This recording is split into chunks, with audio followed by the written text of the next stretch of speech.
In Malibu, California, a futuristic luxury mansion perched atop a cliff overlooked the vast Pacific Ocean. A black-haired, dark-eyed young man gazed at the opulent seaside estate, before him waves of emotion surging in his heart. "What is it? Feeling a little shy now that you're back home?" Virginia Pepper Potts stood beside the young man, speaking in slightly clumsy Chinese as she smiled. "Maybe." The young man smiled faintly and chose not to say anything more. The young man was named Lin Lin, an orphan adopted by Howard Stark and Maria Stark. However, the name Lin Lin was one he had given himself. His relatives and friends all called him by that name, yet his true name was Zero Stark. Though Lin Lin appeared to be only in his early 20s, his eyes held a maturity far beyond his peers. That was because this was already his second lifetime. In his previous life, he had been an ordinary office worker. His parents had passed away early, and he had struggled in society for more than 2 decades. By the time he was in his mid-40s, he was still unmarried and childless, and in the end he died suddenly at his post. When he opened his eyes again, he found himself in this new world. At that time he had no idea it was the Marvel world. He merely thought he had somehow forgotten to drink Mangpo's soup and gained another lifetime. It was not until he was 3 years old that a couple with the surname Stark came to the orphanage and adopted him. At first he thought it was just a coincidence. After all, having the surname Stark was nothing particularly strange. Only when he learned that his adoptive father was called Howard Stark and that his older brother was named Tony Stark did he belatedly realize that this was the Marvel world. Glancing at Pepper beside him, Lin Lin could not help but sigh inwardly. This Pepper was far more beautiful than the one played by Gwyneth Paltrow. "Pepper, where's Tony?" Lin Lin asked, his brows faintly furrowing. At this time, Tony Stark was still a debauched playboy. Lin Lin had practically no fondness for the current Tony. In fact, from childhood to now, he had never liked him. He never called Tony Big Brother, always addressing him directly by name. In his previous life, Lin Lin's impression of Iron Man in the films had been quite favorable, but what one sees on screen and what one experiences in person are two entirely different things. Once he truly interacted with Iron Man, Tony's arrogant, self-centered nature made it exceedingly difficult for anyone to genuinely like him. When Lin Lin mentioned Tony, Pepper's expression shifted slightly. She clearly understood that this playboy was most likely still wrapped around some cover girl, not yet awake, having completely forgotten that his younger brother was coming home from graduation today. Face darkening, Pepper strode forward and entered the code at the front door. Once the door opened, she turned back and gave Lin Lin a brief smile. "Go rest in your room for a bit first. I'll drag him out of bed." With that, she hurried off toward Tony's room. Lin Lin could only smile helplessly and headed straight to his own room.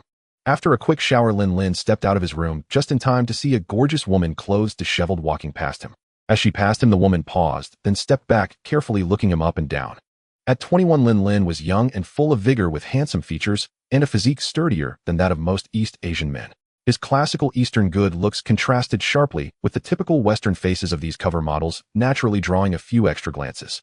"You're Zero Stark." The woman's eyes curved into a smile as she looked at him.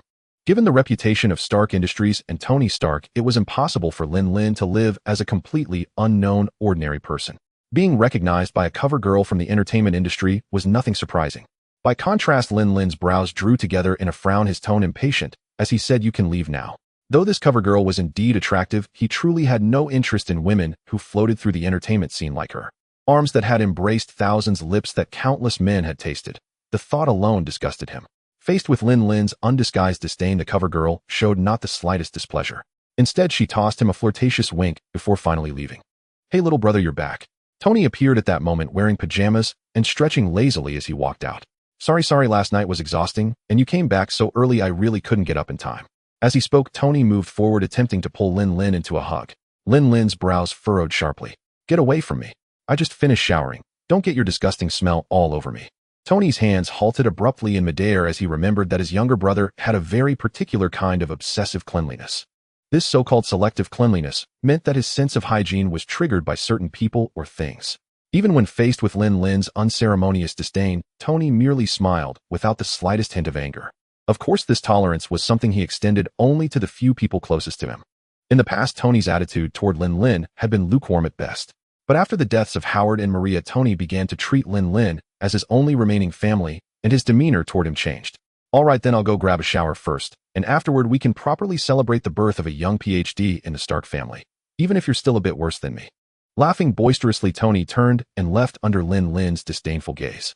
Pepper shot Tony a thoroughly exasperated look, then walked over to Lin Lin with a smile. "Go rest for a bit. I had Mr. Chen start preparations early this morning. The dishes will be ready very soon." The Mr. Chen she mentioned was an authentic Chinese chef they had specially hired, skilled in Cantonese, Fujian, and Huayan cuisine. Perhaps because of Lin Lin, the Stark family had eaten Chinese food more often than anything else, both when the Howard couple were alive and after their passing. Tony in particular had fallen in love with Rujiamo. "I'll head back to my room," then Lin Lin said. Once inside, he locked the door behind him, casually pulled off his shirt, and revealed a massive dragon head on his chest that looked like an intricate tattoo. Standing before the mirror, Lin Lin ran his hand over the dragon pattern on his chest. The enormous dragon head's eyes were tightly shut, yet its terrifying aura could not be concealed. This was no tattoo at all, but more like a birthmark. Yes, a birthmark. Lin Lin had been born with a small mole on his chest no larger than a grain of rice at first, but as he grew older it kept expanding. When Howard and Maria first noticed it, they grew extremely worried and took him from expert to expert, renowned doctor to renowned doctor. Yet without exception, every examination found nothing wrong but appeared to be just an ordinary birthmark. At first, Lin Lin had even considered having the birthmark removed. But one night, a searing pain flared from his chest, wrenching him from sleep. When he sat up and yanked open his collar, he saw the birthmark on his chest, emitting a blinding light that engulfed his vision. The next moment, he lost consciousness. When he awoke, a wealth of strange knowledge had appeared in his mind, and he finally understood what the mark on his chest truly was: a totem seed. It was not a birthmark at all, but a constantly growing totem seed. He had been only 7 that year. From then on, he became different from ordinary people, endowed with intelligence and physical prowess far beyond the norm, and he had never fallen ill since. Over the 15 years that followed, the totem seed continued to grow into the likeness of a dragon's head. Drawing on the knowledge granted by the totem seed, Lin Lin cultivated for 15 years, his daily practice becoming his unshakable discipline. Lin Lin sat cross-legged directly on the floor, fingers forming intricate seals, as he sank his breath into his dantian, slipping into meditation in no time. Once he entered that state, his body began to slowly rise into the air. Invisible energy in the surroundings surged continuously into him, while the dragon head totem on his chest suddenly opened its eyes. Twin dragon pupils burst forth with golden light, radiating an endless oppressive might. Nearly an hour of cultivation slipped by in an instant, until a knock sounded at the door, and Pepper called from outside. "Lin Lin, dinner's ready." Hearing her voice, Lin Lin slowly opened his eyes, and the dragon pupils on the totem closed at the same time. "All right, I'll be right there."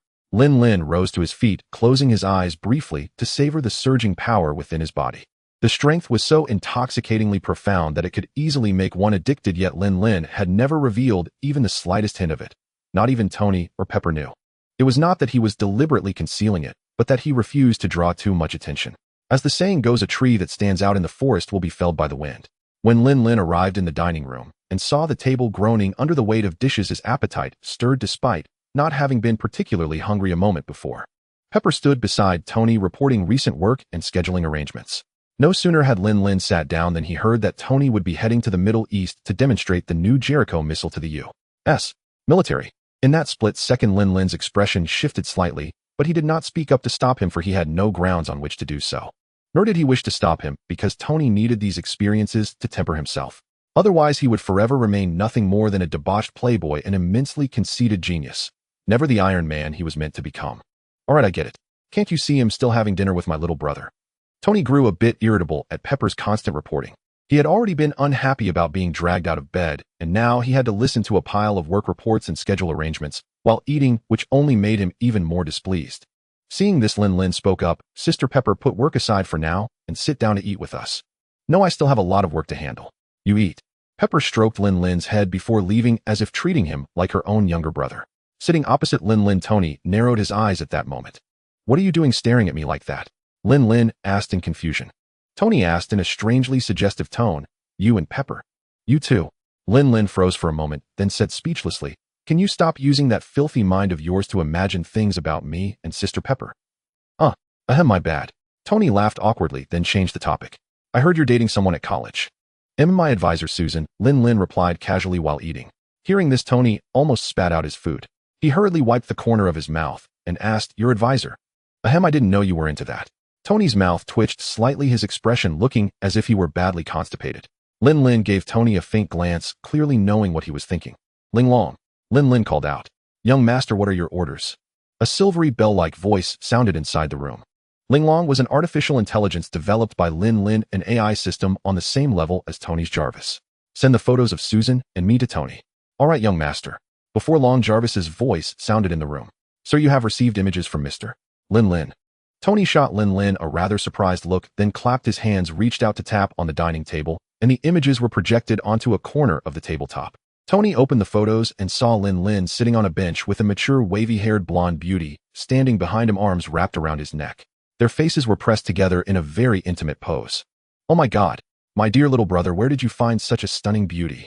Tony's eyes went wide as he stared at the image. Lin Lin frowned at the sight. "Put away those little thoughts of yours. If I ever find out, I won't mind breaking your third leg. So as long as you don't find out, it's fine," Tony joked as he casually closed the image. "You can try and see whether I find out or not," Lin Lin replied flatly. Though his tone sounded placid, Tony could clearly sense the dangerous aura and hastily raised his hands in surrender. Whoa, brother. Don't get so worked up. You know what kind of person I am. You're my little brother. How could I ever do something that stupid?" "You'd better not," Lin Lin said, setting down his chopsticks and wiping his mouth. Seeing Lin Lin rise and head toward the underground workshop, Tony hurriedly called out, "Hey kid, don't you dare wreck my car." Lin Lin, however, acted as if he hadn't heard Tony's reminder and walked straight toward the underground workshop. Although Lin Lin bore the dragon totem and possessed super strength, super speed, super reaction, and super endurance, even his body had reached an extremely formidable level such that ordinary bullets or shells might not be able to harm him. His clothes, however, did not have such strong defense. Once he engaged in combat, those high-end fabrics would be torn to shreds within minutes. What was more, Tony was about to head to the Middle East. Though his easygoing elder brother needed trials to truly grow with his own anomalous presence in this world, who knew whether unforeseen accidents might cause the future, he knew to veer off course. He had to be Tony's safety net at the very least, ensuring Tony would not die. Thus, a suit of armor with sufficiently strong defensive capabilities was a matter of utmost urgency for Lin Lin. He had no intention of rescuing Tony while stark naked. 3 days later, Pepper arrived, looking at Tony with a doubtful expression. "Where's Lin Lin? It feels like I haven't seen him for days." "Him? He's been holed up in my workshop for 3 days and won't even let me in. I've no idea what he's doing," Tony said, casting a helpless glance at the stairs leading to the workshop. "Should we go tell him?" Pepper asked. Tony thought for a moment, then shook his head. "No need. I'm just going to demonstrate a new missile. It won't take long. Might even be back tonight." "All right then." Just as Tony was about to head out the door, something occurred to him. "All right, what about that Susan I asked you to look into?" Pepper rarely showed a gossiping expression. "Susan Stoneham. She has no particularly special background. Her relationship with Lin Lin indeed shifted from teacher-student to lovers, and it was she who pursued Lin Lin first. The reason she took the initiative was because your brother once saved her life. Classic hero saves beauty scene. How romantic is that? Perhaps that was the moment this beautiful advisor fell for him." Tony laughed after hearing this. As expected of my little brother. In the workshop, Lin Lin looked at the suit of armor before him, a faintly satisfied smile appearing on his exhausted face. He had gone 3 days and nights without sleep just to complete this suit of armor and the core reactor in its chest. Compared to Tony's crude cave, Lin Lin's conditions were far superior. Materials were within arm's reach, and crafting a miniaturized arc reactor was practically child's play. In terms of brains, Lin Lin did not consider himself inferior to Tony, yet with the dragon totem in his body, he still felt that using his fists was far easier than racking his brains. Over 3 days and nights, Lin Lin followed his own ideas to complete a suit of armor that belonged solely to him. Unfortunately, the best materials he could obtain at the moment were just the same gold titanium alloy used for the Mark armor. Because of that, his armor appeared somewhat bulky. Though not as bloated as the Mark armor, it still fell considerably short of the sleekness of the Black Panther suit. Tony's armor grew bulky because he kept adding offensive systems, whereas what Lin Lin needed was armor that was hard to destroy and sufficiently defensive, so he did not have to add too many extras. Even so, restricted by materials, the entire suit still felt somewhat cumbersome to him. The armor's overall color scheme was black, gold, and silver, with black as the primary tone, accented by gold and silver. The helmet was shaped like a dragon's head, and a dragon relief was sculpted on the chest, its open jaws biting down on a small arc reactor. The entire suit exuded an indescribable, restrained, yet overwhelming aura. Tony's armor is called the Mark armor. As for mine, I'll call it the Holy Dragon armor. Though the name was a bit Chinibu, Lin Lin was quite pleased with it. With the armor completed, his mind relaxed, and a wave of drowsiness crashed over him. Just as he was about to get a good sleep, Ling Long's voice rang out. "Young Master, Miss Susan is calling." "Susan?" Lin Lin was somewhat surprised. Why would she call at this time? Susan was destined to become the Invisible Woman, one of the future Fantastic Four, but at present she had yet to go into space, nor had she been irradiated by cosmic rays to gain her powers. At first, Lin Lin had not realized this Susan was that Susan. It was only after they got together that he learned she had a younger brother named Johnny Stone, and that the siblings, along with 2 others, formed a space research team. Lin Lin could not understand why Susan would appear at this period of time and age, and why her relationship with Richard remained purely that of colleagues. It was clear this world was not the Marvel universe Lin Lin thought it was. That was one of the reasons he worried about Tony. "Hey Susan, I just got back and you already miss me," Lin Lin said with a smile. On the other end of the line, Susan's brows knit together slightly. You haven't contacted me for 4 days. If I hadn't called, were you planning to ignore me? Lin Lin paused, glanced at the date, and realized that before he knew it, it was already the morning of the 4th day. He had no time for sweet talk and hurriedly asked, Ling Long, where's Tony? Young Master, Tony left for the airport half an hour ago. Only half an hour. Good. Ling Long, lock onto Tony's position and report to me in real time. Yes, young master. After giving these instructions, Lin Lin finally let out a breath. Susan on the other end of the line could naturally hear the urgency in his voice and quickly asked, What's wrong? Did something happen?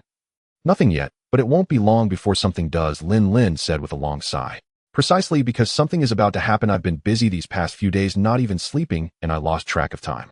If you hadn't called, I might have just collapsed into bed. Sorry, my dear, for not contacting you all these days. Susan's anger melted away, replaced only by heartache for her young boyfriend, who had gone several days without sleep. You haven't slept for days. Then go rest now. I just wanted to remind you that I'll be going into space in a few days, so I hope you can come and keep me company, Susan said softly, a hint of coquettishness in her voice. Her gentle words made Lin Lin's heart tremble. Your team secured sponsorship, he asked, joy rising in his chest. Originally, he had wanted to sponsor Susan's team himself, but she had firmly refused, not wanting money to intrude on their relationship or taint it with anything else. Now that her team had secured sponsorship, it meant Susan would no longer remain ordinary. How could Lin Lin not be delighted? On the other end of the line, Susan was equally excited. Yes, thanks to Mr. Victor's sponsorship, we can finally go into space this time. Victor? Lin Lin's expression froze for a moment, and he muttered inwardly, so it's coming after all. So, do you have time? Susan said in a coy manner, yet as soon as the words left her mouth, a wave of shyness washed over her. Lin Lin pretended to be displeased. Seeing this, Susan hurriedly explained, It's not that I didn't want you to join, I just didn't want work-related trivialities to affect our relationship. Johnny, you know my brother. Originally, I wanted to bring him into the team to help him find a way out, but he behaves like a child who hasn't grown up. Working with him drives me crazy. If I could, I would really want to sever our sibling ties. I'm just afraid that once we start working together, all the little annoyances and frustrations will embed themselves in our relationship like shards of broken glass. 1 or 2 might not matter, but over time they will accumulate, and our relationship will surely face problems. Listening to Susan's explanation and analysis, Lin Lin felt warmth in his heart. He could sense that Susan was putting great effort into nurturing their relationship. All right, dear. I understand your concerns. Lin Lin quickly spoke to comfort her. Suddenly, a delicate voice interrupted. Young Master, Tony has arrived at the Bagram Air Base in Afghanistan. All right, I understand. Lin Lin glanced at the map displayed nearby and continued, speaking to Susan, Dear, I understand your concerns. Let's drop this matter, but we will be together, and we are bound to encounter various situations in the future. If our relationship crumbles over such trivial matters, then isn't it too fragile? Let's not discuss this any longer. Tomorrow I will come to find you and stay with you until you go to space. On the other end of the phone, a smile appeared on Susan's face. Okay, I'll wait for you. After hanging up, Lin Lin began to calculate the time. Tony has 2 danger points. One is an attack, and the other is escaping from the terrorist stronghold. The former is about to happen, while the latter is 3 months away.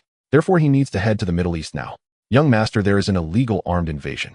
Suddenly, Ling Long's voice rang out, startling Lin Lin, but he soon relaxed. Right, Obadiah initially wanted to eliminate Tony to monopolize Stark Industries. Originally, once Tony died, Stark Industries would belong to him. But now that Tony has a brother, he naturally needs to deal with him as well. Lin Lin watched with great interest as a group of heavily armed men stealthily entered on the surveillance monitor. He glanced at the nearby Holy Dragon armor and couldn't help but curl his lips into a sly smile. Let's use you as guinea pigs. The armor opened from the back and Lin Lin stepped in. With a whirring mechanical sound, he was enveloped within the armor. Although Lin Lin was not afraid of bullets, being shot still hurt. Who would willingly take bullets unless they were a masochist? Suddenly, Lin Lin remembered the scene in movies where superheroes withstand bullets and couldn't help but think this Superman is indeed impressive, but does he not feel any pain? Thinking of this, Lin Lin shook his head in confusion. He only enjoyed watching superhero movies but hadn't delved deeply into them and had rarely read the comics. He thought perhaps they have a biological force field for defense, not just relying on their physical bodies. A biological force field. If I cultivate my dragon totem to a certain level, could I also possess similar abilities? This is not just Lin Lin's fantasy. His current abilities didn't appear all at once, but gradually emerged and strengthened.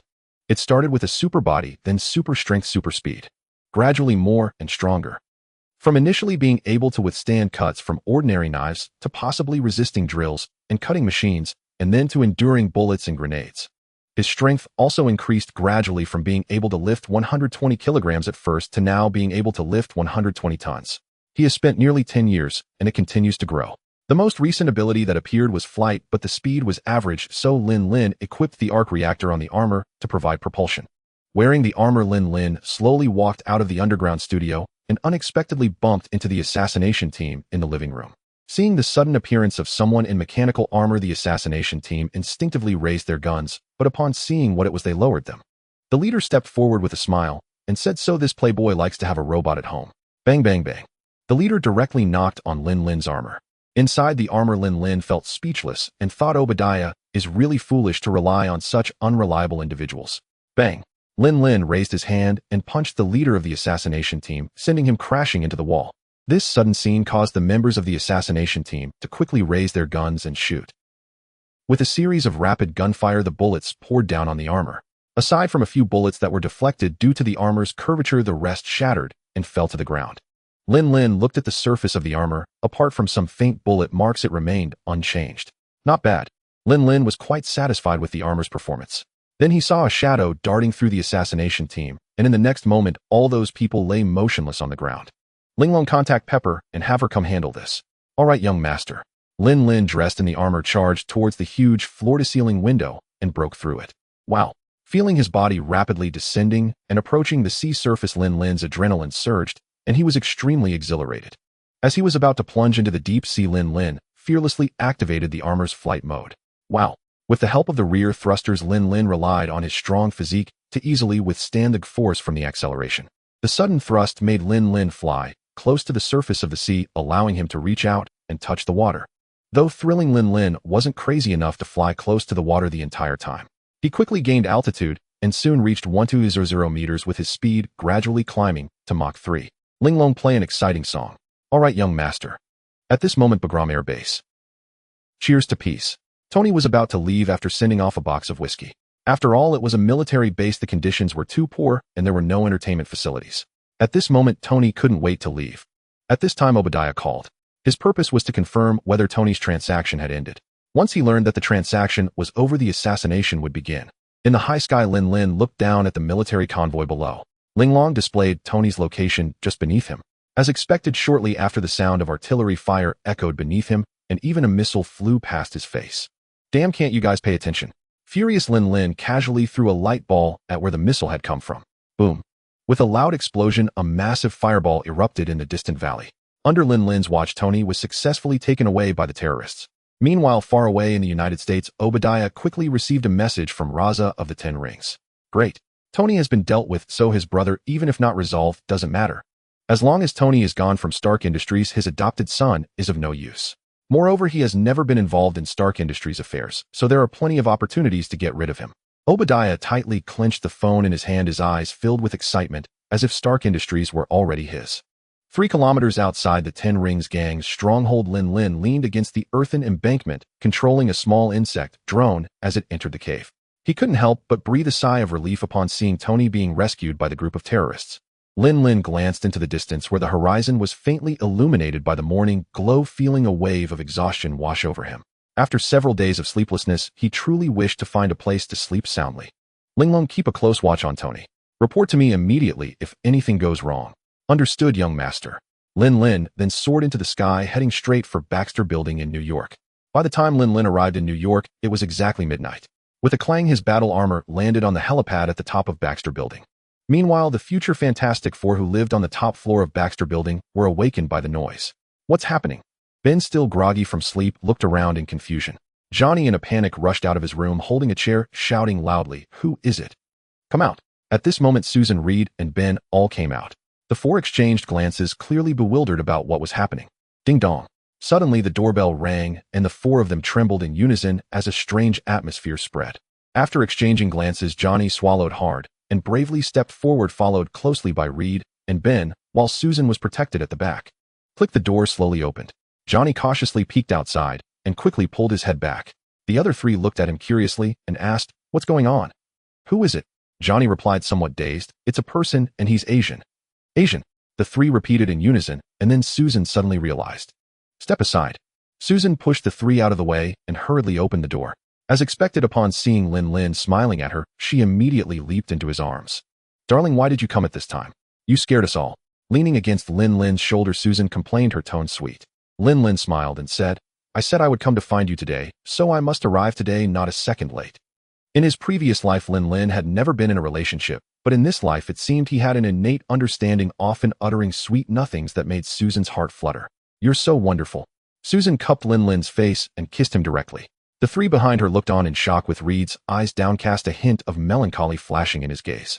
He had once harbored feelings for Susan, but unfortunately, she had fallen for Lin Lin first, and this feeling ultimately came to nothing. Watching Susan being so intimate with this unfamiliar Asian man, Reed, who had once held a glimmer of hope, finally lost heart. Darling, aren't you going to introduce us? Lin Lin looked at the three behind Susan. At this moment, Susan realized and hurriedly released her embrace around Lin Lin, her face slightly flushed as she introduced, This is my brother Johnny, this is Ben, and that is Reed. After Susan introduced the three, Lin Lin also introduced himself, saying, Zero Stark's Susan's boyfriend and student, though I have already graduated. What? You're still my sister's student? Johnny looked at Lin Lin in shock. Wait, brother, what are you thinking? Seeing Johnny's sarcastic tone, Susan immediately became displeased. Johnny, what do you mean by that? Lin Lin quickly wrapped his arms around Susan and laughed. Love doesn't need so many reasons. Upon hearing this, Susan's heart blossomed with joy, instantly agreeing. He's just a little brat who doesn't understand. Suddenly noticing Lin Lin's tired demeanor, she said, It's getting late, let's all get some rest. Susan pulled Lin Lin into her room as the other three exchanged glances, ultimately returning to their respective rooms. Lin Lin embraced Susan's curvy form. Although he had been quite fatigued at this moment, he was restless, and he directly laid her down on the bed. Aunt! Susan gasped, playfully scolding as she lay on Lin Lin's chest. What are you doing? You scared me. With a snap, Lin Lin's eyes filled with an aggressive spark, fixed intently on Susan. Susan seemed to understand, shyly lowering her head. What's wrong? Are you shy? My first time was taken by you. Suddenly bringing up the past, Susan's face turned beet red as she quickly covered his mouth. Stop talking, it's so embarrassing. That time was an accident, but it was indeed extraordinary. Then let me show you something even more extraordinary today, Lin Lin said with a mischievous smile as he flipped over, pinning Susan beneath him.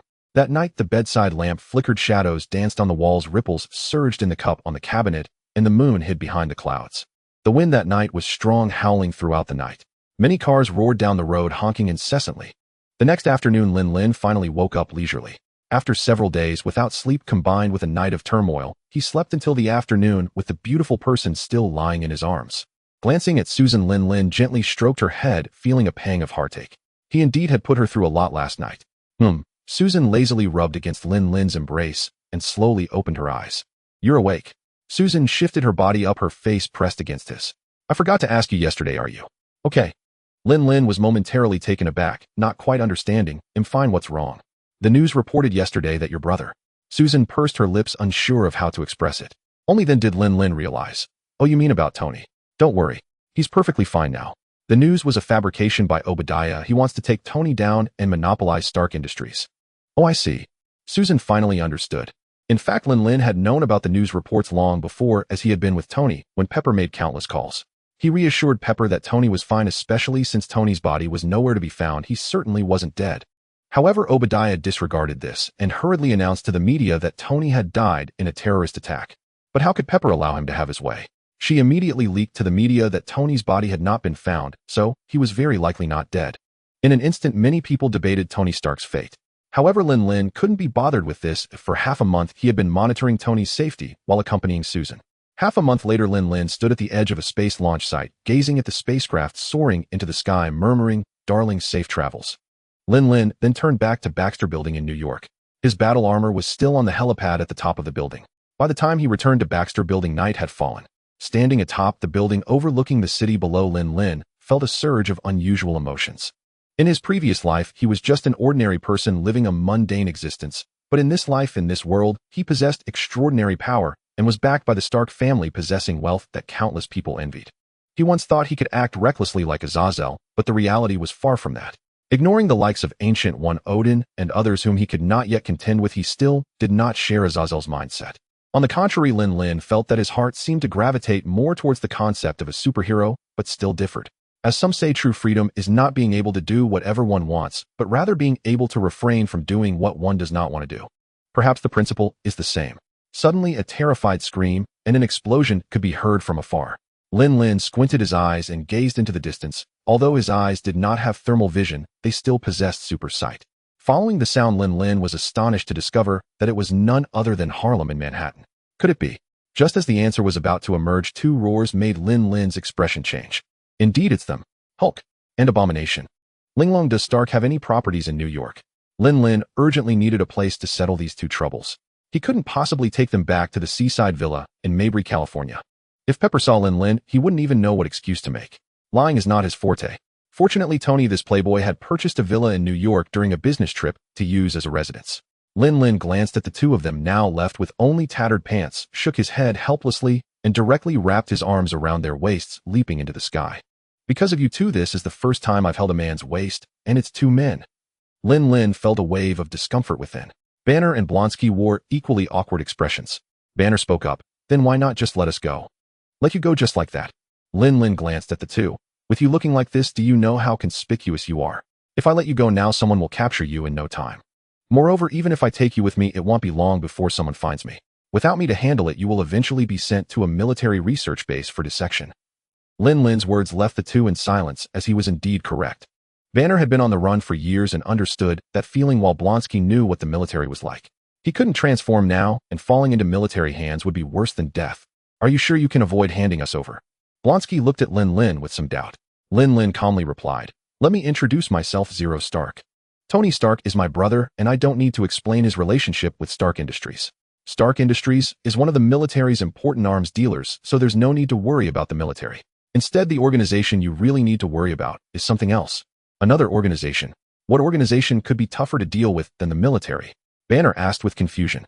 Ross' pursuit had already left him mentally scarred. He believed there was nothing more troublesome than the military. Lin Lin smiled. A defunct organization, one that has been usurped. Huh.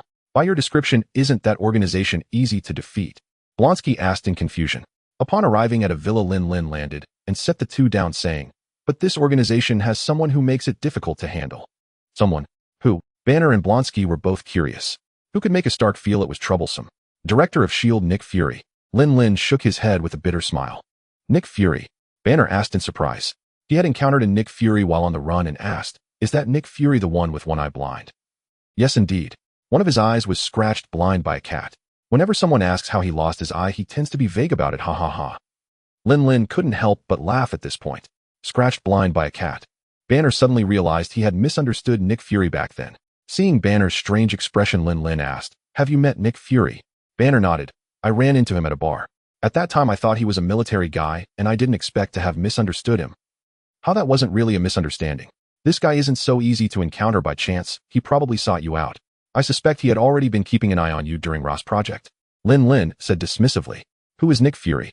The freaking badass you think he's so easy to bump into. Clearly his target is Hulk.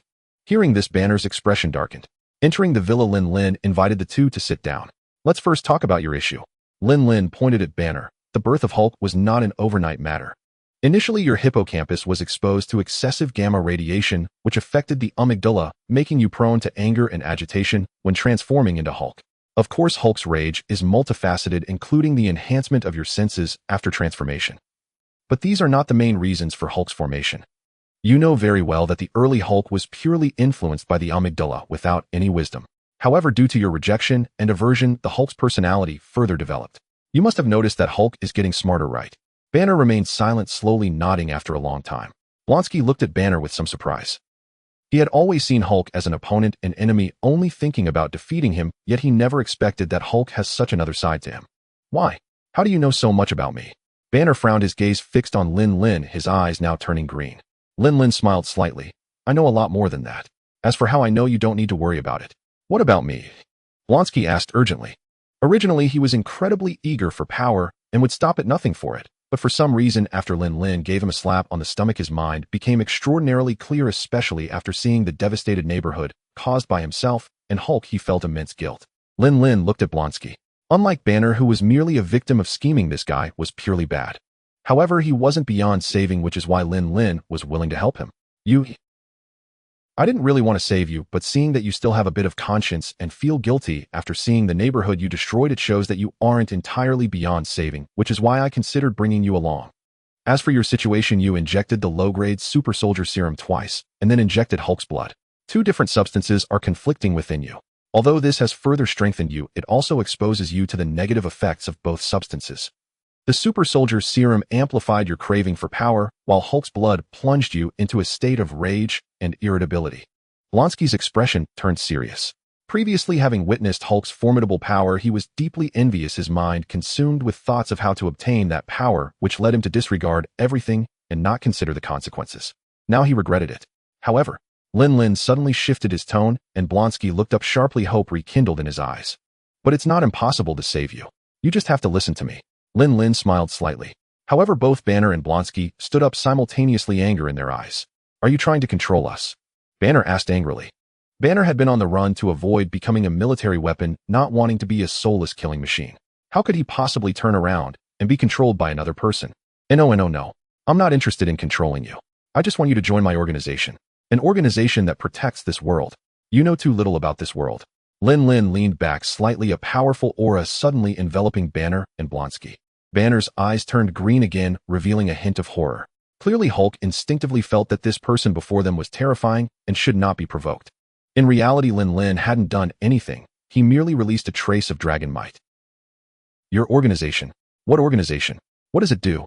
Don't tell me it's another boring scheme to unify the world. Banner teased as he sat back on the sofa. Banner's sudden change left Blonsky bewildered.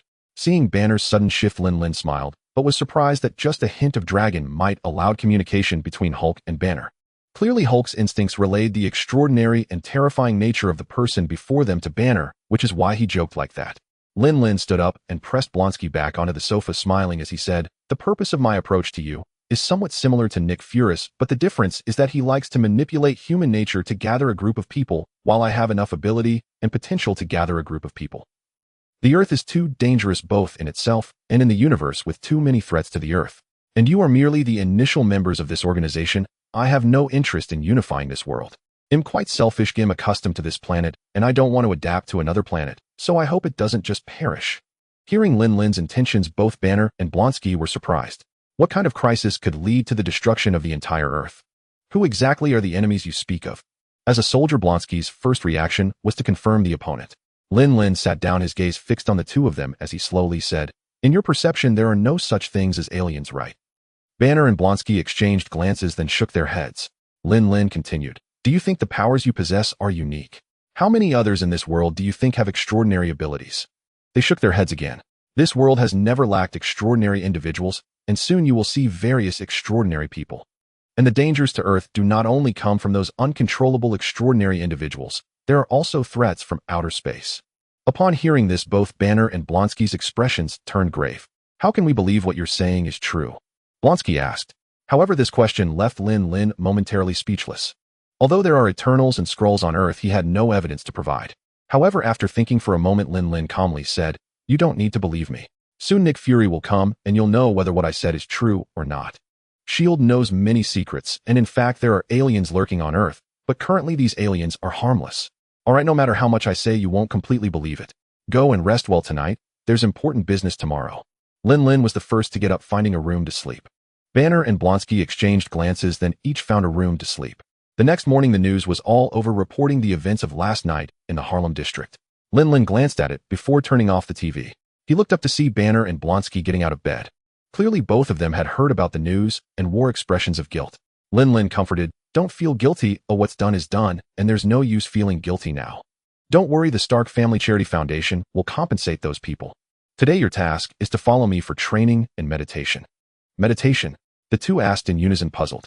Banner was confused because he had tried meditation before, but it only temporarily suppressed his emotions, while Blonsky was more bewildered. Stop with the nonsense. Just do what I say. If you can't handle it, then react alright. Lin Lin couldn't be bothered to explain to them, as explaining too much was not as effective as them trying it themselves. So Banner and Blonsky began their training life under Lin Lin. What? They're gone. Not gone, but thrown away. Thrown away. Are you really human? To be precise, he's a person in a mech. Where did he fly, To a park. After a brief encounter, he was taken away by that guy in the mech. Taken away? How did he take them? Those two are so big. We don't know how he did it. From the traffic camera outside the park, we only saw him slap their stomachs, and then they returned to normal and were taken away. Damn it. Find them quickly. Yes, Director. Coulson hung up the phone, wiped the sweat from his forehead, and shook his head helplessly, then immediately ordered people to search for clues. At this moment, Nick Fury was furious. He never expected that such big guys would just disappear. He had been keeping an eye on Banner for a long time. Earlier, he had tried to recruit him at the bar, but it ended in failure, allowing him to escape. Now, just when he finally discovered Hulk's whereabouts and another guy who looked like Hulk appeared, both big guys vanished and a person in a mech showed up. It seemed everything was slipping out of his control. Who is it? Who exactly? Are they enemy or friend? Nick Fury fell into deep thought. He needed to reorganize his plans, especially regarding the guy in the mech. Director, we found some anomalies. Agent Hill suddenly spoke. Speak. Nick Fury remained deep in thought, not lifting his head. Last night, someone hacked into the traffic camera in the Harlem district. My. Nick Fury turned to look at Agent Hill in confusion. Investigate or find out who that person is. The other party doesn't seem to intend to hide their identity. We traced the intrusion back to that person. Hill said hesitantly. Nick Fury was momentarily stunned, repeating, Zero Stark. Hill nodded. In that instant, a fiery light erupted in Nick Fury's eyes, as if he had discovered a rare treasure. Indeed. I thought Mr. Howard could never adopt a child for no reason. A week later, the one-eyed Marie Fa Kusia stood in front of a villa while a handsome Asian man leaned against the door, and the two locked eyes. You really disappoint me. It took you a whole week to find this. Lin Lin shook his head, his eyes filled with disappointment. This was undoubtedly an invisible slap landing squarely on Nick Fury's face, making his originally dark complexion even darker. You two brothers really know how to cause trouble. Nick Fury approached Lin Lin with a grim expression. If it weren't for the distraction of searching for your brother, do you really think we would need a whole week to find you? Tony, isn't Tony already searching with military personnel? Do you really need S-H-I-E-L-D? Upon hearing S-H-I-E-L-D from Lin Lin's mouth, Nick Fury furrowed his brow. You really know. Haha, is it impressive that you know what S-H-I-E-L-D is? Lin Lin scoffed. Nick Fury couldn't be bothered to waste words with Lin Lin. To him, the Stark family was a bunch of arrogant fools. Even if Lin Lin was an adopted son, it made no difference in his eyes. Watching Nick Fury walk past him into the house and sit down, Lin Lin couldn't help but say, Hey, are you always this familiar with strangers? Did I invite you in? To his surprise, Nick Fury ignored him and directly asked, Is this you? He held up a picture on his phone and questioned. Lin Lin leaned closer to take a look. The blurry image revealed only a vague human shape. What the hell is this? How is this me? I don't recognize it. I don't recognize it. With this picture, even a ghost wouldn't recognize it. Lin Lin waved his hand, vehemently denying it. But Nick Fury pointed at the phone screen, and the blurry image suddenly became much clearer, showing Lin Lin's sacred dragon armor. In response, Lin Lin raised an eyebrow, feigning surprise. What is this? An exoskeleton suit. This color scheme, this style is nice. I like it. Seeing Lin Lin still refusing to admit it, Nick Fury swiped on the phone screen and played a video. The video showed the moment Lin Lin landed at the villa's entrance with Banner and Blonsky, the helmet of the armor opening to reveal his profile. Looking at the video, Lin Lin smirked slightly. You must have spent quite a bit of time on this. Half of the week was probably spent cracking my firewall. Indeed, it did take some time. Fury replied candidly. What about Hulk? And that? Abomination. Lin Lin grinned, preemptively claiming the naming rights for Abomination. Nick Fury didn't care much and asked directly, what about the two of them? They're practicing. You saw that day, those two couldn't control themselves at all, so I had them trained to learn how to control their powers. Control? You have a way to make Banner control Hulk? Nick Fury asked in surprise. He knew very well that Banner had been on the run for years and had tried many methods to control Hulk without success. Lin Lin corrected him. No, it's not about Banner controlling Hulk, but about merging Banner and Hulk. Nick Fury was even more confused. Looking at the puzzled Nick Fury, Lin Lin explained, Hulk's personality is formed later. As long as we merge the two personalities of Banner and Hulk, then, when he transforms into the Green Giant, there won't be any more rage-induced madness from Hulk. Can this really be done?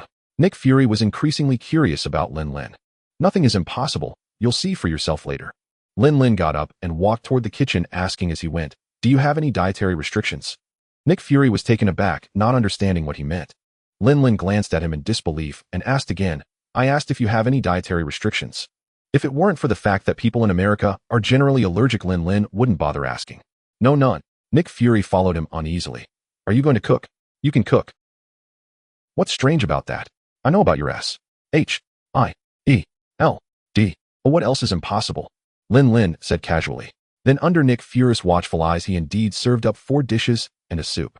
Beef with celery, tomato, and egg, stir-fried clams, sautéed Chinese broccoli, and a pot of seaweed egg flour soup. Dinner's ready. Lin Lin called out casually, and soon Banner and Blonsky ran down from the rooftop. Seeing Nick Fury sitting at the dining table, Banner paused. Nick Fury. Upon hearing Banner call out that name, Blonsky also stopped and looked at the one-eyed man. You are Nick Fury. Blonsky quickly ran to Nick Fury's side. You are the director of S.H.I.E.L.D. I am Nick Fury and indeed the director of S.H.I.E.L.D. How did you know? Nick Fury looked at Blonsky in confusion. I said it. Lin Lin came over with 4 bowls of rice. Let's chat while we eat. They're curious about which alien races are lurking on Earth. You can tell them what you know about alien civilizations. At this moment, Nick Fury no longer appeared calm as before. Instead, he looked at Lin Lin with fear. How do you know this? Who exactly are you? You are not Zero Stark. As he spoke, Nick Fury pulled out his gun and aimed it at Lin Lin. Blonsky, seeing this, quickly covered the gun's muzzle. Bang! Blonsky's quick reaction caused Nick Fury to instinctively pull the trigger. Lin Lin, who was calmly eating, frowned. Are you law enforcement agents really this jumpy? After glaring at Nick Fury threateningly, Blonsky slowly withdrew his hand, but his palm was charred black and the bullet was embedded in his flesh. Lin Lin glanced at Blonsky's hand, then stood up to get a medical kit, extracting the bullet and disinfecting and bandaging the wound. Don't just pull out guns here. I'll let your agents outside come in and eat too. With just you and your agents, don't even think about killing me. If I really wanted to kill you, you wouldn't even see my face. Lin Lin's tone was very calm, so calm, it didn't sound like a threat, yet Nick Fury felt a deep sense of fear. Nick Fury couldn't be sure if Lin Lin truly had such capabilities, but he felt that this young man could indeed kill them all. Taking a deep breath, Nick Fury sat back down. He didn't leave directly. You? Before he could speak, Lin Lin raised his hand to interrupt him. You can ask your questions later. First, answer their doubts. With that, Lin Lin picked up his bowl, blew on the soup, and slurped a mouthful. Despite living as a wealthy person for over 10 years, Lin Lin still felt deep down that he was just an ordinary poor person, and everything he was experiencing now felt like a dream that would eventually shatter. Thus, he would do his best to cherish this dream. This meal was one Lin Lin genuinely enjoyed, while Banner, Blonsky, and Nick Fury each had their own thoughts. Even if Lin Lin's cooking wasn't bad, they found it tasteless. So you can now control your abilities freely. Nick Fury assessed Banner and Blonsky. Banner and Blonsky exchanged glances, then shook their heads. Nick Fury immediately turned to Lin Lin. However, Lin Lin, while picking his teeth, said, Don't look at me. Do you think it's easy to make them control their powers? Nick Fury took a deep breath and said, All right, let's set this aside for now. Let me state my purpose. As you have understood, Earth is currently facing numerous threats. To tackle these potential crises, S.H.I.E.L.D. has decided to gather extraordinary individuals like you to confront dangers that could destroy the Earth. S.H.I.E.L.D. calls this plan the Avengers Initiative. Avengers? Banner and Blonsky repeated simultaneously. Lin Lin smiled and asked, Director Fury, don't you think this name is quite ominous? Please call me Fury or Director Fury. Nick Fury frowned. And how is this name ominous? I think it's great. Avengers? What does revenge mean? Tell me. Lin Lin coldly glanced at Nick Fury. Are you planning to wait until our loved ones are dead before fighting back against the invaders? Nick Fury was momentarily stunned, while Banner and Blonsky also looked at him with discontent. Well, I indeed overlooked this. Nick Fury realized that the name he had chosen was indeed problematic. Suddenly, Lin Lin stood up and proposed, How about calling it X Super League? Why add an X? Nick Fury asked, somewhat puzzled. X represents the unknown. In the future, our enemies will be unknown, and our allies will also be unknown. Lin Lin said dismissively, but his true intention was to later incorporate the X-Men and that group of mutants. Mutants are a massive group among whom are many exceptionally powerful individuals, especially those Omega-level mutants. If guided properly, they could be formidable. Moreover, Lin Lin wanted to study the mystery of this gene. After all, humans on Earth are far too fragile compared to alien species, and this gene might be the key to making Earthlings strong. But those were discussions for later. X Super League. Sounds good, then it's settled. Nick Fury decisively concluded. However, at that moment, Lin Lin stepped in to stop him. Wait, what's this about being settled? The X Super League is my organization. You can rename your Avengers whatever you want. Huh. Nick Fury was instantly taken aback, realizing he had misunderstood everything earlier. Besides, those two are also members recruited by me, so don't waste your efforts here. Of course, if S.H.I.E.L.D. wants to cooperate with us, that can be considered. Lin Lin looked at Nick Fury with a smug expression. You? Nick Fury was momentarily at a loss for words, his mind only able to utter a curse. In the end, he stormed out. Watching Nick Fury leave, Banner asked with some concern, no matter what, he is a government person. Oh, will this be? Don't worry, he's smart, he won't do anything foolish. Just wait and see, he'll be back. Lin Lin smiled slightly as he looked out the window at Nick Fury's departing figure. After getting back into his car, a series of curses echoed throughout the vehicle, while Coulson in the driver's seat looked bewildered and didn't dare to breathe. Is this kid really only 21 years old? Nick Fury suddenly asked out of the blue. Coulson was taken aback, then immediately reported Lin Lin's profile. Zero Stark, 21 years old, graduated from MIT. All right. Nick Fury impatiently interrupted Coulson. Seeing Nick Fury's furious expression, Coulson was quite surprised. The Nick Fury he knew was always calm and composed, never this angry and agitated. Nick Fury let out a long sigh. He hadn't been this angry in a long time. Coulson, contact Natasha. The sudden request stunned Coulson. Natasha just returned from Budapest not long ago. You want her to approach this guy already. Trust is essential. If you doubt someone, don't use them. I believe in her. Nick Fury displayed great trust in Natasha, who had only recently joined SHIELD. Soon a call was made to Natasha, and after briefly explaining the task, Nick Fury sent her all of Lin Lin's information. At this moment, Lin Lin was completely unaware that the next person to come looking for him would not be Nick Fury, but Natasha Romanoff. However, Lin Lin didn't care about that. He was incredibly excited at this moment. For the past week, he had been training with Blonsky and Banner in the morning, and in the afternoon, they engaged in training. The training was quite simple. It was hand-to-hand combat, real and raw. Initially, Lin Lin's idea was to use Blonsky's strength to enhance his and Banner's combat skills, but he discovered that after fighting with Blonsky and Banner, both his strength and physical defense had significantly improved. The speed of this improvement surpassed what he had achieved through a year of hard training. Lin Lin wondered what the reason for this was. Moreover, his improvement was solely in strength and physique. It was clear that the problem lay with the opponents. Because both Hulk and Abomination were known for their strength and physical prowess, what if he switched to different opponents? The more Lin Lin thought about it, the more excited he became. He realized he had finally found the right path for cultivating. Training through combat was the way to go. Time flew by, and Lin Lin spent 3 weeks in the villa with Blonsky and Banner. Ding dong. An early morning doorbell pulled Lin Lin from his dreams, and rubbing his sleepy eyes, he mumbled, "Who is it this early in the morning?" When Lin Lin opened the door, he was greeted by a beautiful woman with wired hair. "Who are you?" Lin Lin looked at the beauty in front of him, puzzled. Natasha Romanoff. "Hello, Lin Lin." Natasha smiled and extended her hand. Upon hearing this name, Lin Lin blurted out, "Black Widow Natasha. I didn't expect Nick Fury would send you here." Lin Lin observed Natasha with surprise. "I know a bit, even more than you might think." Lin Lin gestured with a hand sign that is not favored by Korean men. Seeing this, Natasha immediately became interested. "Oh, then tell me, what else is there about me that I don't know?" However, Lin Lin waved his hand and replied, "The Buddha says it's unspeakable. If you're not going to say it, then are you really going to make a lady stand at the door?" Natasha's eyes glimmered, subtly revealing an alluring charm. Lin Lin raised an eyebrow, a hint of displeasure evident in his eyes. "Do you often carry out tasks like this? Tempting or seducing your targets?" Natasha was momentarily stunned. It was the first time someone had asked her such a question. "It's just, there are times when it's necessary." Lin Lin suddenly interrupted her. "What did Nick Fury send you here for?" Natasha paused for a moment and slowly said, "I am here to join you." "Join?" Lin Lin frowned slightly. "I believe you must have learned from Nick Fury what kind of team I am forming. What I need is not spies, but powerful warriors." "I am not a spy right now." Natasha walked past Lin Lin, flipping her hair. Her wired locks brushed past him, a faint fragrance lingering at his nostrils. Watching Natasha stride in with an air of composure, Lin Lin was momentarily taken aback, though he wasn't surprised. However, he actually didn't want her to join them.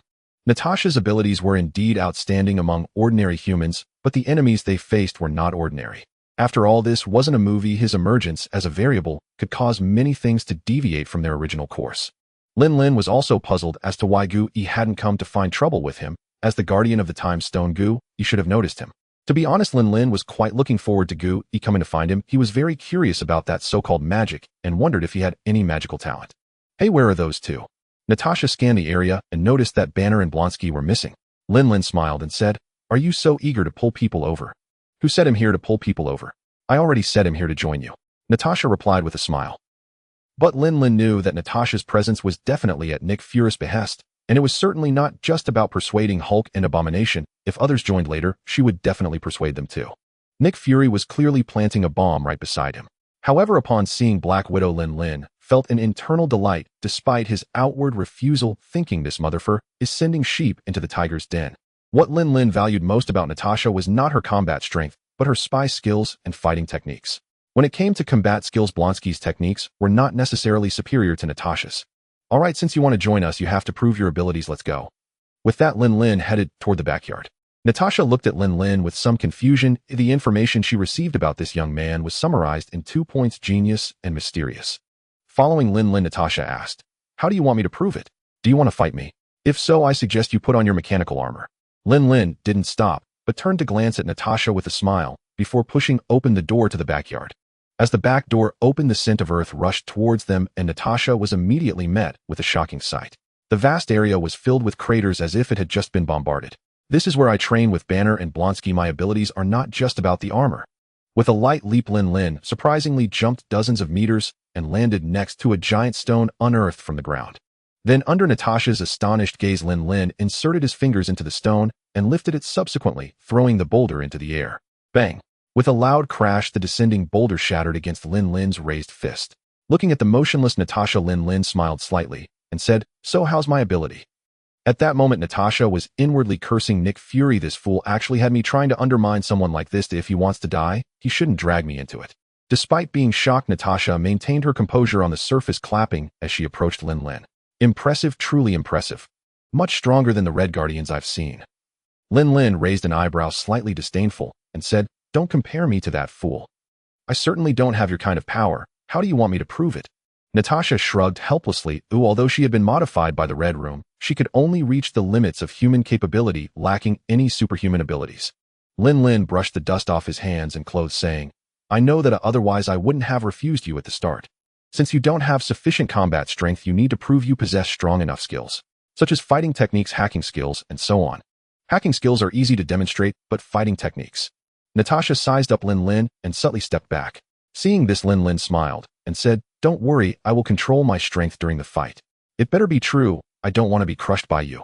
Natasha pouted. She did not want to die like that. Lin Lin casually removed his jacket and tossed it aside, his slightly tight t-shirt perfectly outlining the muscles of his upper body. Seeing Lin Lin's well-defined muscles, Natasha raised an eyebrow, a glimmer of intrigue flashing in her eyes. In fact, this t-shirt was originally quite loose, but due to Lin Lin's continuously increasing strength and physique over this period, it had become tight. "Here I come." It seemed like a reminder to Lin Lin, but just as Natasha spoke, she made her move. Lin Lin naturally didn't mind such trivial skills.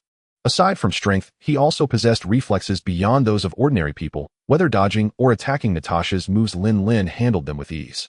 However, as time passed, Natasha found herself unable to gain the upper hand. Seizing the opportunity, she grabbed Lin Lin's right hand, leaped up, and wrapped her legs around his neck. The classic move of Black Widow, the deadly scissor leg. Yet no matter how Natasha exerted her strength, Lin Lin's body remained as still as a pillar. Just as Natasha was astonished and looked at Lin Lin, she realized he was looking at her with a strange expression. At that moment, Natasha was hugging Lin Lin's right arm, her legs clamped around his neck. Lin Lin's hand had been placed in the valley of her chest, and her perky buttocks were practically pressed against his face. Natasha was oblivious to such an awkward position. In fact, under normal circumstances, she would never have ended up like this. It was primarily because Lin Lin was too hard. What was meant to be a fleeting moment turned into this. Feeling the unusual sensations coursing through his arm, Lin Lin awkwardly reminded her, "Maybe you should let go. This is not quite right." Originally still trying hard, Natasha froze for a moment, and then realized that their position was problematic, quickly getting off Lin Lin. In terms of fighting techniques, it's indeed impressive." To ease the awkwardness, Lin Lin still commented on Natasha's fighting skills. Then Lin Lin got to witness Natasha's hacking skills. Overall, it was indeed impressive. As the two returned to the living room, an awkward atmosphere spread between them. "By the way, you haven't said where those two went," Natasha suddenly asked. "Oh, they both went home. They felt they had gained some control over their abilities and wanted to see their families." Lin Lin had no intention of hiding anymore. Natasha nodded, and the atmosphere became awkward again. Finally, Lin Lin asked, if there were a way for you to continuously grow stronger through training like what I just showed, would you be willing?" Such a sudden question left Natasha stunned. She did not answer immediately, but after a moment of thought, she shook her head. "Everything comes with a cost, and I'm not sure what the price would be." "So if there were no cost, you would be willing?" Lin Lin pressed. But Natasha chuckled, saying, "There's no such thing as a free lunch." I don't believe that. Why are you so realistic?" Lin Lin, somewhat impatient, extended his hand toward Natasha. "If you trust me, then as a member of the X-Super League, I can grant you the seed to gain extraordinary abilities." "Cost? I want to know what the cost is." Natasha was not swayed by this sudden power. Instead, she became even more cautious. "The cost is it's just a seed. You can only become stronger through continuous training. If you betray me, I can reclaim it, and all the power you've accumulated will belong to me." Lin Lin was very candid, knowing that Natasha, being a spy, could easily determine if someone was lying. Natasha pressed her lips together and then reached out to grasp Lin Lin's hand. "Okay, I'm willing." A smile unconsciously appeared on Lin Lin's face. Holding Lin Lin's hand tightly, Natasha could clearly feel a surge of power coursing toward her chest. Once Lin Lin released his grip, Natasha unexpectedly pulled down her clothing to reveal her chest, where a Wiener dragon head pattern had appeared on her originally snow-white skin. "What is this?" Natasha asked in confusion. Lin Lin then took off his t-shirt, revealing a huge black and gold dragon head slowly emerging from his chest. At the moment the dragon head appeared, an invisible pressure caused Natasha to kneel down. Seeing this, Lin Lin hurriedly retracted the dragon totem on his body and reached out to help Natasha up. Sorry, this is one of the side effects, but don't worry, the dragon's might is controllable. As long as I suppress it, it will be fine." Natasha waved her hand, standing up and asking, "Can you tell me what this thing can bring me at?" Lin Lin proudly introduced, "Given that you don't have any abilities, this totem seed can enhance every aspect of your body: super strength, super speed, super endurance, super reflexes, and so on. Your bonus defenses will also be improved. Of course, all of this is based on your level of training. But even now, this totem seed can enhance your body by 2 to 3 times. Natasha looked down at the Wiener dragon pattern on her chest, clenched her fist, and then half kneeled down, smashing her fist hard into the ground. With a bang, cracks spread from the center of her punch, and her entire fist was embedded into the ground. After withdrawing her fist, Natasha nodded in satisfaction. "Not bad, I like it." After sending off a pleased Natasha, Lin Lin also prepared to leave. The reason Banner and Blonsky left was actually suggested by Lin Lin. This morning's news reported that Susan and their spaceship had collided with a cosmic energy cloud. So Lin Lin knew that Susan would be back soon, and he had to be by her side for what was about to happen. In the early hours, a space shuttle landed at a spaceport on the outskirts of New York. Lin Lin had been waiting there for a long time. The moment Susan stepped off the shuttle and saw Lin Lin, she almost cried out, her eyes glistening with tears as she covered her mouth, looking at Lin Lin, holding a bouquet of flowers with deep affection. "Baby, catch." Lin Lin tossed the flowers towards Susan, who reached out and embraced them as if she had embraced Lin Lin himself. Nearby, Reed looked dejected, while Victor had a harsh look, his expression quite grim. Unfortunately, Susan and her team had just returned from space and had to be quarantined, unable to have direct contact with those on the ground. Otherwise, Lin Lin would have wanted to hug her and give her a big kiss. However, those were just regulations. The so-called risk of space radiation was a load of nonsense. As soon as Susan returned to the top floor of Baxter Building, Lin Lin appeared in her room. Seeing Lin Lin, Susan was overjoyed, but ultimately reason triumphed over emotion. "Dear, you shouldn't be here. I just returned from space, and we collided with a cosmic energy cloud, which might carry cosmic radiation. I can't put you at risk." Susan looked at Lin Lin with tear-filled eyes. To her surprise, Lin Lin smiled and pulled her into his embrace. "Silly girl, if there's a problem, we should face it together. Don't worry, nothing will happen." Lin Lin gently stroked Susan's head. "Yeah, nothing will happen," Susan echoed in a voice barely above a whisper. Not only Susan wished so, but the other four also hoped that nothing would go wrong. Unfortunately, reality is reality. Being enveloped by such a massive cosmic energy cloud, how could they not be affected by the radiation? 3 days passed, and the changes brought about by cosmic radiation within their bodies began to manifest. "Oh, what is happening?" Susan, who was being intimate with Lin Lin, suddenly realized that her body had disappeared, or rather, had become transparent. Before Lin Lin, only Susan's underwear was floating in the air. However, Lin Lin's eyes, enhanced by totemic power, were not ordinary. Mere distortion of visible light could not render her invisible before him. Lin Lin cupped Susan's small face and comforted her. "Baby, calm down, calm down."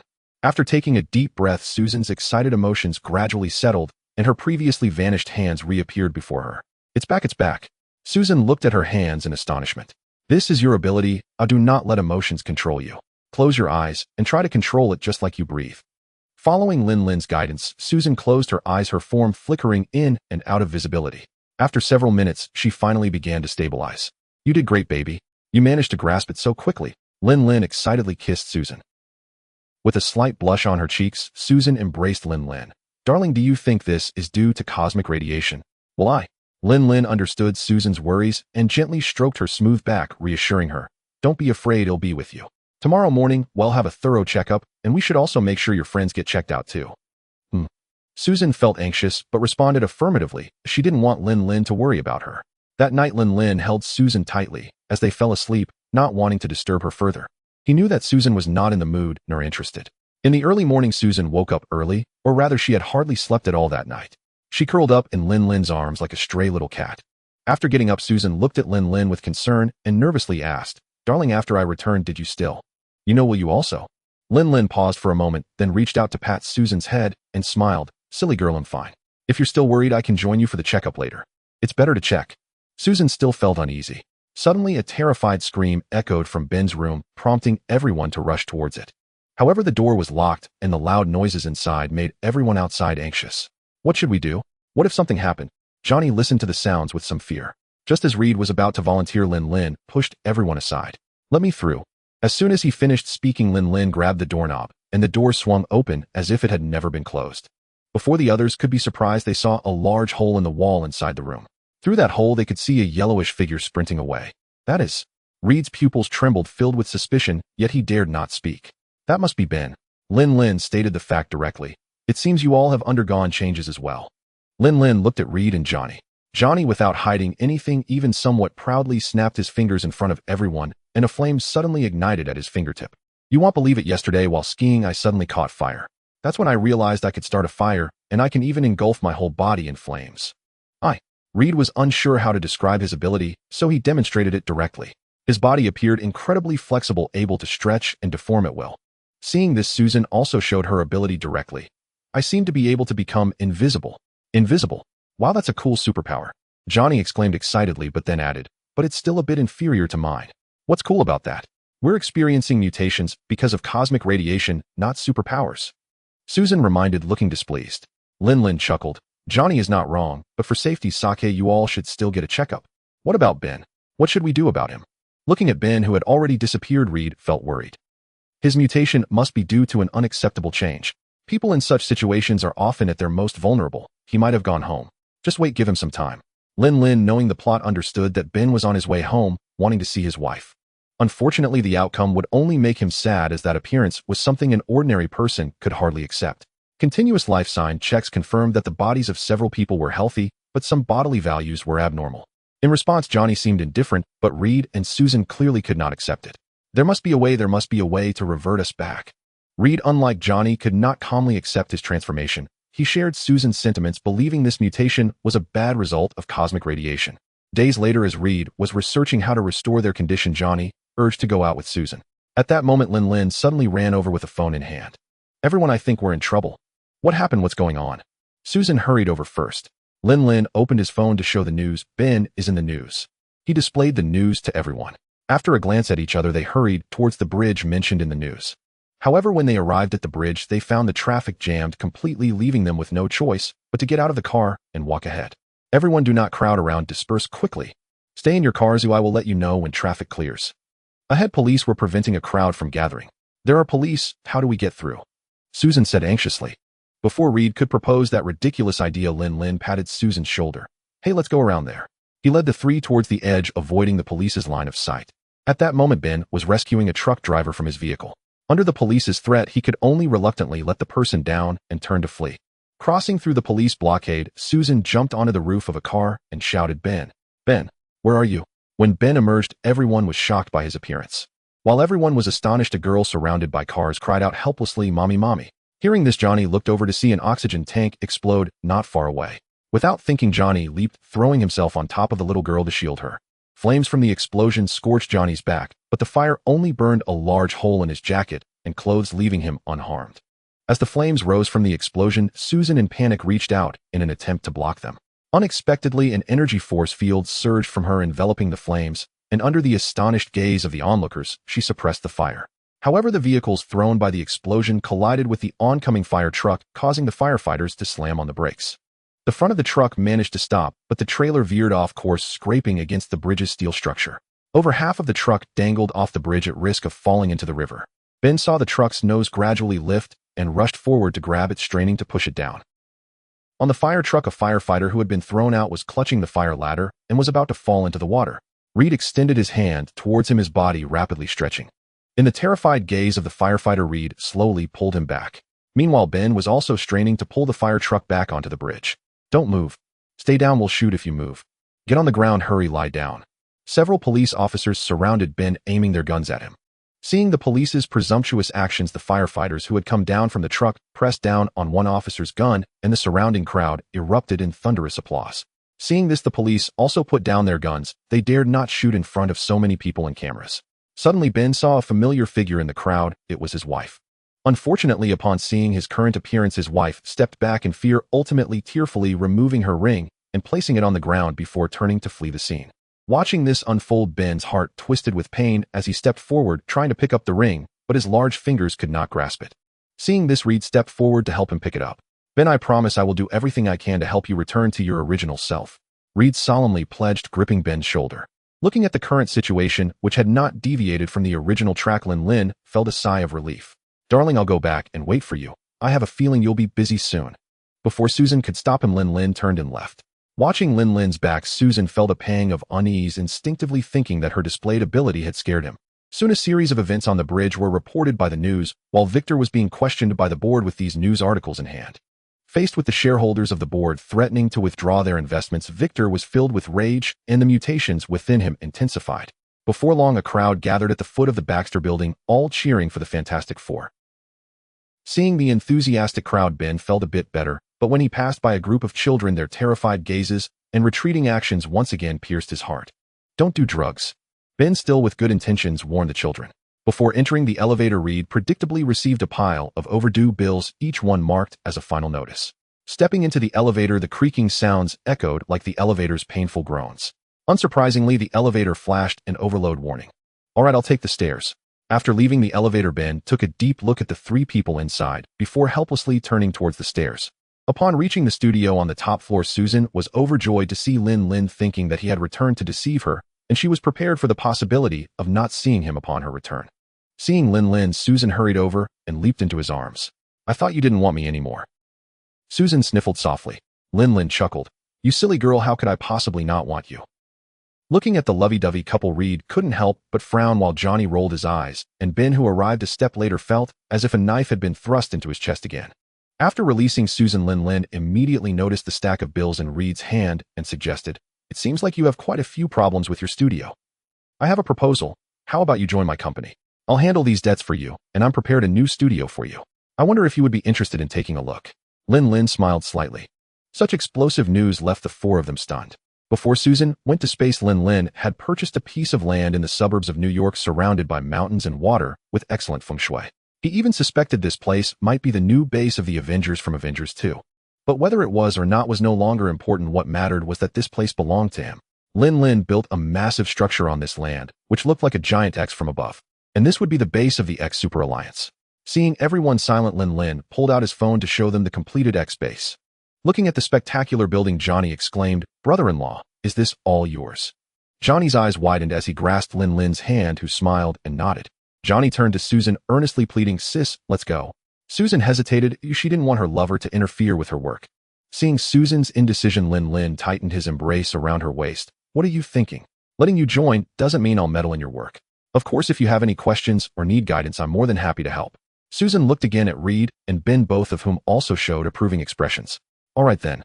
But remember, work and feelings must be kept separate. Susan ultimately smiled and agreed. Shortly after Reed moved the studio, Victor came looking for them, but when he saw the empty house, he was instantly dumbfounded. Where is everyone? Where did they go? Because of Reed's project, Victor had fallen out with the board, and his own health had deteriorated. He intended to confront Reed, only to find the place deserted.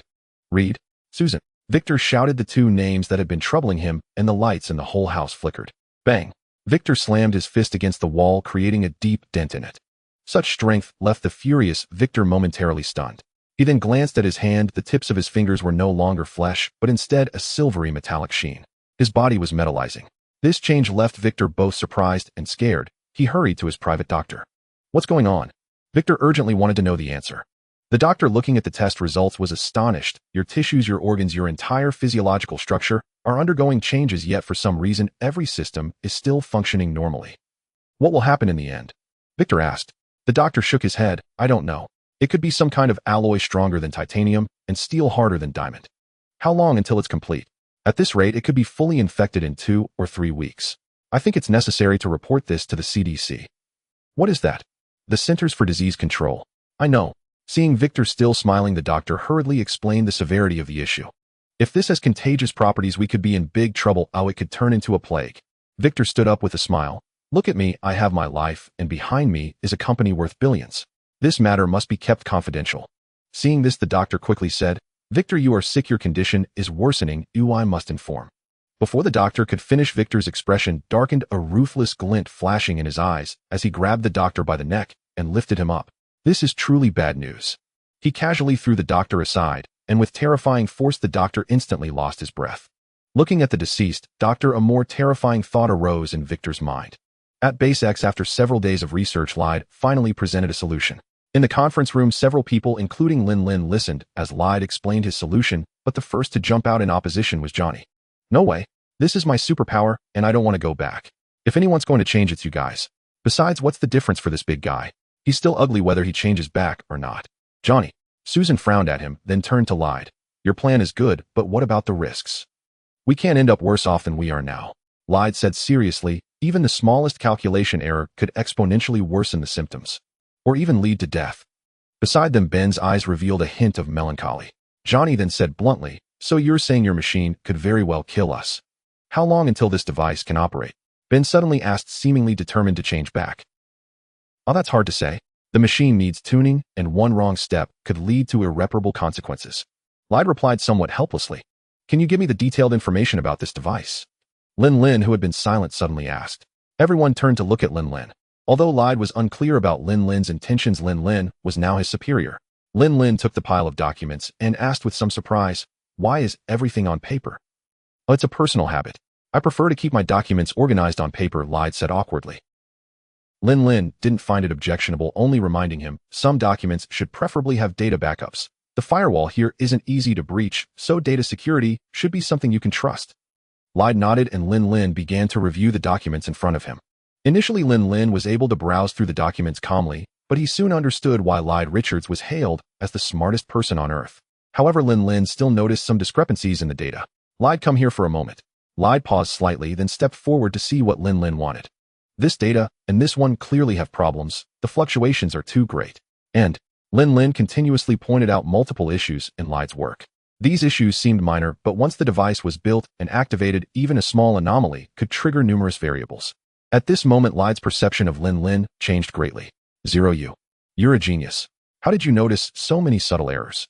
Lide couldn't help but exclaim. Lin Lin smiled and said, Lide, don't flatter me. They're just minor mistakes. Your entire thought process and idea are the true genius, but there are still problems. I think we can. Lin Lin then proposed multiple improvement plans, and the two fell into a heated discussion. The three bystanders looked at the passionately discussing pair in astonishment. Among them, Ben was the most surprised. He knew very well about Lide's feelings for Susan. The two, who could have easily become rivals in love, now sparked such dazzling brotherhood. Johnny leaned over to his sister and whispered, Sis, you better be careful not to let Lide steal your husband. Shut up. Susan rolled her eyes at Johnny. How could she not know Lin Lin's orientation? She wasn't worried about what would happen between the two. Rather, she was more concerned about whether Lin Lin would have other girlfriends. It wasn't that Susan thought too much or didn't trust Lin Lin, but she simply felt inadequate to satisfy him. Previously, she could barely meet his needs, but since she returned from space, she realized that Lin Lin had become significantly stronger than before. She felt a bit of unspoken frustration and looked at Lin Lin with a hint of helplessness in her eyes. The discussion between Lin Lin and Lide lasted for a day and a night.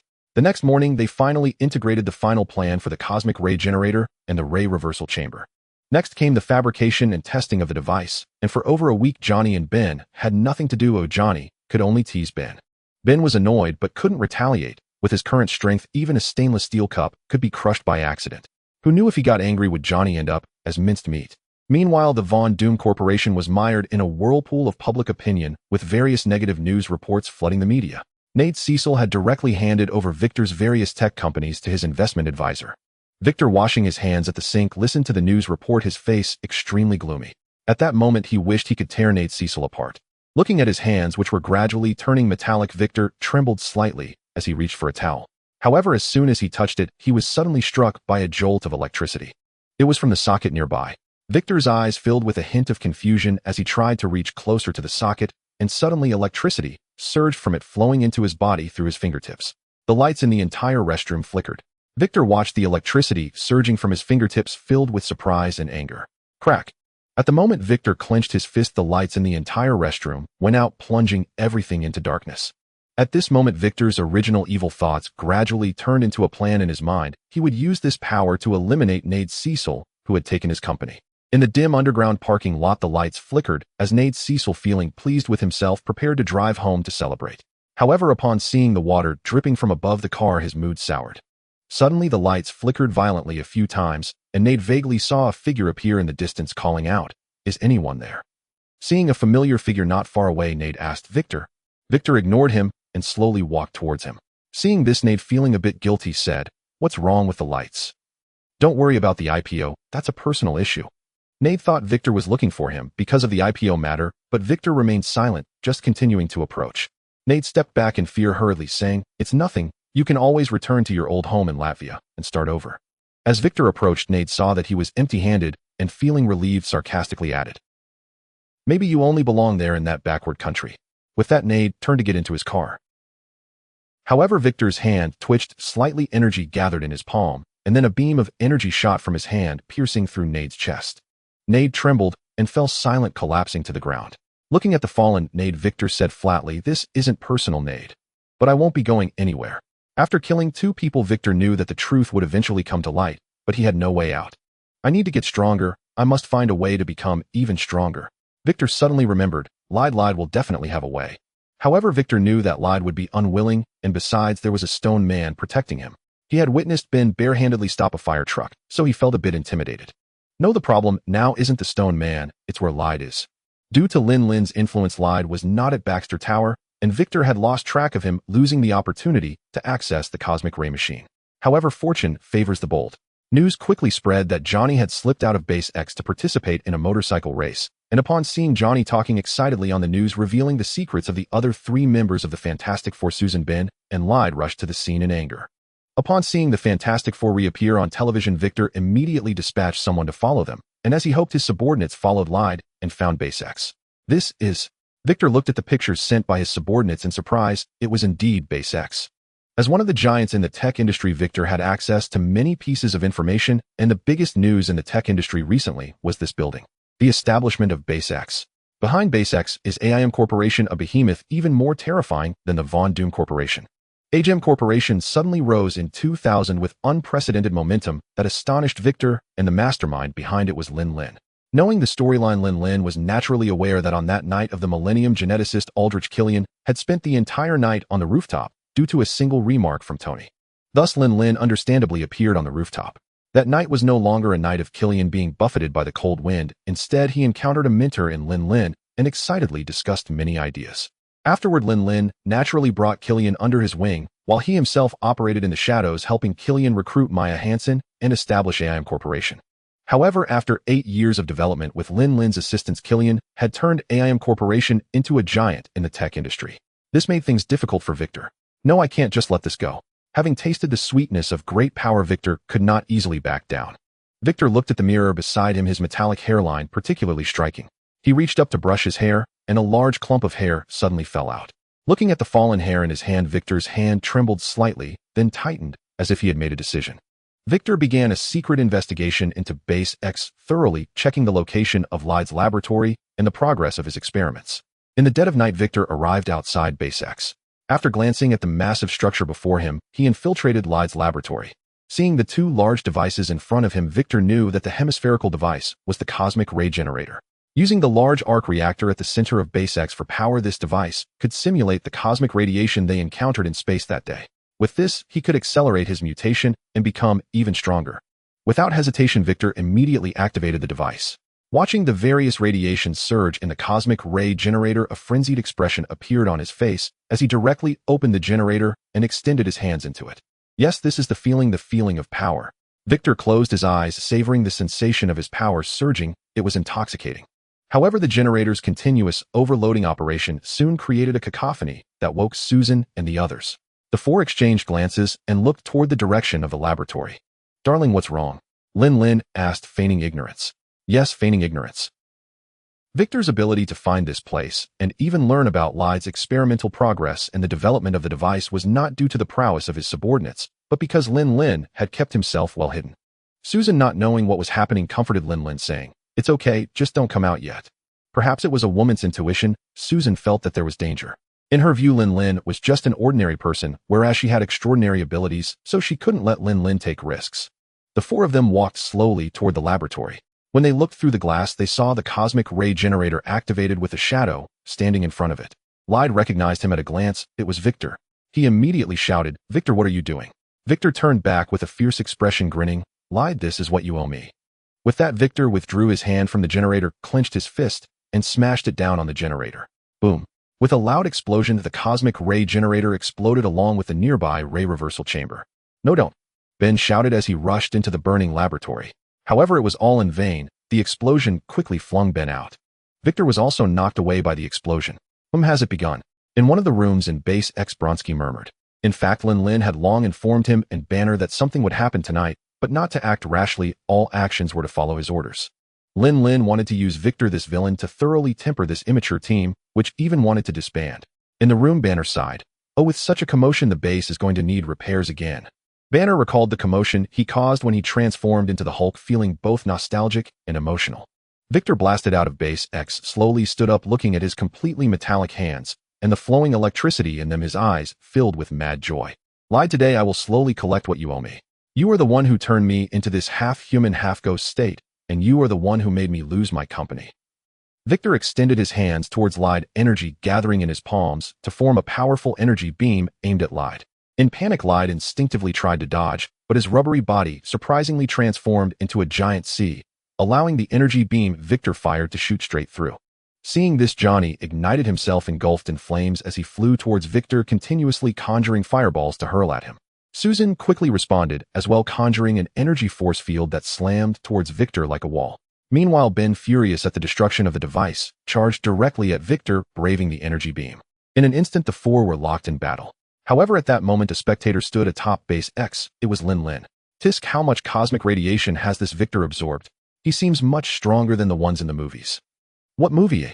Suddenly, Natasha's voice cut in from behind. Lin Lin replied nonchalantly, "I mean, he's much stronger than the supervillains in the movies." Natasha stood next to Lin Lin, perplexed, asking, "Are you just planning to watch this?" "What can I do if I don't watch?" Susan said she wouldn't let me go. Lin Lin shrugged, putting on a good boy expression. Natasha looked at Lin Lin with a questioning gaze, remaining silent. Under her gaze, Lin Lin could only helplessly admit, "All right, I'll be honest. Although Susan is my girlfriend, aside from that identity, she is still herself. I don't want my woman to be a useless vase. I want her to have her own career and enough power to protect herself." Her women. Natasha's gaze towards Lin Lin became a bit strange. Lin Lin, however, did not hide it at all, directly confirming, "Yes, indeed, her women. I definitely won't only have Susan as my woman in the future, but I'm not Tony. I can't just meet one and toss the last one aside. You men are really greedy." Natasha glanced disdainfully at Lin Lin, then asked, "What if she?" Before Natasha could finish, Lin Lin's gaze flashed with determination. "If she can't, then she still has me. I am her solid support." Hearing Lin Lin's words, which sounded like a vow, Natasha secretly thought to herself, as expected, feeling a bit envious of Susan, and even her gaze towards Lin Lin changed. Faced with the attacks of the Fantastic Four, the enraged Victor slowly raised his arms, and countless electric currents surged from X-Base, infusing into his body. "Get lost." With Victor's furious shout, countless electric currents erupted from his body, sending Susan, Johnny, and Reed flying, with the one who had been particularly favored landing directly in the distant river. "Ben." Seeing Ben fly out, Reed shouted, but Victor swiftly unleashed an energy beam. Reed evaded the energy beam like a spring, then leaped onto Victor's head, transforming into a massive canopy that enveloped him. Catching sight of Johnny, who had just gotten back up, Reed recalled Victor's metallic body and shouted to Johnny, "Johnny, maximum firepower supernova." "Are you sure?" Johnny asked, puzzled, as supernova mode was hard for him to control, even himself. Yet Reed urgently shouted, "Hurry up." Seeing this, Johnny hesitated no longer and said, "If something goes wrong, don't blame me." He then leaped up, transforming into a fireman, rushing towards Victor, while Reed quickly distanced himself from Victor. "Johnny, wrap him up with your flame spin." Following Reed's command, Johnny spun around Victor wildly, and a massive fire tornado enveloped Victor. Victor, upon seeing this, frantically released electric currents and energy beams, but Johnny's speed was simply too fast for him to hit. Although Reed wanted to use Johnny's extreme temperature to heat Victor up, the temperature was high, but insufficient, only burning off Victor's clothes without turning him red. "Susan, see if you can wrap him up." Reed shouted at Susan, attempting to use her energy field to limit the heat loss. Susan reached out her hands towards the massive fire tornado, and a faint blue energy field rapidly spread out, enveloping the enormous fire tornado. On the rooftop of X-Base, Lin Lin watched as Susan exerted all her energy to unleash the energy field. Seeing the blood dripping from her nose, his heart ached. "What's wrong? Feeling sorry for her?" Natasha laughed. Lin Lin shook his head, Feeling sorry is one thing, but it's still necessary for them to understand their own shortcomings. Soon both Susan and Johnny could no longer hold on. The energy field dissipated, and the charred earth revealed a red Iron Man standing in the center. Seeing the weakened Susan and Johnny, Victor sneered at Reed. "Is this all you can do?" Reed smiled and replied, "Now I'll give you a lesson in chemistry. Chapter 1: What happens when you rapidly cool heated metal." As soon as he finished speaking, Reed leaped into the air, transforming into a giant rubber tire rolling towards the nearby river, clearly intending to use the river's water to cool Victor rapidly. However, Victor was no fool. He raised his hands and unleashed 2 energy beams at Reed to prevent him from reaching the river. Although Reed reacted quickly enough, he couldn't withstand the intense barrage of Victor's attacks and was ultimately struck by an energy beam, sending him crashing aside. "Oh no!" Natasha exclaimed, then turned to Lin Lin. "Do you need to step in?" Lin Lin gently patted Natasha's head and smiled. "Just watch the show. It's time for me to make a heroic entrance." With that, Lin Lin leaped down from the building of X base, leaving Natasha standing on the rooftop in shock. When she regained her senses, her cheeks flushed slightly. "A hero, huh? Just to show off," Natasha remarked with a slight smirk. A simple action, a slightly affectionate head pat, warmed Natasha's heart, making her reminisce about the days spent living with her adoptive parents and sister Yelena in Ohio. Lin Lin jumped down from the rooftop of the base, landing with a half-squat hero pose, instantly drawing Victor's attention. Meanwhile, Susan, Johnny, and Reed looked on in astonishment as Lin Lin descended from the sky. "You are..." Upon seeing Lin Lin, Victor momentarily forgot his name, then exclaimed, "Zero Stark. It's you." Before Victor could ask more, Lin Lin suddenly blurred and disappeared, reappearing right in front of him. Boom. Lin Lin kicked Victor away as if he were a small toy, then leaped after him, delivering a powerful kick that sent him straight into the water. Sizzle. The scorching metal fell into the water, creating a cloud of white mist. Victor's face twisted in despair as he felt his body rapidly cool and stiffen, sinking quickly to the bottom. Gazing at the dim water surface, the suffocating sensation of the deep water tormented Victor. Just as his consciousness began to blur, he vaguely saw a massive beast head, black and gold in color. It was the divine dragon of China. Victor thought he was about to be saved, but the dragon's mouth suddenly opened and swallowed him whole. After that, there was no after. In the river beside X base, a massive figure emerged from the water and crashed down with a thud. Cough, cough, cough. Ben struggled to turn around, kneeling on the ground and violently vomiting river water, while Susan, Johnny, and Reed hurried over to check on him. "Ben, are you okay?" "Rockman, how are you?" "Ben, are you alright?" Facing the concern of his friends, Ben simply waved his hand to indicate he was fine. "Not bad. Soaking in the water for so long, it seems your mutation has greatly enhanced your survival ability in harsh environments."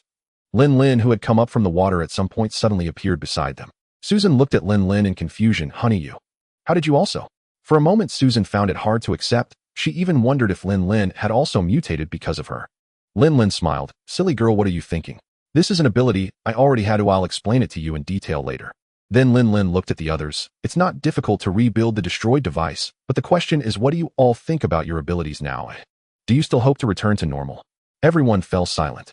Seeing they were all quiet, Lin Lin continued. "Actually, you all have this problem, and among you only Reed can truly give up his ability. He possesses immense wisdom. In the face of his intelligence, his ability to turn into a rubber man is hardly noteworthy. And Johnny, you are the fastest among the 4 to accept your changes, even relying heavily on your ability. But haven't you noticed? Your control over your abilities is quite low. Even a crumpled piece of paper you toss can cause a fire. And Ben, you are the one with the most severe mutation among the 4. Cosmic radiation has even altered your appearance, which is likely why you resist your powers the most. As for Susan, you actually take a wait-and-see attitude towards your abilities. You don't want to draw too much attention to yourself and prefer not to expose yourself to the public. I can understand that." After surveying the silent 4, Lin Lin said, "It's getting late. Let's all head back and rest. There is still some time before the device is rebuilt, so you can take this time to think it over." Back in the room, Susan immediately wore a serious expression, looking at Lin Lin as if questioning him. Lin Lin, seeing this, sat beside Susan with an apologetic smile and wrapped her in his arms. "Darling, it's my fault who I kept this from you. I'm sorry." Lin Lin spoke sincerely, his tone earnest. Seeing this, Susan didn't keep her face stern. Instead, she asked seriously, "Now what exactly is going on?"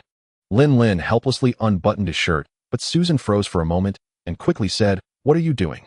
I asked you to explain, not to do that." Seeing Susan's flushed face, Lin Lin said nothing more and simply smiled as he unfastened his garment, revealing his solid chest and abs. "What are you thinking? Watch closely." As Susan watched, a black and gold dragon head appeared on Lin Lin's chest. "This is the source of my power. I call it the Dragon Totem. It is because of it that I can continuously grow stronger." Susan stepped forward, lightly caressing the dragon totem on Lin Lin's body. What beautiful patterns. It gives off a feeling. Full of power. Buzz. Suddenly the dragon totem brightened, knocking Susan back. "Aunt!" Susan exclaimed in surprise, looking at the dragon totem with astonishment. "Don't be afraid, it's just that he doesn't like others touching him." Lin Lin chuckled, then said, "Actually, I had a reason for confessing this to you today." "What do you mean?" Susan was taken aback, instinctively feeling that Lin Lin was planning to break up with her. After hesitating for a moment, Lin Lin finally spoke. "The thing is, I hope you won't give up your powers, and I even have a way to enhance your abilities, but there is a cost." "Cost? What kind of cost?" Susan, having just relaxed, felt tense again. "My dragon totem can condense something called totem seeds. You can continuously strengthen your abilities and body through training, but the cost is that once the totem seed is reclaimed by me, all your hard work will revert to me." "So?" Lin Lin found it hard to say. He wanted Susan to become stronger, but he feared she wouldn't accept the cost of the totem seed. "I thought it would be some major cost." Susan breathed a sigh of relief. "Come on, give me your seed." Susan smiled as she opened her arms to Lin Lin, who also smiled and embraced her with the power of the totem seed flowing into her body. Soon Susan felt a warmth in her chest. She pushed Lin Lin away, opened her collar, and looked down to see a small pale gold dragon head pattern on her chest. "Is this the totem seed?" As soon as the words left her mouth, Susan felt the warmth in her chest slowly spreading to her limbs, making her feel as if she were soaking in a hot spring. So comfortable. Before she could finish her sentence, Susan suddenly fainted. Lin Lin smiled as he observed. As expected, the response of the totem seed varies among individuals. The stronger the ability, the more pronounced the reaction of the totem seed, which is why Natasha had minimal reaction after accepting the totem seed, while Susan fainted immediately. Lin Lin carefully picked up Susan and gently placed her on the bed, covering her with a blanket. That night, Lin Lin did not sleep, keeping watch over Susan. A week later, the device destroyed by Victor was rebuilt, and Ben and Reed had made their decisions. Reed decided to retain his ability, but he shifted his focus to research. During that week, Ben met his destined true love, Alicia. Although Alicia couldn't see him and didn't mind his rocky appearance, he still wished to bring her happiness. Thus, Ben decided to reverse the mutation within him, but not entirely. He still hoped to retain his abilities. After the experience on the bridge, he wanted to use his powers to help more people. Meanwhile, Johnny and Susan decided to retain their abilities the very next morning after that day and immediately threw themselves into training. Afterwards, Lin Lin introduced Natasha Banner and Blonsky to them. The moment Johnny saw Natasha, he shamelessly approached her to flirt, resulting in him predictably being kicked away. The kicked Johnny stared incredulously at Natasha, thinking to himself, "Is she so strong? She looks frail, but has such power." Lin Lin chuckled from the side, while Susan's gaze kept shifting back and forth between Lin Lin and Natasha. It seemed like a woman's sixth sense, as she always felt there was something between Lin Lin and Natasha, or that there would be something. After completing Ben's mutation reversal, he finally no longer resembled a rock man. Just as Lin Lin felt happy for Ben, Ling Long's voice suddenly rang out. Young Master Tony is fighting against terrorists from the 10 Rings." Upon hearing this, Lin Lin's eyes lit up. "Tony has finally completed Mark IR. It seems I need to prepare to welcome him back." Before leaving, Lin Lin simply instructed the others and then donned his armor, heading straight to Afghanistan. When Lin Lin arrived at the 10 Rings base, he saw flames rising in the valley and a figure flew out, ultimately landing in the desert several kilometers away. Looking at the extremely obvious parabolic trajectory, Lin Lin laughed. "Looks like this guy took quite a fall." Soon the massive explosion in the valley caught the attention of the stationed American troops in Afghanistan, and Tony was naturally discovered. As for Lin Lin, his first-generation armor had a cloaking coating, and with Reed's addition, the armor was further upgraded to possess optical stealth technology, allowing him to watch Tony being rescued without any concern. Seeing that Tony was unharmed, Lin Lin turned and flew towards Malibu, and halfway through, Pepper called, naturally informing him about Tony's rescue. "Really? This guy finally decided to come back." Lin Lin joked nonchalantly. However, this made Pepper very unhappy. "Lin Lin, what do you mean by that? Your brother was captured by terrorists for over 2 months. He must have suffered a lot, and you still joke about him." Lin Lin hurriedly admitted his mistake. All right, Sister Pepper, I was wrong. I'm already on my way back, and will definitely give him a warm welcome when I return." When he returned to the villa in Malibu, Pepper wanted to take Lin Lin to pick up Tony, but Lin Lin directly refused, turning around and giving her a meat sandwich to take to Tony. After all, what's so good about cheeseburgers? Nothing beats a meat sandwich. Who would be the most anxious about Tony's return? Naturally, it would be Obadiah. At this moment, Obadiah was furiously roaring in his villa in New York, casually picking up a precious piece of artwork and smashing it to the ground.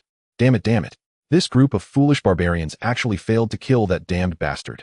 At this moment, Obadiah was utterly furious. He had thought Tony was long dead in the Middle East, merely undiscovered. Those two brothers, they both should die. The older brother suddenly came back to life, and now the younger one has run out. Previously, Obadiah had schemed to kill Lin Lin, but Lin Lin had vanished as if he had evaporated. Just when the news broke that Tony had been found, he unexpectedly appeared at the seaside villa in Malibu. Two brothers. Right, they are brothers. A glint of sharp light flashed in Obadiah's eyes as a plan began to take shape in his mind.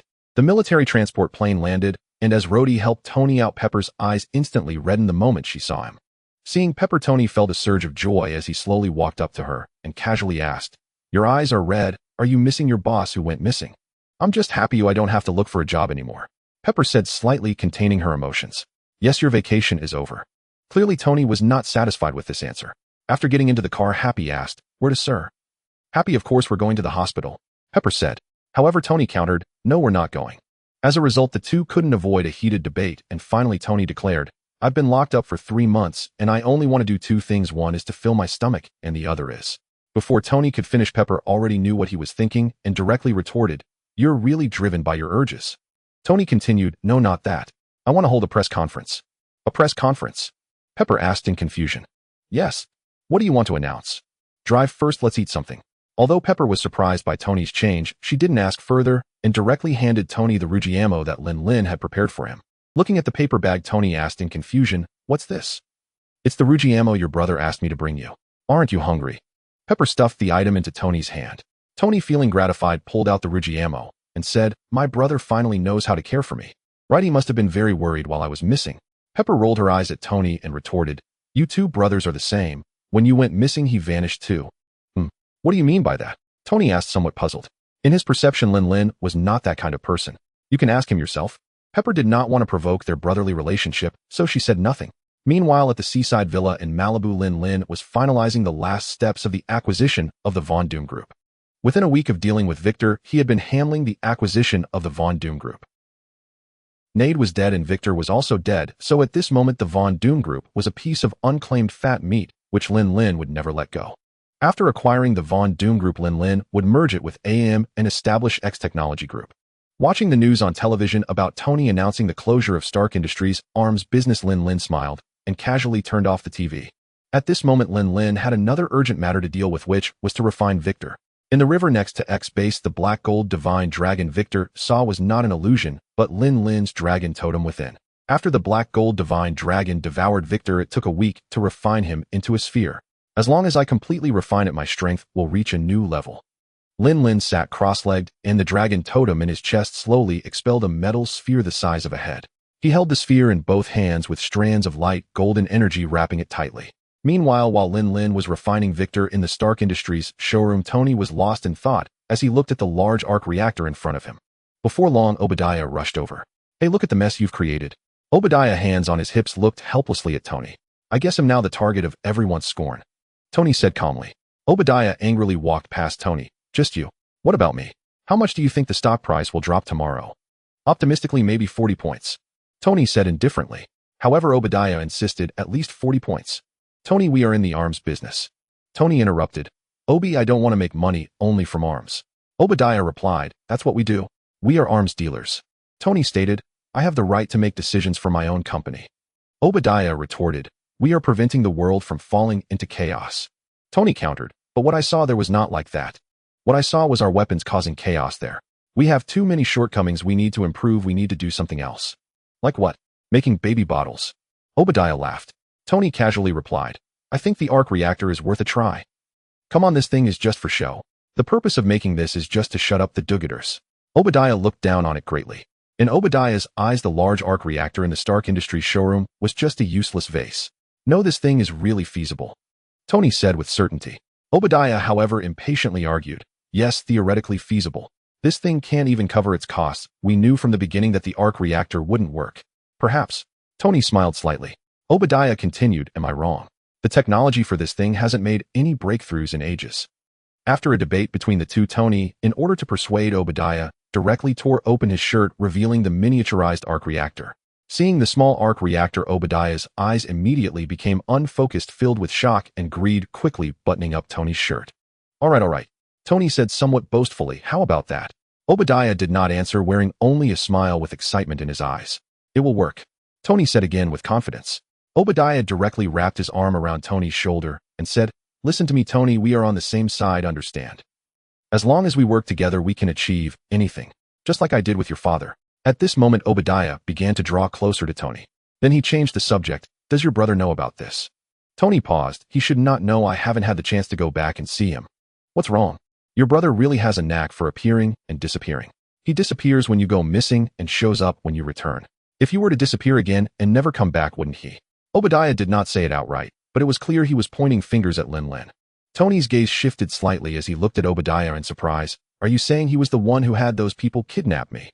No, perhaps it wasn't kidnapping, but Obadiah gestured at his neck. It's just that those people didn't kill you, but instead made you help them produce weapons. Tony's eyes lowered, unsure of what he was thinking. After returning to the seaside villa, Tony saw a table full of dishes, but did not see Lin Lin, so he knocked on his room door. Lin Lin, are you there? Upon hearing the voice, Lin Lin snapped out of his meditative state and came forward to open the door. Oh, the genius is back. Seeing Tony for the first time, Lin Lin still teased him, but this time Tony did not banter back and instead walked straight into his room. Noticing something unusual, Lin Lin felt puzzled and thought, did something happen in between that deviated from the plot? Close the door, Tony said with a cold face. Lin Lin kicked the door shut. Where have you been while I was missing? Tony directly questioned. Are you interrogating me? Lin Lin frowned. But Tony ignored him and continued to ask, where have you been during this time? Our great genius has the brains for inventions, but no brains for questions. Lin Lin sat down on a nearby sofa, looking disdainful. Lin Lin had already guessed that it was likely Obadiah stirring things up. However, it was indeed true that he had been out of touch during this time, and Lin Lin was hesitating whether to tell Tony about his affairs. Once Tony knew about these things, the original plot would deviate again. Forget it, it had already strayed from the original plot anyway, so one more deviation didn't matter. Thus Lin Lin directly confessed, aren't you asking where I've been during this time? Lin Lin reached out to Pat and awaken Ling Long. Ling Long sent the merger plan of X Technology Group to Tony and also send him everything about the acquisition of the Von Doom Group and the establishment of X Base that has been happening during this time. All right, young master. The originally serious Tony was momentarily taken aback. Sir, Mr. Lin Lin has sent the materials. It was only when Jarvis received the sent materials that Tony came back to his senses. He took out his phone and carefully looked over the materials, his expression changing repeatedly.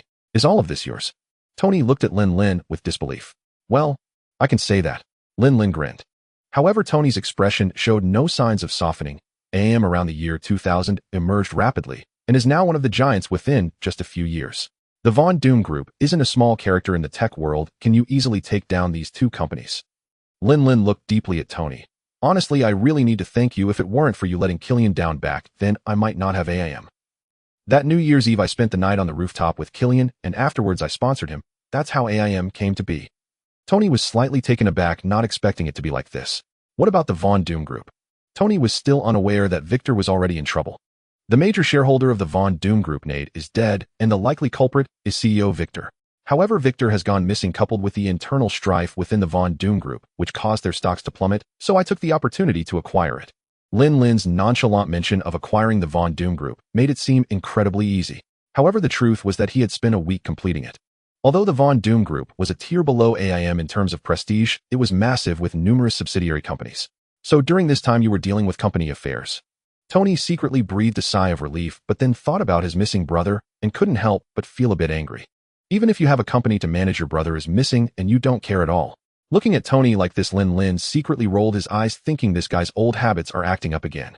You? Sai, I really can't with you. Lin Lin said somewhat speechlessly, then shouted, Ling Long, send him some of the information I've gathered on Stark Industries. Then one photo after another appeared on Tony's phone. Tony viewed each of those photos, all of which featured Middle Eastern settings familiar to him, showcasing Stark Industries weapons. A large quantity of Stark Industries weapons has appeared in the Middle East. I don't recall Stark Industries having dealings with terrorists. Do you know? Lin Lin asked knowingly.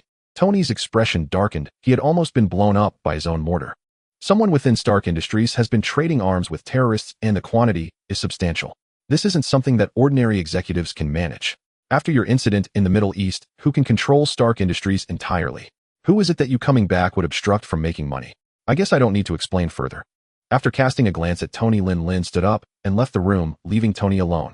In truth, Lin Lin had been very restrained, not directly stating that it was Obadiah, but Tony would surely guess it. However, Lin Lin was unsure how deep Tony's feelings for Obadiah ran and whether this would make him sufficiently wary of Obadiah. But none of that mattered now. What mattered was eating. Just as Lin Lin was finishing up his meal, Tony finally came out of the room. Do you have any other evidence besides these photos? Tony asked. Hearing Tony's question, Lin Lin sighed, internally thinking as expected it's still useless. These alone won't work. In fact, Tony had already begun to suspect when he saw the mountain of Stark Industries equipment at the Ten Rings base, but he still couldn't believe that the one who acted like a father and friend to him would be behind it. Lin Lin shook his head to indicate that he had none. Clearly the matter would just end there, but the next day the media began to flood with rumors about Lin Lin and Tony. The media speculated whether Stark's adopted son was plotting with Stark Industries to conspire with terrorists to murder Tony, while Tony narrowly escaped. News like this flooded the headlines. However, the Stark brothers, who had long since communicated, ignored these reports. On the other side, Obadiah, having seen the miniaturized arc reactor on Tony's chest, instructed the technical department to work overtime to miniaturize the large arc reactor. After Lazar from the Ten Rings had gathered all the fragments of Mark I, he immediately contacted Obadiah, attempting to exchange the gadget that Tony had tinkered with in the cave for another batch of arms. The next day, Lin Lin prepared to leave the seaside villa in Maubury to head to Base X. With the matter of Tony coming to a close, he planned to arrange things at the base before heading to 177A, Black Street, Greenwich Village, New York City. Indeed, it is the magical sanctuary of New York. When Pepper arrived at the villa and saw Lin Lin packing, she asked in confusion, "What are you doing? Your brother just returned not long ago, and now you're leaving. Aren't you going to stay home with him?" Lin Lin waved his hand dismissively, saying, "He's busy now, he doesn't need me around. Besides, if he really wants company, hell, just find a woman, not me." With that, Lin Lin turned to leave the villa, saying to Pepper, "Goodbye, Pepper. By the way, tell Tony I've left." Watching Lin Lin's departing figure, Pepper shook her head helplessly, saying, "How can these two brothers be so alike? The Lin Lin from before was so well-behaved and adorable. How did he end up like Tony now? He must have been led astray by Tony." Just as Pepper was complaining, Tony's voice echoed from the terminal on the table nearby. "Pepper, how big is your hand?" Pepper looked confused and asked, "What do you mean?" Tony did not explain, but urged, "Come down and help me." Not understanding, Pepper walked down to the underground studio, where she found Tony lounging in a chair with his shirt off. Seeing Pepper, Tony asked, "Let me see your hand." Although puzzled, Pepper reluctantly raised her small hands. Tony smiled and praised, "Wow, very nice, really delicate little hands. I just need to borrow a little of your time to help me put this on." As Pepper approached, she was astonished to see the arc reactor in Tony's chest, exclaiming, "Oh my God, this is what keeps you alive, right?" "Yes, but this one is now just an old relic, so I need to replace it with this new one." Tony fiddled with the new arc reactor in his hand. Compared to the crude one made in the cave, this new arc reactor had a much stronger energy output. After all, the former used only 1.6 grams of palladium, while the latter was a whole piece of palladium, making the second-generation arc reactor not only stronger in energy output, but also more durable. Amidst Pepper's disgusted and nauseated expressions and the constant alarms from the medical detectors, Tony finally replaced his old arc reactor with the new one. This incident also sparked Tony's idea of making the reactor replacement a quick-release feature. Afterward, Tony began the upgrade plan for the Mark armor. However, due to Lin Lin's warning, when Jarvis asked if the project index for Mark II should be stored in the company's central database, Tony refused and directly stored all the data for Mark II on his own server. While Tony was upgrading his armor, Lin Lin was arranging tasks for everyone at Base X. Xavier's school. Natasha looked at the information in her hand in surprise, having seen this place in the SHIELD database. This was a school specifically for mutants, and the higher-ups of the school collaborated with the government, so SHIELD naturally knew about it. "Boss, are you sending us to this school to be teachers? Isn't that a bit inappropriate?" Blonsky said reluctantly, as he was a soldier, and teaching students felt a bit out of place. Not only Blonsky, but Johnny also complained, while only Banner and Susan seemed quite interested in this task. Lin Lin smiled and explained, "This is not an ordinary academy. It's a school for mutants with students and teachers who are all mutants. Mutants are different from you. Their abilities are innate, brought about by this gene. You, on the other hand, have been influenced by external factors. The teaching task is just a cover. The real goal is to win over upright and just mutants. Of course, teaching is also necessary. You need to guide them on how to properly deal with their abilities." Lin Lin's gaze suddenly turned to Natasha. "This mission might be a bit difficult for you, but you can consult Natasha for help. She's an expert." Natasha squinted at Lin Lin, her eyes filled with resentment, while Susan observed the entire scene. "What about you?" Susan suddenly asked. This task clearly wasn't short-term. While she was away, what was Lin Lin going to do? She needed to find out. Lin Lin smiled slightly. "I'm going to meet someone, a sorceress who has lived for hundreds of years." A sorceress who has lived for hundreds of years. Susan was momentarily taken aback. The others were also stunned. Although they were all superpowered individuals, they had never heard of such a thing as magic. Seeing the shocked expressions on everyone's faces, Lin Lin laughed and said, Yes, that's right, a sorceress. And my purpose in going is to learn magic. Once I master it, I'll teach you. Banner, looking skeptical, said, how can there be magic? While we possess extraordinary powers, there are at least traces to follow, but magic is pure nonsense. Not only Banner thought so, the others did too. Lin Lin did not explain in response to their doubts, only smilingly said, whether it's true or not, I'll know when I return after learning. If it turns out to be false, you can mock me all you want. All right, but you have to promise to be happy about it when the time comes, brother-in-law. Johnny immediately joined in teasing. After arranging everyone, Lin Lin set off for the magical sanctuary in New York. Standing in front of 177A, Black Street, Greenwich Village in the heart of New York, Lin Lin looked at the three-story Victorian-style brownstone townhouse, designed in French Baroque architecture, which appeared to be no different from ordinary residences. However, this building, invisible to others, yet indistinguishable from an ordinary house, was a nexus of the multiverse and supernatural phenomena. Lin Lin knocked on the door, and before anyone could respond, the door slowly opened, and a voice echoed in his ear. Come in. Without any hesitation, Lin Lin stepped straight into the New York sanctuary. Here, sitting in the living room and enjoying tea, the Ancient One greeted Lin Lin as if they were old friends. Lin Lin was taken aback, thinking, sister, do we know each other well? Although surprised, he walked over and casually pulled out a chair to sit down. Do you know me? The Ancient One picked up the teacup and smiled, saying, I must say Chinese tea is the best. The tea set is also wonderful. As the Ancient One spoke, the teapot on the table floated in the air, pouring Lin Lin a cup. Lin Lin did not ask further, and instead lifted the teacup to sniff. It smells good, tea Guanyin. Then he took a sip. It's better not to add honey to tea. I prefer it pure. Lin Lin frowned as he said, I've been waiting for you for a long time. The Ancient One said slowly. Lin Lin asked again, have you been observing me all this time? Indeed. The Ancient One did not hide it and straightforwardly admitted, because of your appearance, all the futures I once saw have vanished. Everything has become unpredictable, and the future is filled with fog and uncertainty. Lin Lin understood the Ancient One's words, saying, just as I thought. He had long anticipated this, for everything had already deviated from its original trajectory because of him. So what do you want from me? The Ancient One asked. Being so direct, Lin Lin would not be evasive either for magic. In terms of magic on Earth, I believe there is no one more proficient than you. Magic. The Ancient One was slightly taken aback, perplexed, and said, the power within you is unlike anything I have ever seen, and its potential is astounding. Do you still need magic? Lin Lin knew that the power she referred to was the dragon totem. There's a saying in China, more skills do not weigh one down. How should I put it? Different powers have different advantages, right? The wonders of magic I think you understand better than I do. Lin Lin's words lit up the Ancient One's eyes. You are very clever and wise. Since you want to learn magic, I will take you to Confrontation. What you can learn there will depend on you. The Ancient One's quick agreement surprised Lin Lin. Don't you have any other conditions? Just let me enter Confrontation like this. Conditions? I do have some, but I believe you will fulfill them on your own without me mentioning them. The Ancient One looked at Lin Lin, her eyes seeming to see right through him. Realizing that she had been secretly observing him, she must have understood his various thoughts, and the task of becoming the Sorcerer Supreme entailed protecting the Earth and the multiverse, passing down magic to maintain order in the magical world, and training successors. Thus her conditions would likely be one of these, and the most probable one would be to have Lin Lin assist in protecting the Earth and the multiverse. But this was precisely Lin Lin's original intention in establishing the X-Super Alliance. Therefore, the Ancient One did not need to propose conditions. Lin Lin would carry them out on his own. Then let's go. The Ancient One slowly stood up and casually put on the Eye of Agamotto. She drew a circle in front of her with her hand, and as she did so, magical energy burst forth like sparks, slowly coalescing into a circle that gradually expanded until the scene of Confrontation appeared in the circular portal. Once the portal expanded to 2 meters, the Ancient One lowered her hand and stepped into the portal, with Lin Lin following closely behind. Stepping into Confrontation for the first time, Lin Lin curiously examined everything around him. The surrounding architecture exuded an ancient aura quite similar in style to traditional Chinese architecture. In fact, Lin Lin felt a bit regretful. He wanted to experience the feeling of being soul dispersed by the Ancient One's palm, just like Dr. Strange did in the future, then have his soul racing through the multiverse and various dimensions. The Ancient One took Lin Lin around Confrontation, introducing him to the facilities and people there. So how is it? Not bad, right? Though it can't compare to your base. Confrontation has its own unique atmosphere. The Ancient One smiled at Lin Lin. Lin Lin nodded noncommittally.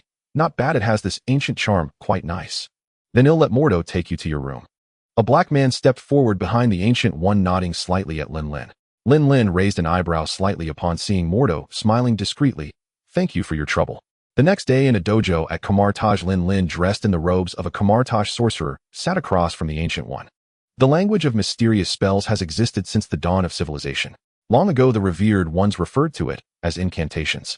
In simple terms, it is a program building the source code of the real world. We draw energy from other spaces in the multiverse, then recite incantations to forge shields, weapons, and cast spells.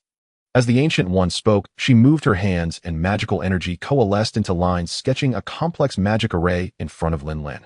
As the Ancient One cast the magic array, the energy that formed it slowly dissipated. Watching this scene, numerous thoughts floated through Lin Lin's mind.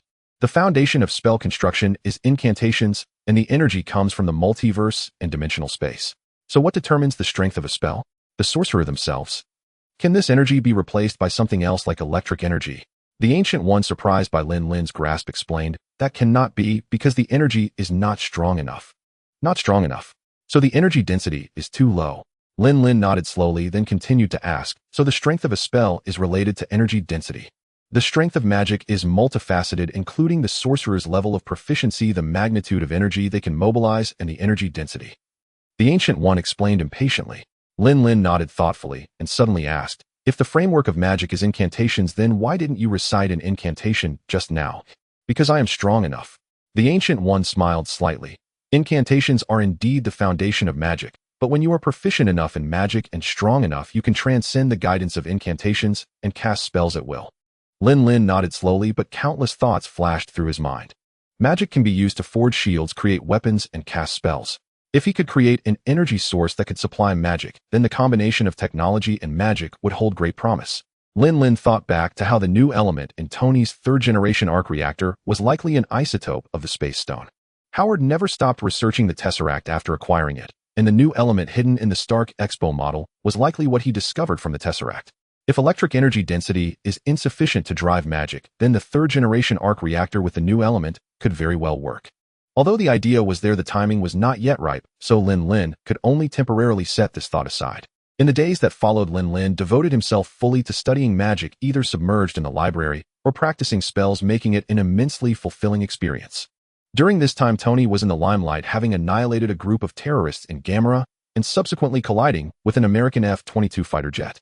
Although the military claimed it was a training accident, Lin Lin knew it was Tony's doing. Another person who knew was Obadiah. Raza had a close call and saw Tony's Iron Man suit soaring into the sky, directly informing Obadiah about it. Coupled with Raza's earlier words, Obadiah could be certain that Tony had developed a stronger suit based on that scrap metal-like suit he escaped from the Ten Rings base. Obadiah never doubted Tony's intellect. His mind was always filled with all sorts of imaginative ideas. The armor, that broken armor, must be acquired, and the miniaturization of the arc reactor must be expedited. Looking at the news, Obadiah's eyes were filled with greed and desire. Since Tony saw the photos of Stark Industries arms appearing in Gamera Town, given by reporter Christine at the Firefighter Family Fund donation gala.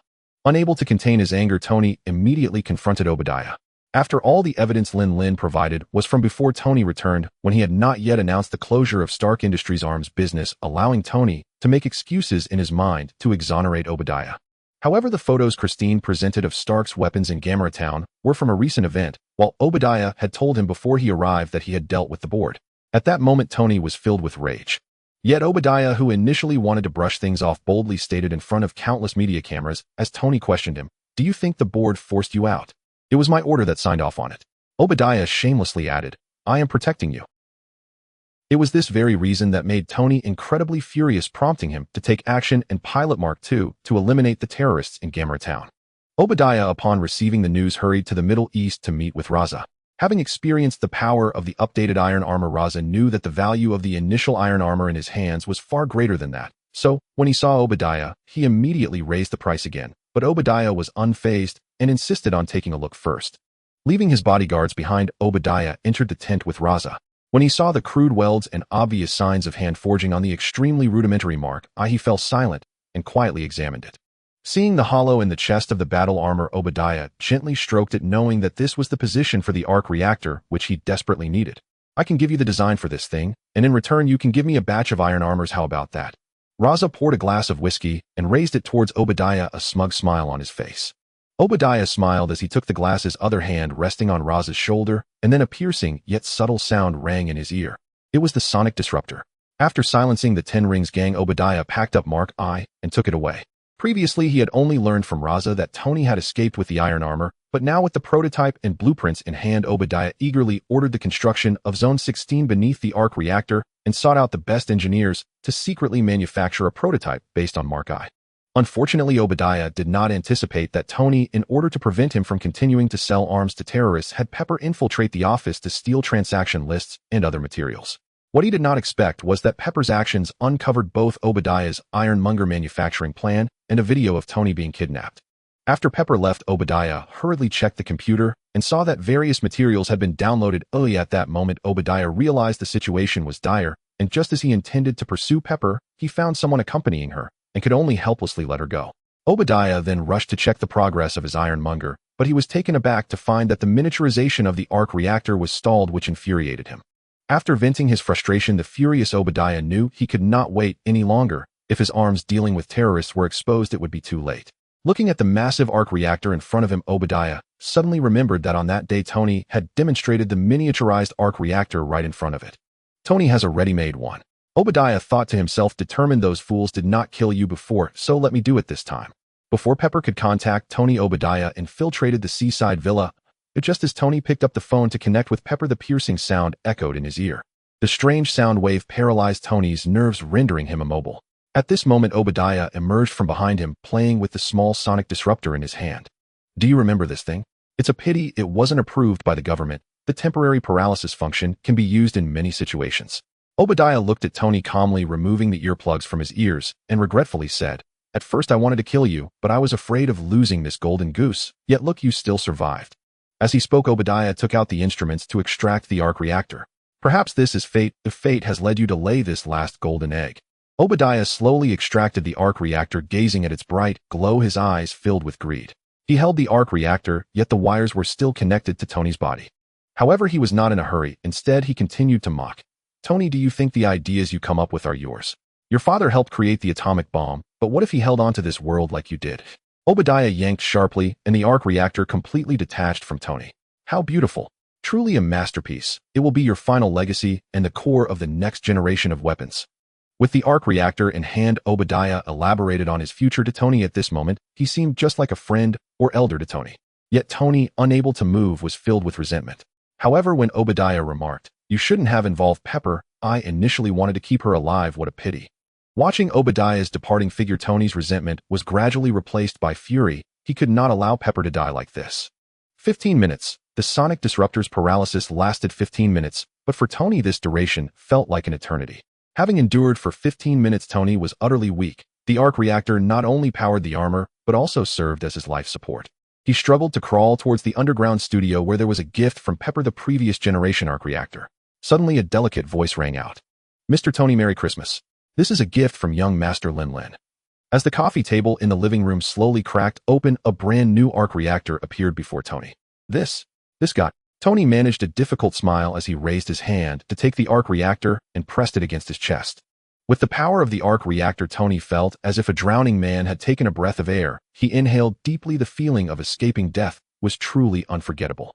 This kid actually managed to tinker out a mini arc reactor, but it seems even better than mine. Wait, how did he know I needed this? No, when he returns I have to ask him properly. Now Tony had no time to dwell on these thoughts. He had to find Pepper quickly, or she would be in danger. As Tony rushed to the underground studio in his armor, he called Pepper. Meanwhile, Lin Lin, far away in Kamartaj, watched Tony sprinting to the underground studio on the monitor and smiled reassuringly. "With a more powerful arc reactor, if you still end up in such a mess, I will have to laugh at you when I get back." Lin Lin did not dare to gamble. With the power of the initial arc reactor, Tony had barely won in the original storyline, but now with the plot disrupted, who knows if he could win again. Thus, Lin Lin had long prepared a brand new arc reactor for Tony. After seeing Tony install the arc reactor he provided, Lin Lin felt somewhat relieved and then went to find Gui. "You're here? It seems that the crisis of that playboy has been resolved." Gui, who was instructing a novice mage, asked when she saw Lin Lin approaching. Lin Lin nodded. "I suppose it's resolved. If he can't handle this, then he deserves to die." Gui laughed upon hearing this. "You seem heartless, yet you value friendship. Even from thousands of miles away, you still worry for your brother. Not to mention that there is something I want to ask for your help with. I wonder if you would be willing." Lin Lin did not speak directly, but instead asked tentatively. "That depends on what you need my help with." Gui replied. "I want to borrow the Book of Ishani to have a look. I know this thing is extremely valuable to you. If you don't want to lend it, then forget it." Originally, Lin Lin was unsure if the Book of Vishanti was in Gu Yi's possession, but during a casual conversation, he learned that Gu Yi actually had it. Hearing this request, Gu Yi's brow furrowed. The Book of Vishanti. What do you want it for? Gu Yi thought Lin Lin wanted to learn magic merely to have more tools, but borrowing the Book of Vishanti was not a trivial matter. Lin Lin organized his thoughts slightly and said, I have some ideas that require a lot of magical knowledge to realize. So you've read all the magical books in the library? Gu Yi furrowed her brow. Not really, but I've read all the ones I thought were necessary. Lin Lin replied. Upon hearing this, Gu Yi let out a sigh of relief, as she had thought Lin Lin truly finished all the books in such a short time. Then if you can finish all the books here within 3 months, I will lend you the Book of Vishanti. This will serve as a test for you. Gu Yi looked at Lin Lin with a hint of playfulness in her eyes. Faced with such a harsh requirement, Lin Lin, however, agreed without a second thought. Lin Lin's quick agreement surprised Gu Yi. Finishing all the magical books in Camartage within 3 months was no small feat. An ordinary mage would require at least 3 years to complete the magical books here. However, 78 days later, when Lin Lin appeared before Gu Yi again, he said, I have finished all the magical books here. You can ask anything. At this moment, Gu Yi could no longer hide her astonishment. If Lin Lin had merely said he finished all the magical books here, Gu Yi would not have found it strange and might have teased him about lying, but when Lin Lin said he could be asked anything, that was truly shocking. This meant that Lin Lin not only read all the magical books, but also memorized them. Are you sure? Gu Yi stared intently into Lin Lin's eyes, trying to detect any signs of panic or deception. Unfortunately, there were none. Lin Lin spoke in a calm tone with determined eyes. Absolutely. This meant that what Lin Lin said was the truth. Incredible, truly incredible. Gu Yi did not pose any questions, only expressing her admiration. Subsequently, Gu Yi led Lin Lin away from Camartage to the Sanctum Sanctorum, which is the magical temple in New York. On the 3rd floor of the New York Sanctum, Gu Yi brought Lin Lin to a door, chanting spells and gesturing, causing intricate magical patterns to appear on the door. As the energy spread, the entire door was covered in magical patterns, and the gaps of the door slowly began to glow. When Gu Yi's chant ceased and the door's energy dissipated, she pulled the door open. At this moment, the bizarre sights of the alternate space presented themselves before Lin Lin, with kaleidoscopic scenery filling the entire space behind the door. In this dreamlike space floated a small island, where the Book of Vishanti was kept. Go. You can borrow it, but you cannot leave here. You can only read it here. Looking at Lin Lin, Gu Yi felt somewhat emotional. You are likely the first person who is not a supreme mage to see the Book of Vishanti. Then I must thank Master Gu Yi for this opportunity. Lin Lin smiled lightly, tapping his toes and gracefully floating towards the Book of Vishanti. Lin Lin felt quite emotional. He did not expect to borrow the Book of Vishanti so easily and was filled with gratitude towards Gu Yi. However, this was precisely what Gu Yi wanted. Although she changed due to Lin Lin, she had long accepted her fate, as centuries of responsibility had left her weary. And Lin Lin was certainly not going to inherit her mantle. The only one who could inherit her legacy was strange. However, due to the uncertainties of the future, she needed Lin Lin to bear these burdens. She needed Lin Lin to protect Camartage, the 3 major magical sanctums, and Strange in the future. Even though she had already decided to accept death, Gu Yi was still planning for the future. Approaching the Book of Vishanti, Lin Lin's eyes sparkled as he looked at the beautifully bound book, carefully taking it down. The first sensation upon touching the Book of Vishanti was warmth, yet it gave Lin Lin a metallic feel. However, he did not mind. He slowly opened the book created by the 3 Marvel deities, greedily absorbing the various magical knowledge within. Watching Lin Lin diligently flipping through the Book of Vishanti, Gu Yi nodded in satisfaction. She could foresee this young man's future. Without mentioning anything else, his magical achievements would undoubtedly surpass hers. Lin Lin was swimming in a sea of magical knowledge, while Tony, more than 2 months prior, was engaged in a fierce battle with Ironmonger. Though he had the new arc reactor left by Lin Lin, it could not match the enormous size and heavy weaponry of Ironmonger. Utilizing high-altitude ice, Tony still could not defeat Ironmonger, so like in the original plot, he turned his sights to the large arc reactor in the exhibition hall. Tony directed Pepper to activate all the circuits of the arc reactor, forcing it to overload. Compared to the original plot, Tony easily knocked Ironmonger off the roof and into the arc reactor with a massive explosion, obliterating this Stark Industries factory. Following this series of events, both the government and Stark Industries needed to provide an explanation to the public. So the next morning, the military held a press conference alongside Stark Industries. Tony held the script prepared by Coulson in his hand, but as he was reading it word for word, he was quickly interrupted by Christine sitting in the audience. After some back and forth, Tony almost admitted he was Iron Man. Fortunately, Rhodey quickly reminded him, Tony, read what the script says. The actual situation is. When Tony looked back at the script, he fell silent. I am Iron Man. That phrase like a vow echoed again, causing the originally calm reporters to erupt. That night after returning to his seaside villa, Tony unexpectedly met with Nick Fury. Originally, Nick Fury was determined to persuade Tony to join his camp, even hoping to use Tony to pull Lin Lin and his group over. However, the ever-arrogant Tony did not even bother to entertain him and directly asked Nick Fury to leave the villa.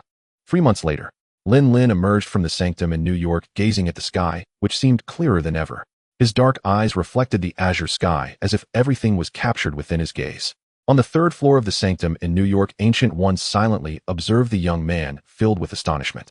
3 months in that space equates to 3 years. He actually finished reading the Book of the Weshan Emperor in just 3 years.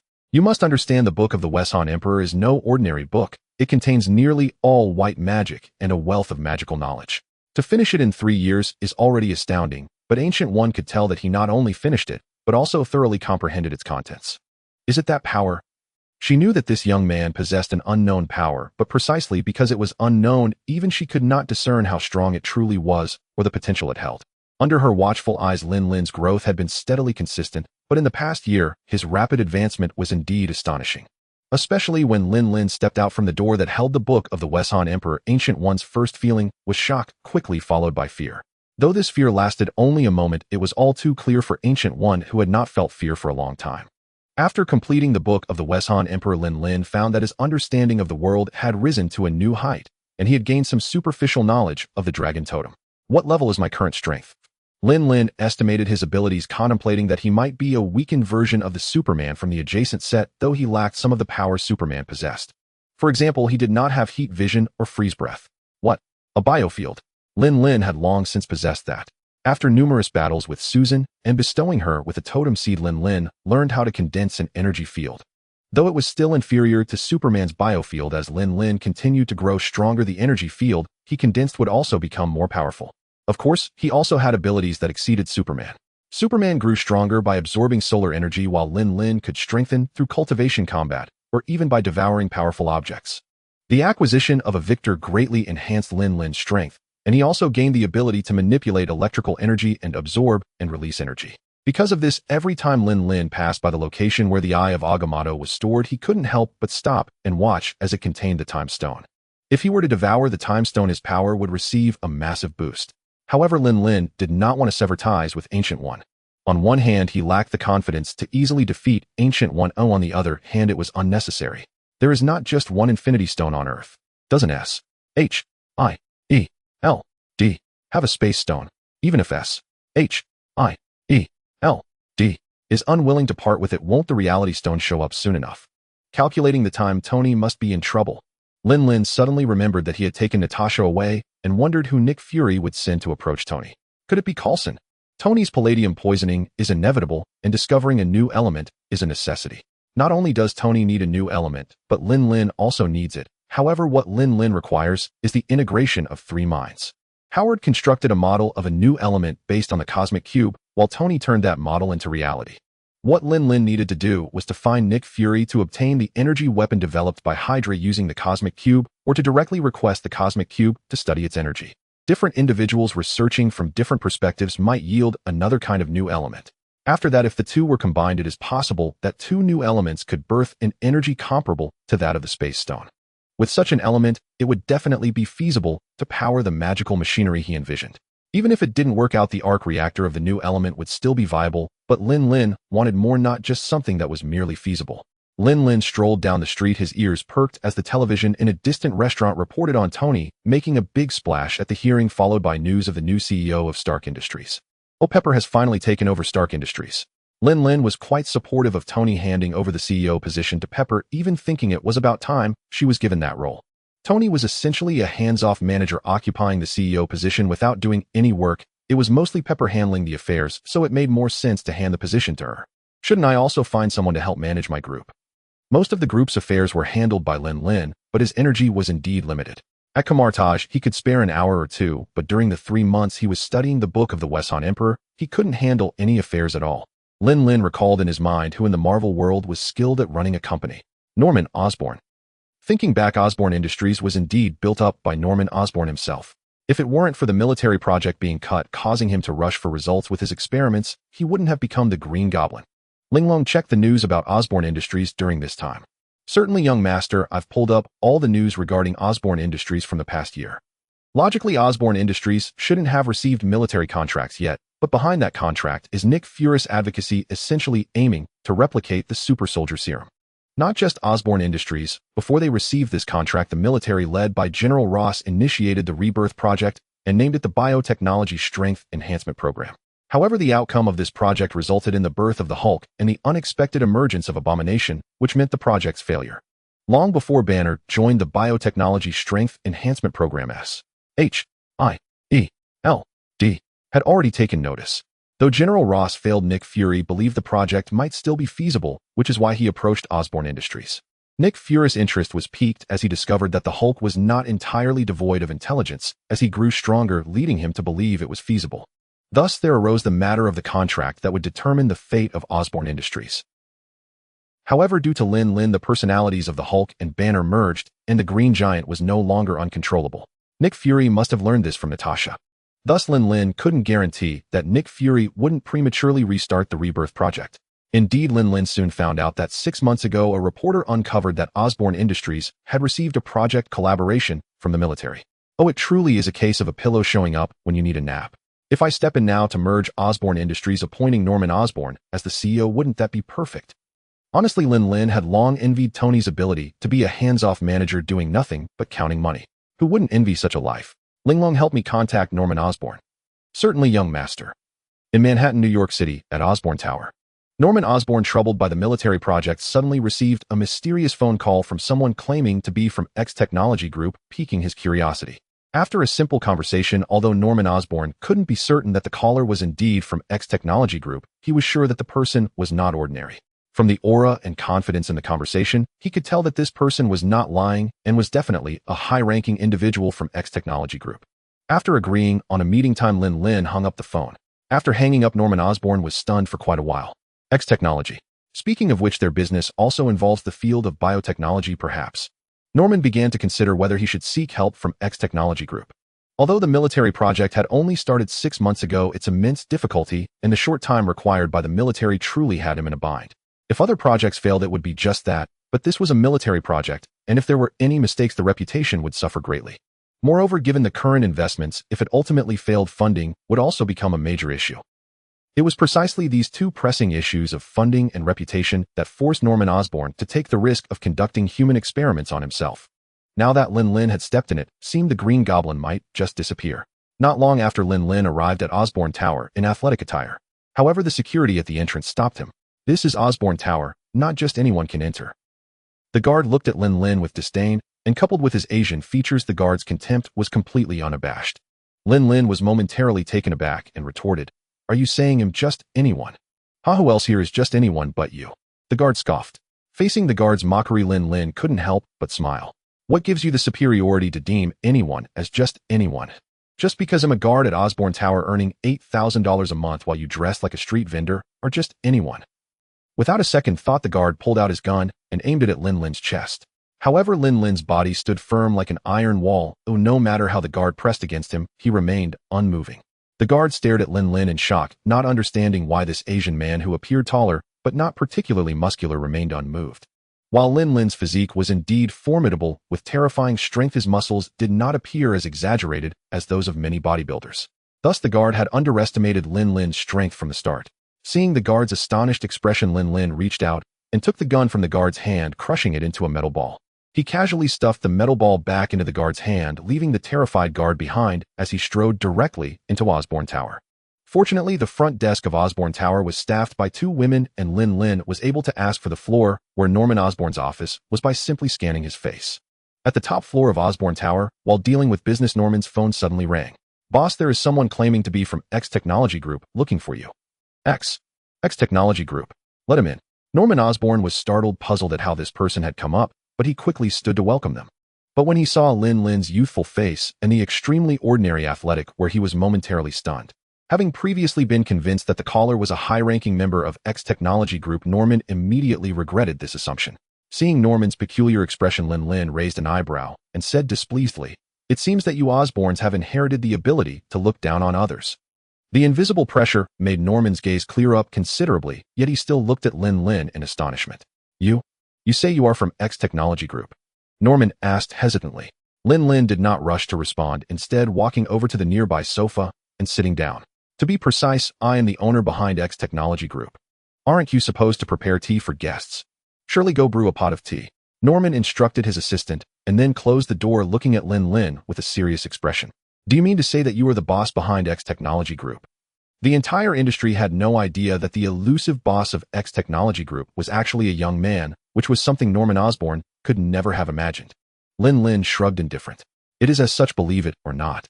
However, if Osborn Industries cannot complete the military task you took on, you will no longer have any orders to take in the future. Let me guess how much Osborn Industries has invested in this project. Looking at Lin Lin's composed smile, Norman's heart began to race. Norman was well aware that if Lin Lin was indeed from X Technology Group, investigating Osborn Industries' funding flows would be effortless.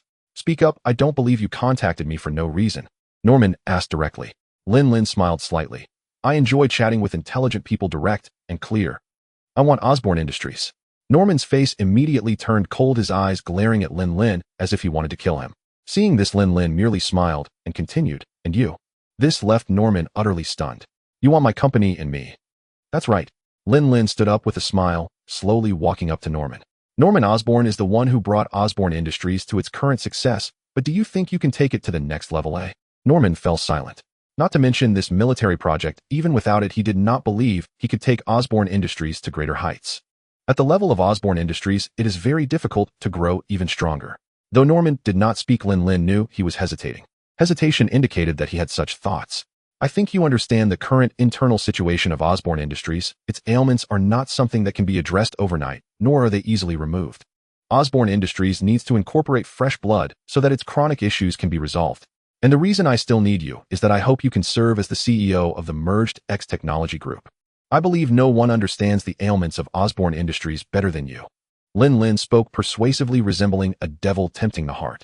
Though Norman remained silent, Lin Lin's words struck a chord with him. It must be acknowledged that Norman was indeed tempted.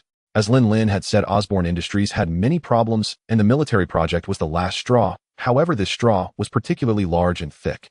It seems you are still quite hesitant, so let me take you to see what my X Technology Group looks like. Raising his hand to draw a circle without the need for a portal, Lin Lin directly opened a teleportation door, revealing X Technology Group on the other side. What is this? Norman, who always believed in science, looked at the portal in astonishment. Lin Lin did not explain. Instead, he pulled the portal, which charged directly toward them. Norman, with a look of terror, kept retreating. He didn't know if this was real or if he would be crushed by this strange circle. Unfortunately, Lin Lin grabbed him, and the portal took both of them directly to the Hall of Base X. How about it? My Base X is not bad, right? Although the Osborn Tower also had a technological vibe, its interior design was far inferior to that of Base X. The decor of Osborn Tower resembled the peak technology of the last century, while Base X had a more futuristic feel. Under normal circumstances, Norman would have praised Base X, but at that moment he had not yet recovered from his earlier fright. Lin Lin looked at Norman in confusion. Are you okay? Okay. How could I be okay? What was that just now? Was it magic? Does magic really exist in this world? Norman's pupils trembled. At that moment he felt as though his worldview had collapsed. Seeing Norman's reaction, Lin Lin simply smiled calmly. It's just magic. Is it really that shocking? The essence of magic is merely another form of science. Relax. In the future you might even hear about the thunder god from Norse mythology descending to Earth. The thunder god? Thor. Norman looked at Lin Lin in disbelief. Lin Lin waved his hand, telling him not to worry about that, and continued. As you can see, the X Technology Group is far more vibrant than Osborn Industries, and I have too many matters to attend to, so I need you to take on the role of CEO. Can I think it over? Today's events are just too. Norman felt like his mind was a complete mess at that moment. I was being inconsiderate. He'll wait for your response. I hope you won't disappoint me. Lin Lin patted Norman on the shoulder and then summoned a portal to send Norman back. However, when Norman returned to his office, it took him a long time to regain his senses. Don't let him down. What? He speaks like an old man, who I'm almost old enough to be his uncle. Norman felt somewhat displeased. Although he was a bit unhappy, he still seriously considered Lin Lin's words. On the other side, Lin Lin knew that Osborn Industries had not yet reached its final moment, so Norman would not make a decision easily. When the time came, he was sure Norman would yield with an additional option available. Lin Lin scanned the surroundings. Apart from the busy employees, he didn't see anyone familiar. At that moment, he remembered that he had sent them out for field work. Almost forgot. Lin Lin slapped his forehead and hurriedly summoned a portal heading straight for Xavier's academy. During his time at Camartage, Lin Lin had learned to summon portals, and whenever he had free time, he would go visit Susan and the others. However, during the 3 months he spent studying the Book of Vishanti, he had neglected everything else, let alone finding time to see them. In the space where the Book of Vishanti was stored, the cosmic energy was abundant. Lin Lin had stayed there for 3 years in a fasting-like manner, so he did not need to eat, drink, or relieve himself. Please do not overthink it. The environment here is really nice, but it would be great as a sanatorium or a retirement home. Lin Lin would always express such sentiments whenever he visited Xavier's academy. The environment here was truly excellent. Just as Lin Lin was reflecting, a slight sound suddenly came from behind him, and he turned around sharply. Who are you? Lin Lin looked in surprise at the girl who had suddenly appeared behind him. The girl had an Asian appearance with dark purple hair, but especially striking were her bright green eyes, which were even more eye-catching than her impressive figure. The moment Lin Lin saw the girl, he couldn't help but exclaim in his heart, wow, she looks so much like. It's as if she was molded from the same mold as Blink from X-Men Days of Future Past. My name is Clarice Ferguson. You can also call me Blink. Blink blinked her bright green eyes, curiously examining Lin Lin. It was her first time seeing someone with similar abilities, and her heart was filled with curiosity. What's your name? Is your ability also to create portals? Lin Lin smiled at her response and said, this is magic, not a superpower. As he spoke, Lin Lin flicked his wrist, and a magic circle appeared, transforming into a shield, which he then waved away. Such a marvelous ability left Blink astonished. Zero Stark, you can call me Lin Lin. Lin Lin smiled at Blink and asked, by the way, how old are you? I'm 16. Don't underestimate me. Just because I'm only 16 and my ability is quite impressive. I can summon portals. As she spoke, Blink pointed her hand toward a nearby large rock, and a swirl of distorted spatial energy quickly gathered beneath it. The energy exploded, forming a spatial door enveloped in purple mist. The rock, affected by gravity, fell into the portal, only to drop right in front of Lin Lin. How about that? Impressive, right? Blink puffed out her chest confidently. Seeing this, Lin Lin couldn't help but smile, feeling a bit reluctant to dampen her confidence, but he decided to show her a bit of his own skill for her benefit. Being able to open portals so skillfully is indeed impressive, but it's not flexible enough, and your control is lacking. Saying this, Lin Lin reached out and drew a circle, summoning a golden portal beneath the large rock again. However, this time the rock only fell halfway before Lin Lin clenched his fist, closing the portal. Bang! Half of the rock was teleported upward, landing on the remaining half, causing the rock to split itself into 2 and shatter into pieces. Did you see that? The key to the portal lies in timing and energy utilization. You still have much to improve on both counts, Lin Lin said meaningfully. Blink looked at the shattered stones in front of her, her green eyes filled with astonishment as she gazed at Lin Lin. Wow, that's amazing. Looking at Blink's adoring expression, Lin Lin smiled and patted her head, saying, life is a long journey. You must learn more.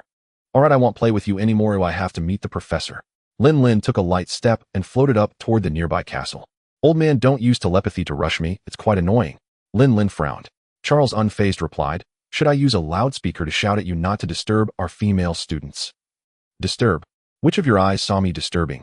I was teaching her, well, not like your academy, which is no different from a shelter. You don't even know how to teach students to properly master their abilities or instill a correct worldview in them. Nothing at all. Originally intending to be polite, Lin Lin was offended by being wrongly accused of disturbing a female student, and he felt no need to hold back. Yet Charles still wore a gentlemanly smile as he welcomed Lin Lin into his office. Welcome, Mr. Stark. Looking at Charles' smile, Lin Lin snorted in disappointment. In just a few months, Mr. Stark has become even more inscrutable. Charles seemed overly respectful at that moment, but Lin Lin felt quite uncomfortable. You don't need to talk to me like that. Oh, I don't need to take my frustrations out on a disabled person like you. Lin Lin walked over to sit down, looking somewhat displeased at the bald man. Charles then revealed a smug smile. So are you here to visit them this time? Thanks to you, the academy's teaching system has become more complete. Lin Lin curled his lips. Your understanding of your own abilities is fundamentally flawed. You always like to see yourselves as a completely different group, which is a foolish thought. Let me ask you, if a potion were developed that could eliminate mutant abilities, would that be a good thing or a bad thing? Charles paused, pondering for a long time before firmly stating, I don't think it's a good thing. See, you always think of things from one side. I don't know if it's due to your gene influence, but you tend to see things as black and white. Lin Lin replied with some frustration. Your biggest problem is that you think too simply. Do you know why mutants are discriminated against? Is their ability the only reason? That's just one aspect. Powerful abilities indeed instill fear in the weak, but appearance plays a part too. An extraordinary appearance can also frighten people. If such a potion were to exist in the future, why shouldn't they have the freedom to choose? Many mutants inherently reject their abilities, including the issues related to their appearance. Charles immediately wanted to argue, but Lin Lin had no intention of letting him speak. I understand your concerns. You think that if such a potion exists, the government would launch a massacre against you, right? Charles fell silent. He really did think that way. However, this was a typical American mindset regarding gun rights. Lin Lin then asked, if you no longer have your abilities, why would the government want to exterminate you? Without abilities, what difference is there between you and ordinary people? Being slaughtered like this is no different from the government slaughtering civilians, is it? Your biggest misconception is believing that possessing abilities grants you the qualification to negotiate with the government. You overlook one point: this world is not just about mutants and ordinary people. Not only do you possess extraordinary abilities, relationships do not shift from one extreme to another. You and Eric came together because you both identified with your mutant identities. However, the reason you parted ways is that you hold extreme views about the relationship between mutants and ordinary people and the government. But fundamentally, you are all distrustful of the government. Eric chose to fight against it while you chose to negotiate with it, seeking more living space for mutants. Charles looked at Lin Lin in astonishment. He never expected an outsider to analyze the various relationships within mutants so thoroughly. You don't need to look at me so surprised. Those who are involved are confused while the bystanders see clearly. Lin Lin crossed his legs and continued, and I can now offer you a compromise. Compromise? What compromise? Charles asked. Seeing this, Lin Lin smiled slightly. He had caught the fish. Your government is untrustworthy, but our ex-super alliance is worthy of your trust. We advocate that abilities are innate. You can choose to give up your abilities and become an ordinary person, accepting the constraints of government laws.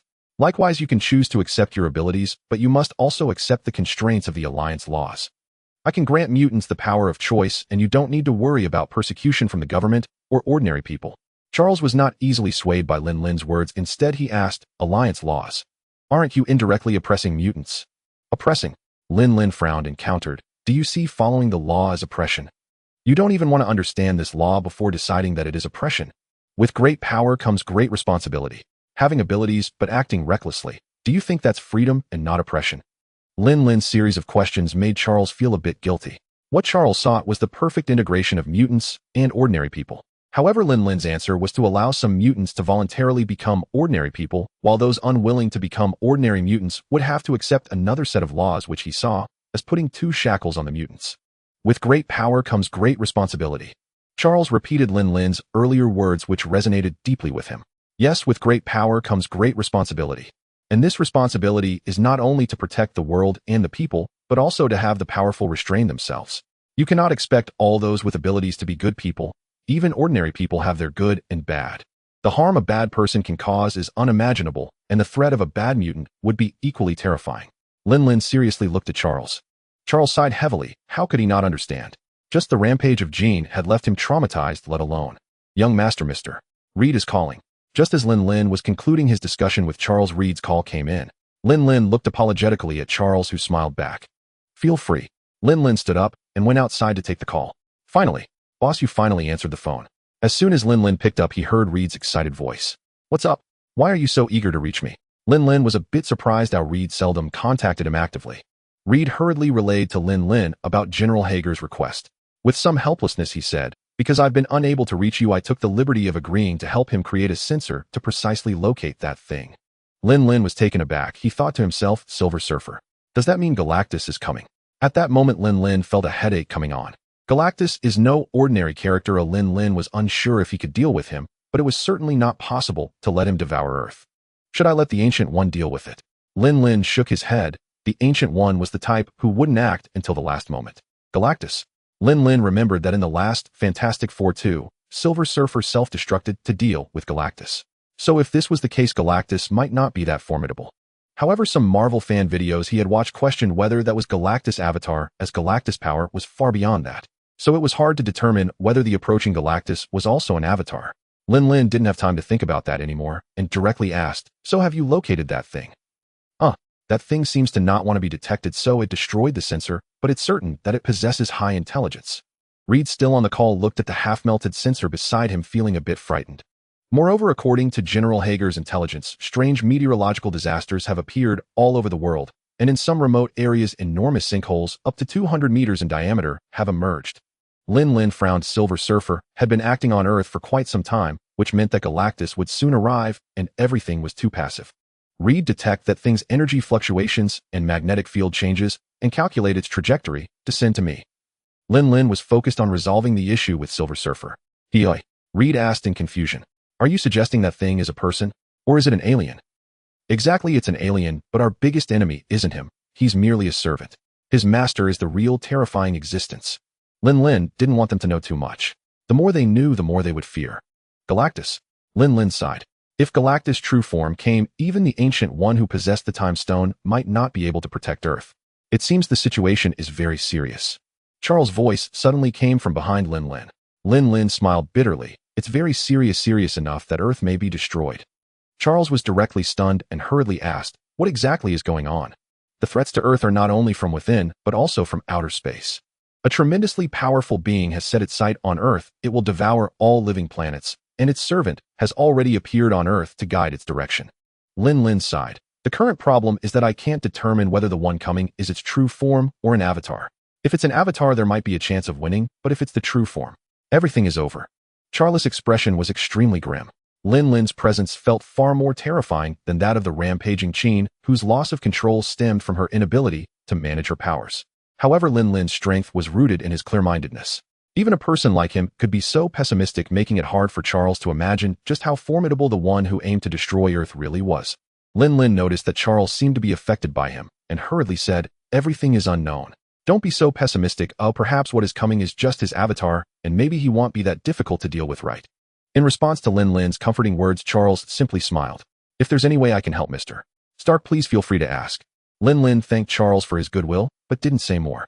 After all, the Devourer of Worlds was not a minor character. Even if it was an avatar, there were only a few people on Earth who could truly confront him. This world is far from the Marvel comic universe, lacking so many absurdly powerful beings. Currently, only the Ancient One remains formidable. Lin Lin contemplated whether to call the Ancient One, but considering that Silver Surfer had already arrived before he emerged from seclusion, and the Ancient One hadn't mentioned a word about it, it was clear she didn't want to get involved. Could it be that she thinks I can handle it alone? Or is it? At this moment, Lin Lin was somewhat uncertain about what the Ancient One really intended. Although his appearance made the future more unpredictable, he didn't believe the Ancient One couldn't foresee the near future. It seems in the future she sees the Devourer of Worlds poses no threat. Perhaps this Devourer is merely an avatar. After coming to this realization, Lin Lin couldn't help but breathe a sigh of relief. Regardless of whether it's an avatar or not, preparations must still be made. He said him off. Lin Lin bid farewell to Charles and waved his hand to summon a portal to leave. Even though a great battle was imminent, he still remembered to check on Susan. After all, it had been 3 months since they last contacted. Outside, Susan was teaching students how to control their powers. Noticing that the students' attention was elsewhere, she turned to see what had captured their interest. She saw Lin Lin smiling at her. In an instant, Susan burst into tears and ran into his arms. Bad guy. You haven't come to see me for so long. You're such a big bad egg. Susan nestled in Lin Lin's embrace, cried, and punched his chest. The most shocking sight was those students. Their usually stern teacher Susan was now curled up like a little girl in the arms of a young man crying. It was indeed a surprising sight. I'm sorry, my dear. Lin Lin hugged Susan, whispering in her ear, I really missed you. The two gazed at each other deeply, and in the end it was Susan who took the initiative, cupping Lin Lin's face and kissing him passionately. Their lips pressed tightly together, reluctant to part.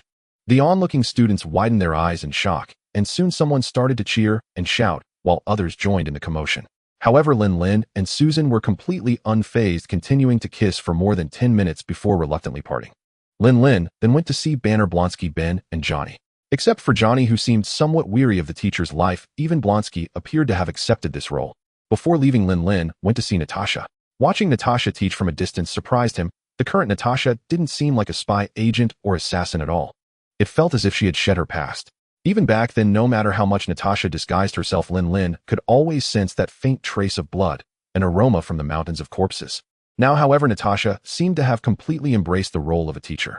In truth, whether it was Susan or Natasha, both longed for an ordinary life, but for various reasons their lives were anything but ordinary. Susan was fine, she would quickly adapt to her identity change, whereas Natasha was different, unable to extricate herself from the quagmire. The days in the Red Room were a nightmare she could never escape. Her hands were already stained with blood, a mark that could not be washed away, and Nick Fury had used this to recruit her into SHIELD. However, Lin Lin had given her a different choice. In just a few months, it seemed Natasha had forgotten her past and truly considered herself a teacher. As the class bell rang, the students rushed out, and Natasha seemed to have sensed Lin Lin's arrival, turning her head to look. Big shot, what brings you here today? Natasha walked over to Lin Lin with a teasing tone. I was too busy before and didn't have time, so now that I do, here I am. Lin Lin slightly moved his fingers and 2 chairs appeared behind him and Natasha simultaneously. Seeing the chairs that suddenly appeared behind her and Lin Lin, Natasha's eyes widened slightly. Magic. You really learned magic. Natasha tapped the chair with her hand. It was solid wood, quite sturdy, not something that could be folded. Lin Lin was slightly taken aback and replied, haven't you seen me use a portal before? That's magic. Natasha finally realized it was not a superpower akin to blinking, but actual magic.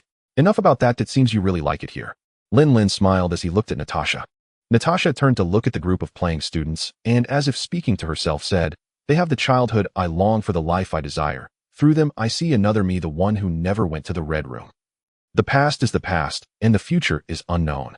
Let go of others' pasts and embrace your own future. Lin Lin slowly rose and comforted Natasha by gently patting her head. Suddenly, Natasha grasped Lin Lin's hand, stood up, and tearfully said, thank you for showing me a different life. Natasha then pulled Lin Lin's head down and kissed him on the lips. In an instant, Lin Lin's head buzzed. The kiss came unexpectedly, and by the time Lin Lin came to his senses, Natasha had already vanished. Inside Xavier's academy, Susan was smiling broadly at the sight of Natasha running back to her room, saying, what's this? You also get shy. With rosy cheeks, Natasha shot Susan a mock glare. You can't say that. It was your awful idea. Susan stepped forward and hugged Natasha, laughing. Awful idea? You look so happy. How it doesn't seem like an awful idea at all. Natasha questioned, why? Why did you suddenly? She was puzzled as she looked at Susan, not understanding why Susan had pushed her toward Lin Lin. After a moment of silence, Susan slowly said, he is hiding something from me. Although I don't know what it is, it must be significant. He seemed calm when he came to see me, but his eyes couldn't hide the matter. Natasha's complexion slightly changed. Earlier, she had also sensed that Lin Lin seemed to be concealing something, thinking it was just her illusion. So you hope that we can both keep him here? Natasha asked in confusion. Susan nodded, a bit shy, then explained, it's not just that he is too fierce in bed. Oh, I can hardly take it, but he hasn't truly let go, so I. Natasha was stunned, thinking, is it really that exaggerated? Lin Lin had no idea what these two were plotting, but his time was running out. He had originally planned to spend quality time with them, but unfortunately plans couldn't keep up with changes. Through the portal, Lin Lin arrived at the seaside villa in Marbury, but Tony was not there. Welcome home, Mr. Lin Lin. With just a thought, the entire villa appeared in Lin Lin's mind, yet there was no sign of Tony. In fact, there wasn't a single person present. J-R-V-I-S. Where's Tony? Mr. Stark is currently participating in the Monaco Grand Prix. Lin Lin furrowed his brow. This guy really is something. Even with health issues, he's running around. He grumbled, but Lin Lin knew that Tony felt his days were numbered and wanted to seek excitement. With no other options, Lin Lin summoned a portal and hurried to the Paris Hotel in Monaco. As Lin Lin was about to enter the hotel, the doorman immediately blocked his way. Sir, we do not serve those improperly dressed. Huh. Lin Lin was taken aback, thinking this sounds a bit familiar. He instinctively replied, what counts as proper? At least you need to wear a tie. The doorman's response was surprisingly coincidental, and upon hearing it, Lin Lin tilted his head in disbelief. However, the disdainful look and calm demeanor of the doorman indicated he had no idea about the context. Lin Lin fiddled with his collar and slightly shook it. I have one. In an instant, sparks spread from his collar to his shoes, and his original sports outfit transformed into a perfectly fitted all-black suit. With the doorman looking astonished, Lin Lin walked straight in. Lin Lin. Seeing a familiar figure startled Pepper, who hurried over to pat his shoulder. Lin Lin. Sister Pepper. Lin Lin turned back and smiled. However, Pepper's face was stern as she said, don't act all casual. Where have you been all this time? Tony said you were the boss of X Tech Group. Ooh, what's going on?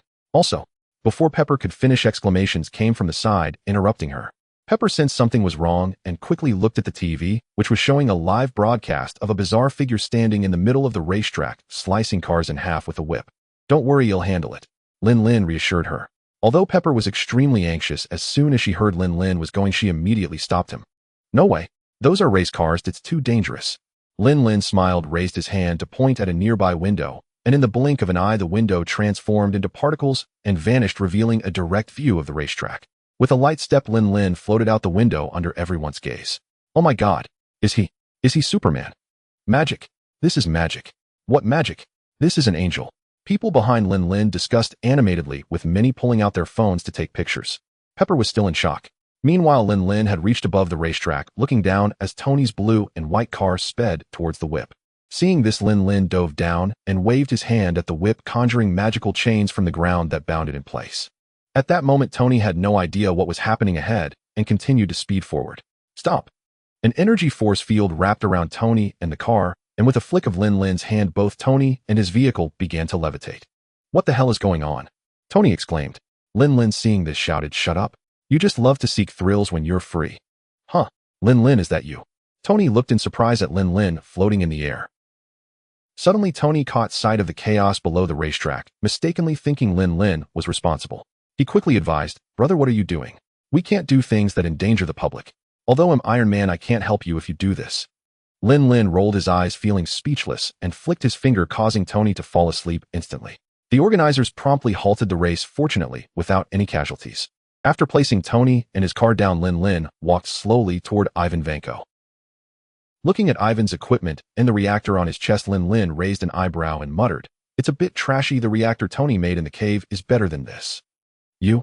Ivan Vanko glared at Lin Lin. "Pa, you lot are a family of thieves and butchers." Ivan spat out the toothpick from his mouth toward Lin Lin, but it couldn't get close at all. A spark flashed, and the toothpick turned to ashes. "Thief! Butcher!" Lin Lin couldn't help but burst into laughter. "Haha, what a reversal of fortune. I can't be bothered to explain. You should just stay in prison for the rest of your life." Lin Lin raised his hand and directly erased all of Ivan's memories. In truth, Lin Lin had not initially planned to interfere with Ivan Vanko. He intended to use Ivan's hand to push Hammer into the abyss so he could take over all of Hammer's assets. But now Lin Lin had no mind to calculate these things anymore. Ivan, whose memories were erased, fainted immediately. Lin Lin then teleported Pepper and Tony back to the villa in Marbury. Lin Lin, is this magic?" Pepper looked at Lin Lin with a face full of fear. Lin Lin didn't say anything. He just nodded, then looked at Tony, who was fast asleep on the sofa, and with a casual wave awakened him. Lin Lin, you can't," Tony shouted as he sat up abruptly. Confused, Tony looked around and found himself home, turning to see Lin Lin's speechless expression. Tony asked in confusion, was that a dream? No, wait, it wasn't a dream. He looked at the racing suit he was wearing and immediately concluded it wasn't a dream. Dream, my ass. You almost got sliced in half. Lin Lin couldn't be bothered to explain and turned to Pepper. Pepper nodded, explaining everything that had happened while Lin Lin stepped outside to make a phone call. When he returned, Tony had already understood what had happened and was preparing to apologize to Lin Lin. However, Lin Lin completely ignored him, directly summoning several magic circles above Tony's head. As these magic circles descended one by one, the puzzled Tony felt a sense of comfort, as if every part of his body had been cleansed. "You as an older brother are really unqualified. Why do I have to solve everything for you as a younger brother? You've been palladium poisoned for so long, and you still have the time to participate in a racing competition. How are you enjoying life like this?" "What do you mean good?" Lin Lin said bluntly. "I simply used magic to help you clear all the toxins from your body at once. As long as you continue using the current reactor, palladium poisoning and death will be your ultimate fate." You knew all this?" Tony's face changed dramatically. He hadn't expected Lin Lin to know everything. "I know far more than you can imagine. Soon a black egg will deliver some items, including things left by your father, and there's a model from your father's expo in Pepper's office, which is actually the new element model you've been searching for." Lin Lin directly told Tony the solution. New element. Tony's eyes immediately lit up. The phone call Lin Lin made earlier was to Nick Fury. He not only requested the research materials left by Howard Stark, but also obtained energy weapons produced by Hydra using the Tesseract during World War II. In fact, Lin Lin also asked him for the Tesseract, but unfortunately the Motherfer refused to give it. Lin Lin had threatened Nick Fury with the Devourer of Worlds, but this black egg wouldn't budge. It was clear he thought holding Captain Marvel as a trump card meant he could disregard the real or fake Devourer. Since he wouldn't give it, Lin Lin couldn't be bothered to press further. "By the way, I'll be leaving for a bit." Lin Lin summoned a portal directly toward the warehouse containing Hydra weapons. Looking down at the massive metal boxes below, Lin Lin was genuinely startled. The vast warehouse was packed to the brim with enormous metal containers, which were undoubtedly the energy weapons produced by Hydra. Lin Lin slowly descended in front of a gigantic metal box and gently raised his hand, causing the lock on the box to automatically open. As the metal box opened, a faint blue light seeped out from the gap. Seeing the energy grenade glowing with blue radiance inside the box, Lin Lin flicked his finger and a grenade flew into his hand. Such abundant energy. No wonder it's drawn directly from the cosmic cube. Bang! As Lin Lin spoke, he crushed the grenade with his bare hands. However, the violent blue energy overflowed from his fingers, burning his clothes to tatters, yet he remained unscathed. Not bad. A cosmic cube can actually produce such energy weapons in bulk. Indeed, the cosmic cube is far too dangerous. Lin Lin was already contemplating directly seizing the cosmic cube from Nick Fury. The reason he hadn't acted against Nick Fury was that Fury was backed by the government. Additionally, Hydra's infiltration of S.H.I.E.L.D. and the government could very likely complicate matters, positioning the government against him. This was not what Lin Lin wanted. Immense power might seem to allow one to do as they please, but Lin Lin was not a madman. He needed the entertainment of modern society and wanted to create a paradise for those he loved and who loved him, not a wasteland. Of course, overwhelming power could also be used for enslavement, but Lin Lin had no ambition or energy for such endeavors. Everyone has their own selfish motives. Lin Lin just wanted to live a good life. If it weren't for the dangers of the Marvel world, he wouldn't have bothered to form the X-Super Alliance. However, the situation was different now. Lin Lin valued his life and would never confront a planet devourer without any trump cards. Dream on. I can't do without holding an Infinity Stone as insurance. Lin Lin ultimately resolved that he must get his hands on the cosmic cube. He made a call to Nick Fury's phone. "Nick, where is the cosmic cube?" Lin Lin directly asked. Upon hearing this, Nick Fury's already dark face grew even darker. "First, you either call me Nick Fury or just Fury, do not call me Nick. Secondly, I can't possibly give you the cosmic cube," Nick Fury said fiercely. In his view, while Lin Lin was strong, he was not strong enough to stand against the entire S.H.I.E.L.D. "I could have guessed you would respond like this," Lin Lin scoffed. "Ling Long, have you pinpointed that black egg's location yet?" Location pinpointed to Nick Fury. As soon as Ling Long's voice fell, Lin Lin's phone switched to the map interface with a flashing red indicating Nick Fury's location. With the location set, moving was easy. A portal opened and Lin Lin appeared directly behind Nick Fury. "Where is the cosmic cube?" This time Lin Lin no longer spoke politely. Nick Fury was genuinely startled by Lin Lin's sudden appearance. "You?" Nick Fury looked at Lin Lin in astonishment. "How did you get here?" Although Nick Fury was already aware of Lin Lin's actions in Morocco, he only knew that Lin Lin had made Tony and Pepper disappear, not that they had been teleported back to the Malibu mansion. Moreover, the information Lin Lin requested regarding Howard's documents left in S.H.I.E.L.D. was simply conveyed by Nick Fury to someone else. He wasn't aware that Tony and the others were at Malibu. Thus, Nick Fury had no idea that Lin Lin possessed teleportation abilities. "How I got here isn't important. What matters now is where is the cosmic cube." Lin Lin slowly approached Nick Fury, an invisible aura gradually pressing down on him. At this moment, Nick Fury realized that this young Asian man before him was no longer the person he had once known. The sense of oppression was something he had never encountered before. "Stop! Stop!" Nick Fury hurriedly raised his hand and shouted as the terrifying aura was suffocating him. Lin Lin halted his steps, his dark eyes coldly fixed on Nick Fury. If Fury continued to stubbornly refuse to reveal the location of the cosmic cube, he wouldn't hesitate to use some methods. However, what would happen after using those methods, Lin Lin was uncertain. At this moment, Nick Fury appeared to be relatively calm, but the fear in his eyes was already impossible to conceal. "I can give you the cosmic cube, but you must clarify what this planet Devourer is. Is it truly that dangerous?" Nick Fury still did not believe Lin Lin. Lin Lin snorted coldly. "Fine, I'll tell you one last time. Regardless of whether you agree or not, I'm determined to have the cosmic cube. The planet Devourer, as the name suggests, is an entity that subsists on devouring planets. I cannot determine its true power, but even a single avatar of it can easily consume the Earth. I know you were counting on Captain Marvel to save the day, but will she arrive in time? Even if she does, she may not be able to defeat the planet Devourer's avatar. You also know Carol." Nick Fury looked at Lin Lin in surprise. Lin Lin, however, replied indifferently, "I know far more than you do. Tell me, where have you hidden the cosmic cube?" If the movie hadn't omitted the location of the cosmic cube during this time, Lin Lin would have simply taken it without further ado. Nick Fury thought to himself, "If you know more than I do, why are you asking me where the cosmic cube is?" Of course, this was something Nick Fury could only mutter in his heart. He wouldn't dare say it out loud. Nick Fury could see that if he didn't hand over the cosmic cube, the outcome would probably not be pleasant, so he had no choice but to reveal its location to Lin Lin. X-Base. Lin Lin entered his workshop with 2 boxes of Hydra's energy weapons and the cosmic cube. 3 days later, a phone call from Reed forced Lin Lin to leave the workshop.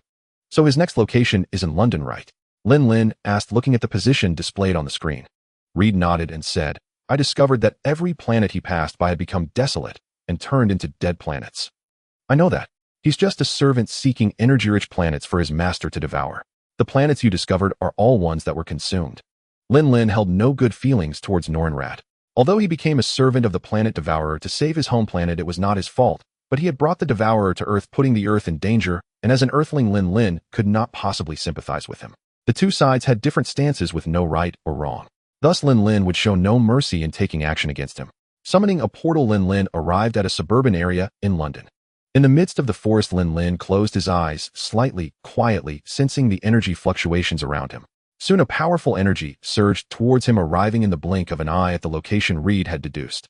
Lin Lin quietly observed Norin Rad digging, and as the digging went deeper and Norin couldn't sense him anymore, Lin Lin began to cast a magic circle with both hands. Norin Rad possessed a silver surfboard granted by the planet Devourer, greatly enhancing his abilities, allowing him to even fly at light speed, something Lin Lin could not achieve yet. Therefore, he had to trap him and separate him from the surfboard. Lin Lin was entirely confident that if he swallowed that surfboard, it would surpass even 10 Victors. Unconsciously, Victor had already become a unit of measurement. With layers of magic circles stacked, Lin Lin could determine that once Norin Rad emerged, he would be ensnared like an insect caught in a spider's web. Before long, Norin finished digging and soared out of the tunnel on his surfboard. However, as soon as he exited, the intricate magic circle suddenly lit up, ensnaring him like a great net. Norin struggled desperately, but the more he fought, the brighter and more dazzling the magic circle became, making it impossible to break free. Stop struggling. The more you struggle, the more energy you will lose. Saying this, Lin Lin reached out towards Norin, and several magical chains surged from his palm, winding towards that silver surfboard. With a slight tug, Lin Lin pulled the silver surfboard over to him. Watching the surfboard flying towards him, the black gold dragon pattern on Lin Lin's chest suddenly glowed. With a resounding roar, a black gold divine dragon's phantom emerged from Lin Lin's body, opening its massive mouth to swallow the silver surfboard. After devouring the silver surfboard, the black gold divine dragon revealed a hint of satisfaction in its eyes, turning back into Lin Lin's body. Feeling the surging energy within him, Lin Lin closed his eyes slightly, thoroughly enjoying the sensation of power surging. Not bad, quite impressive. With this surfboard, it would have been quite troublesome to capture you. Lin Lin wore a look of enjoyment, completely unconcerned about Norin's furious expression at that moment. Without the silver surfboard, Norin immediately revealed his true form. Lin Lin waved his hand, and the magic circle detached from the tunnel entrance, tightly wrapping Norin. Then he stepped through the portal and landed in his workshop at X-Base. Back at X-Base, the first thing Lin Lin did was interrogate this extraterrestrial friend. Willing to become a servant of the planet Devourer to protect your home planet. How should I put it? Do you think you're very noble? Norin Rad. Lin Lin looked at Norin Rad with a hint of sarcasm. Norin Rad was slightly taken aback. He never expected an alien native to know his name, and even the reason he became a herald of the Devourer. Who are you? How do you know all this? Ignoring his question, Lin Lin asked, how long until the planet Devourer arrives on Earth? Norin glanced at Lin Lin and then silently closed his eyes, evidently unwilling to engage in conversation. Lin Lin merely smiled and waved his hand to set up a barrier, calmly stating, if I were you and I brought the planet Devourer to your home planet, what would you do? After this, Lin Lin stopped speaking, but the magic circle binding Norin continued to tighten. The pain of being constricted became unbearable. At first, he could grit his teeth and endure, but as dark green blood began to seep out and the magic circle's pattern sank into his flesh, Norin could no longer hold back his cries of agony. However, the barrier muffled the sound, and Lin Lin paid him no heed, turning his attention to crafting equipment to deal with the planet Devourer. Lin Lin planned to use the cosmic cube as an energy source to forge a set of magical armor. Of course, this was only the first step. If the armor couldn't win, he would use the cosmic cube to create a large self-destructing bomb to stuff into the core of the planet Devourer. After all, that's how Silver Surfer did it in the movie. He didn't believe that a set of armor filled with cosmic cube energy would be inferior to him. If that still couldn't kill the planet Devourer, Lin Lin would directly swallow the cosmic cube. He didn't know how much the cosmic cube containing the space stone would enhance the totem, but it was the most direct method. Lin Lin had also considered whether he could gather all the nuclear bombs in the world to deal with the planet Devourer, but he quickly dismissed that idea. Detonating all the nuclear bombs together would only lead to human extinction without harming the Earth. How could it possibly injure the planet Devourer? Thus Lin Lin settled on these two plans. Time flew by, and before he knew it, it was deep into the night.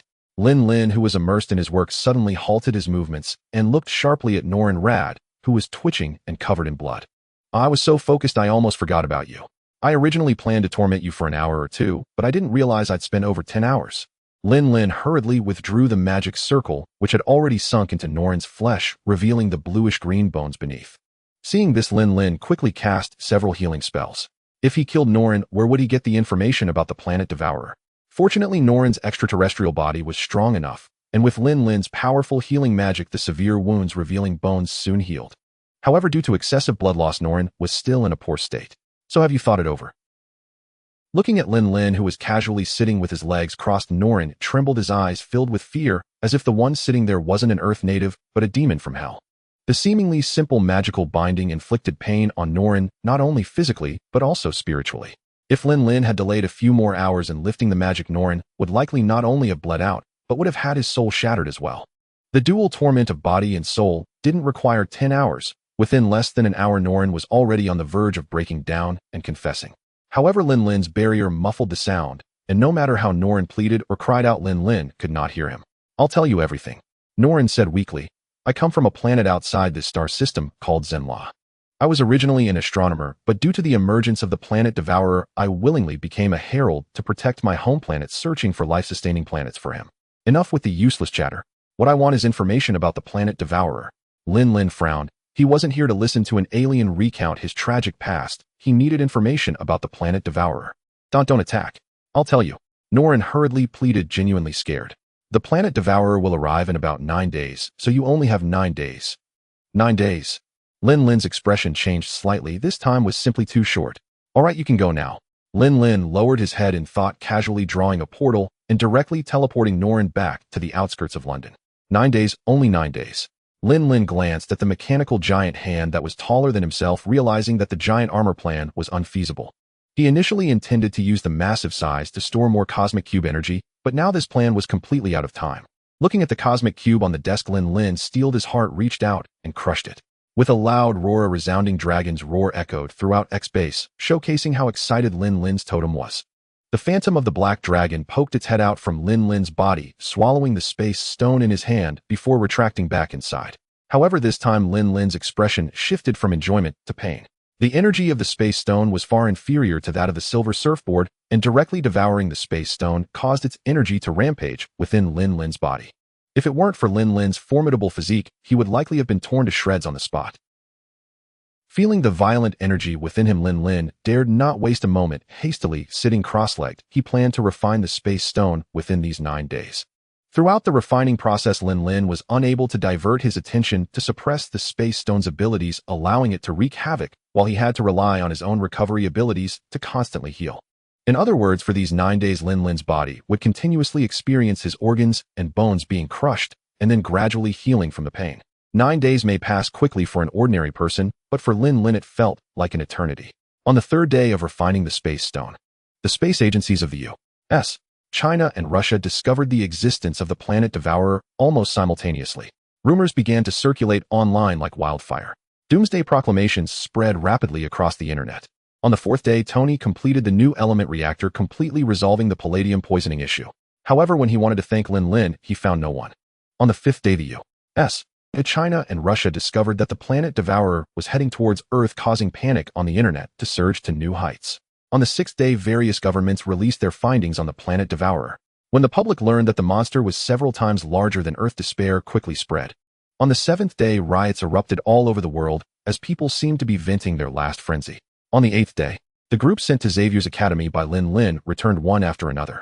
Susan and Natasha returned to X-Base. Johnny spent his last sweet moments with his new girlfriend Banner, went to find his girlfriend Betty Blonsky, returned to his family, and the students of Xavier's Academy were sent home by Charles.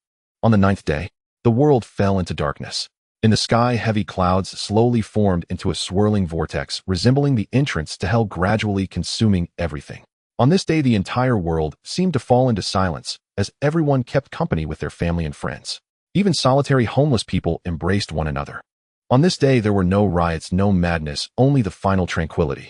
It seemed that everyone was waiting for the final doomsday to arrive.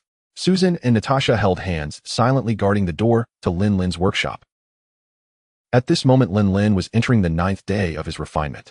He appeared like a cracked porcelain figurine, his body covered in bluish cracks, as if he were about to shatter at any moment. Motherfucker! Nick Fury looked at the terrifying scene in the sky and cursed. At this moment, he completely believed what Lin Lin had told him. In fact, he had learned some news from the government several days ago. The 3 major countries even directly modified nuclear warheads to launch into space, aiming them at the terrifying monster. However, nothing happened, like a cow sinking into the sea. At this moment, even Nick Fury himself felt hopeless. Looking at the beacon on his pager that bore Captain Marvel's insignia, it had been days, yet he still had not seen anyone. Motherfucker! Damn you, Zero Stark, where the hell are you hiding with the cosmic cube?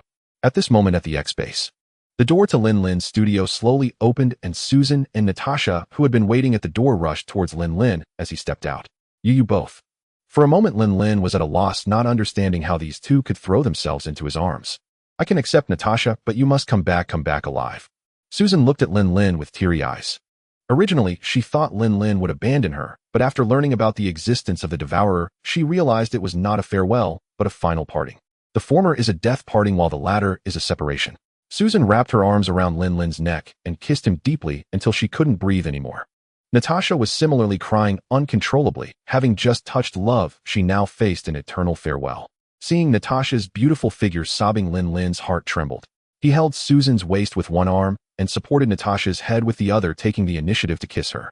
Believe in your man. Lin Lin tightly embraced the two beauties, their heads close together, two different scents swirling around his nose.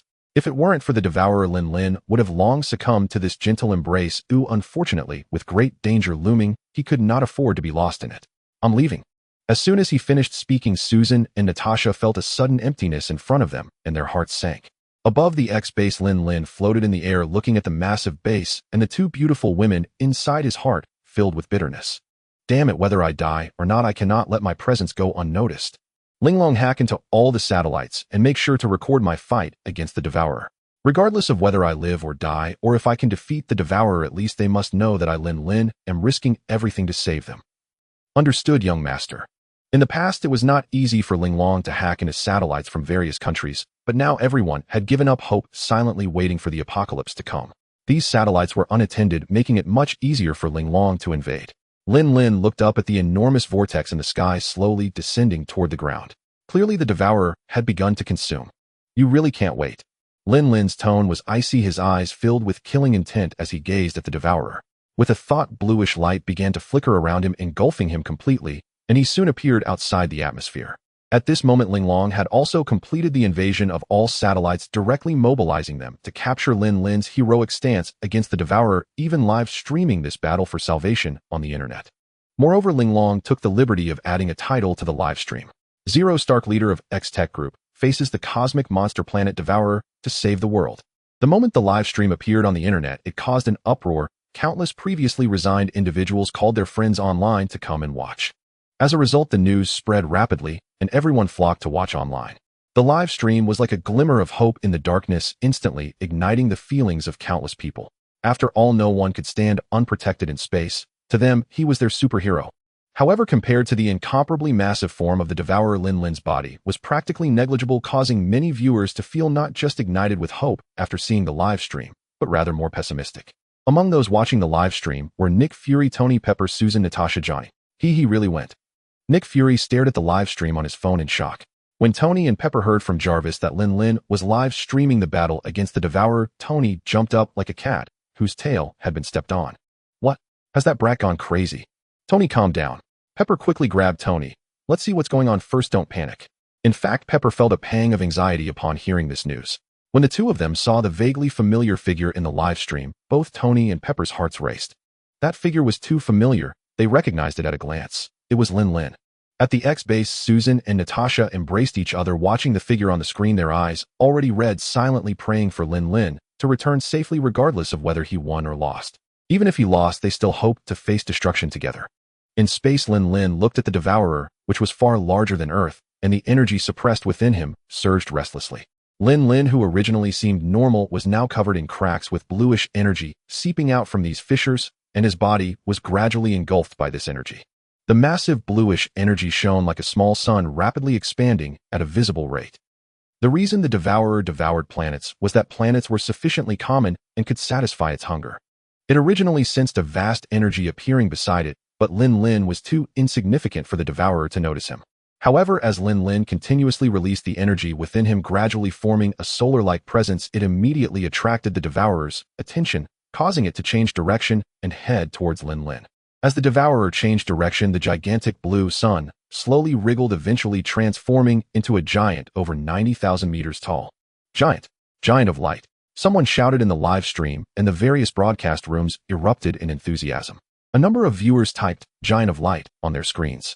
However, Lin Lin could not see any of this, nor could he know now in front of him there was only the enemy. As the saying goes, the more high-end the battle, the more simplistic it often is.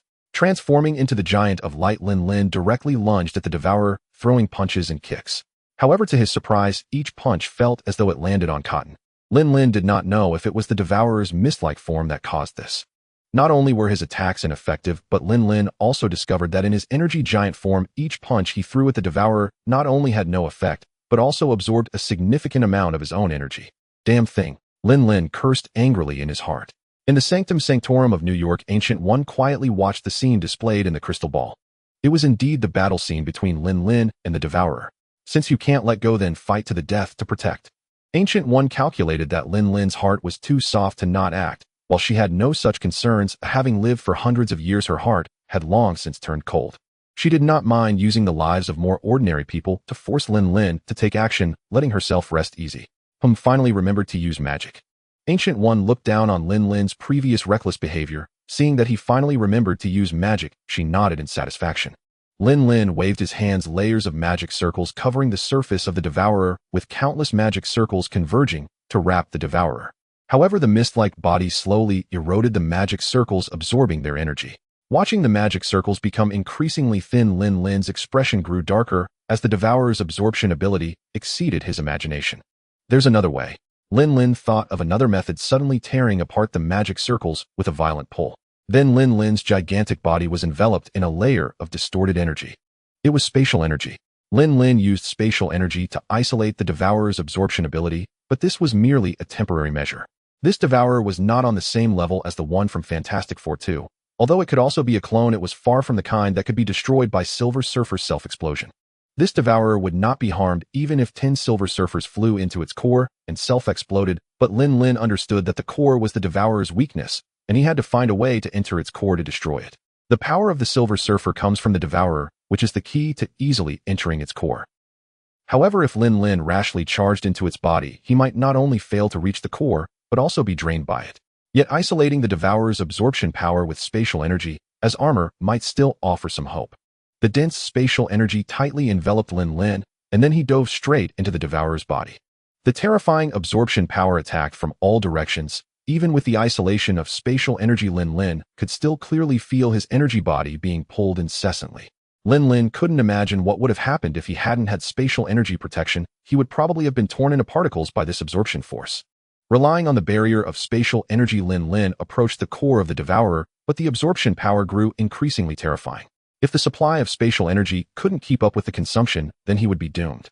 At this moment, everyone on Earth was extremely tense, watching as Lin Lin dove into the Devourer, with countless people praying for him to defeat it. Unbeknownst to them, Lin Lin was currently extremely serious inside the Devourer. Something bad had happened. The closer he got to the core of the Devourer, the more terrifying the absorption power became. In order to resist this absorption force, Lin Lin had restored himself to his original size, but the thick spatial energy around him was still struggling to resist the Devourer's absorption power. Damn it. Although I refined the space gem, I didn't have time to master this power, so I can only resist it roughly. Lin Lin felt helpless, but could only grit his teeth and move forward. Finally, Lin Lin was able to see the core of the Devourer, but the absorption power at this distance was even more terrifying. That terrifying absorption power made Lin Lin feel as if his soul was about to be drawn away. But having come this far, there was no way back. He could only push forward. Lin Lin gritted his teeth and charged straight at the core. Very quickly, he experienced the terrifying absorption power. The thick spatial energy shattered in an instant, and streams of absorption power pierced into Lin Lin's body like sharp blades. The excruciating pain surged through Lin Lin, causing his massive body to tremble as he quickly looked at his hand. He saw the flesh at his fingertips gradually disintegrating into particles and dissipating. Damn it! After cursing angrily, Lin Lin not only didn't retreat, but instead accelerated his speed. Enduring the excruciating pain, Lin Lin swung his fist toward the core of the Devourer. However, facing a core the size of the moon, how could his punch be effective? At this moment, Lin Lin's limbs had already begun to disintegrate. He knew that if he didn't resolve this quickly, he would die first. Damn it! Devourer, it'll find your main body and kill you sooner or later. Lin Lin roared with a fierce expression, and then his disintegrating body suddenly erupted with terrifying energy fluctuations. A brilliant blue energy instantly engulfed the core of the Devourer, causing its massive body to begin to rapidly disintegrate. As the Devourer's core was consumed by Lin Lin's energy, the energies of the two rapidly underwent a dramatic change, and a terrifying explosion sent Lin Lin flying back toward Earth. This explosion severed all live streaming satellites, causing everyone on Earth to panic, not understanding what had happened. Soon, everyone rushed out of their homes to look at the sky. However, the oppressive dark clouds and the vortex had disappeared. Although they didn't know whether the crisis was averted, such a clear sky made them unable to restrain their cheers. Meanwhile, Lin Lin, who had been blasted away by the explosion, had already entered the atmosphere. The intense friction ignited his clothes, and the scorching heat barely brought him back to consciousness. Realizing he was plummeting rapidly, Lin Lin forcibly mobilized the energy within him to open a portal teleporting back to the ground, and then he fainted. 3 days later, in the jungles of Sokovia, a beautiful woman with scarlet hair was strolling through the woods when she accidentally tripped over something beneath her feet. Ouch, what is this? The woman with scarlet hair rubbed her knee, looking at the object that had tripped her with a face full of grievance. However, as she looked closely, she realized it was not an object at all, but a person, and she screamed in fright. "Wanda, what's wrong?" A male voice came from the woods, and a tall figure hurried over. "Pietro, there's someone." Wanda pointed in terror at Lin Lin, who was covered by fallen leaves. Pietro, seeing that his sister was fine, breathed a sigh of relief, and then looked at the corpse concealed by the leaves. Pietro observed the chest that was slightly rising and falling beneath the leaves, and said, "This guy seems not to be dead yet. Then, let's take him back. If we leave him here, and a bear comes, then he'll really be finished." "Wait." Pietro quickly stopped her. "We don't know who he is, or what if he's a bad person?" Wanda was slightly taken aback, then pouted dissatisfied, saying, "That's just a possibility, but if you leave him here, he will really die." Pietro was momentarily speechless. He knew he couldn't change his sister's mind. Once her kindness kicked in, no one could dissuade her. "You want help? I will. I'll carry him back." "Humph." Wanda huffed in anger, and then gritted her teeth, straining to lift Lin Lin's arm. "Sigh, I really can't do anything with you." Pietro sighed helplessly and could only step in to help. In the forest of Sokovia, inside a small wooden cabin, Wanda looked at the guy lying motionless on the bed for a whole week, filled with fear. This person appeared to have no external injuries, but why was he still not awake? Not only was he not awake, but he hadn't eaten for 2 months and showed no signs of weakness. Wanda found it puzzling, so she continued to wring out the towel in her hands and carefully wipe him down. Pietro couldn't help but tease, "Wanda, you must have taken a liking to this pretty boy." Wanda shot Pietro a glare and replied, "Pietro, if you can't keep quiet, just don't speak." She continued wiping Lin Lin's body. At first, Wanda felt a bit shy, but since Pietro was unwilling to tend to this half-dead stranger, she had to take matters into her own hands. Initially, Pietro tried to stop her, but gradually Wanda became accustomed to wiping him down discreetly. A soft groan immediately caught Wanda's attention, causing her to lean in closer to observe. When Lin Lin opened his eyes, the first thing he saw was Wanda's alluring face. As his gaze drifted downward, he was met with the sight of her exquisite porcelain-like beauty. This sight startled Lin Lin, making him quickly avert his eyes, mentally repeating, "Do not look, do not look, do not look." But once seen, it was already imprinted in his mind like a sculpted image. However, the innocent Wanda merely asked, "How do you feel? You've been unconscious for several days. Are you hungry?" Seeing the beautiful woman with fiery red hair show such concern made Lin Lin's heart warm. He tried to sit up. "Thank you for taking care of me, but I still don't know your name." "My name is Wanda Django Maximoff. This is my brother Pietro Django Maximoff." After introducing herself, Wanda also introduced her brother, while Pietro simply waved his hand in a casual greeting. "What about you? What's your name? Why were you unconscious in the forest? When we found you, you were covered in leaves, and your clothes were mostly burned away. What happened?" A series of questions flowed from Wanda's lips, but Lin Lin's mind was blank. Due to the explosion, countless fragments of the core of the devouring star entered Lin Lin's body. These fragments also possessed significant devouring power, wreaking havoc on his body and mind. Fortunately, Lin Lin's recovery ability was terrifyingly strong, and coupled with the totem's ability to absorb the fragments, he was given a chance to recover. However, the new brain after recovery had no memories. The totem contained backups of Lin Lin's memories, but this new brain couldn't hold much, so the totem could only gradually transfer memories back to it. "I seem to remember nothing at all. Oh, I just remember that my name might be Lin. Lin." Lin Lin held his head, feeling a slight pain. Wanda, seeing this, hurriedly said, "Then don't think about it. You might have hurt your head, and that's why you lost your memory.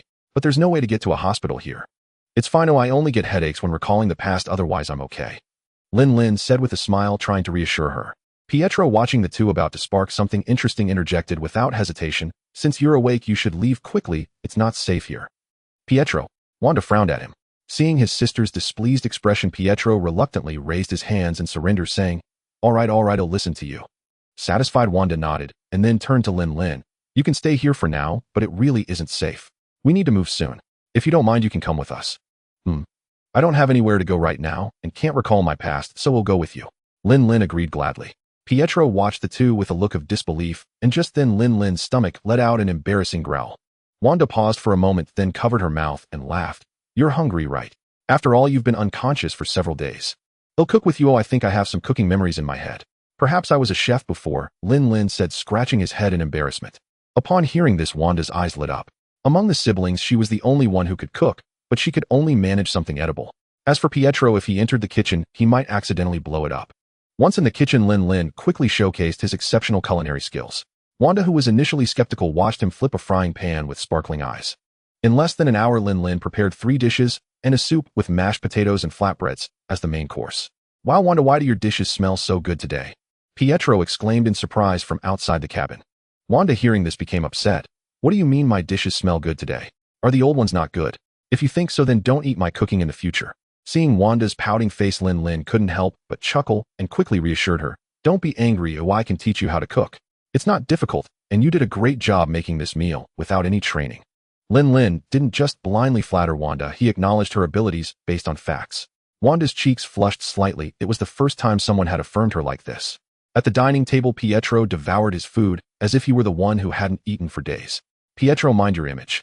Wanda felt her face burning from seeing Pietro's gluttonous behavior, which was incredibly embarrassing. But Lin Lin just laughed and said, it's fine. The greatest compliment for a chef is to see their dishes cleaned off the plate. Exactly. Eating well is the best praise for a chef. Pietro said with his mouth full, stuffing his cheeks while echoing Lin Lin's words. Wanda playfully glared at Lin Lin. You're just indulging him. Lin Lin smiled without replying, but Pietro looked at the two with surprise, thinking to himself, wait, isn't this progress a bit too fast? In the time it takes to cook a meal, how did they act like a couple? Without Pietro around as a third wheel, Wanda sat next to Lin Lin and softly asked, Lin Lin, how did you make this beef? It's so delicious. For the beef, first blanch it, then braise it in a pressure cooker until it's almost tender, and finally stir-fry it over high heat. Lin Lin explained the cooking methods of the dishes on the table.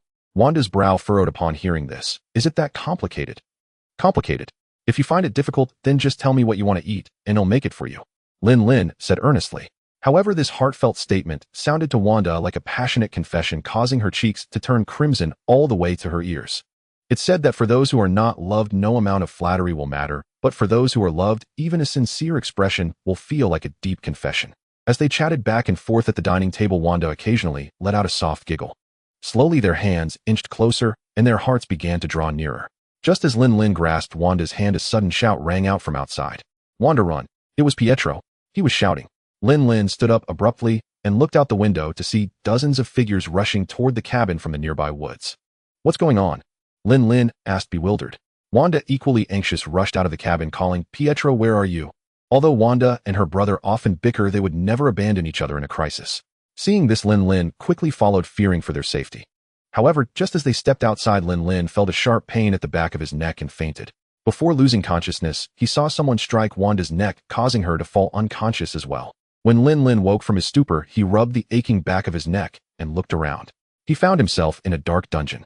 He wasn't the only one imprisoned there. Wanda, Pietro, and a dozen unfamiliar faces were also present. Wanda, wake up. Lin Lin lifted Wanda's head, cradled her upper body, and gently patted her cheeks, trying to rouse her. Wanda slowly opened her eyes, frowning at the pain at the back of her neck. However, upon seeing Lin Lin, she jolted upright and hurriedly asked, Where's Pietro? Where is he?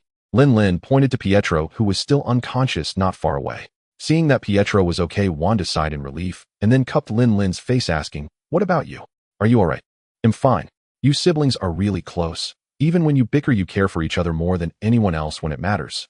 Lin Lin chuckled, then asked with curiosity, Where are we? Who captured us? I don't know, but I know there's a group of people who keep capturing others. They often shout, Hail Hydra. For no reason. Wanda replied, her eyes flashing with fear. Hydra. Lin Lin frowned, as if recalling something. Hydra. I remember now. Hydra is an ancient, evil organization that will go to great lengths to achieve its goals, brainwashing people to become loyal members. Wanda's face turned pale at this, and she grabbed Lin Lin's hand tightly, asking, What should we do? We must escape. We need to find a way out, Lin Lin replied. Having lost his memory, Lin Lin had no idea of the immense power he possessed. All he could think of was escape. Even though his body had not yet regained its abilities due to being reborn, he still had magic. Unfortunately, the few memories he had regained did not include any knowledge of magic. He barely retained any memories of his time in this world, otherwise he would have already tried to contact Susan and Tony. Fortunately, Susan and Natasha had the totem seeds, allowing them to clearly sense that Lin Lin was still alive. Otherwise, they might have been heartbroken. Oh, it hurts.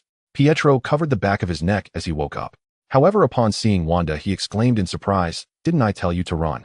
How did you get caught?" Wanda shot Pietro a glance too lazy to respond to him. Soon the other people in the dungeon began to wake up as well. One of the burly men resembling a giant ball regained his senses and immediately had inappropriate thoughts upon seeing Wanda's beautiful face and curvy figure. "Hey, beautiful." The burly man approached Wanda with a lewd grin, his chest covered in hair. Lin Lin's brows furrowed at this sight, and he stepped forward to block Wanda. "Get lost." Despite the man's imposing physique, Lin Lin stood firmly in front of Wanda, willing to use force if necessary. Even if victory seemed impossible, Lin Lin was still willing to give it a try. After all, the brave often conquer the weak. There are countless examples of the underdog triumphing against the odds. Even if he had to suffer losses, it was better than doing nothing. "Kid, do you plan to be a hero and save the beauty? With that physique of yours, I could crush you with one sit." The burly man looked at Lin Lin's build. Although decent, it paled in comparison to his own, which made him even more reckless. "Crush me with one sit." A surge of anger welled up in Lin Lin's heart, and he swung his fist toward the man's jaw. Bang! With just one punch, the burly man immediately saw stars and spun around, collapsing face first onto the ground.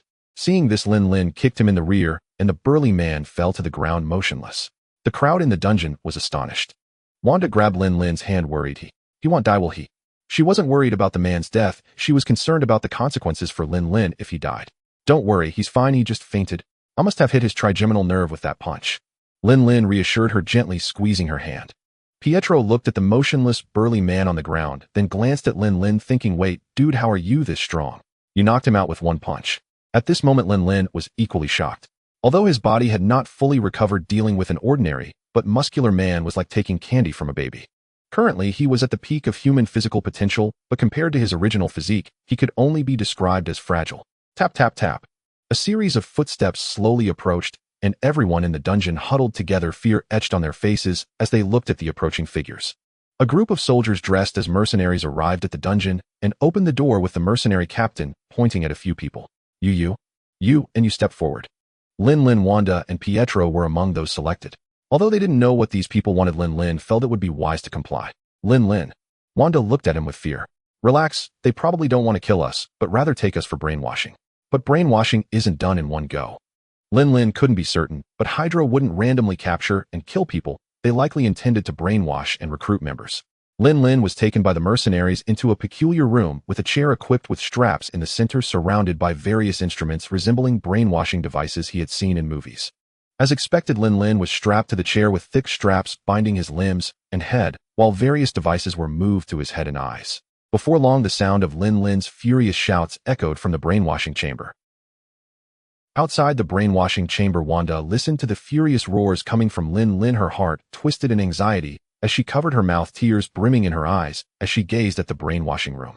Beside her, Pietro furrowed his brows tightly, worry evident in his eyes. They had no idea what was happening inside, but the unknown only amplified their fears. Lin Lin's roars made it difficult for them not to imagine the terrifying things that could be occurring within. "You come here." A mercenary grabbed Wanda and dragged her toward another brainwashing room. Seeing this, Pietro immediately grew anxious and rushed forward, shouting, "Let her go. If you have the guts, come at me." A mercenary kicked Pietro aside with a sneer, saying, "Kid, don't worry, it will be your turn soon." Thus, Pietro was forced back, watching helplessly as Wanda was taken into the brainwashing chamber. Then a terrifying roar erupted from the brainwashing room, where Lin Lin was, and everyone looked on in horror at that chamber. In the New York sanctum, the Ancient One murmured with a smile, "Interesting, treating brainwashing as an attack. The brain instinctively draws upon memories that can counterattack, further enhancing his understanding and integration of magic." At that moment, Lin Lin was engulfed by magical arrays in the brainwashing chair, sparks flying from the instruments, and the mercenaries and operators nearby wore looks of sheer terror. One mercenary instinctively raised his gun and fired. Rat-a-tat-tat. Amidst the gunfire, the crowd outside the brainwashing room retreated, fearing that stray bullets might come flying out and hit them. However, within the brainwashing room, an invisible force crushed all the instruments into scrap metal, causing the mercenaries and operators to collapse to the ground, while Lin Lin floated in the air, surrounded by magical arrays. I can do magic." Lin Lin's eyes brightened, as if recalling many things. With a wave of his hand, he broke a large hole in the brainwashing chamber and slowly walked out. Pietro, seeing someone press a gun to his head, Lin Lin frowned. and pointed at the mercenary, causing a magical array to appear at his fingertip. The mercenary's rifle then transformed into a flock of butterflies scattering away. Everyone was astonished at this scene. You can do magic. Pietro stared wide-eyed at Lin Lin. Lin Lin smiled without speaking, casually waving his hand to send the mercenary flying. Where's Wanda? Lin Lin glanced around, but found no sign of her. Wanda was taken to that room. Pietro pointed to the adjacent brainwashing chamber. Lin Lin's killing intent surged uncontrollably as he raised his hand and broke open the door to the other brainwashing room. Fearing for Wanda's safety, Lin Lin turned the door into particles that dissipated and charged into the room. As he entered the brainwashing room, Wanda's pained cries echoed out. The veins on Lin Lin's forehead throbbed violently as he swung his hand, sending the mercenaries and operators flying. The two mercenaries crashed into the wall, their flesh and blood merging into it, leaving behind two bloodstained silhouettes. Lin Lin looked at the instruments surrounding the brainwashing chair and reached out, clenching his hand. Sparks flew as the instruments were crushed and twisted into scrap metal. After removing the instruments, when Lin Lin saw Wanda unconscious in the brainwashing chair, her face contorted in pain, his heart ached. He waved his hand to remove the bindings from the brainwashing chair and carefully picked Wanda up, then turned to Pietro and the others, shouting, "Follow me, I will take you away." Watching Lin Lin carry Wanda away slowly, Pietro hurried to keep up. The others exchanged glances, initially hesitant, but recalling the events that had just transpired, they quickly resolved to follow. Soon the Hydra fortress, serving as their base, was filled with alarm bells. Boom! A loud explosion blasted a large hole in the massive castle. Lin Lin emerged from the fortress carrying Wanda and gazing at the vast expanse of forest at the foot of the mountain. He said slowly, "Everyone think of where you came from, and I will send you back." The crowd was confused but complied. Then Pietro watched as one by one the people behind him disappeared. They were all sent back by you. Really? Pietro asked in astonishment. Lin Lin nodded, but this only deepened Pietro's confusion. If you can send them back directly, then why go through all this, eh? Of course it was for revenge. Lin Lin turned to look at Pietro. Pietro paused for a moment, then smiled and nodded, thinking, that's right, if it were me, I would definitely want to wreak some havoc. Although Pietro felt justified in his desire for revenge, Lin Lin did not think so. Lin Lin, holding Wanda, transported himself and Pietro above the fortress, his gaze cold as he glanced down at the castle. Suddenly he stomped down hard, and a complex magical array formed beneath his feet, descending upon the fortress. As the magical array fell, it swelled in the wind until it covered the entire size of the castle. Boom! With a thunderous sound, the massive structure was reduced to ruins. However, not long after Lin Lin left, a man with a monocle crawled out from the rubble. It was Baron Strucker, the leader of this Hydra base. In the New York Sanctum, the Ancient One exclaimed, "Wow, that temper is about 70% of what I had when I was young. Not bad, but keep it up." Huh. In fact, compared to Strange, the Ancient One favored Lin Lin even more. However, the power contained within Lin Lin made the Ancient One realize that a person like him could never be constrained by the title of Sorcerer Supreme. But Strange was different. He had no other choice, so once he took over her position, he would definitely do it diligently. To be honest, if Lin Lin knew the Ancient One's thoughts, he would surely scoff and say, who wants to be that so-called Sorcerer Supreme? What else is there besides a title? You can't eat, there's no money to be made, and you have to adhere to a bunch of rules and responsibilities. Where is this? Pietro was transported to an unfamiliar place, looking around in confusion. A border area in Sokovia. I figured there wouldn't be any Hydra here. Lin Lin entered a vacant house, and with a wave of his hand used magic to tidy it up a bit before carefully placing Wanda down. Sokovia had frequent wars, and many people abandoned their homes to escape, so empty houses were common. The place where Wanda and Pietro had been living in the mountains was also an abandoned house. As soon as Lin Lin set Wanda down, she suddenly woke up with a start. Kill, kill. Kill Stark, kill Tony Stark. Kill, kill. Wanda roared, her eyes filled with rage. The brainwashing program had stirred up her hatred for war, for Stark Industries, and for Tony Stark. Meanwhile, the amnesiac Lin Lin felt a sharp pain in his head upon hearing that name, as if he was beginning to recall some things. Wanda, what's wrong? Don't scare me. Pietro grabbed Wanda's shoulders, anxiously asking.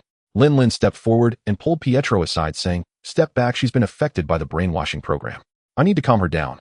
Lin Lin placed his hand on Wanda's head, but in her current state of frenzy, Wanda didn't recognize him and immediately began scratching and clawing at him. Pietro watched as Lin Lin's hand was scratched, leaving trails of blood, and couldn't help but wince. Yet Lin Lin remained calm, channeling energy into Wanda to help her untangle her chaotic thoughts. Gradually, Wanda began to calm down. When her eyes regained clarity, she saw the bloodied scratches on Lin Lin's face and gasped, "Oh my God, Lin Lin. Who did this?" Pietro awkwardly replied, "Wanda, those scratches on him are all from you." "Me, eh?" Wanda looked at Pietro in confusion, then back at Lin Lin. Lin Lin smiled, saying, "It's nothing, just a small injury." To be fair, although Lin Lin was still just an ordinary human with peak physical capabilities, his healing abilities were truly impressive, as the scratches on his body were already beginning to heal. "Can you tell me why you hate Tony Stark and Stark Industries so much?" Lin Lin asked. Wanda paused, puzzled, and replied, "Why do you ask this? The brainwashing program confused your mind and brought forth the things you hate the most, which is why you were shouting about wanting to kill Tony Stark earlier." Lin Lin gently brushed a strand of hair from Wanda's forehead, as if soothing her angry heart. Feeling the warmth of Lin Lin's hand, Wanda slowly leaned in, quietly recounting her past. When she mentioned her parents dying in the war, Lin Lin looked at her sorrowful expression, and the tears flowing from her eyes like broken pearls. His heart ached. He quickly pulled her into his embrace. Pietro's eyes also turned red, seemingly reminded of those terrible experiences. "It was Tony Stark, it was Stark Industries. They were the ones, they created the weapons that killed my parents, it was them." Wanda, leaning against Lin Lin, seemed to want to scream out all her pent-up anger. Lin Lin gently stroked Wanda's back until she calmed down, then spoke. "I'm very sorry about your parents' deaths. Perhaps you didn't know, but Tony Stark almost died from his own weapons too." "What?" Wanda looked at Lin Lin in shock. Lin Lin continued, "You might not believe it, but the reason Tony Stark shut down Stark Industries' arms business was that he was kidnapped by terrorists in the Middle East and saw them using his weapons to kill people. This led him to decide to close the arms business upon escaping. Later, Tony discovered that it was high-ranking officials within Stark Industries who were secretly selling arms to terrorists, and that one of these officials even bribed terrorists to kill him. However, this official underestimated the greed of those terrorists. They wanted Tony to manufacture weapons for them directly. In the end, of course, Tony managed to escape with his life. And that official, to avoid being discovered, tried to kill Tony again, but ended up being killed by Tony instead. Even now, there are still several fragments of Stark Industries ammunition embedded in Tony's chest, and he relies on the arc reactor in his chest to sustain his life and prevent those fragments from reaching his heart and taking his life." At this moment, both Wanda and Pietro were stunned. They never expected that the Tony Stark they had hated for so long had such a background. "Wait, how do you know all this?" Pietro suddenly responded, questioning how Lin Lin knew this. Lin Lin smiled wryly, saying, "When Wanda mentioned Tony, it triggered some memories for me. Tony Stark is my brother. I am Zero Stark, the adopted son of the Stark family." Wanda's eyes widened in disbelief as she looked at Lin Lin. Just to note, Wanda and Pietro, living in the mountains in Europe, were clearly unaware that Lin Lin had saved the world. In the setting, Sokovia is Eastern Europe. Why? Wanda couldn't believe that the person she liked was actually the brother of the person she had hated for so long. Seeing Wanda's reaction, Lin Lin knew she had gotten herself into a dilemma. Wanda calmed down. He hurriedly called out, noticing the tears welling up in her eyes. Lin Lin then turned to Pietro, speaking earnestly. "You both need to listen to me. For example, I'm a knife seller, and one day one of my employees sells a knife to someone who then uses that knife to kill your parents. You manage to escape, but when you see the knife left behind which I produced, do you think you should hate me?" A simple example left both Wanda and Pietro speechless. Do not let hatred and anger blind your eyes. Your parents are gone, and you must live on. Lin Lin gently brushed Wanda's crimson hair, his eyes filled with compassion, feeling sorrow for her having lived in hatred for so many years. Seeing the siblings remain silent for a long time, Lin Lin suggested, "If you want to vent your anger, I can take you to find Tony. You can beat him up to release your frustrations, and with me around, even if you beat him half to death, I can still help him recover. Although Tony wasn't the main cause of your parents' deaths, he still bears some secondary responsibility." If Tony heard these words, he would definitely point at Lin Lin and curse. "You think you're so great, so noble, using me as a punching bag just to ease your woman's and little brother's worries." Of course, Lin Lin knew that Wanda had a kind nature, and once she learned the truth, she would probably find it hard to hurt Tony. However, after a moment of silence, Wanda said, "Can you let me see Tony Stark?" Lin Lin nodded. "All right, I want to meet him." Wanda gritted her teeth and said. Lin Lin was taken aback, thinking, is she really going to hit him? "What you're saying is just talk. I want to hear Tony Stark apologize to us in person." Wanda looked at Lin Lin with unwavering determination. Lin Lin looked at Pietro, who also nodded. Seeing that the siblings were both so determined, Lin Lin decided not to say anything more. Integrating the space stone, Lin Lin casually waved his hand to summon a portal, and the three of them stepped into it, arriving at Tony's seaside villa in Malibu. Wanda's eyes widened in astonishment at this magical scene, and she looked at Lin Lin in confusion. Pietro, seeing Wanda's bewildered expression, leaned over to explain. "Lin Lin can do magic. After you were captured and brainwashed, he suddenly unleashed his power and saved everyone." When Lin Lin returned to the villa, both J.R.V.I.S. and Friday's voices rang out simultaneously. "Sir, welcome home. Young master, welcome back. J.R.V.I.S. Get Tony up here." Lin Lin thought, knowing that Tony was in the underground workshop. Due to Lin Lin's situation, the stressed Tony had been working day and night on his armor. Although Susan and Natasha at X-Base had told him that Lin Lin was very likely not dead, Tony felt it was just a way to comfort him. Tony attributed Lin Lin's death to his own inadequacy, feeling that he had failed to protect his brother. Sir, Mr. Lin Lin has returned, and he brought 2 friends. J-R-V-I-S. I told you don't disturb my work. Before Tony could finish his sentence, he froze and asked who returned. It's Mr. Lin Lin. Tony was first stunned, then excitedly rushed upstairs, crying as he ran. Who could have imagined that the usually stoic Iron Man billionaire, philanthropist, genius inventor would cry like a child at this moment? Lin Lin. As soon as Tony saw Lin Lin, he was momentarily stunned, then immediately embraced him tightly. Seeing Tony's tear-streaked face, Lin Lin smiled, thinking the Tony Stark I saw in the movies has never cried. After all, it was years of emotional bond. Lin Lin wondered if he would cry if Tony died. Perhaps he would, but Lin Lin didn't know, because he wouldn't let such a thing happen. Although Lin Lin hoped Tony could grow into the Iron Man who could stand shoulder to shoulder with the gods, he would never allow him to lose his life in the process. All the dangers and difficulties Tony had faced were within Lin Lin's control. After all, he was his brother. Okay, stop crying. See, I'm not dead. Lin Lin patted Tony's back, then couldn't help but tease. Just don't get your tears and snot on me. This is someone else's clothes. Tony let go of Lin Lin, smiling. It's good to be alive. But don't rejoice too soon. These 2 are my saviors, Sokovians, and their parents died because of your weapons, so. Lin Lin glanced at Wanda and Pietro. Hearing this, Tony was slightly taken aback, then solemnly bowed to both of them at a 90-degree angle. I'm sorry, I regret the loss of your parents. Wanda and Pietro were surprised.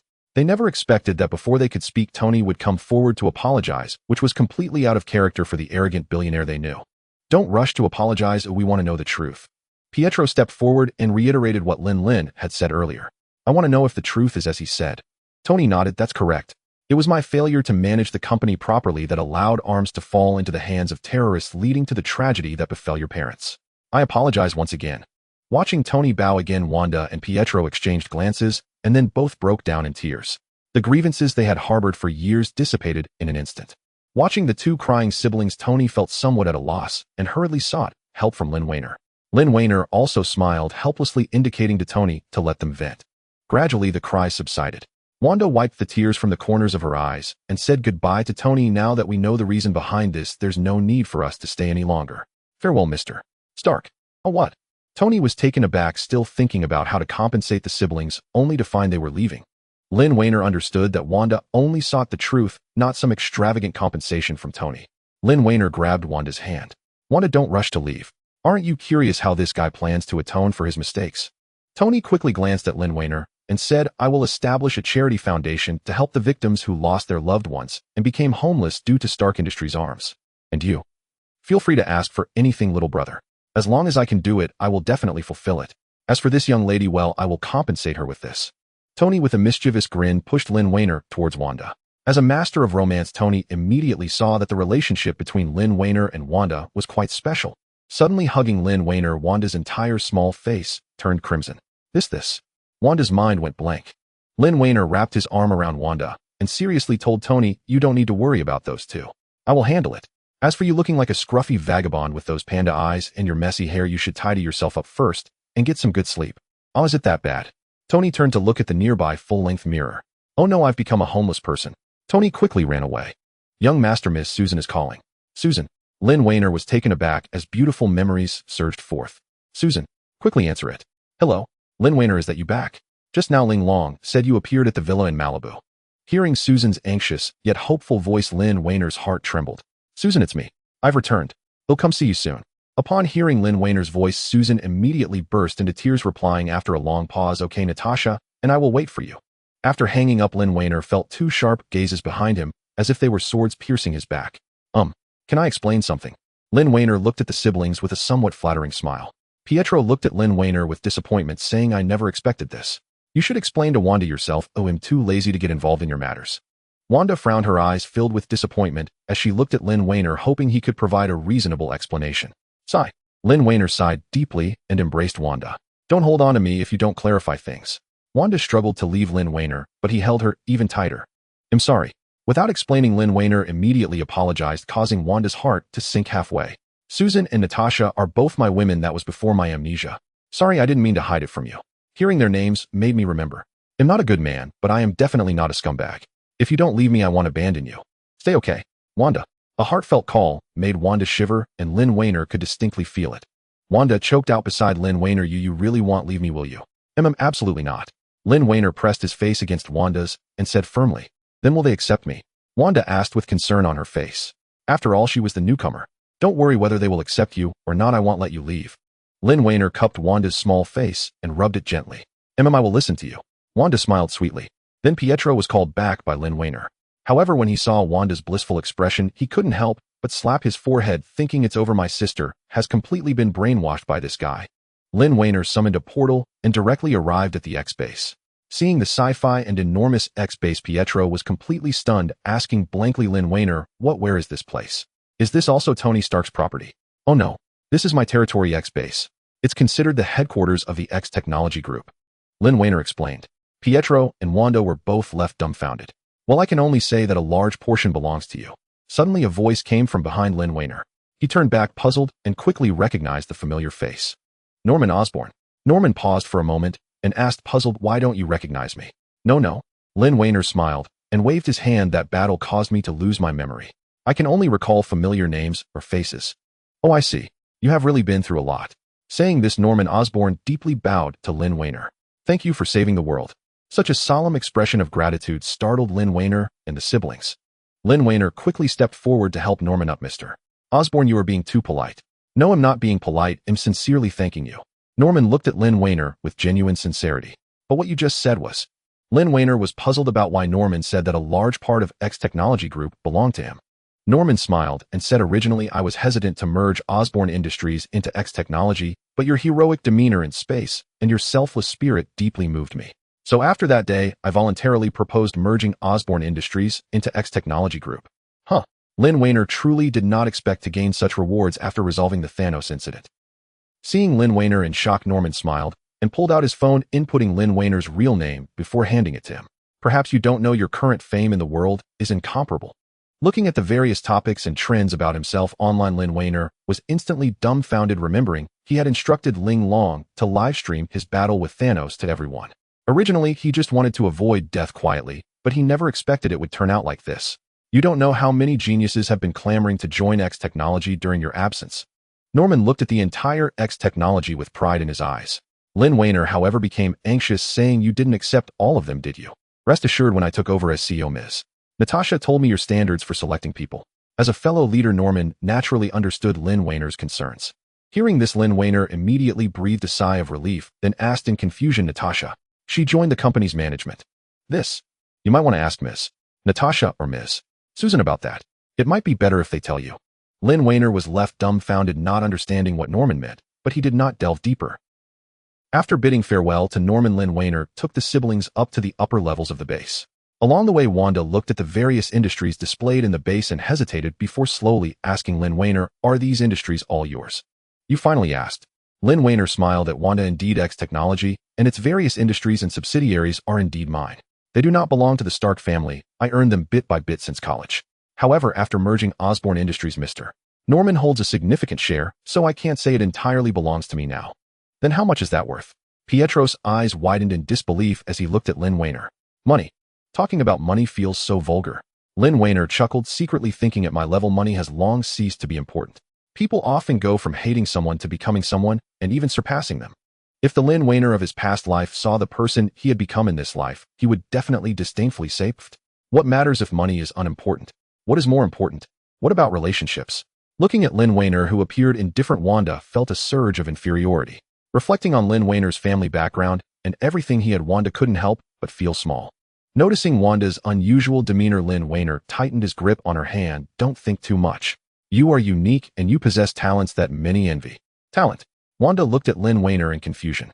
Lin Wainer just smiled mysteriously. After all, he couldn't directly tell Wanda, actually you are the Scarlet Witch possessing chaos magic that can distort reality. Even if he told her, Wanda might not believe it. Arriving at the door of Natasha's office, Lin Wainer swallowed, realizing he was the one truly nervous. Next, he would face a battlefield of emotions. Through Ling Long, Lin Wainer knew that at this moment both Susan and Natasha were in the office. These two could not possibly be unaware of Lin Wainer's arrival. Clearly, they not only knew but were aware that Lin Wainer was not coming alone. In fact, after Lin Wainer left the villa in Malibu, Tony had informed Pepper of Lin Wainer's return and Pepper learned from Tony that Lin Lin and Wanda's relationship was unusual. During this time, Susan and Natasha, due to work and life, had interacted with Pepper quite a bit, gradually becoming good friends. Thus, Susan and Natasha learned about Wanda's existence through Pepper. When Lin Lin slowly pushed open the office door and peeked inside, he saw Susan and Natasha looking at him with serious expressions. Lin Lin walked in with an awkward yet flattering smile, hands behind his back, signaling Wanda to follow. Wanda, unaware of what was about to unfold, obediently followed him in. Pietro, however, only glanced and realized the atmosphere was off, directly abandoning the idea of entering and shutting the door behind him. "Oh my, that was terrifying. I'm glad I didn't go in." Pietro escaped with relief. As the saying goes, 3 women make a play, and indeed the 3 women were gathered in this office. Seeing Wanda, Natasha immediately approached with a beaming smile, while Lin Lin thought Natasha was there to welcome him, smiling and opening his arms ready to embrace her. But Natasha shot him a glare, pressed her hand against his face, and pushed him away. Lin Lin suddenly pushed away, stood frozen, his eyes filled with surprise and shock. However, Natasha smilingly held Wanda's hand. "You must be Wanda, right?" Natasha. I should call you my sister. Come, let me introduce you to Susan." Natasha pulled the bewildered Wanda over to Susan. "Hello, Wanda, sister, I'm Susan." Susan and Natasha each held one of Wanda's hands, and the 3 looked like long-lost good sisters. Lin Lin watched the lively conversation among the 3 with embarrassment, unsure of what to say. Meanwhile, Wanda occasionally glanced at Lin Lin with concern. "Don't mind him, that fickle man. The more you care about him, the more he will act recklessly," Natasha said angrily. Susan chimed in. "Natasha is right. We need to give him a piece of our mind to make him understand, to be more restrained. Actually, when I met him, he was suffering from amnesia, and he didn't mean to develop feelings. I know he didn't mean to be fickle." Wanda couldn't help but defend Lin Lin. Susan and Natasha were stunned upon hearing this. They thought Lin Lin was a heartbreaker, but it turned out to be like this. Seeing Susan and Natasha gaze at him in surprise, Lin Lin smiled slightly. "Yes, I was in a coma for a long time after that day, lost my memory, and unintentionally fell for Wanda. I definitely did not intend to betray you." However, Susan and Natasha both pouted in unison, looking disdainful. "Even if it wasn't intentional, that's already a fact. What do you want me to do? Are you telling me to give up on Wanda?" Lin Lin looked at Susan and Natasha with a look of despair. Hearing that he might be abandoned, Wanda immediately became anxious. Unexpectedly, Susan and Natasha exchanged mischievous smiles, both embracing Wanda and looking at Lin Lin. "Great, then Wanda belongs to us now. From now on, we will be rivals in love." "Huh?" Lin Lin was taken aback, looking incredulously at Susan and Natasha. You too?" Natasha grinned. "What's wrong? Love triangles are quite popular in America, didn't you know? From now on, Wanda will be ours, and you can go cool off." Susan immediately added with a laugh. Lin Lin was speechless, realizing that these 2 were using this method to scare him. At this moment, he really wanted to pull down these 2 girls' pants and give them a good spanking. However, it was broad daylight, and it wasn't appropriate to publicly declare his intentions. Otherwise, a big brawl would break out, and he wouldn't believe that after all this, the 3 of them wouldn't become as close as sisters. "He'll deal with you tonight." Lin Lin fiercely pinched Susan and Natasha's faces, then kissed all 3 of them before leaving, planning to let them get acquainted. Not long after Lin Lin left the office, a call from an old acquaintance came in. Nick Fury. Lin Lin stared at the caller ID in shock. After answering the phone, Lin Lin said unhappily, "Nick Fury, how many people have you inserted into my company?" The phone Lin Lin held was one he casually asked someone to bring after bidding farewell to Norman, but it just happened to have Nick Fury's number stored. "Not many, all capable people. You can use them with confidence." Nick Fury's voice was full of smiles. If it weren't for Lin Lin being away, he would have had a hard time inserting people into the company. "Use with confidence?" Lin Lin scoffed. "I dare not use them. Your SHIELD is leaking like a sieve." "What do you mean?" Nick Fury's smile instantly froze. "What do you mean?" "The literal meaning," Lin Lin said with a helpless expression. "I really don't understand what SHIELD is thinking. Knowing what Hydra is, they still dare to recruit their people. You guys are impressive. Right now, SHIELD should be renamed Hydra Shield." Nick Fury's face turned incredibly grim as he said in a deep voice, "Do you have any evidence for that?" "Evidence? Haha, when did you Nick Fury start caring about evidence?" Lin Lin mercilessly joked. "No evidence, but believe it or not, if something happens, don't blame me." Nick Fury fell silent. Then Lin Lin asked, "By the way, you contacted me as soon as I returned. Is there something you need?" "Last night, there was an abnormal energy fluctuation in New Mexico. This morning, SHIELD agents discovered a massive meteorite crater in New Mexico, and inside was a hammer, not a meteorite." Nick Fury paused and asked, "Does this have anything to do with you?" Lin Lin raised an eyebrow, glancing at the date on his phone, somewhat astonished, silently thinking, "Oh damn, it's already 2011. Fortunately, Nick Fury called, or he would have missed it. You needn't worry about this, you can't manage it either. I'm heading over right now. After hanging up the phone, Lin Wayner sighed deeply. He had just returned and hadn't even had the chance to properly cherish his women before he had to head to New Mexico. Lin Wayner needed to find a way to connect with Thor, as this would make it easier to go to Asgard and acquire URU metal. This material was of great use to Lin Wayner. In Natasha's office, three beautiful women sat closely together as Wanda recounted how she met Lin Lin, how she was captured by Hydra, and how Lin Lin rescued her. When Susan and Natasha learned that Wanda's parents died due to Stark Industries' weapons, both of them couldn't help but take a deep breath. Not knowing how to comfort her, the two only held Wanda's hand tighter. Noticing their unusual reactions, Wanda explained, "It's all in the past. To be honest, Tony is also a victim. He nearly died from Stark Industries' weapons himself. If we must blame someone, let it be Obadiah, who is already dead." Suddenly, Lin Lin pushed the door open, interrupting their conversation. "Sorry, ladies. I have urgent matters to attend to, so I'm here to say goodbye." As he spoke, Lin Lin stepped forward and passionately kissed all three of them. Susan was the first to regain her senses from the kiss that nearly suffocated her and asked with an unhappy expression, "You just got back. Where are you going? How long will you be gone?" Lin Lin replied casually, "Don't worry, I'm just heading to New Mexico. We have visitors from another planet and I have to entertain them." But Susan, Natasha, and Wanda couldn't smile. "Aliens. Is it dangerous? Be careful." The three of them looked at Lin Lin with concerned expressions, and Susan and Natasha even got up to accompany him. However, Lin Lin pinched their cheeks gently and said apologetically, "You both have lost weight while I've been away, so there's no need for you to go. Just have a good chat with Wanda about my past. Don't worry, it's not dangerous at all, just a silly guy." "Silly guy?" Susan was a bit surprised. Natasha then questioned, "From what you're saying, you seem to know that alien pretty well." Lin Lin smiled and said mysteriously, "Actually, you might know him even better. You'll find out when I get back. Bye, my dears." As Lin Lin spoke, a swirling energy of space resembling dark clouds surged behind him, shimmering with blue and gold light, symbolizing his further mastery over the space stone's energy. The portal opened like the mouth of a giant beast, swallowing Lin Lin whole as he vanished from sight. Watching him leave, the three women felt somewhat lost, and it was Natasha who spoke up first. "By the way, Wanda, did you? You know with him? With him? Which part?" Wanda looked at Natasha with confusion. Nearby, Susan covered her mouth and chuckled. "Looks like Wanda hasn't experienced Lin Lin's antics yet." Natasha's eyes brightened instantly, thinking, "Thank goodness I'm not the last one. If I can't be the first, I must at least be the second. I have to make my move when he returns." Unbeknownst to Lin Lin, who was now focused on the vast meteor crater in New Mexico. Peering down, Lin Lin couldn't help but exclaim, "Goodness, it's quite large." However, when Lin Lin saw the facilities built around the center of the crater where Thor's hammer lay, as well as the barbed wire surrounding the outer edges, he frowned immediately. "That black egghead must think my words are nothing. He'll regret it later." Lin Lin, feeling displeased, dropped down from the air. Boom. The shockwave generated by his landing was like an explosive blast, destroying all the facilities set up by Coulson's team. Standing before Thor's hammer, Lin Lin carefully inspected the artifact. "Mjolnir. By rights, anyone worthy can lift it, but what about someone like Hela who can crush it with bare hands?" Curiosity piqued. Lin Lin reached for the hammer's handle, and it trembled slightly before he lifted it effortlessly. "Wow, it's so light."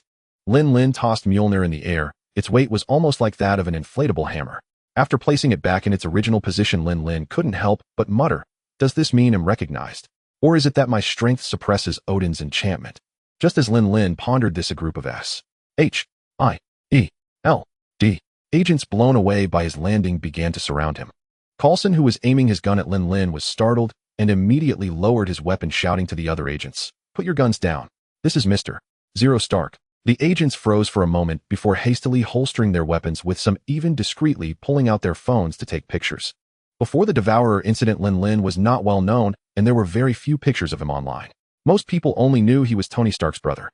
Only after the Devourer incident did people realize that this playboy's brother was not only a genius, but also the mastermind behind the tech giant X technology. Of course, it goes without saying that he was the savior. By now, many believed that Zero Stark had died, but who would have thought that they would encounter this legendary figure in the deserts of New Mexico? "Mr. Stark, you've arrived, but your entrance was a bit too." Coulson glanced around, feeling somewhat awkward. Lin Lin frowned and coldly said, "I remember telling Nick not to interfere with this matter. Since you didn't listen, you bear the consequences." Caught between Nick Fury and Lin Lin, Coulson found himself in a difficult position. "I'm sorry, we were just following the director's orders." Coulson quickly shifted the blame onto Nick Fury. He wasn't taking the fall for this. Hearing this, Lin Lin snorted again and scolded, "That black egghead will regret not listening to me." Coulson chuckled awkwardly. "A Mr. Zero Stark, would you mind taking a photo with us? Lin Lin was taken aback by Coulson's sudden suggestion. A photo? To his surprise, Coulson nodded vigorously, his eyes filled with excitement. Well, okay. Lin Lin reluctantly agreed. He was puzzled. Wasn't Coulson's idol Captain America? What was going on here? Just as Lin Lin was wondering, he heard the sound of Coulson's phone clicking rapidly, his finger tapping the screen faster than 10 times a second. Seeing Coulson's actions, other agents also rushed over to seek a photo. Lin Lin suggested, why not take a group photo together? In the end, Lin Lin managed to satisfy everyone with a group photo. So what are you planning to do next? According to Lin Lin's guess, Coulson would soon lead his team to raid Jane Foster's place. Coulson thought for a moment and honestly replied, there's a scientific team observing celestial phenomena nearby. They definitely detected something when the object fell, so we're planning to get all their research materials for reference. Get them. Lin Lin chuckled, thinking, are you sure you mean get, and not steal? He didn't delve deeper and instead followed them. As expected, upon arriving at Jane's studio, Coulson's team immediately began loading up all the instruments and research materials. Seeing this behavior, Lin Lin couldn't help but twitch the corner of his mouth and said directly, are you S-H-I-E-L-D agents, bandits? Coulson awkwardly chuckled but did not stop them. Just then Jane and her team returned. Hey, wait, what's going on here? Upon seeing Jane, Coulson quickly returned to his professional demeanor and coldly replied, Ms. Foster, we are agents of S-H-I-E-L-D. S-H-I-E-L-D. I don't care, you have no right to take my things. Jane retorted angrily. Meanwhile, Eric noticed that this group was not simple and quickly stopped Jane. Jane. It seems this matter is a bit serious. Let's not get involved. Not get involved. This is all my hard work. Saying this, Jane attempted to snatch back the items taken by the S-H-I-E-L-D agents. Coulson quickly explained, we're investigating a security threat and need to access all your records and meteorological data. Access? That's stealing, that's robbery. Jane rushed forward to reclaim her notebook, but an agent immediately blocked her. Seeing the impending conflict, Lin Lin, who had been watching, frowned and thought, what are they doing? Bullying a girl. Stop! Lin Lin shouted sternly, and everyone instantly froze in place. Lin Lin looked coldly at Coulson. Coulson, tell your people to put everything back and inform Nick Fury that I am in charge here. You all go back. But before Coulson could say anything, he met Lin Lin's increasingly cold gaze, causing his hand to tremble involuntarily. I don't want to say it a second time. Under Lin Lin's intimidating aura, Coulson capitulated, allowing his subordinates to return everything before leaving. However, Coulson couldn't possibly just leave like this. Not being able to take Jane's things didn't mean they couldn't touch what was in the meteor crater. Back in the crater, Coulson's team continued their research on Mjolnir. Jane carefully checked and found everything intact, letting out a sigh of relief, and then looked at Lin Lin with suspicion. Who are you? Are they your people? Are you also from S-H-I-E-L-D? Lin Lin smiled and said, don't worry, I'm not from S-H-I-E-L-D. They listen to me because they fear me. Hello, let me introduce myself. I am Zero Stark. Zero Stark. The three of them looked at Lin Lin with shock. Although more than half a month had passed, the buzz from the Devourer incident had not faded quickly. Daisy approached with a starry-eyed expression, carefully examining Lin Lin.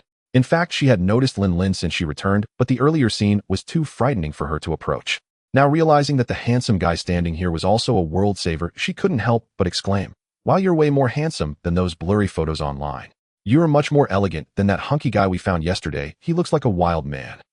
Oh, is Thor that wild? Lin Lin couldn't help but laugh. Thor? Do you know him? Jane looked at Lin Lin with surprise. I know him, but he may not know me. Forget about him, let's talk about you. Daisy said curiously, you disappeared after the Devourer battle. Many people said you died with the Devourer, but it seems you were fine. I wasn't fine. I was unconscious for a while after being rescued, and I lost my memory. I just recently recovered. Lin Lin said with a bitter smile. Jane and Daisy looked at him with admiring eyes while Eric asked, Mr. Stark, is Banner with your company? Lin Lin looked at Eric with some surprise. Yes, Bruce Banner is indeed in my X Technology group. I didn't expect you to know him. Hearing that Banner was really at X Technology, Eric smiled with joy. Looks like Banner didn't lie to me. Thank you, Mr. Stark. Jane bowed gratefully to Lin Lin. Just as she said, all these things were her hard work, and many of the instruments were made by her own hands. You can't even buy them if you wanted. I also need to thank you, otherwise all the 30-some songs I just downloaded would be gone. Daisy exclaimed, hugging her iPad. Jane shot her a glare. Can you not mention that broken iPad? Seeing this, Lin Lin immediately mediated the situation. It's okay. I'm sure it took her a lot of time to filter through those 30-some songs. If possible, send them to me. I'd love to listen. Daisy immediately beamed and sweetly smiled at Lin Lin, saying sure. She bounced over to Lin Lin and added him to her contacts. Then Lin Lin scanned the items in Jane's studio and the various images stuck on the whiteboard. Are you researching? The Rainbow Bridge. Rainbow Bridge. Jane and Eric looked at Lin Lin with confusion. At that moment Daisy asked, Rainbow Bridge. Isn't that from Norse mythology? It's in children's books.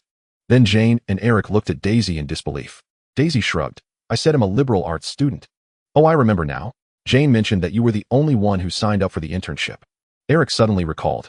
Lin Lin smiled and said, it is indeed from Norse mythology, but that's just the original name. At least that's what the Asgardians call it. Earthlings often refer to it as the Einstein-Rosen Bridge, which is a wormhole. Jane and Eric grew more confused as they listened. Can you explain what exactly is going on? Jane asked, looking bewildered. Lin Lin proceeded to explain the relationship between Norse mythology and the alien Asgardians. After hearing Lin Lin's explanation, Jane, Daisy, and Eric all looked shocked. How could it be? Aliens are actually the prototypes of Norse mythology. Eric stepped back repeatedly, his face filled with disbelief. Is that so unbelievable? Lin Lin chuckled, summoning a portal behind him, transporting everyone to the entrance of a pet store in the small town. You can go ask him yourself. Lin Lin pointed to Thor, who was in the pet store asking the clerk for a pet that could carry him. Seeing the commotion, Thor turned around and spotted Jane, his eyes lighting up as he quickly made his way toward them. Do you have a horse? Jane was momentarily stunned. Lin Lin looked at the silly Thor and couldn't help but shout, Thor. Thor's eyes lit up, looking at Lin Lin in surprise. You're not like the other Midgardians. You can consider me a god of Midgard, Lin Lin replied. A god, eh? Thor excitedly grabbed Lin Lin's shoulders. You are the god of Midgard, so you must have a way to send me back to Asgard. Lin Lin frowned and shook his head. Not really. I don't have the exact coordinates for Asgard, nor have I ever been there, so I can't send you back. Thor's expression fell, but he quickly regained his composure and requested. Then can you take me to retrieve Mjolnir? That's not urgent, now let's head back first. Lin Lin snapped his fingers and immediately transported everyone back to Jane's studio. Thor, why do you think your father sent you to Midgard? Lin Lin suddenly asked. I don't understand either. Thor shook his head in confusion. Lin Lin looked at the silly Thor and shook his head helplessly. However, his tone suddenly turned serious as he asked, Thor, tell me, who are you? I am Thor, the god of thunder, prince of Asgard. After a brief moment of confusion, Thor answered firmly. Listening to this response, Lin Lin couldn't help but chuckle inside. It would be too amusing if the last part were changed to, for the glory of the northern gods. Back to the subject, Lin Lin fixed his piercing gaze on Thor. Remember, you are the prince of Asgard, the future ruler of Asgard. You are the king who will lead Asgard, not just a warrior, not a brute. This is why your father sent you to Midgard. Go, the hammer of thunder is to the west. Step by step walk towards your Mjolnir. This is your path to redemption. Thor gazed in the direction Lin Lin pointed, his expression growing more determined, and then he turned to walk towards the hammer of thunder. Lin Lin called out to Thor's retreating figure. Think of your kin, think of those innocent people. Watching Thor gradually walk away, Jane couldn't help but ask, why let him go on foot? We have a car. Looking at the pure and kind-hearted Jane and Daisy, Lin Lin shook his head helplessly. Do you know why he came to Earth? Do you know why the so-called god of thunder is just like an ordinary person?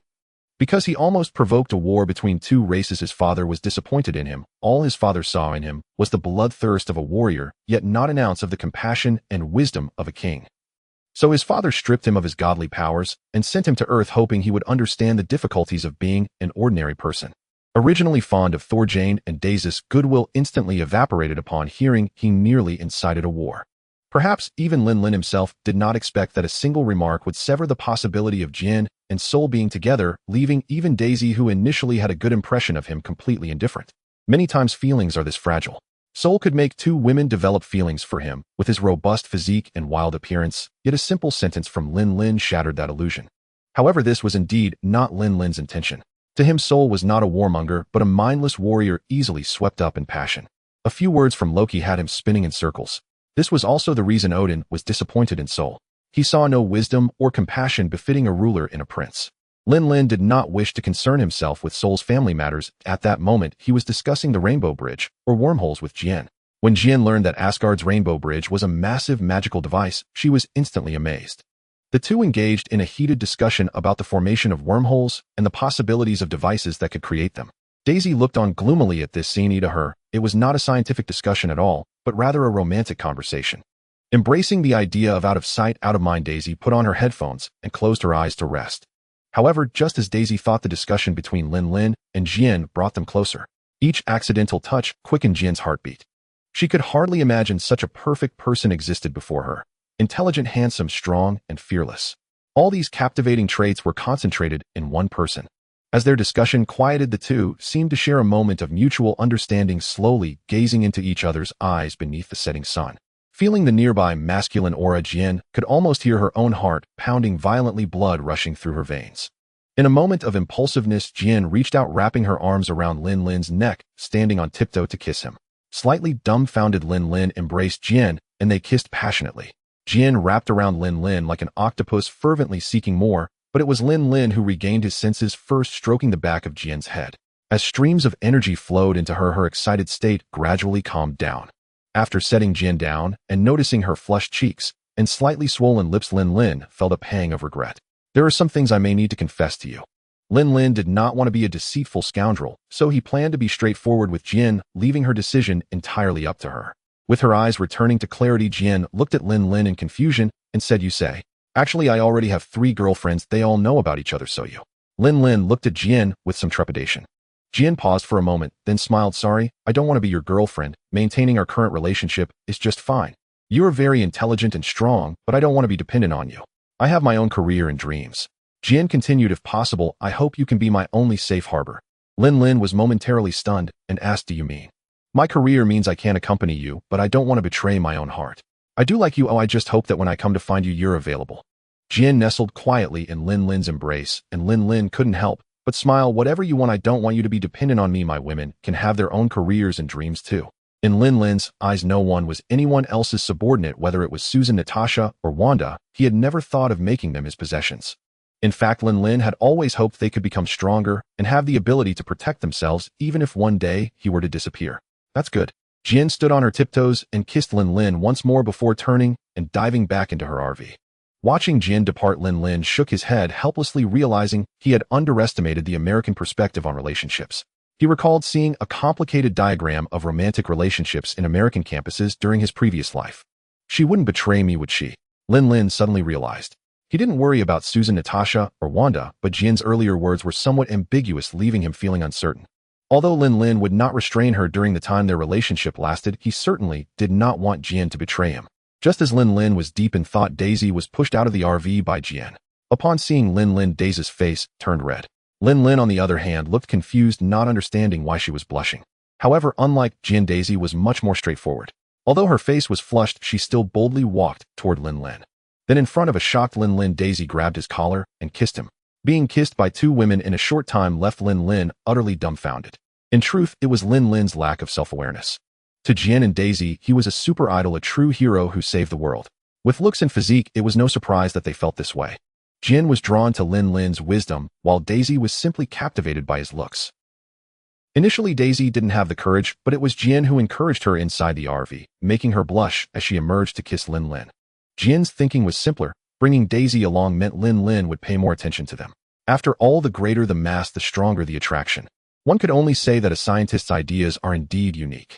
Perhaps it was the same thought that led Susan to bring Natasha along back then. Unlike Jian, Daisy directly embraced Lin Lin. At first it was fine, but this embrace startled Lin Lin. Daisy had such a good figure. Both Jian and Daisy dressed quite casually, with Daisy wrapping herself tightly, making it hard to tell what her figure was like. However, this embrace revealed her devilish figure, leaving Lin Lin stunned. Truly large, firm, and perky. In terms of appearance, Jian was intellectually beautiful, while Daisy was genuinely sexy. Only when Daisy was almost out of breath did she reluctantly release Lin Lin. With a mischievous smile, Lin Lin said, "You know you're playing with fire, right?" "I know," Daisy replied with a silly smile. Seeing Daisy's innocent demeanor, Lin Lin felt a pang of guilt and reminded her, "Didn't Jian tell you?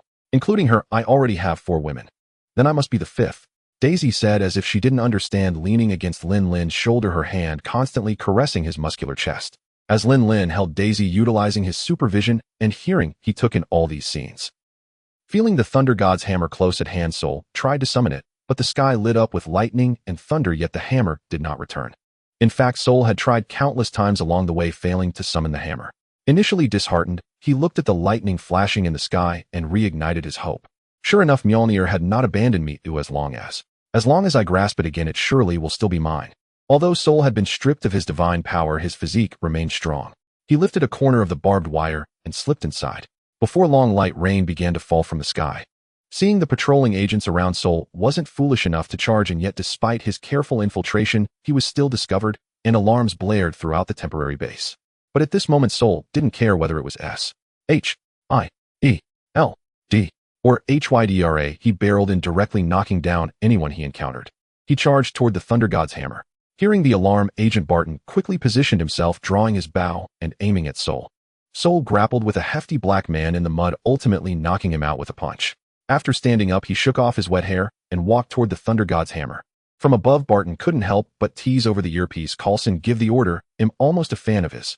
Watching Sol tear off the protective cover and slowly approach the hammer, Coulson looked down without speaking. However, Barton urged, "There's no time. Wait, I want to see." For some reason, an instinct told Coulson that this wild-haired man was unusual, and he was curious whether this eccentric could lift the hammer as easily as Stark did. Coulson and several agents had tried. No one could lift the hammer. Even the crane that lifted Barton couldn't move it at all. Seeing Sol standing confidently before the Thunder God's hammer, Coulson's curiosity grew. When Sol, smiling broadly, grasped the hammer's handle, hoping to lift Mjolnir as he once did, the result was it didn't budge at all. The smile faded from Sol's face. Unwilling to give up, he grasped the hammer again with both hands and attempted to lift it once more, but it was still futile. After several failed attempts, Sol's heart completely shattered. He raised his head to the sky and roared in anger, ultimately kneeling before Mjolnir. Rainwater trickled down his cheeks. He couldn't tell whether it was rain or tears. Watching the defeated Sol, Coulson's eyes were filled with disappointment. All right, the show is over. The ground team is on the move. Ultimately, a despondent Sol was handcuffed and taken away by numerous S-H-I-E-L-D agents. Holding Daisy in his arms, Lin Lin observed everything with his supervision and hearing, reflecting inwardly, what a tale of a prince's downfall. "Lin Lin, can you take me flying? Like Superman?" Daisy, her face flushed from Lin Lin's teasing, suddenly suggested. "Flying? Sure." Lin Lin always tried to fulfill his woman's requests as much as possible. Looking at Daisy's rosy cheeks, if it weren't for his strong will, he would have succumbed to his urges. Until he had truly established a relationship, especially with his other women, still unaware Lin Lin would not act on Jian or Daisy. Lin Lin flew Daisy above the meteorite crater. Inside the temporary base in the crater, Sol was locked in an interrogation room, while Coulson stood with his hands in his pockets observing him. "My people are all top-trained professionals, but in front of you, they seem like mere clowns. I'm puzzled. Based on my experience, only those with special training can have your skills. Tell me, where were you trained? Pakistan, Chechnya, or Afghanistan? You give me the impression of a mercenary. Oh, where is your employer? South Africa." Coulson bombarded Sol with a barrage of questions, but Sol lowered his gaze, saying nothing. Suddenly, a series of beeps sounded, and Coulson glanced back before leaving the interrogation room. The next moment, Loki appeared before Sol. In an instant, hope reignited in Sol's eyes. "Loki, what brings you here?"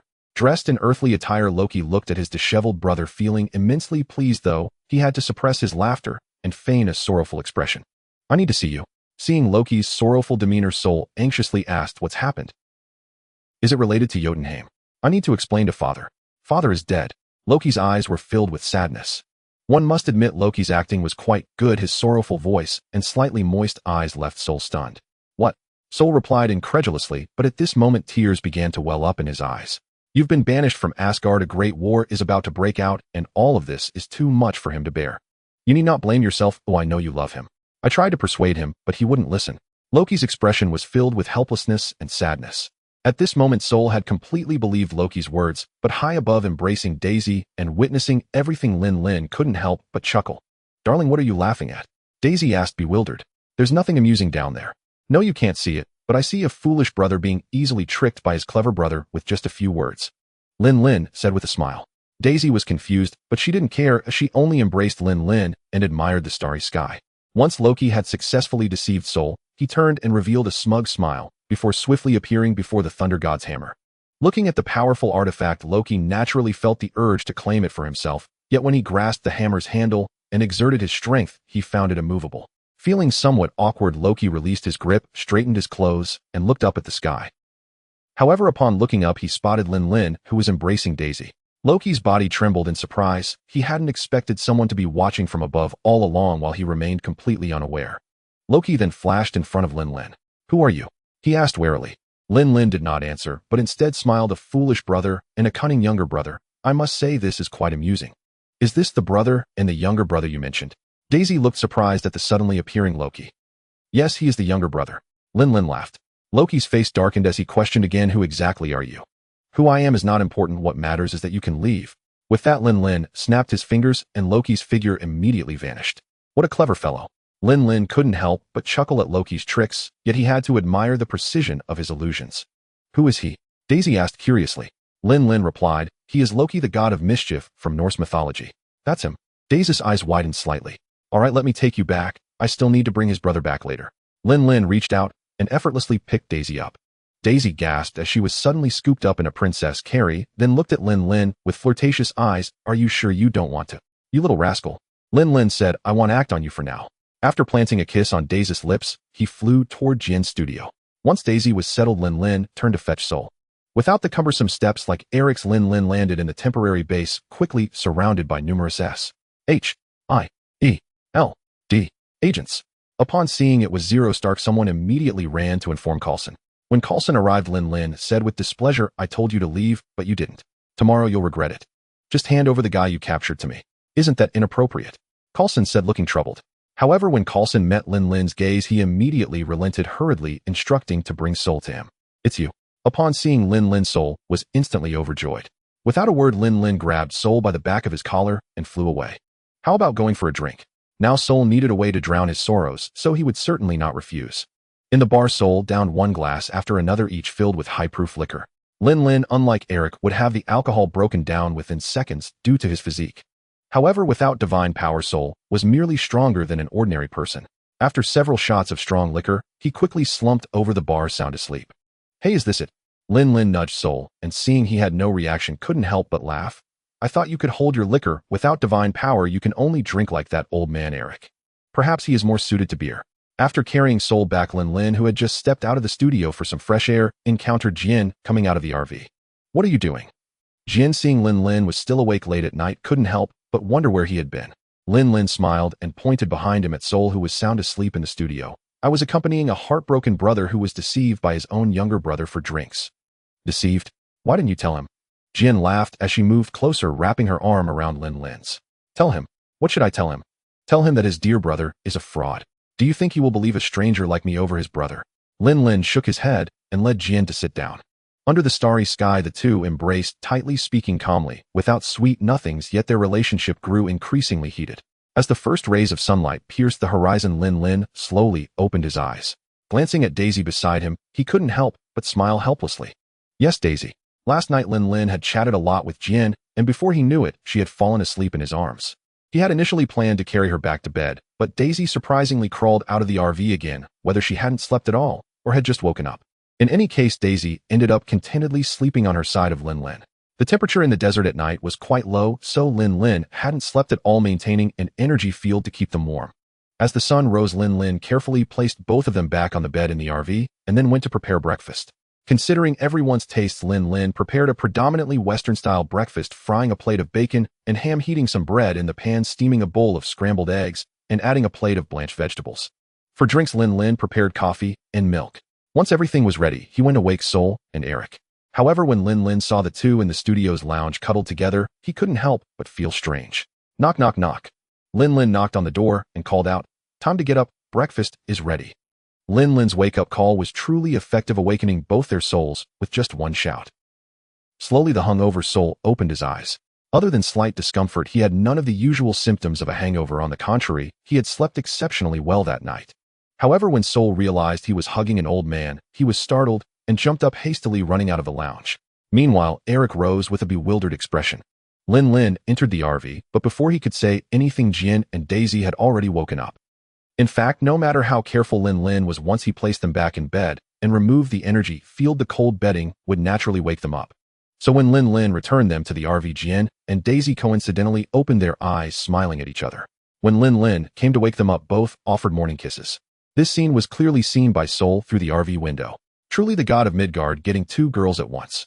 At that moment, Sol genuinely admired Lin Lin from the bottom of his heart. When the group gathered around the dining table and saw the breakfast prepared by Lin Lin, they couldn't help but widen their eyes. You can cook. Daisy looked at Lin Lin in disbelief. In her mind, Lin Lin, as a Stark family adopted son and the current boss of X-Tech Group, wouldn't be the type to lift a finger, let alone cook. It can't just look good, right? Jin also looked somewhat incredulous, but was the first to pick up a piece of bread to try. Not bad, the bread is crispy on the outside with a hint of meat aroma and soft inside, it's delicious. Jian's eyes lit up as she exclaimed to everyone. Seeing the disbelief on their faces, Lin Lin smiled and said, I had quite a bit of pocket money growing up, but do you think X-Tech Group came out of nowhere? The initial funds were all saved by me since I was little. Back in college, I even had to work part-time. The cheap food outside didn't suit my taste while the suitable ones weren't cheap, so I had to cook for myself. Initial funds saved pocket money. Eric, Jian, and Daisy looked at Lin Lin with surprise, seemingly not understanding. On my monthly pocket money in elementary school was $100, then it increased to $1,000 in middle school, $10,000 in high school, and after college, since I mostly lived on campus, it was a monthly living expense of $100,000. Tony initially wanted to give me $500,000 a month, but I thought that was too much and refused. This money, along with what I earned from working part-time, was ultimately used as initial capital. Lin Lin felt a bit embarrassed after all this wasn't strictly a self-made success story, and he felt shy about the various praises online about him. Daisy looked at him with envy, a living expense of $100,000 a month. I really can't imagine the life of a rich person. However, Jian looked surprised and said, with so much money you didn't spend it, and even work part-time. While they were eating and discussing, the glass door beside them was suddenly knocked on loudly. When they turned to look, they found 4 people dressed in Viking warrior attire excitedly banging on the glass door, all stunned. Found you! Vostag shouted excitedly at Sol. Seeing these 4, Sol was initially stunned, then rushed forward excitedly to hug Vostag. My friends. Eric remembered that Sol had mentioned he was the god of thunder when he looked at the 4. Seeing the 3 who were surprised except for Lin Lin, Vostag began introducing them. Oh sorry, we are Sif and the 3 warriors. Sol excitedly patted Hogan's shoulder. I'm truly happy to see you all, but you shouldn't be here. The 4 were momentarily confused, not understanding what Sol meant. We're here to bring you back, Fandral said, puzzled. Sol said regretfully, you know I can't go back. My father died because of me, and I must accept the punishment of eternal exile. Sif immediately sensed something was wrong. Sol, your father is still alive. Hearing this, Sol's eyes showed confusion and surprise, and he realized it was Loki. Loki had lied to him. Seeing these 4, Lin Lin was also quite excited because their arrival meant that Loki's gift was soon to arrive. As expected, the wind and clouds suddenly changed outside, and everyone rushed to the door only to see a massive straight tornado forming in the distant desert. Is this someone else coming? Daisy asked, puzzled. Lin Lin pinched her cheek and smiled. I fear that whoever is coming is not human. Not human. Jian looked at Lin Lin in confusion. At that moment in the desert, Coulson and the agents looked at the towering metallic figure that suddenly appeared before them. Agent Sitwell's first reaction was, is that Iron Man? I don't know, no one notified me. Coulson, bewildered, took the megaphone from Sitwell and shouted at the destroyer. Hello, you are using unauthorized weaponry. Please identify yourself. However, the only response from the destroyer was its gigantic hollow eyes gradually opening. Seeing this, Coulson confidently said to Sitwell, got it. However, under the open faceplate remained hollow, and the intense energy within the destroyer surged. Seeing this, Coulson and Sitwell and the other agents displayed expressions of shock. Get out! Coulson shouted as he fled. Boom, boom, boom. The destroyer was unleashing energy blasts, destroying S-H-I-E-L-D vehicles one by one. Lin Lin directly teleported everyone to the place where the destroyer had descended. Watching Coulson and the others fleeing in a panic, Lin Lin couldn't help but laugh. I told you long ago, but you didn't listen. Now look where we are. Seeing Lin Lin suddenly appear, Coulson forced a smile. Please don't joke. Get out of here, we will handle this. Lin Lin said impatiently. He had already warned Coulson more than once. And the result? Only when the whip hit them did they realize the pain. Asgard Loki looked at Lin Lin appearing before the destroyer and furrowed his brow. Oh damn, it's that guy. Loki immediately remembered the person from last night. Although surprised by Lin Lin's sudden appearance, he couldn't help but reveal a slight sneer when he thought of the destroyer's power. You must leave. Seeing the destroyer's appearance, Sol's face turned incredibly serious. What do you plan to do? Lin Lin asked. Looking at the towering destroyer, Sol declared resolutely, I must stay. It has come because of me. We must fight side by side. Vostag shouted passionately. Hearing Vostag's voice, Sol couldn't help but recall the days when they fought side by side. Friends, I am just a mortal now. Oh, I can't help it all, and may even drag you down, but we must hold it off as long as possible and not let it approach the town. Hearing Sol's words, Lin Lin felt quite gratified, thinking it seems the past few days as a mortal were not in vain. So Lin Lin teleported with Jian, Daisy, and Eric a short distance away. With Sol's instructions, the 4 immediately sprang into action. Sif circled behind Vostag, retreated, while Hogan and Fandral widened their distance, ready to throw Vostag towards the destroyer. Vostag shouted angrily, take this. He raised his axe and swung it towards the destroyer, but far away in Asgard, Loki couldn't help but laugh at this scene, and then the destroyer waved a hand and sent Vostag flying. Seeing this, Jin and Daisy unconsciously looked at Lin Lin. Lin Lin naturally felt their gaze, but he wasn't worried at all. Don't worry, this is just the beginning. Remember, they are all characters from Norse mythology, a race with thousands of years of lifespan. He added, besides, I'm right here if they really can't handle it. I certainly won't let this guy kill anyone. So don't worry.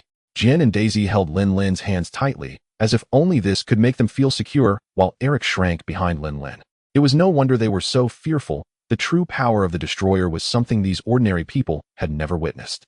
Vostag, who had been sent flying, crashed heavily to the ground, feeling as if all his bones were about to fall apart. The destroyer stepped closer to him, its two gigantic hollow heads slowly lowering, and the energy within surged again. Vostag's eyes widened in terror as he looked on. At this moment, Sif, who had circled behind the destroyer, leaped up, using the destroyer's body for leverage to jump onto its back, raising her spear and thrusting it fiercely into its neck, then out through its throat, finally nailing it to the ground. One must say this strike was very effective, and the energy within the destroyer immediately ceased. Seeing this, Vostag let out a sigh of relief, while Sif, who was on the destroyer's back, showed a proud smile as she looked at everyone. However, this smile lasted less than 3 seconds, as the energy within the destroyer surged again. With a series of metallic grinding sounds, the destroyer's metal body slowly twisted its back, becoming its front, and its rear head becoming its front, its posture shifting from bending over to looking up at the sky. Seeing the destroyer was about to unleash an energy blast at her, Sif hurriedly jumped off its back, and an orange energy beam shot past her, heading straight for the sky. Hogan and Fandral quickly approached to support Vostag and turned to retreat, while Sif followed closely behind. Watching the four flee, the destroyer unleashed another energy beam, directly sending the 4 of them flying.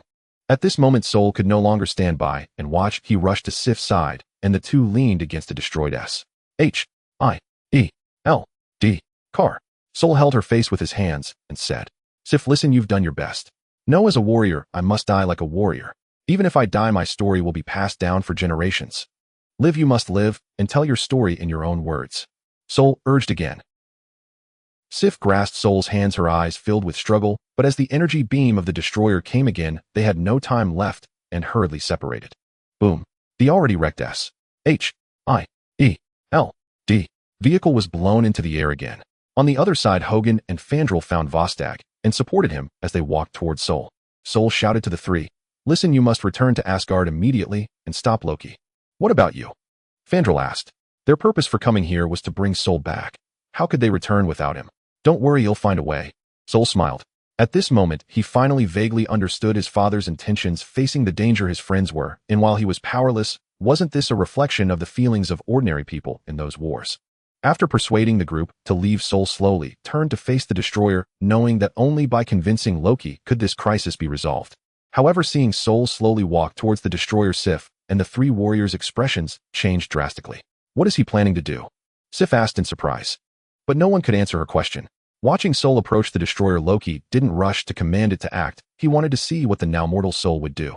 Brother, no matter how I have offended you or what I have done to make you hate me so much, I sincerely ask you to forgive me. They are innocent, and the people in the town behind me are also innocent. Taking their lives will bring you no benefit. If killing me will relieve your anger, then go ahead and kill me to end this. In Asgard's celestial palace, Loki sat on the throne with a blank expression. However, the destroyer on Earth gradually retracted the energy within its gigantic hollow eyes, slowly closing into normal hollow eyes. Seeing this, Sol unconsciously smiled, feeling as expected. Loki still remembers the bond of brotherhood. Just when the destroyer turned to leave, it suddenly turned back and struck Sol, sending him flying. No! Sif cried out and rushed forward. Sol, heavily crashing to the ground, felt weak. Now he was just a mortal. Looking at Sif rushing towards him, Sol said contentedly, it's over, it's all over. After saying this last sentence, Sol closed his eyes. Not far away, Lin Lin was quite excited, thinking, oh boy, a classic scene is about to come. However, Lin Lin did not expect that the destroyer did not turn to leave, but instead opened the 2 hollow eyes on its face again, and the energy within surged once more. A beam of energy shot towards Sol and Sif in front of everyone. Boom. That's a bit unfair. Lin Lin suddenly appeared in front of Sol, raising his hand to block the destroyer's energy beam, the dispersing energy swirling like flames. Lin Lin looked at the destroyer with an unhappy expression, causing Loki far away in Asgard to involuntarily shudder. Damn it, why do I tremble in fear from his mere glance, even from Asgard? That gaze is more terrifying than my father's. Loki, curled up on the throne, trembled all over, staring vacantly into the distance. On Earth, Lin Lin's hand blocked the terrifying energy beam from the destroyer, shocking everyone. Who is this person? Could he be a god from Midgard? Sif looked at the man standing between her and Thor with a face full of terror. The three warriors who had heard of the destroyer stared in shock at the scene. Not far away, Jane and Daisy suddenly found their hands empty. Turning around, they discovered Lin Lin was gone and saw him blocking the energy beam from the destroyer. The two women looked at this scene and almost simultaneously exclaimed, "Oh my God." Eric then plopped down onto the ground. Whether it was Jane, Daisy, or Eric, they had all seen Lin Lin battle the Devourer on live stream, but those experiences were nothing compared to witnessing him block the energy beam with his bare hands. However, Lin Lin frowned slightly, expressing his dissatisfaction. Is this a bit too weak? Is the destroyer really this level? I remember watching a video that said this thing was used by Odin against the Pantheon. The Pantheon can't be this weak. Could it be because Loki is controlling it? That must be it. Otherwise, how could Thor have retrieved his hammer and solved it with just a few strikes in the movie? Understanding this, Lin Lin couldn't help but feel a bit disinterested. However, a strange wave of energy suddenly emanated from behind him. Lin Lin turned around and saw a spark of electricity dancing at Thor's fingertips. In a nearby crater, Mjolnir soared into the sky, trailing a long cloud behind it. The hammer of the thunder god dashed towards the sky and then abruptly changed direction, making a sharp turn directly towards Thor. This is the iconic scene I wanted to see. Seeing the hammer speeding towards him, Lin Lin kicked a stone at the destroyer. The stone suddenly wrapped in a magic circle and enlarged, yet its speed did not decrease, slamming the destroyer to the ground. Magic is truly amazing. It's not just Pym particles that can change the size of objects. Whoosh. The hammer of the thunder god brushed past Lin Lin's body, and the previously motionless Thor suddenly raised his hand to catch the flying hammer. Boom. With a thunderous roar, Thor, holding Mjolnir aloft, slowly rose, electricity crackling all around him, and all his wounds vanished as scales began to gather on his body. With countless bolts of electricity intertwining, Thor, now clad in his thunder armor, finally looked the part of a thunder god. At this moment, Sif and the three warriors were all smiles, while Eric, Jane, and Daisy displayed expressions of shock. Only now did they truly believe Thor's words. He truly is the thunder god. Thor, once more lifting Mjolnir, was extremely excited. However, within the halls of Asgard, Loki was furious upon seeing this. The destroyer shattered a boulder with a punch. Its hollow eyes opened once more, and an energy beam shot straight towards Thor.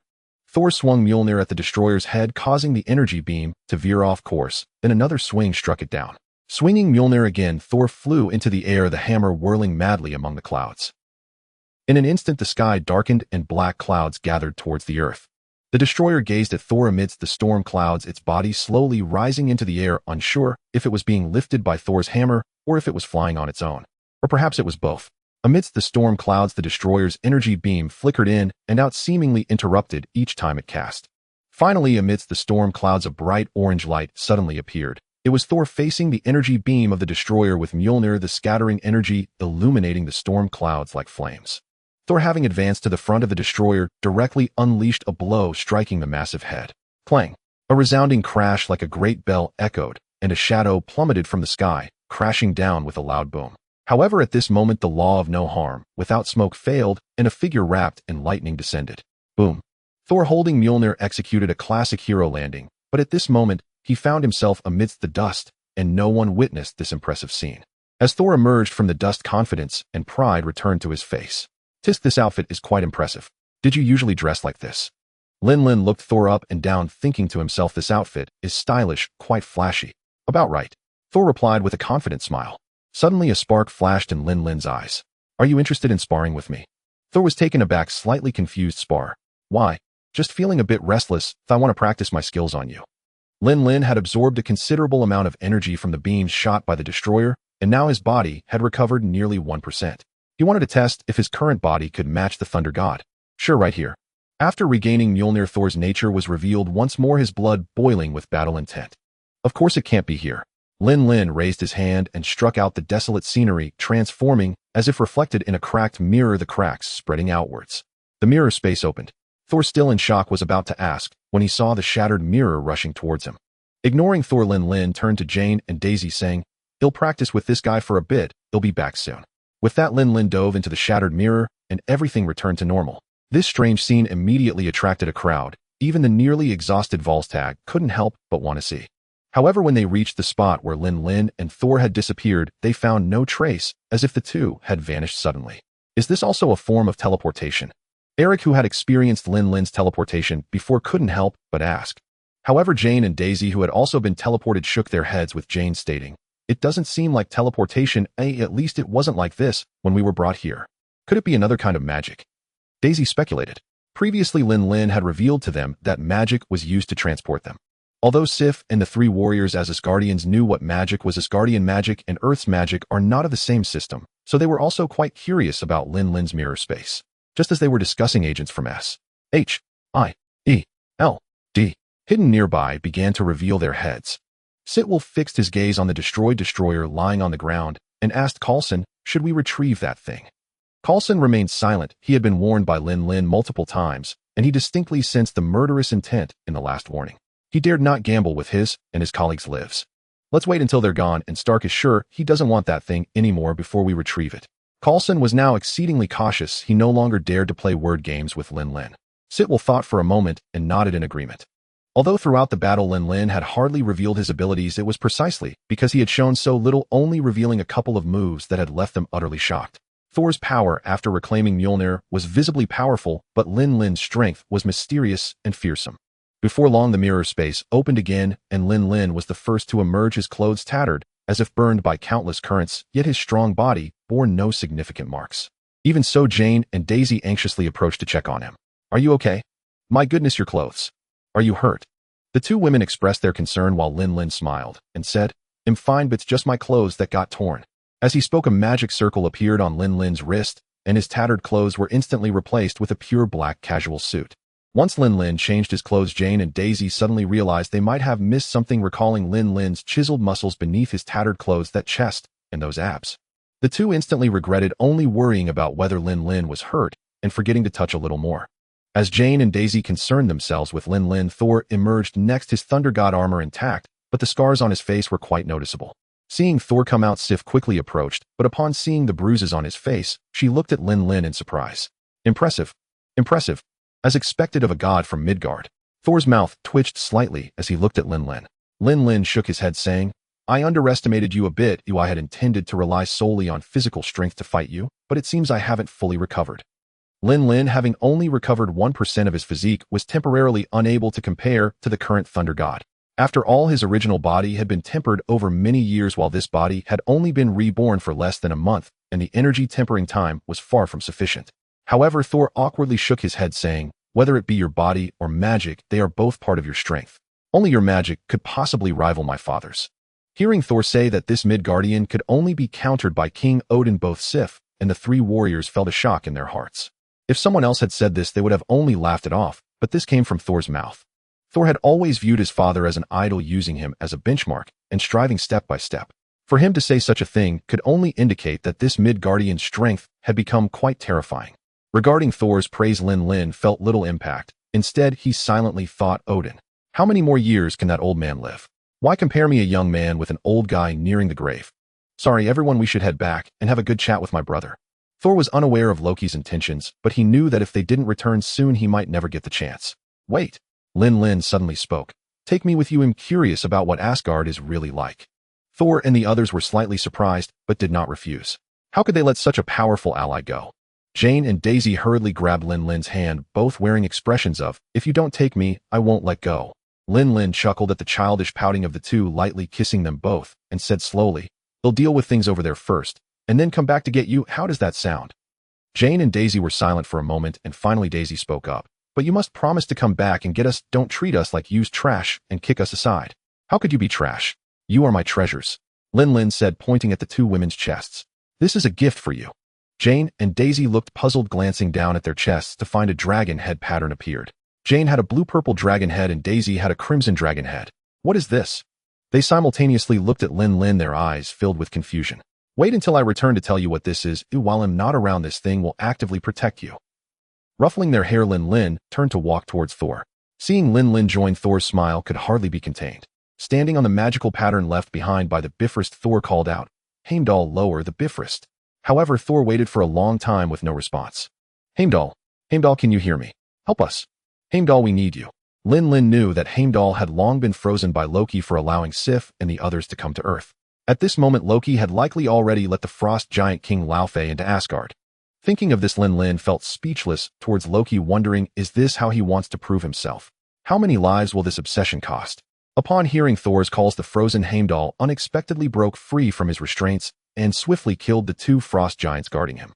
Finally, Heimdall, dragging his frozen body, barely inserted the Sword of Guardians into the Bifrost to open it before collapsing weakly. Seeing the descending Bifrost, Sif and the others couldn't help but smile and quickly entered its range. Thus, Jane, Daisy, and Eric were still left behind. The speed of the Bifrost was astonishing. Lin Lin felt as if he had only blinked before being enveloped by the colorful light arriving at the Bifrost in Asgard. Seeing Heimdall lying on the ground, Thor knew the situation was dire. "You all take him to the medical room. Oh, I'll go see Loki." With that, Thor hurled Mjolnir forward and flew towards the palace while Lin Lin walked on the Bifrost, lightly tapping the colorful acrylic bridge beneath his feet. "This thing really looks like acrylic." Lin Lin couldn't help but laugh as he gazed at the Bifrost beneath him, then took off towards the city of Asgard, quietly admiring its customs and culture while flying low. Lin Lin was not here to meddle in their family drama. They could fight among themselves while he enjoyed himself. Until a loud crash echoed from the palace, a figure flew out, crashing to the ground. "Oh ho, it's starting." Lin Lin chuckled as he watched the direction of the palace. Soon Loki was seen galloping towards the Bifrost. Seeing this scene, Lin Lin was puzzled. Can the people of Asgard not fly? Shortly after, he heard a rushing wind above his head as Thor flew by with Mjolnir. Knowing that Odin's two rebellious sons had left, Lin Lin realized it was his turn to take the stage. He accelerated his slow flight and soon arrived at the door to Odin's chamber, where he lay in slumber. Entering the open chamber, Lin Lin walked in slowly, only to meet Frigga's sword raised. Seeing another outsider, Frigga immediately swung her sword without a word. Lin Lin raised an eyebrow, summoning an energy field to bind her in place. Watching Frigga struggle, Lin Lin felt a bit speechless. "Come on, lady. Aren't you the one skilled in magic? Why are you swinging a sword? I wanted to discuss Asgard's magic with you, but now I feel uneasy." Despite his annoyance, Lin Lin explained, You must be Thor's mother." Frigga paused, seeming to realize that Lin Lin was not an enemy, and asked, "Who are you?" "I'm a friend of Thor's from Midgard. I'm going to let you go. Could you please stop swinging that sword around?"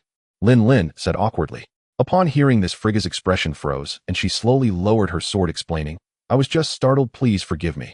After Frigga lowered her sword, Lin Lin released the energy field and turned to look at Odin, covered in a faint golden energy, lying on the massive ship-like bed. He looked almost like a corpse. "Ma'am, he may not have long left. This method is merely a drop in the bucket." Frigga's expression suddenly turned somber. "We are well aware, but given Asgard's current situation, how could he rest easy?" Looking at Frigga's sorrowful expression, Lin Lin thought, "This is my chance. Madam, how about we make a deal? I can extend Odin's life for 6 years, during which time he won't have to rely on slumber to sustain himself, but after 6 years he will surely die," Lin Lin said calmly. However, upon hearing this, Frigga excitedly rushed to Lin Lin's side, asking conditions. "Just tell me what you want. How about we first awaken this sleeping king?" Lin Lin suggested. With that, a massive phantom dragon leapt out behind Lin Lin. Roar! The black gold dragon raised its head, its roar echoing through Asgard, and then the dragon opened its mouth wide as all of Asgard's energy surged towards it like a tide. Ultimately, this energy coalesced into a green pearl in the dragon's mouth. The dragon's phantom shrank back into Lin Lin's body, and the green pearl fell into his hand. Lin Lin tossed the pearl towards Odin, and the green pearl floated above him, its green glow slowly seeping into his body. Frigga, who had long been stunned beyond measure, murmured, "Life. Life magic." She wasn't sure, but at that moment Odin slowly opened his eyes. "Hello, King of Asgard." Odin never expected that the first sight he would see upon waking was not his son or his wife, but a stranger. "Who are you?" Odin asked coldly. In an instant, with just one sentence, Lin Lin felt the majesty of Odin as a king, but this majesty was nothing in front of Lin Lin. "Who am I?" "I am the Midgardian you speak of." Lin Lin smiled faintly, as if he were facing a corpse rather than the lying king. "You possess a very familiar energy. It is the energy of the Space Stone, but it is also somewhat different. You should know that the Space Stone is the one Odin had turned into the Tesseract, which was ultimately hidden on Earth, so he was quite familiar with the energy of the Space Stone. Your perception is not mistaken. The energy within me indeed contains the energy of the Space Stone, which I have absorbed." Facing an old man who had lived for thousands of years, Lin Lin did not think he could hide anything, and it was better to be frank. Hearing this, Odin seemed to have a moment of clarity as he quickly sat up, looking at Lin Lin in disbelief. "You say you have absorbed one of the Infinity Stones, the Space Stone?" "Yes, that Infinity Stone has significantly raised my limits." "Incredible, truly incredible." Looking at the young man before him, Odin marveled, "Such a miraculous power can even merge with the energy of the Infinity Stone. However, since I can still sense the power of the Space Stone, it indicates that you have not fully absorbed and merged it. Yet even so, you are still the first person capable of absorbing an Infinity Stone." Lin Lin was not surprised by Odin's astonishment, Ancient One was astonished by the power of the dragon totem back then, and now the dragon totem within him far surpassed that of the past. Lin Lin flicked his fingers, and a high-backed chair seemed to grow from the ground behind him. After sitting down, Lin Lin calmly looked at Odin. Enough of this. We should discuss the matter of the transaction. Transaction. Odin glanced at Frigga in confusion. Frigga, looking troubled, said, "This is a friend of Thor. He claims to have a way to extend your life without the need for slumber, but only for 6 years. However, there are conditions." When Odin heard that he could extend his life for 6 years, he couldn't help but become even more curious about this young man. "Speak, what are your conditions?" Odin asked flatly, seemingly indifferent to whether he could extend his life for 6 years. But Lin Lin inwardly cursed. This old fox is pretending not to care at all, as surely he is overjoyed inside. Odin had significant issues. While slumber allowed him to live a few more years, what difference was that from being dead, unable to do anything? The rapidly declining vitality and the hidden injuries left from his years of combat were beyond even Odin's capacity to remedy. Slumber was the most helpless means.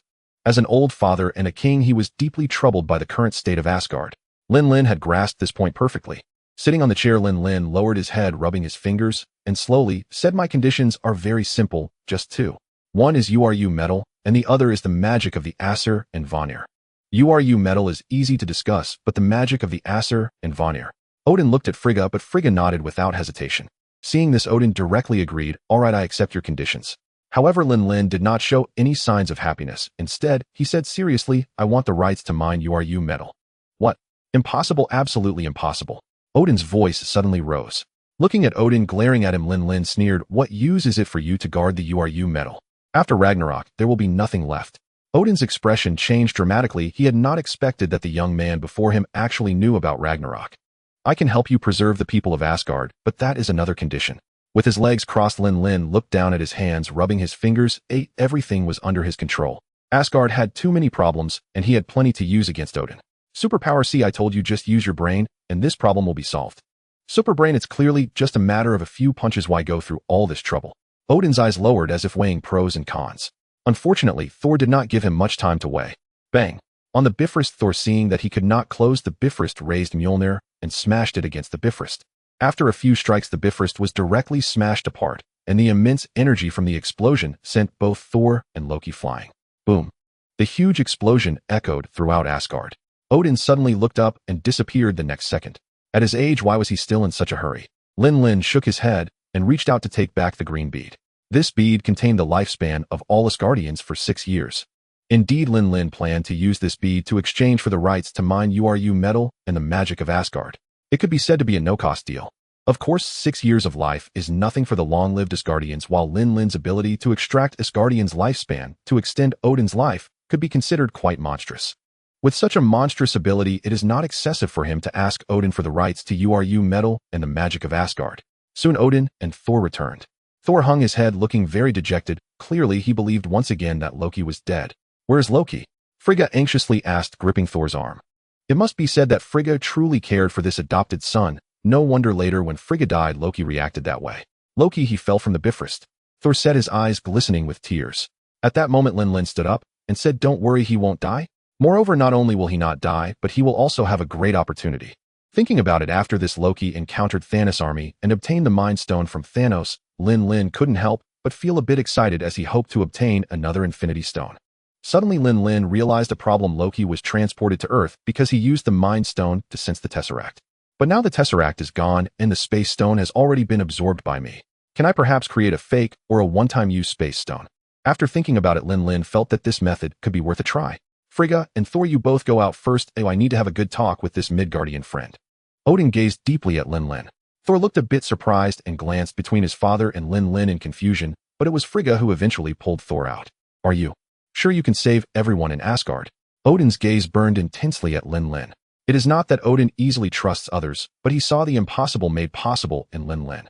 No one had ever been able to absorb the power of an Infinity Stone, but this young man before him had achieved it, so he had reason to believe that this young man might be able to create miracles once more. After all, he had no other choice.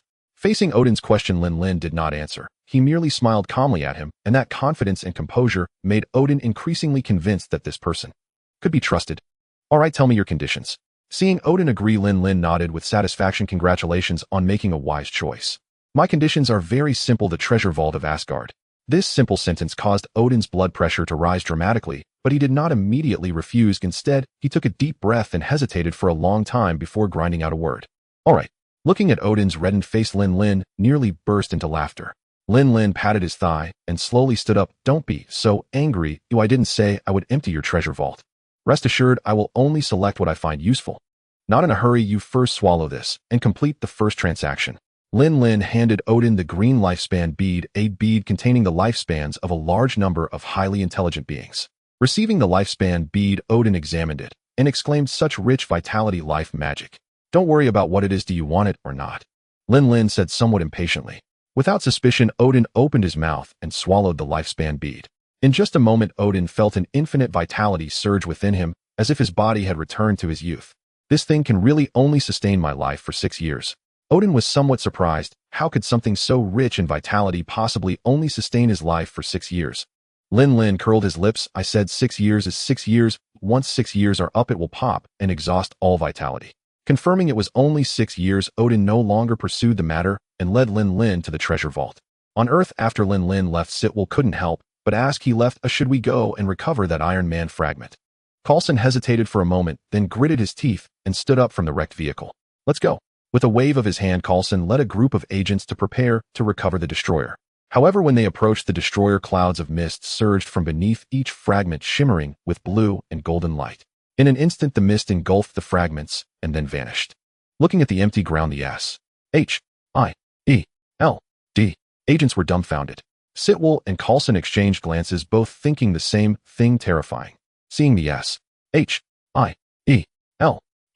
agents who had gained nothing, Daisy covered her mouth and laughed, and Jane also smiled as she pulled Daisy away from there. Eric walked up to Coulson with a gloating expression. TSK, you guys are a step too late. Ha. Looking at Eric, who was laughing heartily as he left, Coulson's expression turned somewhat unpleasant. He had completely botched what Nick Fury had instructed. Back in the studio, Jane and Daisy looked somewhat despondent. As soon as Lin Lin left, they felt a void in their hearts. Jane turned around and immersed herself in research, attempting to fill the emptiness with work, while Daisy sat on the roof of the studio, wearing headphones, watching the place where Lin Lin had left on the Bifrost. Gradually, night fell. It's getting cold, let's go back. Suddenly, a familiar voice rang out behind her, and a warm embrace pulled her in. Daisy turned in surprise. You came back so soon. Lin Lin smiled and said, actually, I could have been faster. It just took some time to deal with a few issues over there. So do you still have an interest in going to Asgard? Yes, of course I want to go. Daisy immediately perked up. Hearing the noise on the roof, Jane curiously came up to check, only to see Lin Lin hugging Daisy. Want to join us? Lin Lin smiled at the stunned Jane. Jane quickly dashed into Lin Lin's embrace, complaining, if I hadn't come up, would you have thrown me off? How could that be? Lin Lin smiled. Let's go, I'll take you to see what Asgard is like. As they chatted and laughed, clouds of mist surged behind the three, shimmering with blue and golden light. They fell to darkness before realizing they had arrived in another world. Lin Lin brought the two women to the broken Bifrost, looking at the massive starry island before them along with the golden palace in the center of the island. Both Jane and Daisy were so shocked they couldn't close their mouths. This is Asgard? Daisy asked in astonishment. Jane, however, noticed the broken Bifrost under her feet and looked back along the bridge, only to find it was shattered. This is the Bifrost. Why is it broken? Jane asked in confusion. Looking at the break in the Bifrost, Lin Lin helplessly said, Thor's brother tried to destroy another place using the Bifrost. Thor couldn't stop the Bifrost, so he smashed it. Smashed. Jane was first surprised, then shook her head regretfully. The principle of the Bifrost was closely related to Jane's research, so it was unavoidable to feel a sense of loss. All right, let me take you to explore Asgard. Lin Lin held the hands of both women and walked toward Asgard City. When Jane and Daisy saw the legendary King Odin, the shock on their faces made Lin Lin unable to resist pulling out his phone to take several pictures. Dear, why do I feel like this king seems very angry? Jane glanced at Odin and whispered in Lin Lin's ear. Because your man just looted Asgard. Odin glared at Lin Lin in displeasure. Lin Lin smirked and replied, what? Are the people of Asgard not worth more than the things in your treasure vault?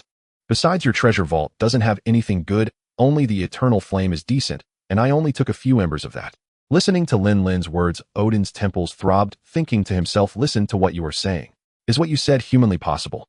Nothing good. Yet I didn't see you take less. All right, don't say any more. Are these the two that you said need Frigga's guidance? You can find her yourself? Odin hurriedly waved his hand, letting Lin Lin take them away. On Earth at X-Base, Susan, Natasha Banner Blonsky, and others gathered, each with a solemn expression. Should we think of a way to contact Mr. Stark? Blonsky suggested when the others remained silent. They are coming for me. I actually didn't want to trouble you with this matter, but I didn't expect he came out from you guys. Tony said somewhat helplessly.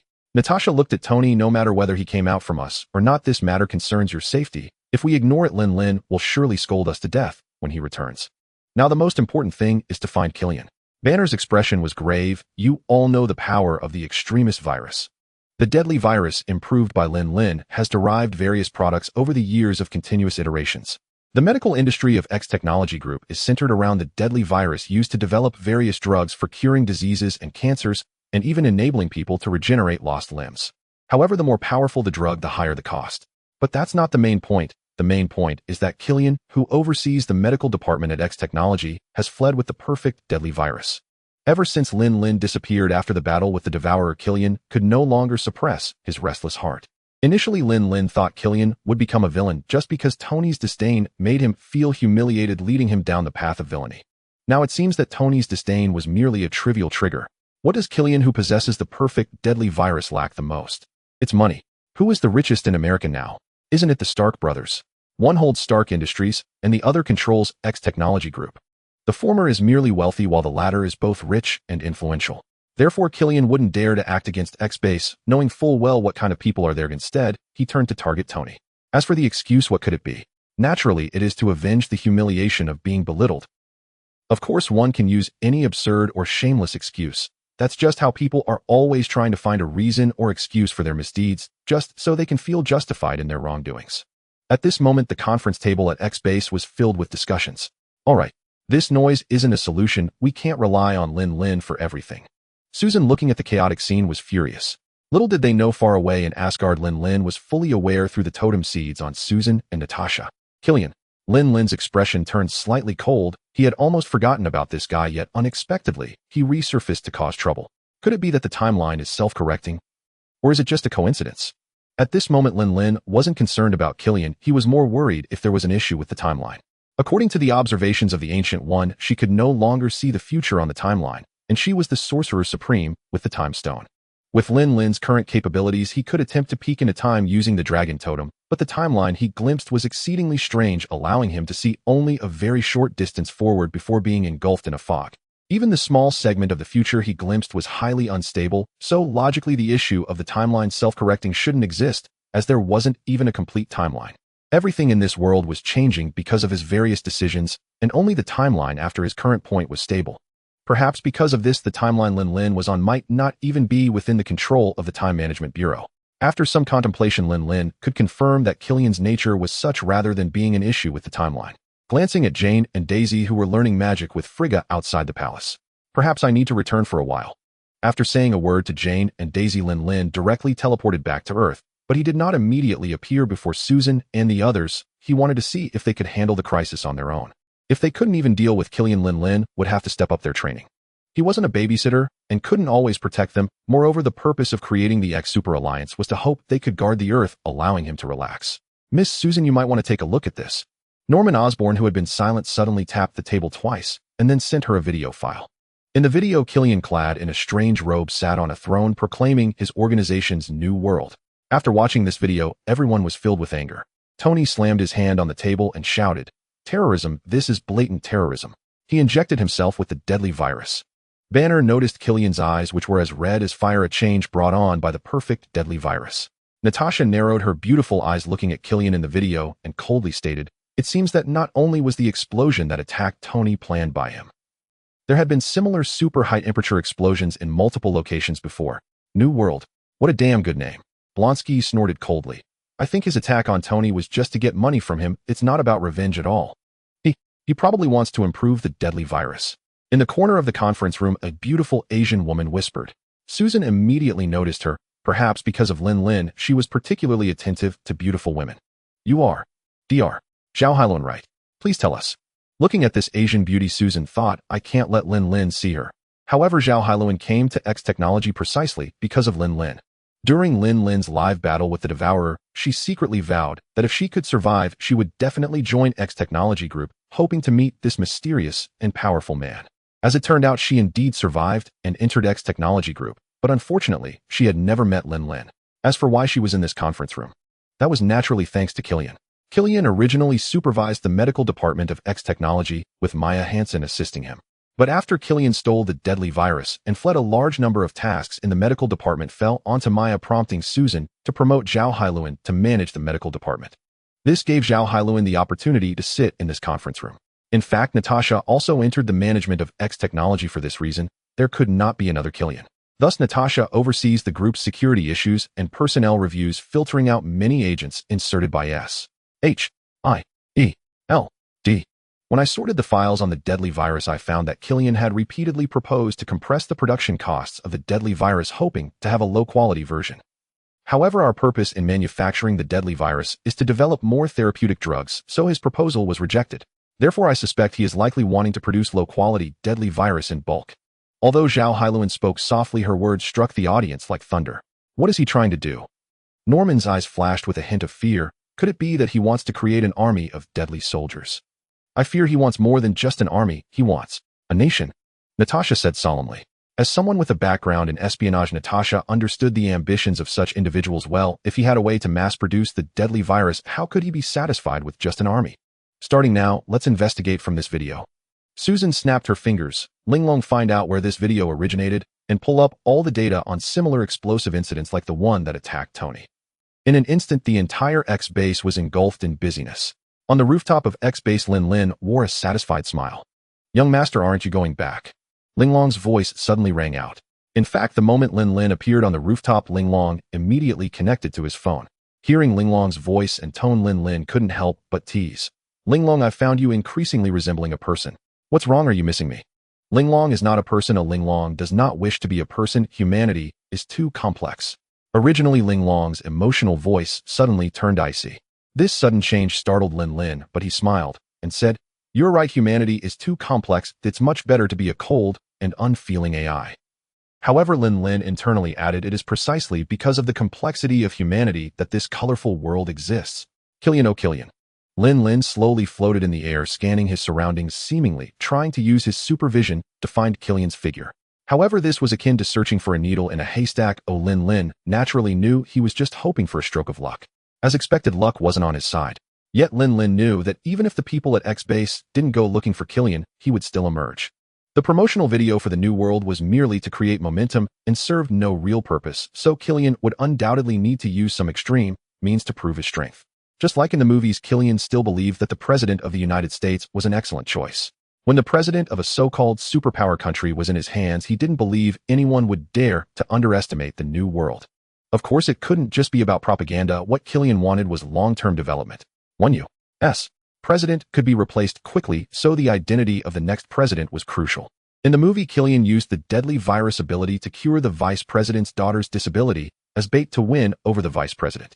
Although in reality the vice president's daughter had long been cured by X Technology's drugs, he could still directly use the child's life to threaten the vice president into cooperation. Lin Lin, pull up all the information on U.S. Vice President Rodriguez from the past month, including information on all his relatives. Soon a massive amount of information appeared on Lin Lin's phone. After quickly browsing through all the information, his brain directly provided a judgment. Rodriguez had already become Killian's puppet. It seems Killian has been plotting everything for a long time, just waiting for me to die. Lin Lin didn't believe that Killian could achieve all this in less than a month. It was clear he had been scheming behind the scenes long before. It seems I should have paid more attention to company financial reports back in school, Lin Lin said with a hint of regret. Following the trail of Rodriguez, Lin Lin quickly determined Killian's location, but he didn't rush to deal with this traitor.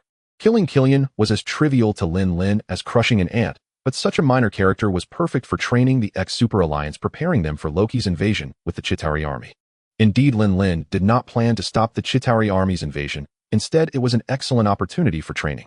Thinking of this, Lin Lin couldn't help but recall the X-Men. Although he didn't meet Jean during his last visit to Xavier's academy, he sensed a powerful energy within the academy. Now Lin Lin was unclear about how Jean's Phoenix Force came to be. In X-Men The Last Stand, Jean's Phoenix Force seemed to have merged when she awakened her abilities, while in X-Men Dark Phoenix, it was accidentally absorbed during a space rescue. The Phoenix Force is no trivial matter. A complete Phoenix Force likely requires the gathering of all 6 Infinity Stones to combat. Thinking of this, Lin Lin couldn't help but break out in a cold sweat, inwardly lamenting the Marvel world really has an abundance of all sorts of powerful forces. Having fused with an Infinity Stone has already made me a bit lightheaded.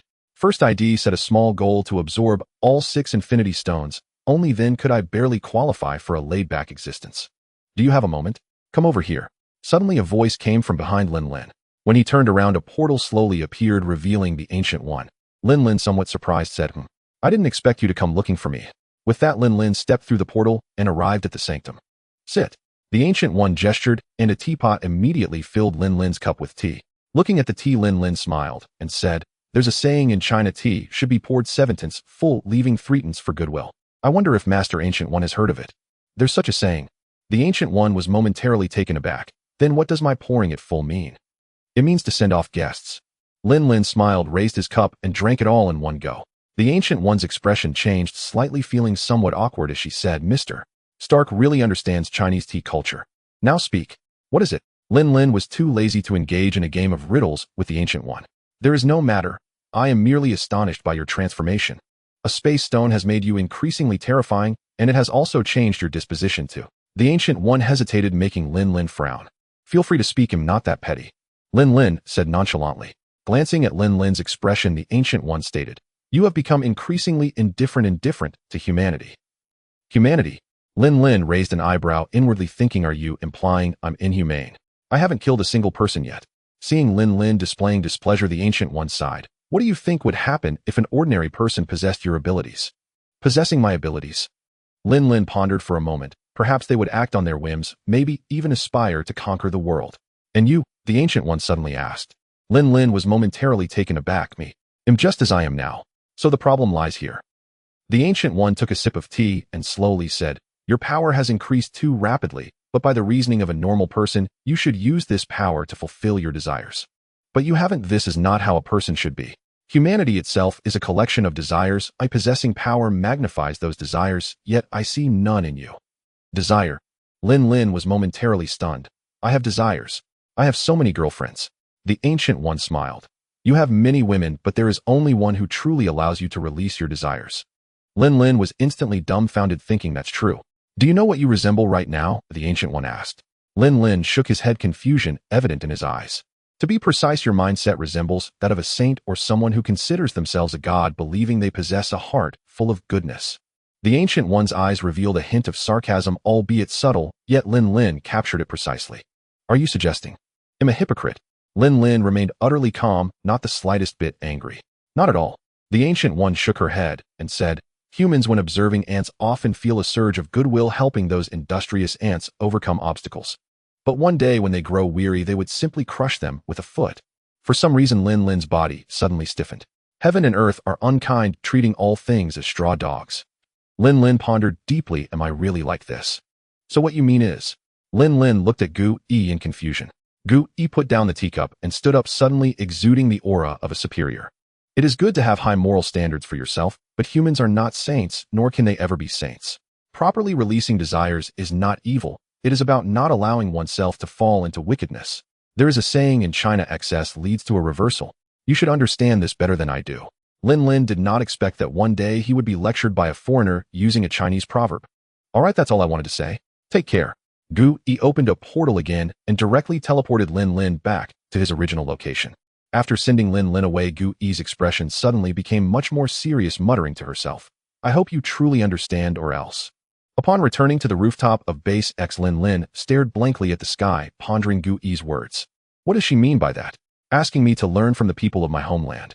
Thinking of the people of his homeland, Lin Lin couldn't help but recall that famous scene, Crescent Moon Sky Charge, and immediately shook his head in disdain, saying, Ugh, I'd better pass on that. Not eating beef. Well, that's not humane. That would be a bit too inhumane. Lin Lin basically understood Gu Yi's concerns, as she was clearly worried that he might gradually lose his humanity and be replaced by divinity as his power increased. What is divinity? Heaven and earth are indifferent, treating all beings as mere dogs. This is the most straightforward explanation. In the eyes of the gods, humans are like ants, yet Lin Lin thought to himself, it seems he has never regarded humans as ants. Has anyone ever cared for ants so carefully? Oh well, there are indeed people who like to raise ants. For a moment, Lin Lin couldn't help but doubt himself, wondering if he was. Damn, to hell with that. Why should I care so much? Kill those who should be killed, save those who should be saved, scold those who should be scolded. Lin Lin didn't want to think too much, but soon he realized something. Listening to her words, it turns out she has been spying on me. Lin Lin finally reacted and reached out to open the portal. Seeing Gu Yi still sipping tea, Lin Lin snorted coldly and said, "Let's forget about what happened before. If you spy on me again, even if you release Dormammu, I will still tear down your 3 great holy halls." Hearing Lin Lin's threatening words, Gu Yi not only did not get angry, but instead smiled. After Lin Lin left, Gu Yi sighed. "Now that's more like a person. Unlike me, who has lived for hundreds of years and should have long been buried." For some reason, Gu Yi became increasingly sentimental.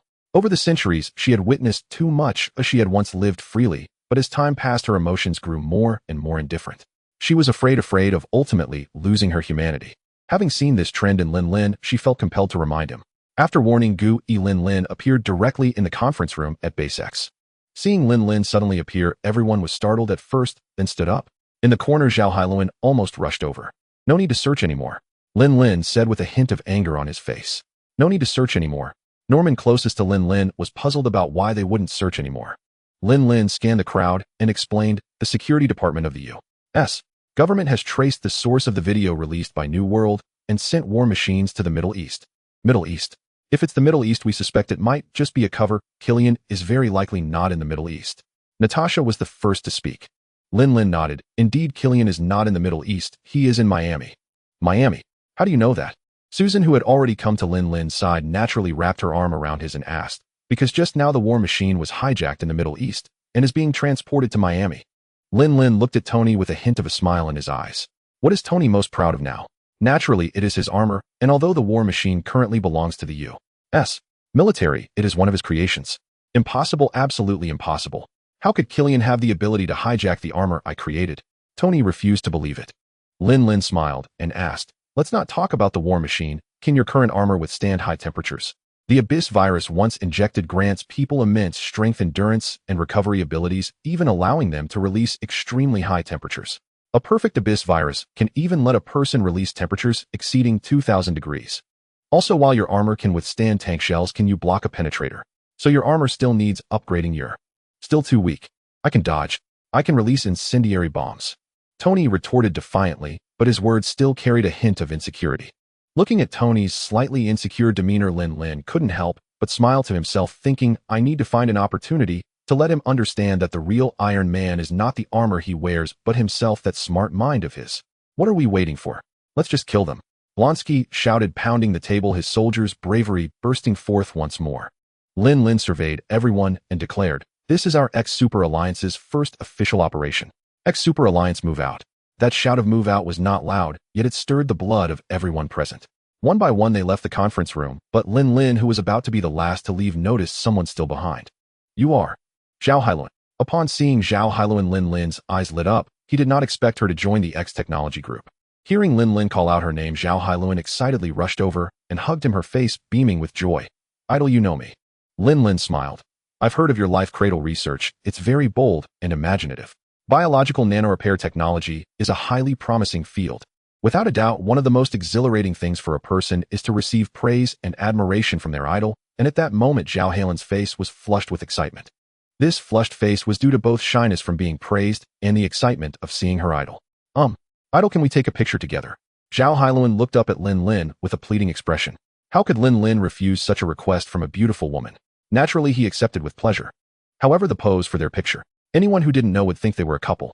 Lin Lin initially wanted to change poses, but Zhao Hailuan was quicker, snapping pictures in quick succession. "Thank you, idol." After that, Zhao Hailuan stood on tiptoe and hugged Lin Lin's neck for a kiss. Before Lin Lin could react, she had already run off, leaving no trace.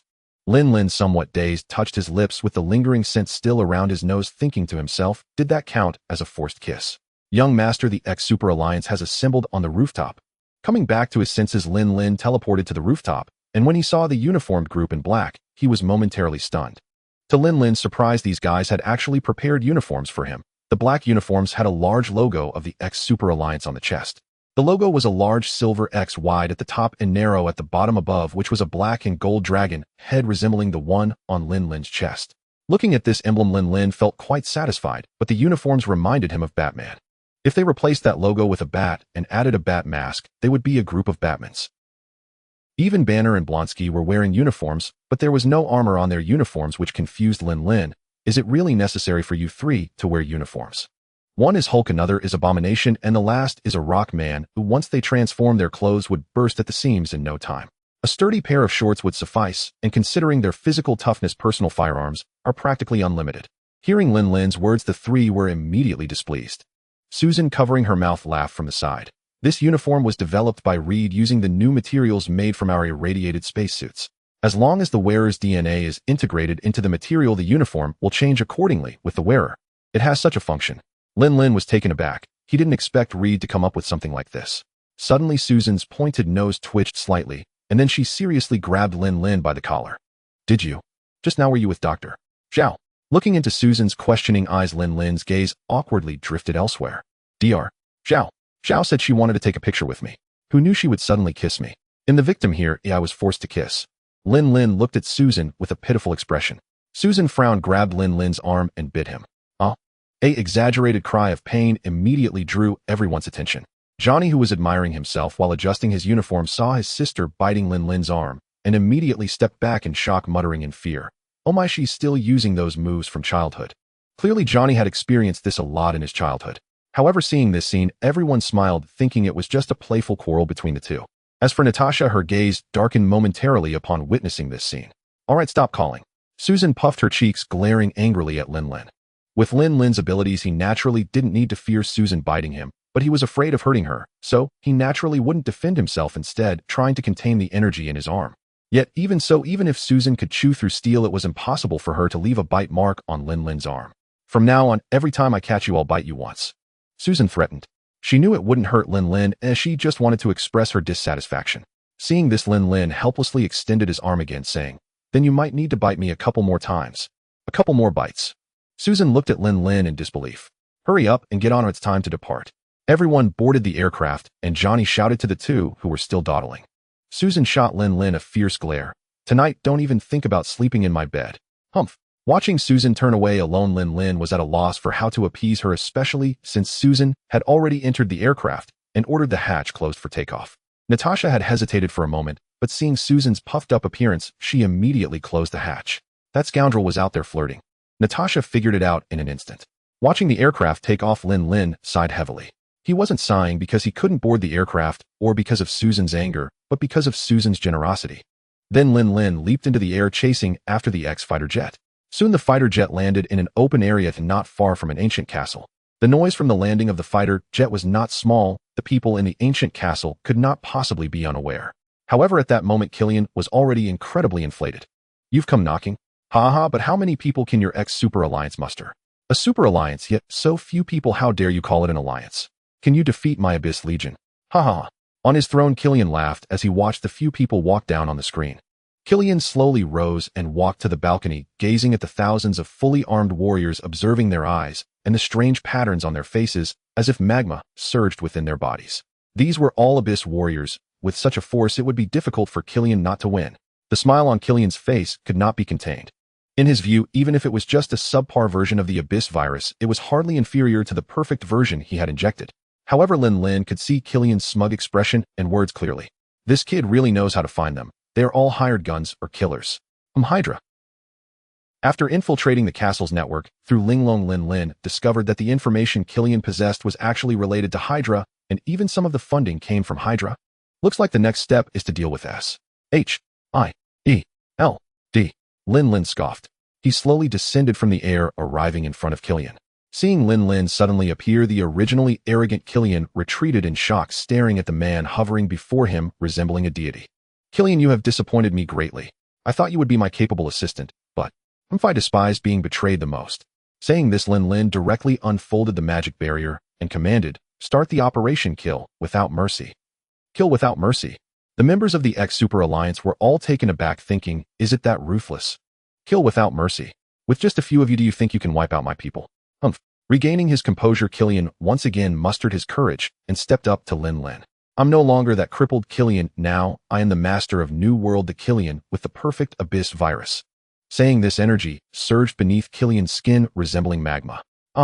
Killian raised his hand, shooting out beams of ultra-high temperature energy from both hands, instantly engulfing Lin Lin. So what if you were a savior? You have been silent for so long, I thought you were dead, but it turns out you are still alive. However, I believe you must have suffered significant injuries, or you wouldn't have remained hidden for so long. Although Killian was very confident in the ultra-high temperature he was releasing, knowing Lin Lin's terrifying strength, he still did not let down his guard. The beams of ultra-high temperature energy continued to be unleashed. Yet bathing in this temperature that could easily melt steel and even vaporize metal, Lin Lin merely closed his eyes as if soaking in a hot spring. After a full quarter of an hour, Killian finally stopped. Unexpectedly, from within the unscattered flames came Lin Lin's voice.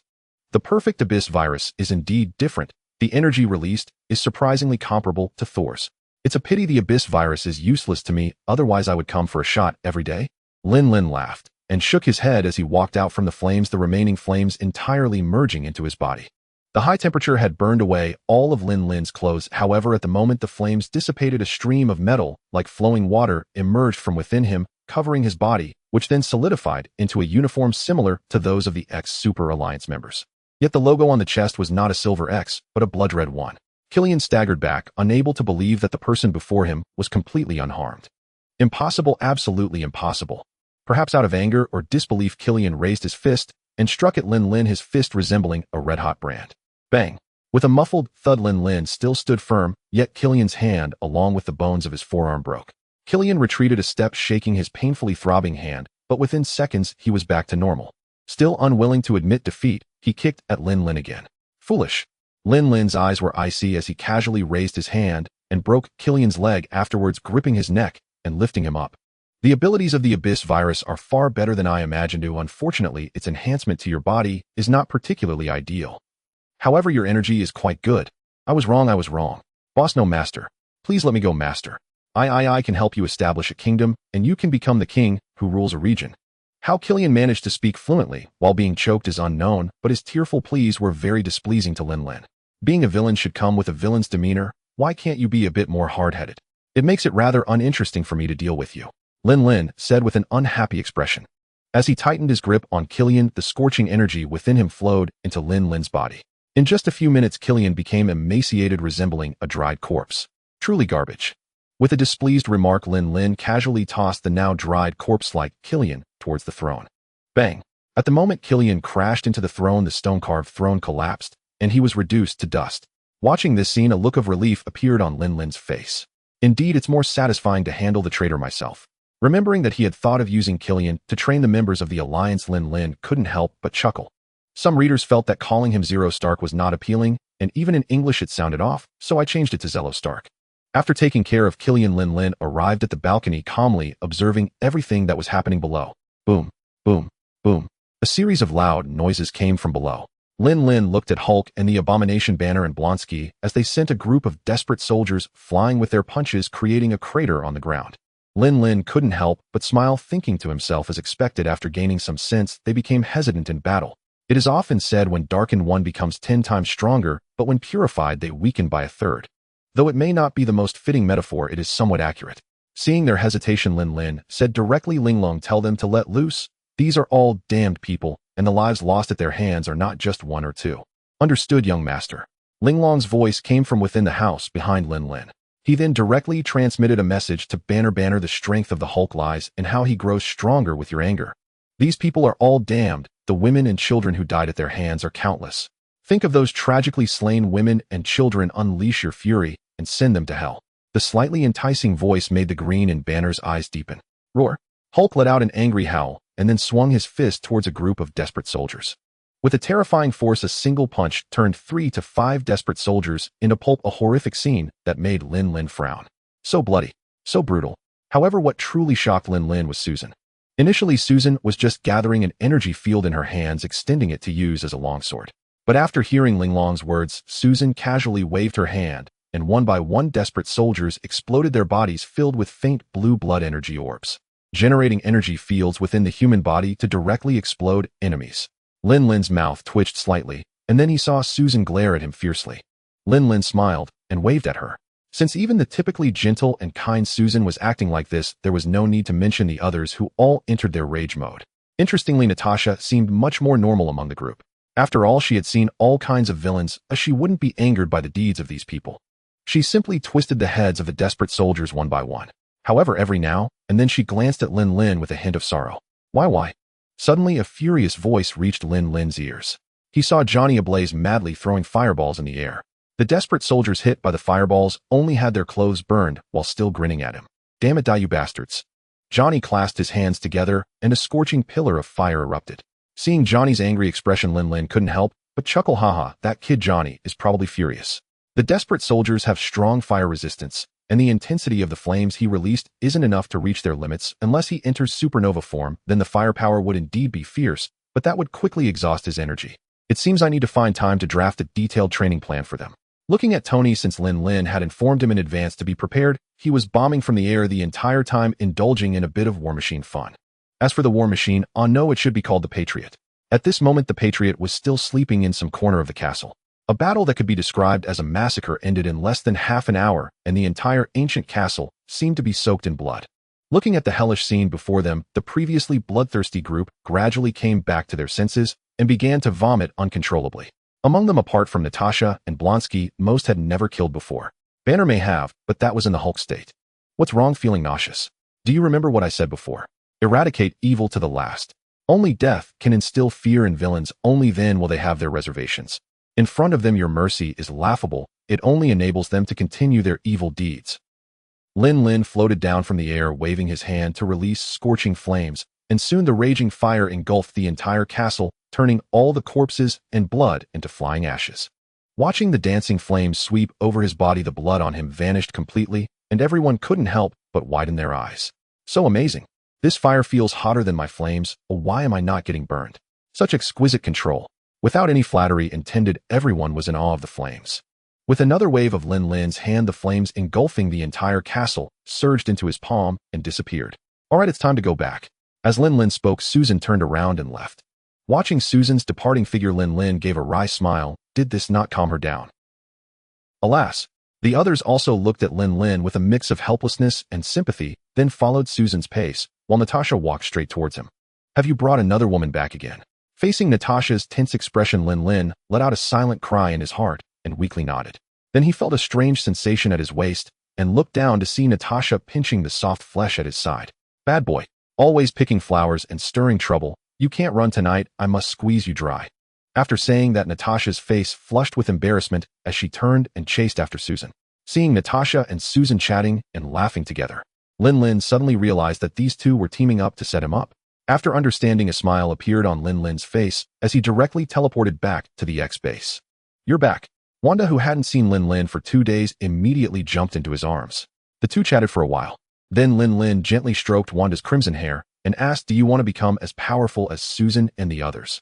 The Scarlet Witch's appearance has several different versions, but the chaos magic must be related to the god of the underworld, Dormammu.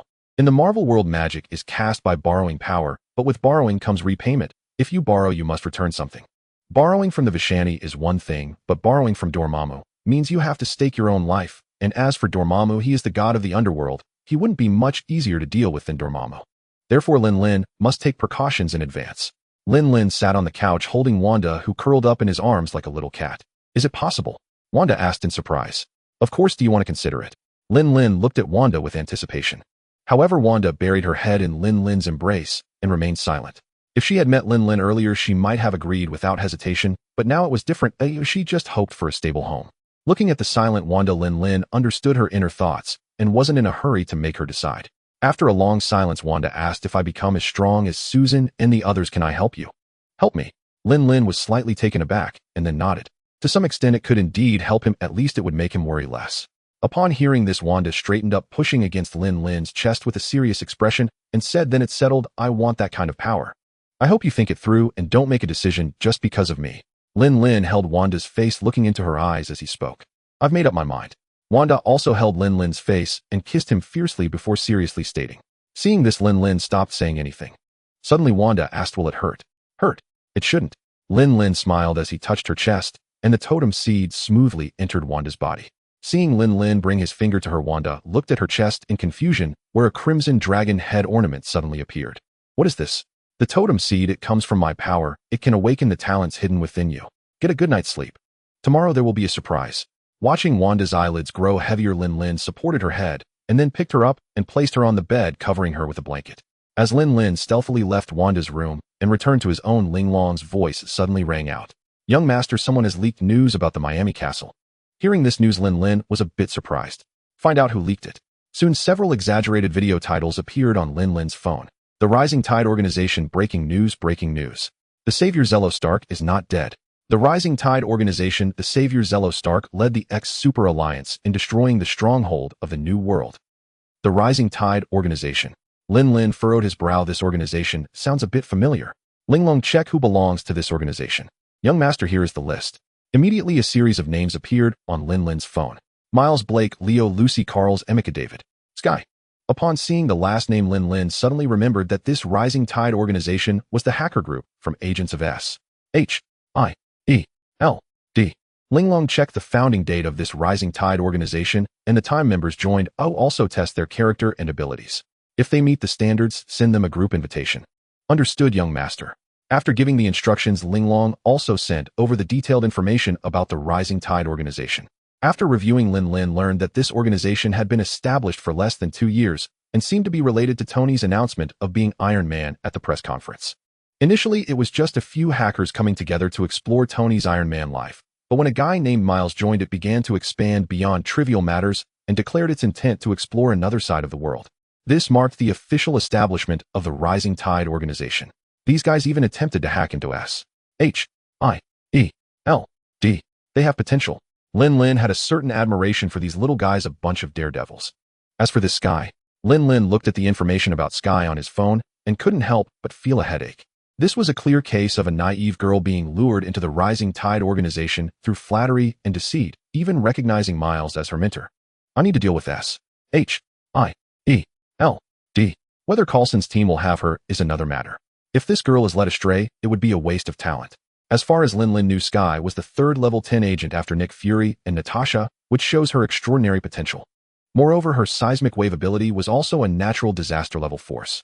This girl just joined the Rising Tide Organization. Ling Long try to get in touch with Sky and persuade her to join X-Tech. Then let Natasha teach her well. After dealing with these matters, Lin Lin looked towards the door where Natasha had been hovering for a long time, but had yet to enter. Lin Lin opened the door. Seeing Natasha in a bathrobe, he couldn't help but smile and asked, "What's up? Is there something?" Natasha didn't know how to start, but Lin Lin continued, "Just in time, I have something to discuss with you. Come in." The two sat opposite each other, and Natasha appeared a bit restless, glancing occasionally at Lin Lin. Lin Lin didn't know what she was thinking, but he genuinely had something to say. "Do you remember the Red Room?" Natasha's body trembled slightly, looking at Lin Lin in confusion, evidently not understanding why he suddenly mentioned the Red Room. "I suspect the Red Room still exists, and even Dreykov may still be alive." Lin Lin stared at Natasha as he spoke. Upon hearing this news, Natasha stood up suddenly, looking at Lin Lin in disbelief. "Impossible, absolutely impossible. I nearly destroyed the entire city to kill him." Looking at Natasha, who was emotionally agitated, Lin Lin raised his hand to press her back down onto the sofa. "Don't get excited. Currently, Ling Long has only detected some information. In a couple of days, I will personally go to Russia to investigate." "How do you know it's the Red Room?" Natasha still questioned, unwilling to give up. "Because Russia has been continuously sending out strange signals to the world, and the source of the signals is neither on the ground nor in space, but constantly in the air." Lin Lin spoke slowly. A long time ago, Lin Lin had asked Ling Long to monitor whether there were any strange communications from Russia, and soon a strange signal source was detected, but the location of the signal source had never been clarified. "So this is just your inference?"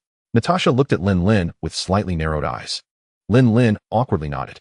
As long as the base of the Red Room wasn't truly found, it could only be considered his inference. Natasha's eyes narrowed slightly. She already had an answer in her heart.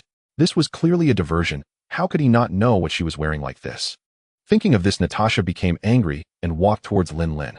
Lin Lin, who was in a daze, looked at Natasha as she approached, then saw her slowly remove her bathrobe, revealing her snowy body clad in only a black lace set, which made Lin Lin's eyes widen. You. Such extreme temptation left Lin Lin speechless. Natasha, with a mischievous smile, knelt on the sofa where Lin Lin sat, sitting on him. "You're playing with fire, do you know that?" Lin Lin kindly reminded as he looked at the grinning Natasha. "Then let this fire burn me clean." Natasha's captivating gaze fixed on Lin Lin as she caressed his cheek, trailing her fingers down his jaw. "Then don't blame me." Lin Lin suddenly lifted Natasha and threw her onto the bed. Late at night, the sounds of insects couldn't drown out the bed's lament. The bright moon hung high, and the pure moonlight poured into the room, draping the two entangled figures in a veil of silver. Ultimately, it was Natasha who surrendered first, while Lin Lin wore a look of lingering desire. Looking at the soaked sheets thrown on the ground, Lin Lin was somewhat astonished. Why is there Exhausted, Natasha forced herself to focus, following Lin Lin's puzzled gaze, her face displaying a hint of anger. So you thought I was that kind of woman, which is why you were hesitant. No, I just... Lin Lin was at a loss for how to explain. Natasha, forcing her weak body to lie on Lin Lin slowly, said, I can't blame you for misunderstanding me. In your eyes, all female spies are seen as trading their bodies for information. Originally, the Red Room trained female spies to gather intelligence this way, but most of the intelligence obtained this way is either false or irrelevant. Furthermore, Dreykov feared that we would become emotional, so he constantly brainwashed us and wouldn't allow us to sleep with men casually. Even worse, he was afraid we would have children and attachments. Effective intelligence has always been obtained firsthand, not through secondhand information gained through various transactions. In the early morning, Lin Lin glanced at the still sleeping Natasha, smiled, kissed her cheek, tucked her in, and then quietly left. Inside the workshop, Lin Lin looked at the pile of destroyer fragments before him. These fragments were made of URU metal, but that was unimportant to him, because now he had so much URU metal in hand that he could mass-produce Mjolnir, of course the version without the Death Star core and Odin's incantations. Lin Lin kept this pile of fragments to study the magic used by Odin. The magic of Asgard is different from that of Earth. They do not need to draw power from elsewhere. They can cast elemental magic, amplification magic, healing magic, and so on, which is comparatively a purer utilization of energy than Earth's magic, along with some space-related magic. Odin's magic. Now that's something valuable. Excitement shimmered in Lin Lin's eyes. Ever since he came into contact with magic, he had been infatuated with this wondrous thing. Pure power is wild, while magic is the most elegant application of power. Unfortunately, Lin Lin had no time to study these now. He directly summoned the illusion of the divine dragon and swallowed the remnants of the destroyer. By the way, should I give Tony some URU metal and trick him into mining in Antarctica? A wicked smile suddenly appeared on Lin Lin's face. URU metal has an extremely high melting point. It requires temperatures of billions of degrees to melt. If he gave this to Tony, he truly wouldn't be able to use it, but telling him that there is a metal in Antarctica that can melt other metals might make him eager to plow through Antarctica. Thinking of this, Lin Lin directly teleported to Stark Tower. Yes, after developing the reactor for the new element, Tony had thrown himself into the renewable energy industry and built that iconic building in New York. Seeing Lin Lin suddenly appear, Tony, dressed in pajamas, was startled, almost spilling his coffee. Come on, could you at least give me a call before appearing? You scared the hell out of your brother. What, trying to fight over inheritance? Tony glared at Lin Lin with annoyance. Lin Lin, however, glanced at Pepper, who had been awakened and had come out, then walked up to Tony with a smile, putting his arm around his shoulder. It's not easy finally together again. To Lin Lin's surprise, Tony disdainfully swatted his hand away. Get away, don't touch me with your filthy hands, you scumbag. Tony imitated Lin Lin's tone from when he graduated and returned home. Lin Lin's expression changed slightly, awkwardly retracting his hand, but then said, Sigh, I originally came this early to give you a good thing, but since you disdain my dirty hands, you probably won't want it. As he turned around, shaking his head and sighing, Lin Lin looked like a neglected wife. Good thing. What Lin Lin considered a good thing must be extraordinary. Tony's eyes lit up, immediately handing his coffee to Pepper and hurriedly stepping forward to grab Lin Lin. What good thing? Show me, Tony said with a flattering expression. Pepper couldn't help but smile at the antics of the two brothers. Lin Lin didn't keep them in suspense. He flipped his hand and produced a stack of metal ingots. Looking at the metal ingots before him, Tony looked at Lin Lin, then at the ingots, and asked with slight skepticism, Is this what you call good stuff? You'll know if it's good stuff if you test it. Lin Lin looked at Tony with a beaming smile. Seeing this smile, Tony felt a shiver run down his spine for some reason, sensing a trap was about to spring. Tony looked at Lin Lin with suspicion, but snapped his fingers. J-R-V-I-S. Scan these metal ingots. Yes, sir. A small probe on the ceiling moved above the metal ingots, casting a blue light that scanned back and forth over the ingots. Sir, this is a metal of unknown composition with extremely high density, containing special energy. Tony was stunned, squatting in front of the metal ingots, staring at them, intently reaching out to touch them, and asking, Little brother, where did you get this from? Asgard. Lin Lin replied with a smile. But Tony was taken aback, staring at Lin Lin with wide eyes. Who are you trying to fool? Tell me, where did this come from? This thing is probably not from Earth. That's why I said it's from Asgard. The prototype of Norse mythology, a group of extraterrestrial beings that closely resemble Earthlings and possess long lifespans, resides in a place called Asgard, and this is URU metal. Lin Lin patted the shocked Tony, his smile growing even brighter. URU metal is a magical metal that can enhance magic, which is the special abilities I demonstrated, and also this stuff has a very high melting point. I found information indicating that the only place capable of forging URU metal is the Nidavellir Forge. Very high melting point. How high can it be? Tony asked curiously. Lin Lin smiled. High enough to require a neutron star to melt it. Tony gasped, looking incredulously at the metal ingots by his feet. But there are other ways. Lin Lin said with a hint of mystery. As far as I know, Antarctica holds a special metal that can melt other metals. Perhaps it could liquefy the URU metal. Perhaps. Tony squinted at Lin Lin. What if it doesn't work? Lin Lin confidently said, just find the antimatter metal first. If it doesn't work, come find me, and I'll help you out. Lin Lin patted his chest as he spoke. Zero Stark. I've noticed you've been obsessed with collecting various rare metals recently. I've heard that your ex-tech group has been buying up vibranium in large quantities and digging for various rare materials, even acquiring the real adamantium alloy formula. What are you planning to do? I can't tell you yet. I have other matters to attend to. Him leaving. Oh, by the way, if you discover the antimatter metal and can't mine it, remember to find me. After greeting Pepper, Lin Lin teleported away. He found himself hovering over Russia, his eyes scanning the surroundings, ears tuned to various sounds. Various noises flooded his ears, and the sights he saw changed rapidly. I've found you. Lin Lin's eyes narrowed as he focused on a massive floating castle hidden among the clouds. Although he had discovered the Red Room's base, Lin Lin was not in a hurry to take action. He flew slowly toward the floating castle, carefully examining the structure of the base. With his X-ray vision, he could see the entire internal structure of the Red Room base. The technology is somewhat outdated, but for such a large floating castle, the overall technological content is still quite impressive. It can be taken back for disassembly so that the tech nerds in the group can study it. After thoroughly examining the floating castle, Lin Lin teleported directly inside. Upon the sudden appearance of an intruder, alarms blared throughout the floating castle as everyone became tense. What's going on? Dreykov quickly walked to the desk, adjusting the surveillance from various locations. When Dreykov saw Lin Lin leisurely strolling in the base, his expression changed drastically. Him? How did he get here? He's really not dead. Dreykov's hefty body trembled like a sieve. Finally, sitting down in his chair, his eyes filled with despair. Impossible. How could he notice the Red Room? Is it Natasha? No, it can't be, as she wouldn't think we're still alive. Faced with this man, known as the Savior, Dreykov for the first time felt completely at a loss. No, I haven't fully controlled the world yet. Oh, I can't die. Panicking, Dreykov immediately arranged for a plane. He wanted to escape from here. He had great goals yet to achieve, and he could not die here. Did you think I'd let you go? Just as Dreykov was about to make a run for it, he suddenly froze in place, a voice like the tolling of a death knell eerily sounding behind him. Dreykov slowly turned around, trying his best to suppress his trembling body, and said slowly, Respected Savior, may I ask what brings you here? What the hell? Lin Lin frowned, his fingers moving slightly as an energy rope tightly bound Dreykov. Then he flicked his fingers toward Antonia, the mimic, who stood still, directly severing the nerve controller at the back of her neck, leaving her unable to move. Bang! Suddenly someone kicked the door open. It was the fully armed security personnel in the base. Upon seeing Dreykov tied up, they immediately raised their guns and opened fire on Lin Lin, completely unaware of who was in their sights. Bang, bang, bang. After a flurry of gunfire, the magazines of these people were empty, while a multitude of bullets floated in front of Lin Lin. They were not the controlled Black Widows. They had their own consciousness, and Lin Lin would show no mercy to such individuals. With a gentle wave of his hand, all the bullets returned to their owners, turning them into sieves as they fell. Looking at the rows of fallen bodies, Lin Lin snapped his fingers, and a wisp of flame fell on the corpses, rapidly growing and engulfing them, leaving only a pile of ashes in the end. Seeing this, Dreykov, who was tied up nearby, trembled like a sieve, his fat face turning pale with fear. Lin Lin disdainfully glanced at him before continuing with his exploration of the Red Room. Throughout the morning, Lin Lin strolled through the vast Red Room base as if it were unguarded.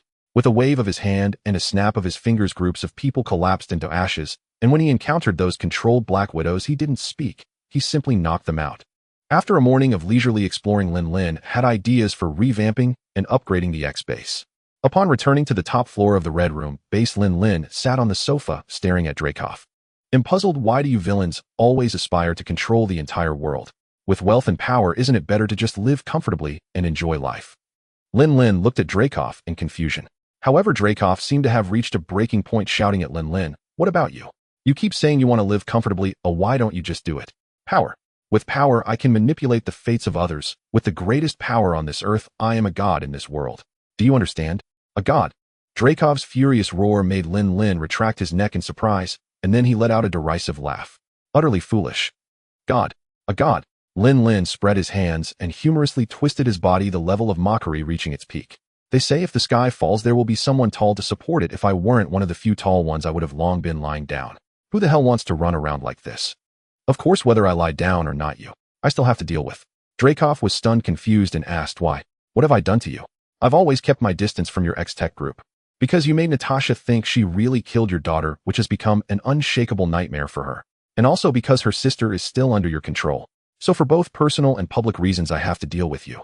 Lin Lin shrugged, expressing his helplessness. So you want to kill me yourself?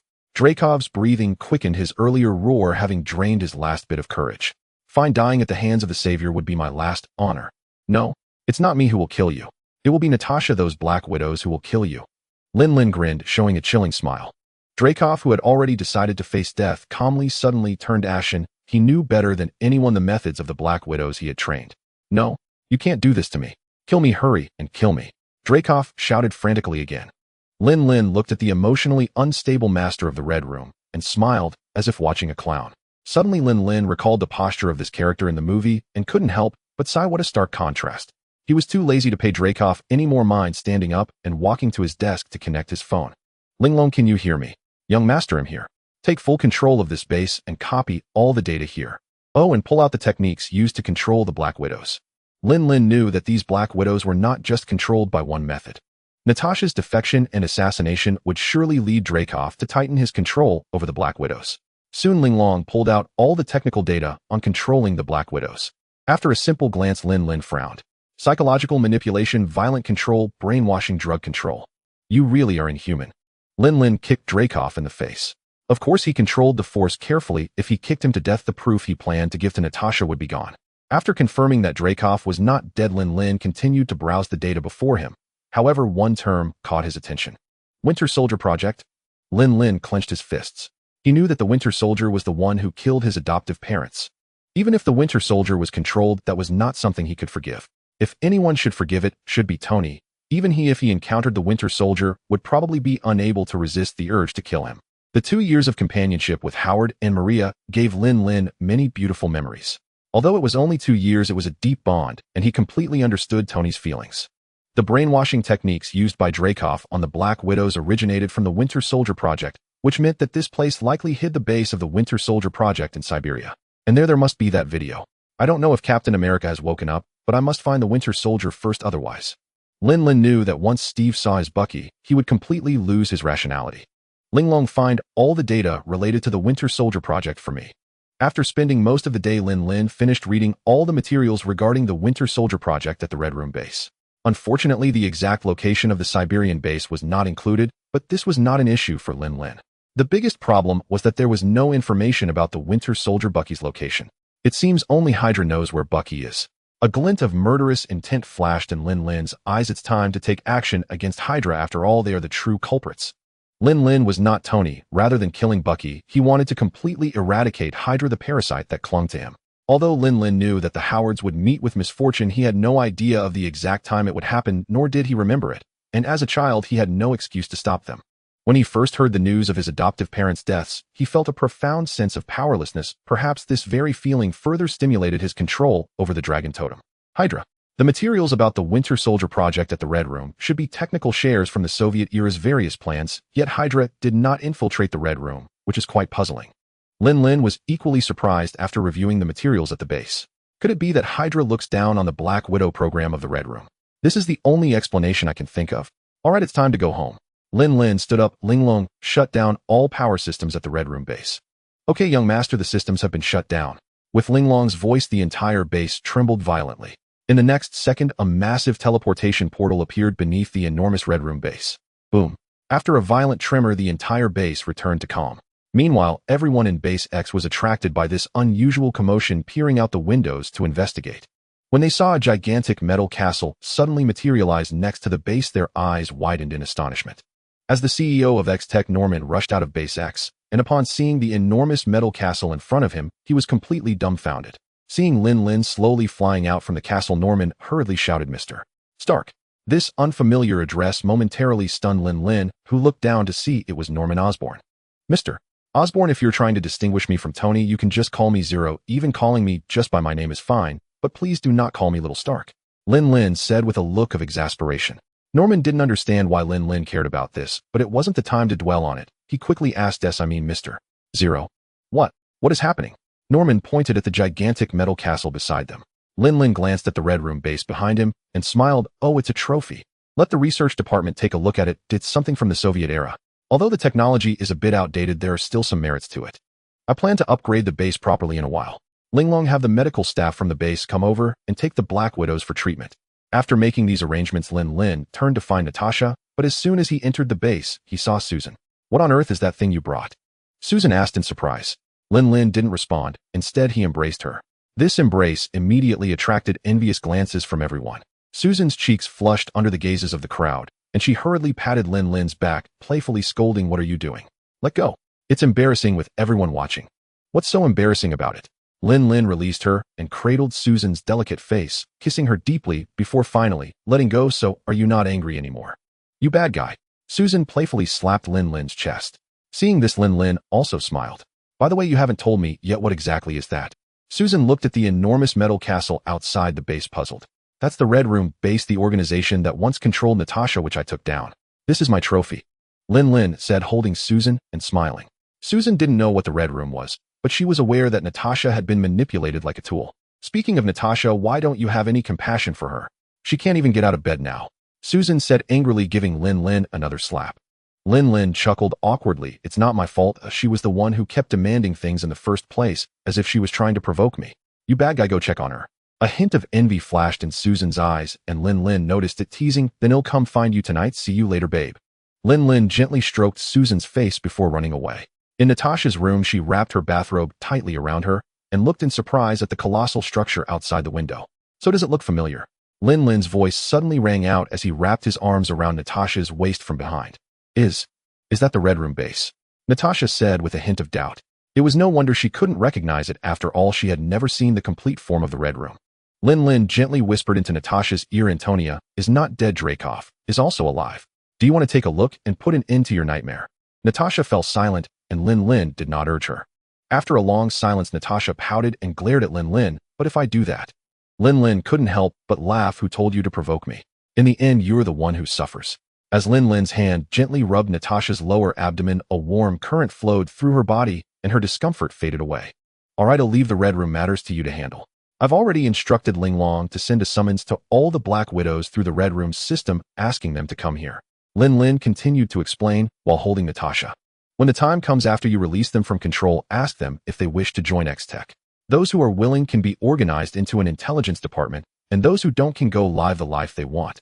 How to handle it is up to you." Natasha pushed Lin Lin away and asked, "What about you?"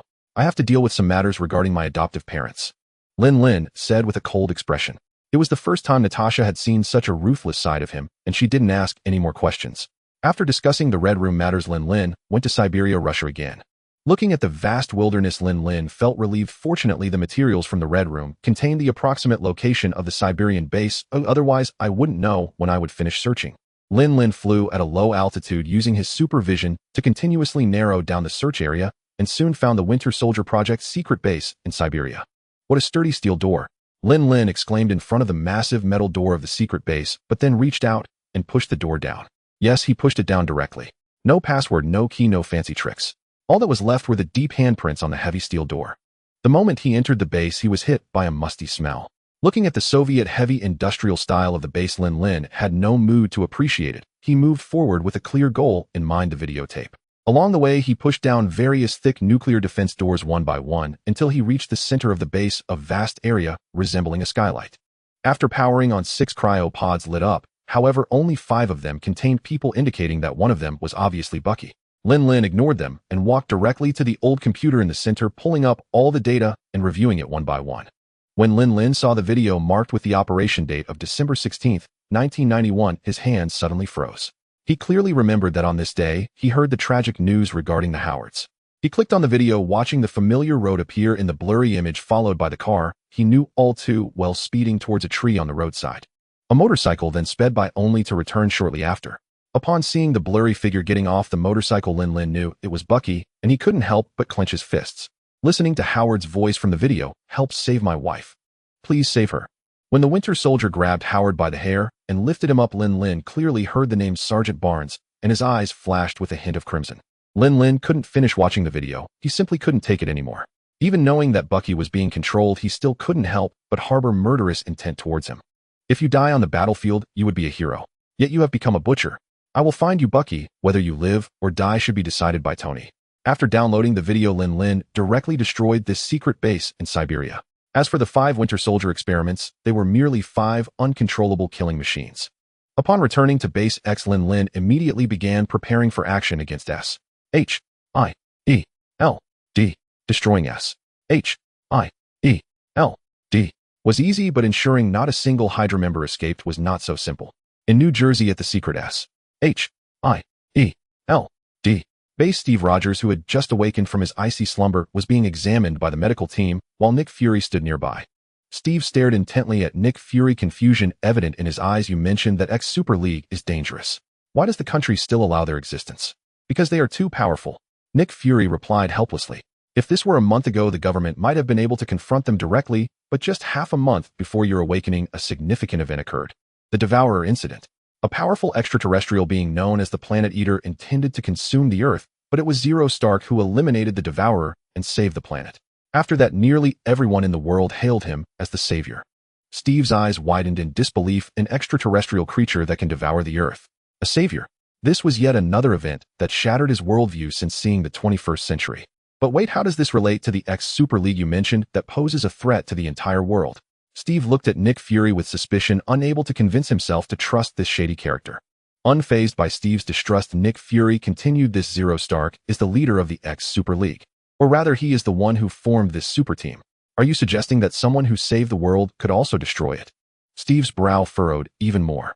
Nick Fury slowly stood up, somewhat helplessly, stating, "A team composed entirely of superpowered individuals and not under any government control.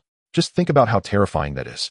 To be honest, I also intended to form a team of superpowered individuals called the Avengers, and the first person I invited was him, but unfortunately he declined.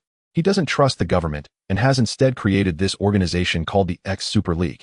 Steve began to understand Nick Fury's concerns and then asked, "So why do you think I can go up against them? Let's not mention anything else. That Zero Stark you spoke of, someone so powerful, am I really capable of dealing with him? But I am curious, was he also enhanced by the super serum?" "Serum? Not at all." Nick Fury shook his head. "His abilities are far too numerous. We don't even know how they came to be. It's not like he actively exposed them. We really don't know anything." Hearing this, Steve felt even more perplexed. A person with immense abilities who conceals himself. What could his motives be? "Of course, I'm not asking you to go up against them. Rather, I want you to join them. I hope you can monitor them, or even lead them." Nick Fury looked at Steve with a sincere expression.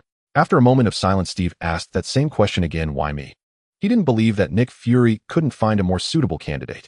Nick Fury let out a bitter smile. "Because we previously sent out our best agents, but the result was that they truly became part of the team." "All right, I agree," Steve replied. "When do we set off?" "Tomorrow." Nick Fury was quite pleased. He hadn't expected to convince Steve so easily. However, Nick Fury was unaware that Steve agreed because he indeed wanted to meet this savior. The next morning, S.H.I.E.L.D.'s special vehicle took Steve to the entrance of Base X. As soon as Steve entered, the receptionist greeted him with a smile. "Hello, Mr. Rogers. Mr. Zero is already waiting for you in the reception room." Steve was momentarily taken aback, but didn't say anything as he followed the receptionist to the reception room. Lin Lin sat on the sofa waiting for Steve's arrival with his legs crossed. Last night, Lin Lin had been asleep holding the exhausted Susan when the prompt sound from Ling Long woke him up, indicating there was important intelligence. Seeing Steve Rogers walk in through the door, Lin Lin stood up and extended his hand, saying, "Hello, Steve." "Zero Stark." Steve shook hands with this savior who was a few inches taller and more robust than him. "Sit." Lin Lin gestured and then sat down first. "Speaking of which, we truly have some fate together. My adoptive father, Howard Stark, you must be familiar with him, right?" Having read up on Zero Stark's background, Rogers couldn't help but admire the extraordinary son of his old friend sitting before him. "You shine even brighter and are more talented than Howard," Steve said sincerely. Lin Lin smiled slightly. "Actually, I prefer to take it easy, but things never go as one wishes. Welcome to the X-Super League. You can tell Nick Fury the truth about any questions he has." Looking at Lin Lin's confident smile, Steve felt as if he was being held in someone's palm. "You already know?" Steve asked, sitting down, his expression slightly awkward. "In this information age, there's nothing that can be perfectly concealed. Nick Fury truly doesn't trust me. Ooh, I don't know if it's S.H.I.E.L.D. that doesn't trust me, or if it's Nick Fury that doesn't," Lin Lin said with a smile. Steve asked, "Which one do you prefer?" "Of course it's S.H.I.E.L.D. This way I can feel justified in dealing with them." Lin Lin openly stated his purpose. Steve's gaze sharpened. "Are you planning to deal with S.H.I.E.L.D.? Are you going to confront the U.S. government directly?" "Government?" Lin Lin scoffed. "If the U.S. Government doesn't disturb me. I can treat them like nothing but S. H. I. E. L. D. is different. How much do you know about S? H. I. E. L. D. S. H. I. E. L. D. Steve fell silent. He had only recently awakened, and his understanding of S. H. I. E. L. D. was superficial. Regardless, S. H. I. E. L. D. is a government agency. How can you? Before Steve could finish, Lin Lin raised his hand to signal him to stop. S. H. I. E. L. D. is indeed a government organization, but do you think Nick Fury is the one in charge of S. H. I. E. L. D. Now, let me show you something. Lin Lin tapped lightly on the table twice, and a holographic screen appeared, which he then pushed towards Steve. S. H. I. E. L. D. I think it would be more appropriate to call it Hydra Shield. Hearing Lin Lin chuckle, Steve looked at the information on the screen with a puzzled expression. How is this possible? Steve could hardly believe what he was seeing. Over half of S. H. I. E. L. D. was actually Hydra operatives, including some who had infiltrated the upper echelons. Zello scoffed beside him, saying, I can only say the person who conceived the paperclip plan is truly brilliant. Recruiting a group like Hydra who thrive on faith. Foolish, truly foolish. Steve clenched his fists, wishing he could punch those adorable masterminds of the paperclip plan into submission. So do you still think my decision is problematic? Zello looked at Steve with an imposing gaze. Steve fell silent, realizing that he was still utterly powerless in this world. Hydra had hidden deeper, and everything was far worse than he had imagined. Zello continued, observing the silent Steve. The American government is nothing but a bunch of incompetent individuals feeding off the system. If you expect them to form a team to protect the world, you might as well hope they have the capability to destroy it.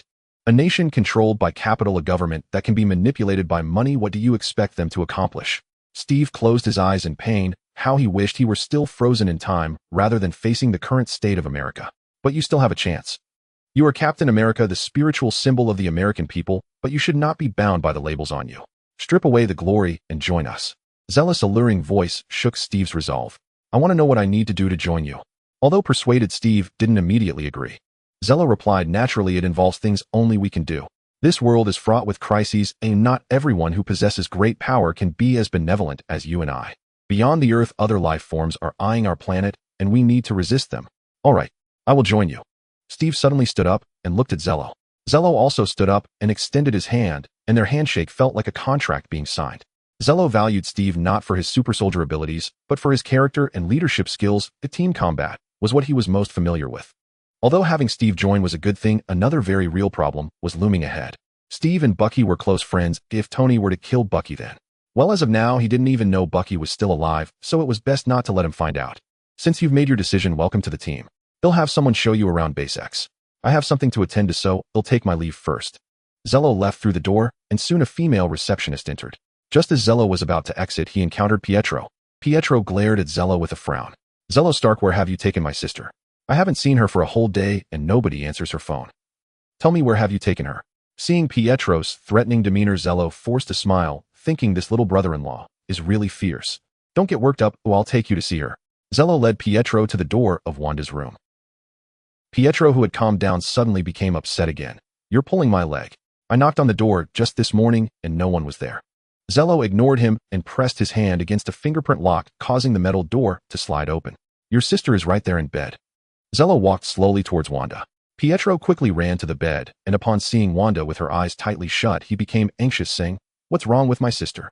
Don't panic. Your sister is awakening her powers. This condition will last 2 to 3 days as her body needs to absorb energy. Pietro stood frozen, slowly rising to his feet, his eyes fixed on Zello, feeling uneasy. Hey, what are you doing? I tell you it's not allowed. If your sister wakes up and finds out, she will definitely kill you. Zello warned, stepping back. However, Pietro lunged forward and grabbed Zella's hand. Brother-in-law. Dear brother-in-law, can I also have superpowers? You can, but can you keep your distance? I don't like being so close to guys.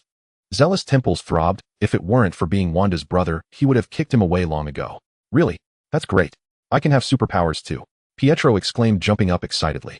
Unfortunately, Zello wouldn't let him rejoice too soon. Zello calmly stated, You can, but there are conditions. First, you must undergo a month of training in the combat department. After that, I will help you awaken your powers. You can join the combat team, and when you're mature enough, I will make you stronger. Oh, that sounds troublesome. Pietro suddenly looked less happy. Seeing Pietro's displeasure, Zello bluntly said, Then forget it. No, no, no.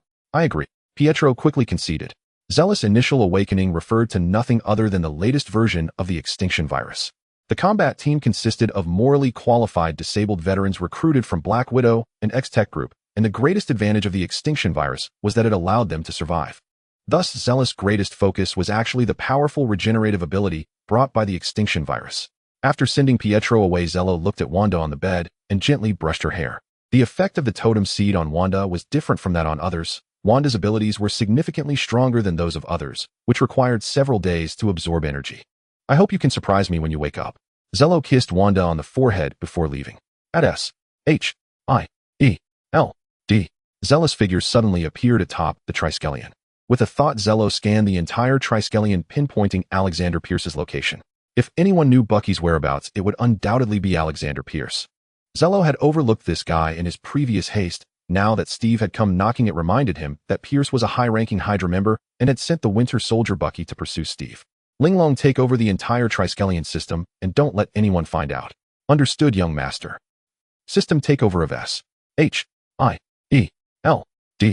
Triskelion completed. Then with a teleport, Zello appeared in Pierce's office. In the spacious office, only Pierce was present.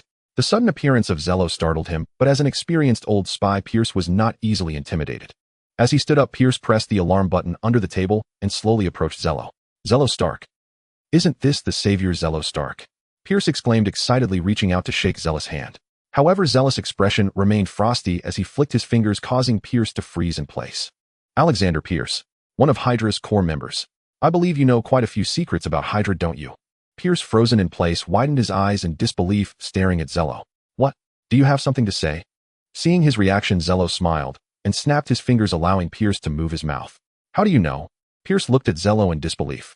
Zello chuckled lightly, saying, soon it won't just be me who knows, the whole world will know that the infamous Hydra is not dead and has infiltrated various countries. No, you can't do this.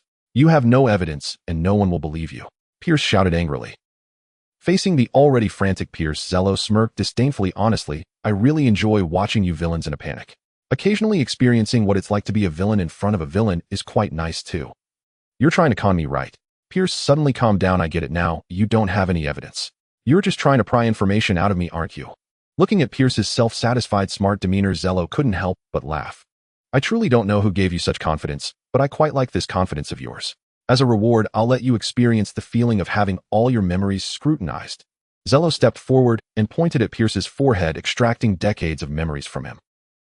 No, don't. Pierce trembled all over, his eyes wide, as if wanting to devour Zello. Unfortunately, Zello did not gain much unknown information from Pierce's memories. Hydra has a lot of branches. This Baron Strucker isn't dead. Zello then learned that Baron Strucker, who had captured him back in Sokovia, was still alive and had managed to gather a team once more. Forget it, I'm too lazy to deal with it. Let Wanda take care of it. For Wanda's sake, Zello intentionally let X-Tech and Stark Industries intervene in Sokovia's disputes to gradually lead it to peace.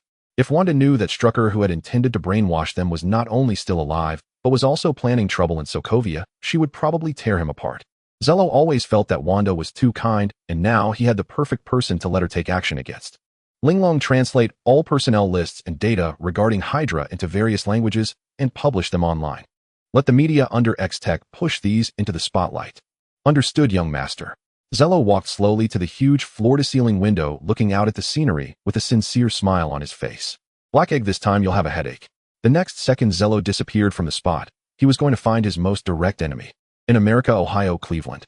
The Hydra colonel who had previously thawed Bucky and ordered him to kill Howard and his wife was hiding here. Zello appeared like a specter in a residential house. The man who was about to eat instinctively reacted not with fear, but by grabbing a fork to stab Zello in the neck.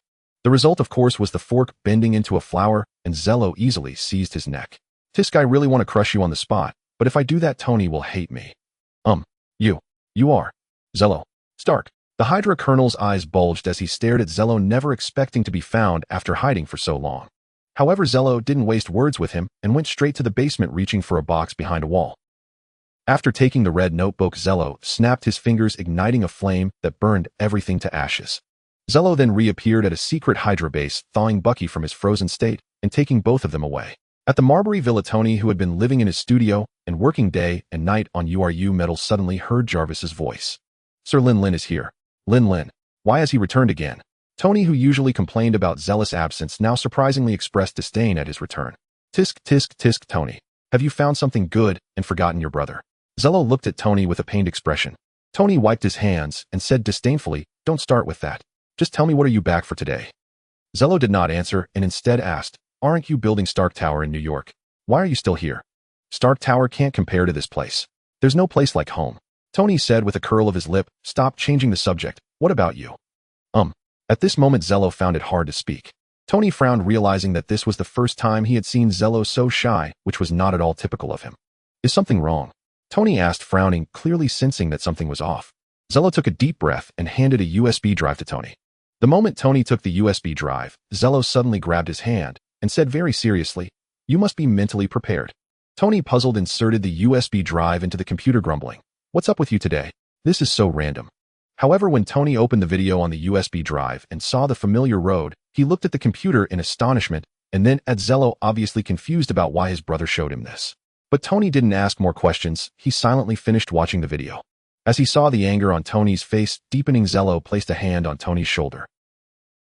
Where is he? Tony gasped, staring intensely at Zello. Tony, calm down, Zello said in a deep voice. However, at this moment Tony was clearly incapable of calming down. Seeing this, Zello didn't press the issue and reached out to teleport the Hydra Colonel over. He is a Hydra officer, the main executor of killing mom and dad.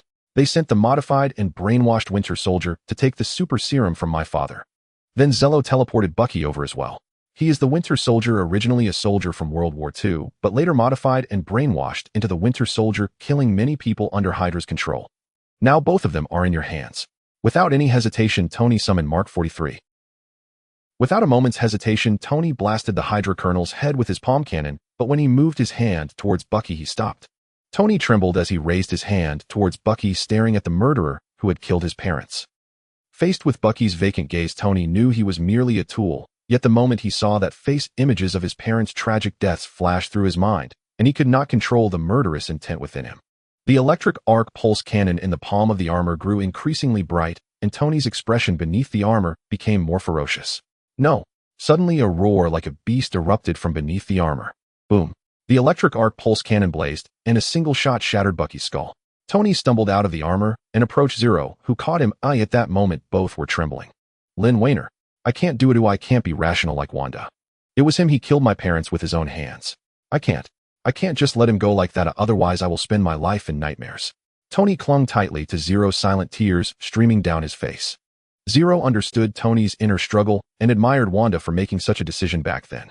Take good care of Wanda. No matter how many women you have, remember our family owes Wanda and her brother too much. Regarding your request, Zero replied, whether or not our family owes Wanda, I will treat her well, so don't worry. Remember, today you just need to act as if nothing happened. I'll leave the rest to me. Zero knew that Bucky's death was not a trivial matter, but for Steve, Bucky had effectively died decades ago. Looking at the two corpses on the ground, Zero shot out a wisp of flame to reduce them to ashes, leaving behind the Winter Soldier's metal arm, which he did not take, but handed over to Tony for research. After leaving the Marbury Villa, Zero instructed Ling Long to erase all information regarding Bucky. From then on, there would be no Winter Soldier Bucky in this world, only the World War II hero Sergeant Barnes. Upon returning to the X-base, Zero suddenly felt a surge of energy within him, and an involuntary strange smile appeared on his face. It was the other Infinity Stones calling for the energy of the Space Stone, and at this point, who could be doing such a thing? Is it Loki? It seems he has boarded the Cosmic Family Planning Office's ship. I must prepare to welcome the Chitauri army. The thought of the Chitauri army made Zero feel a twinge of excitement. A foreign army battling across the cosmos, the strength of their technology is unimaginable, especially the mothership that Tony had blown up with a nuclear bomb. Zero was curious about how high X-Tech's technology would reach if he could capture that mothership. Zero was certain it was Loki because the energy of the Space Stone within him had sensed the Mind Stone, thus perceiving the aura of the one who possessed the Mind Stone. That aura was at least 90% similar to Loki's. Zero did not plan to let Loki bring the Chitauri army over so soon. In Wanda's room, Zero looked at Wanda, who resembled a sleeping beauty, gently caressing her cheek and murmuring, Wanda, do you know? Today Tony killed the murderer of our parents. In that moment, we finally understood how you felt back then. Thank you, dear. Thank you for forgiving us. Only through experience does Zero understand that hatred can make one lose their rationality. Reason tells Zero that Bucky is also a victim. However, hatred and anger make it impossible for him to view things rationally. Yet Wanda managed to do it. Perhaps it was because the missile that killed her parents was merely a missile, not a specific person. After confirming that Wanda was still doing well, Zero kissed her forehead and left. As night fell, Zero intended to find Susan, but Susan directly kicked him out, blushing with embarrassment, pushing him out, and saying strangely before closing the door, "At least not for 3 days." Confused, Zero had no choice but to seek Natasha, but unfortunately both seemed to have conspired and kicked him out as well. Looking at the closed door, Zero sighed helplessly and then went to Asgard. For nearly a month thereafter, Zero shuttled between Earth and Asgard, learning Asgardian magic while preparing for the impending war. As for Wanda, she finally woke up 3 days later. Upon opening her eyes, she saw Zero. Lin Lin. Wanda's eyes lit up with surprise as she hugged Zero's neck, saying, "I feel like I've been away from you for ages, even though I just took a nap." "You've been asleep for 3 days?" Zero replied with a smile. Wanda pushed him away in shock, exclaiming, "What, 3 days? I slept for 3 days. Zero chuckled. 3 days is actually quite faster. I thought it would be 5 days or a week. He gently cupped Wanda's face. While Zero was lost in the sweetness of love, Nick Fury was nearly going mad. All over the internet and media, the list of Hydra infiltrating S.H.I.E.L.D. was being broadcasted everywhere, and the whole agency was in chaos. If Zero were there, he would surely say, "You might as well drink it while it's hot." Damn it, motherfucker. The Black Egg was once again seething with rage. He truly never expected such a situation within S.H.I.E.L.D. Nick Fury was furious, not just because half of S.H.I.E.L.D. was Hydra, but also because after the news broke, those hidden Hydra agents had all escaped, and he had captured very few. Unbeknownst to him, Zero had done this intentionally. He couldn't act against those people within S.H.I.E.L.D., but once they escaped, their lives or deaths would be at his command. A group of fugitives, who would care if they died? In the S.H.I.E.L.D. conference room, Nick Fury sat silently, and among those with enough authority, there were only a few familiar faces for Zero, such as Coulson Barton. After a long silence, Nick Fury finally spoke. "I finally understand why Zero Stark is so resistant to S.H.I.E.L.D. He has known for a long time that S.H.I.E.L.D. is a quagmire." "Director, there's no need to say it like that," Coulson remarked awkwardly. Barton, however, nonchalantly said, "Looks like my retirement plan can be moved up." "Agent Barton." Hill shot a glare at Barton and then turned to Nick Fury. "Director, what should we do next?" With so many people gone, S.H.I.E.L.D. was nearly empty, and the construction of the helicarrier would likely be indefinitely postponed. "Find Zero Stark," Nick Fury said coldly. Given S.H.I.E.L.D.'s current situation, the higher-ups might not only cut off funding, but might also directly disband S.H.I.E.L.D., so Nick Fury had to quickly arrange an escape route for his old colleagues. Find him. Everyone was taken aback. They all knew how resistant Nick Fury was to Zero Stark, yet now he was saying to find him. Zero Stark is too mysterious. I suspect he has known for a long time that Hydra has infiltrated S.H.I.E.L.D., and perhaps this list of Hydra members is his doing. One must admit that Nick Fury's mind is still quite effective at times. However, Hill looked worried and said, "Mr. Zero is indeed excellent and powerful, but will he refuse us remaining members of S.H.I.E.L.D. out of suspicion regarding Hydra?" "No, he won't," Nick Fury replied with a smirk. "If this list of Hydra infiltrators was exposed by him, then if you choose to join him, he will surely accept you with open arms." "Why is that?" Coulson asked, puzzled. "He's not a reckless person. Oh, everything he does must have a purpose. This time he chose to expose the list of Hydra infiltrators within S.H.I.E.L.D., and I suspect it is aimed at you." This time it was Coulson and the others who fell silent. To be honest, if Nick Fury hadn't been here, they would have long since joined the X-Super Alliance. But now that Nick Fury brought it up, it made them hesitate. They didn't know if this was a test or something. TSK, TSK, TSK. Suddenly a sound of astonishment broke the silence, and everyone turned their heads. It was the tall and handsome figure. "Zero Stark, what are you doing here?" Nick Fury frowned. Although he admired Zero and had tried to recruit him several times, he had never succeeded, and on top of that, the guy had a knack for being insufferably cheeky. Seeing the displeased expression on the Black Egg's face, Zero couldn't help but laugh. "Director Nick, this is not how to treat your guests. You all are plotting behind my back. Can I join in?" Zero pulled up a chair and sat right next to Agent Hill. Seeing Zero sitting next to her, the usually calm and smart Hill became flustered, a faint blush appearing on her face. However, Zero's focus was entirely on Nick Fury's furious expression, completely oblivious to this. "I told you not to call me Nick." Nick Fury gritted his teeth. Zero, however, smiled cheerfully and said, "All right, Nick. You?" Nick Fury clenched his fists in anger, his face flushed with rage, but he ultimately suppressed his fury. Nick Fury looked at Zero and asked, "So what exactly are you here for?" "Naturally, as you said, to recruit your S.H.I.E.L.D." Zero Stark flashed a grin, his pearly white teeth causing Nick Fury's heart to skip a beat. Nick Fury thought to himself, this bastard is a voracious predator. Zero's notion of recruiting S.H.I.E.L.D. was entirely different from Nick Fury's idea of having Coulson and the others join the X-Super Alliance. If S.H.I.E.L.D. were truly recruited, Nick Fury would be finished. What Nick Fury envisioned was having Coulson and the others join the X-Super Alliance while he retained the remnants of S.H.I.E.L.D., to rebuild a new agency, the Sky Sword Bureau, gradually eating away at the X-Super Alliance. But once S.H.I.E.L.D. was recruited, Nick Fury would lose everything. Impossible, absolutely impossible. Nick Fury suddenly stood up. How could the World Security Council allow you to recruit S.H.I.E.L.D.? Zero smiled slightly and said, I just made a deal with them and provided them with information, so they happily agreed to my request to recruit S.H.I.E.L.D. Information? What information? Nick Fury didn't believe that one piece of information could lead the World Security Council to hand over S.H.I.E.L.D. willingly. Zero replied nonchalantly, an intelligence related to the life and death of the entire world. This statement left everyone in the conference room looking astonished. It won't be long before an alien army invades Earth, and their technology is far beyond what Earth can match. Zero's calm gaze swept across everyone's faces. Upon hearing the words alien army, the expressions of those in the conference room varied. Nick Fury directly approached Zero and questioned, how do we know if you're telling the truth or fabricating lies to gain S.H.I.E.L.D.? Looking at Nick Fury's aggressive demeanor, Zero frowned slightly, slowly rising and lowering his head to gaze at him. Do you think I need to fabricate lies? Zero's icy stare made Nick Fury feel as if he were about to freeze. To be honest, crushing you is no harder than squashing an ant. I could make S.H.I.E.L.D. irrelevant with just a word. Do you think the World Security Council would hesitate to hand over your mess to me? Nick Fury, do you realize how fortunate you are to still be alive? You have angered me more than once, and to me you are merely a laughable ant. Your survival is based on the fact that I see some value in you, not because you are so clever. I don't know who gave you the confidence to provoke me repeatedly. Is it Carol? To be honest, I really want to meet her and see if she can truly make you this confident. Each icy word pierced Nick Fury's heart, leaving the others silent with fear. At that moment, Nick Fury's face had turned an angry shade of dark purple. Zero, uninterested in Fury's fury, turned to the other attendees with a smile, saying, the Alliance welcomes you all. Within the Alliance, we are not superior and subordinate, but comrades. I believe you will come to enjoy life in the Alliance. With that, Zero teleported away. As the saying goes, killing people is about striking at the heart. Zero's final words, within the Alliance, we are not superior and subordinate, but comrades, planted a bomb between Nick Fury and the others. They didn't know how Nick Fury would react upon hearing those words, and Nick Fury had no idea what they would think. Even if there had been no previous animosity, there would now be a crack between them. Back at the X-base, Zero's smile not only did not fade, but also grew brighter. What has you smiling so happily? Daisy's voice came from behind Zero. Zero let Daisy hug him from behind, feeling the soft touch, and replied with a smile. What's this?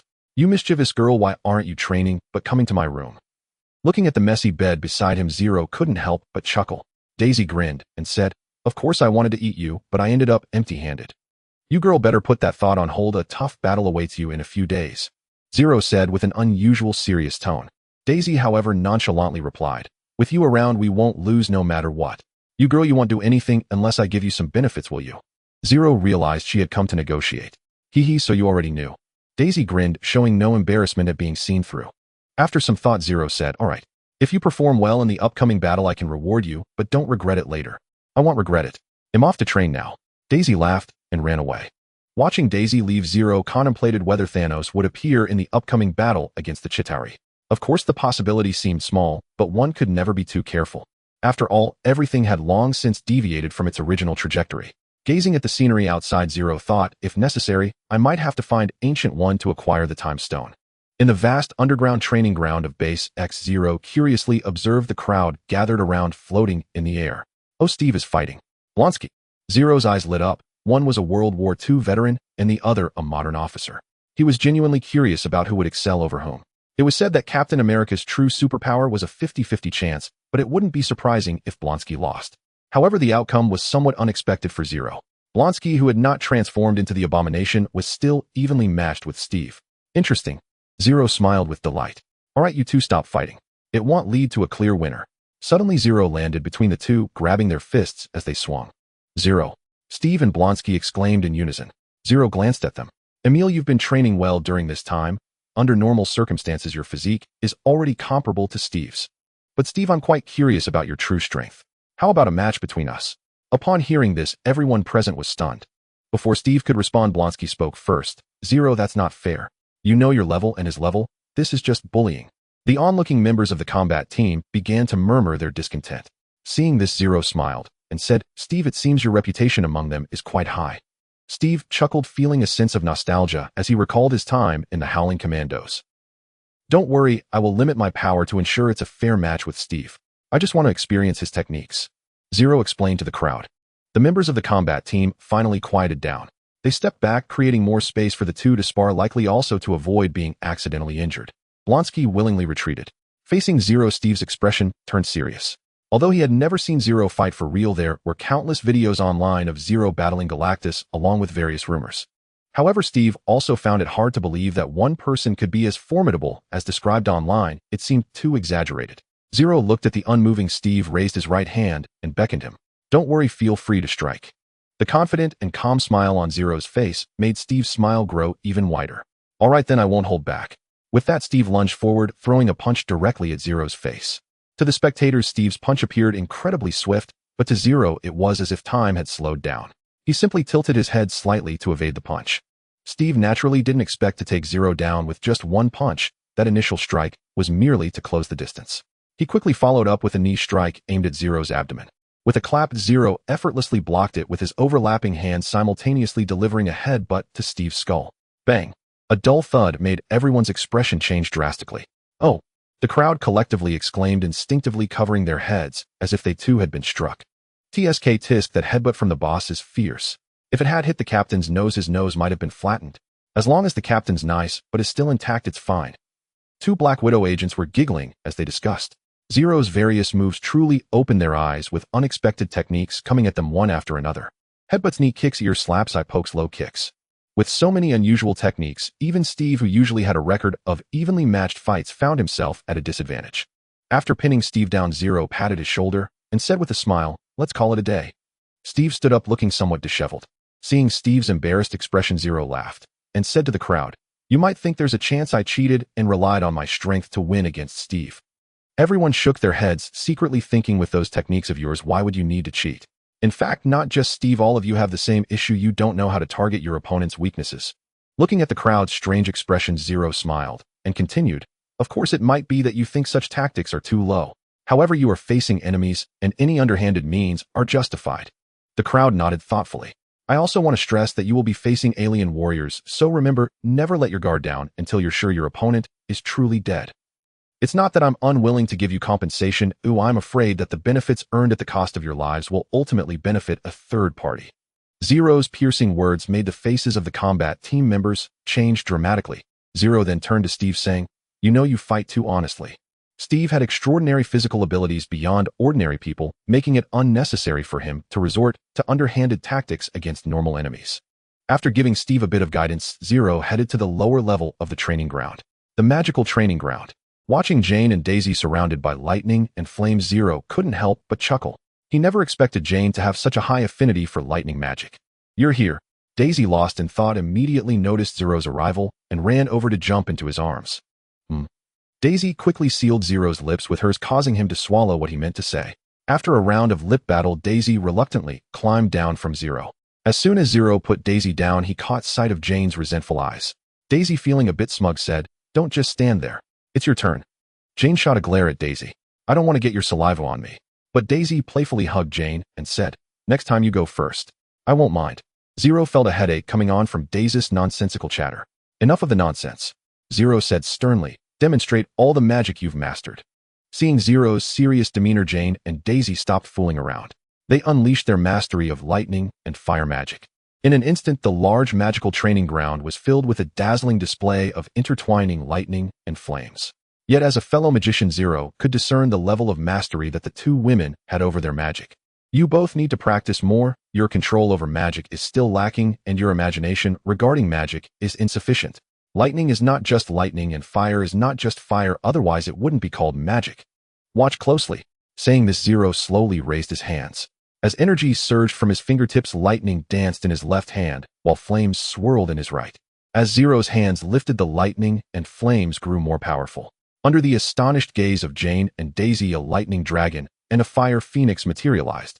The roaring dragon and the screeching phoenix showcased their magnificence. Jane and Daisy were left dumbfounded. Had they not seen it with their own eyes, they would have struggled to believe that such a spectacle was human-made. Both the lightning dragon and the fire phoenix had scales and feathers that were lifelike, resembling true divine beasts. "Oh my God!" Jane and Daisy exclaimed in unison.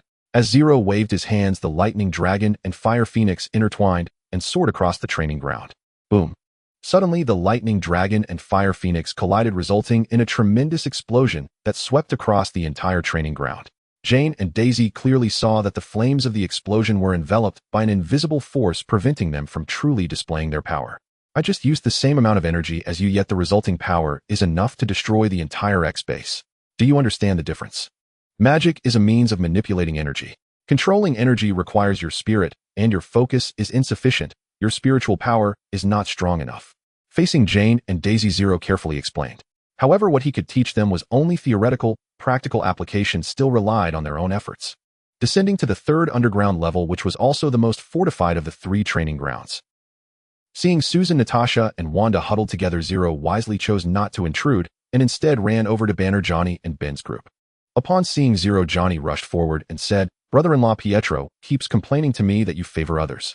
Why don't you just let him awaken his powers?" Pietro. Suddenly Zero looked at Johnny. "Don't mention him. Even you, I'd want to seal your powers. 2 weeks ago you participated in that extreme challenge show again. How does it feel to be in the spotlight?" Seeing Zero's stern gaze, Johnny felt a shiver run down his spine, thinking this is bad. "Oh, I got tricked by that kid Pietro, and now I can't help him, but I might end up losing myself too." Banner and Ben looked on, seemingly enjoying the drama. "How about sealing your powers for a month? You could train with the combat team to get a feel for it. I think that's a great suggestion." Susan's voice came from behind, instantly causing Johnny to frown. Originally, he thought he could plead for leniency, but Susan wouldn't listen to his pleas, and because of Susan, Zero would likely not relent either. "Don't, sis," Johnny pleaded with a pitiful expression directed at Susan. She simply ignored him. "What brings you down here today?" Susan looked at Zero with a hint of resentment in her eyes. Zero chuckled. "Someone has to come down for inspection. Of course, there are other reasons as well." As he spoke, Zero stepped out of the crowd, slightly spreading his arms. Under the curious gazes of everyone, a stream of metallic liquid surged from his chest, slowly covering his entire body. A brand new metallic-colored battle suit emerged, with the emblem of the Super League gradually appearing on his chest and a matching cape flowing behind him. "I'm here to test this battle suit." A look of anticipation spread across Zero's face. Natasha asked in surprise, "Have you been preparing this all this time?" "I can feel it. This suit contains immense power," Wanda said as she gently traced the emblem on Zero's chest. The suit was crafted from a blend of vibranium, antivibranium, true adamantium, and URU metal, among other materials. This suit was also imbued with numerous magical enhancements. "So what do you say? Want to test your attacks on it?" Zero grinned, pointing to his suit. This piqued everyone's interest. Fighting a boss. Who wouldn't be eager for such an opportunity? "Sure, I want to try," Johnny exclaimed with excitement. Unfortunately, the only response he got was a disapproving look from Susan. Banner couldn't hold back and said, "If you all aren't going, then he'll go first. Zero, you better not regret this later." As Banner spoke, a green hue spread over him, and his form began to grow larger. "Bring it on." Zero knocked on his chest. "Roar. Watch the punch." Banner roared. The Hulk now was not the same as before. His power had significantly increased, and under Banner's conscious control, he could continually enhance his strength. A massive fist came rushing in. Although it hadn't yet reached him, Zero could already feel the air being compressed. Bang! With a dull thud, Zero's feet sank into the ground. However, when the enormous green fist moved away, Zero remained unscathed. "I used 80% of my strength, and you haven't even been touched." The Hulk, still in his massive form, spoke in a deep voice. "Tell me, did you secretly block it? If I had blocked it, would there be any need for testing?" Zero brushed off the dust from his body and laughed. "If Banner couldn't hurt you, then I definitely can't." Ben chuckled and waved his hand. But Johnny was already impatient. "Brother-in-law, it's my turn." Without hesitation, Johnny ignited flames, forcing everyone to step back. Johnny, engulfed in flames, clenched his fists, unleashing a torrent of blazing fire toward Zero. Surprisingly, despite the metallic battle suit, it was difficult for such intense flames to even scorch it. "This can't be. Brother-in-law, is this really a metallic battle suit?" Johnny exclaimed incredulously as he approached to knock on the suit. The texture felt unmistakably metallic. Susan and Natasha were not interested in trying, as their abilities were more technique-based, but Wanda had some thoughts. "Wanda, you should try too." Zero beckoned her over. Wanda's magical talent was extraordinary. Within just a few days, she could control chaos magic, though she was not yet powerful enough. Is that okay?" Wanda hesitated, lacking confidence, while also worrying about the power of chaos magic with regard to Zero. Seeing Wanda hesitating, Zero stepped forward, whispering in her ear, "If you can hurt me, I'll come find you tonight." Zero thought to himself, "Why do I feel like I'm selling myself here? You girls are all tempting me." Wanda's cheeks flushed, and she quickly nodded. Seeing this, Zero stepped back a little. With Zero's promise, Wanda pursed her lips, and her fingertips began to move slightly, with a crimson energy swirling around her hands. As Wanda focused, a layer of crimson energy manifested around Zero, resembling a thin mist. It appeared to be ordinary energy, but only Zero could truly feel its uniqueness. Chaos magic essentially is the power of chaos itself, and its strength is akin to that of magic. Zero observed how the chaos magic caused subtle deformations in the suit, and although the effect was not pronounced, it was indeed rare for something to achieve this level. Seeing such powerful energy, Zero couldn't help but wonder if Wanda, having just mastered chaos power, could produce such effects. What would happen if she absorbed the fairy power and phoenix force, which are also among the three great ancient powers? Zero began to look forward to receiving good news from Professor X. Asgard. The sudden appearance of Zero caused Odin, deep within the celestial palace, to abruptly open his eyes. He rose slowly from his throne. Faced with Zero, he dared not sit high on the throne and look down upon him. Father, what's wrong? Thor sensed Odin's unusual demeanor, having been learning how to manage Asgard alongside his father during this time. Freya, who followed Odin, smiled and said, "That person has arrived. If your father sits on the throne and looks down at him, he's likely to provoke his displeasure." Lady Freya, am I such a petty person? Zero stepped out from the portal, looking at Freya with a broad smile. Odin stepped forward slowly, casting a stern gaze upon Zero. What are you here for this time?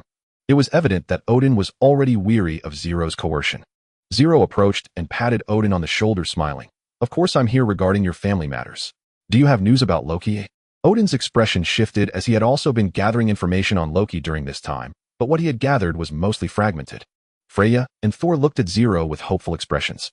Seeing Odin's anxiety and the concern from Freya and Thor, Zero couldn't help but sigh. This family truly treated Loki as one of their own, but unfortunately this kid was nothing but a mischievous brat. Yes, I do have news about Loki. Not only do I have information about him, but I can also help you bring him back, Zero said slowly. Odin looked at Zero and asked directly, "Speak, what do you want this time?" Zero frowned displeased and said, "What do you think? I'm just after profit. I'm not a bandit."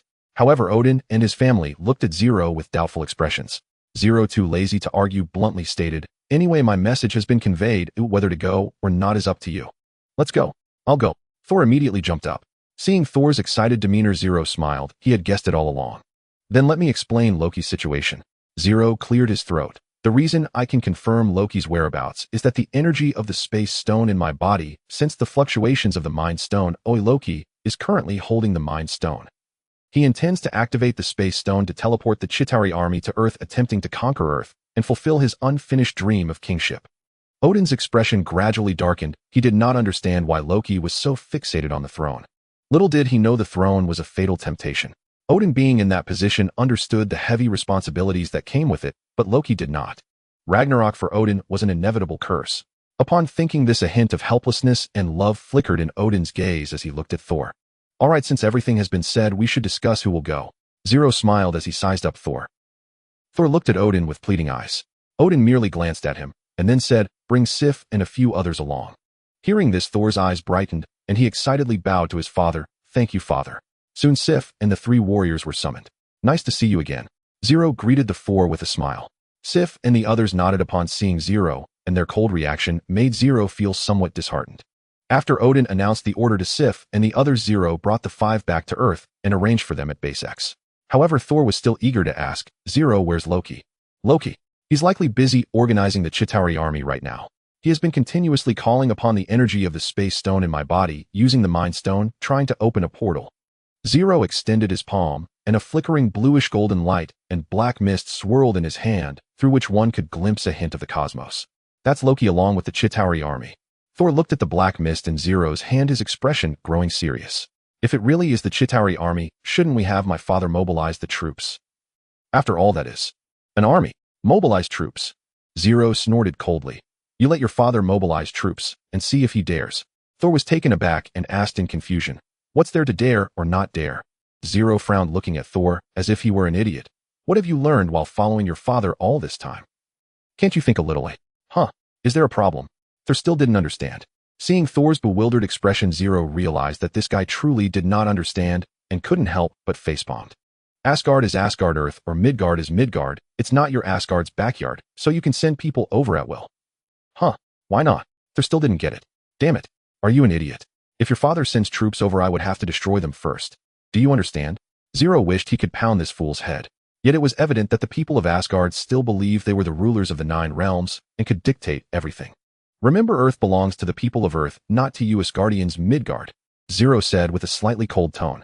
Thor was startled by Zero's sudden surge of aura, realizing belatedly that he seemed to have made a foolish mistake. I'm sorry, I assumed too much. I didn't mean to think of Earth as belonging to Asgard. I just believed that Asgard and Earth should be on the same side. Zero understood Thor's thoughts, but that didn't mean the people of Earth could accept it. Your idea is good, but it doesn't mean all Asgardians think that way, and it certainly doesn't mean the people of Earth can believe it. Zero patted Thor on the shoulder. Politics is complex. If you want to ascend to the throne, you need to think more. Remember, you are no longer a warrior, but a prince, the future king of Asgard. Thor fell silent. As a child, he thought kings were remarkable beings. Only the strongest could become kings, and he had always aimed to grow stronger. But growing up, he realized that to become the king of Asgard, strength was just one of the criteria. There was so much more to learn. Perhaps Loki would be more suited for the throne of Asgard than I am, Thor said, lowering his head. Foolish. Zero shouted angrily. The most important thing for a leader is character, and everything else comes second. Don't you know what kind of character Loki has? Anything can be learned, trained, except for character. Zero's words struck Thor like thunder, making his head buzz. Don't overthink it. You'll see Loki in 3 days. Your task is to bring Loki back to Asgard. With that, Zero stood up and left. However, just as one problem was resolved, a delicate voice rang out. Young Master Tony has arrived. What does this guy want again? Zero frowned. He originally didn't want Tony to get involved. Why? Because this guy was adamant about not injecting the extinction virus. Tell him to get lost, Zero said bluntly. Who are you telling to get lost? Zero Stark. Tony angrily approached Zero. How could you not involve me in this matter, considering you're my brother? If it weren't for Pietro accidentally letting it slip, I wouldn't know anything. Pietro. Zero frowned, thinking to himself, this kid again. Looks like I need to find a chance for Wanda to deal with him. You said you wouldn't inject the extinction virus yourself, so I can't let you take risks. If Pepper finds out, she'll kill me. Zero shook his head repeatedly. Tony immediately became displeased. What do you mean by that? Do you look down on my armor? This armor is made from the metal you provided. Zero glanced at the red gold armor behind Tony and couldn't help but retort, the original color of that metal was just fine. Why did you have to paint it? It looks so gaudy. This matter is not negotiable. You either inject the extinction virus or go home directly. The reason Zero was so adamant about Tony injecting the extinction virus was simply to hope that it could enhance his survivability. Otherwise, who knows what might happen one day if he couldn't rescue him in time. Zero didn't want to gamble with the lives of those around him. However, Tony sulked. It's not that I don't want to, it's that I don't have a child yet. If I inject that stuff, who knows what impact it will have on the child. I've said it's harmless to you and won't affect your offspring, nor will it be passed on to future generations. Zero handed Tony a vial of what resembled lava-like liquid. Here's the stuff, whether to inject it or not is up to you. 3 days later, the members of the Alliance gathered on the rooftop of Base X. Thor and the others looked at the more than 1,000 fully armed combatants and couldn't help but feel startled. Yes, aside from Susan Wanda Banner-Blonsky, these people, there were also 1,200 combatants from the combat team. These individuals were wearing specially designed energy-absorbing combat suits, wielding energy weapons, and each person had injected the extinction virus. Although Zero wanted alien technology, he would never gamble with the lives of his own people. Each of these individuals was armed to the teeth. Clang. A sudden clang rang out, and a smile spread across Zero's face. I knew you would compromise. Zero smiled at the red gold armor. However, a voice came from the helmet. I must tell you, it took a lot of effort to get Pepper to agree this time. She said that since I injected the extinction virus, she also wants to. She said she would accompany me no matter what. All right, enough boasting. Welcome aboard, Zero said with a smile. Then the blue light on Zero flickered as he waved his hand to conjure a portal, but this portal was facing away from them. Soon a figure stepped out from the portal. Looking at the beautiful scenery before him, Loki held the Mind Scepter with his arms slightly outstretched. Ha ha, Midgard, you shall welcome your new king, Loki. Suddenly a round of applause startled Loki. Who? Loki turned around sharply, only to see over 1,000 armed individuals staring at him. We meet again, Loki. Zero looked at Loki with a smile that was not quite a smile. However, upon seeing Zero, Loki's body trembled. He clearly remembered the events of that night. This man was unbeatable.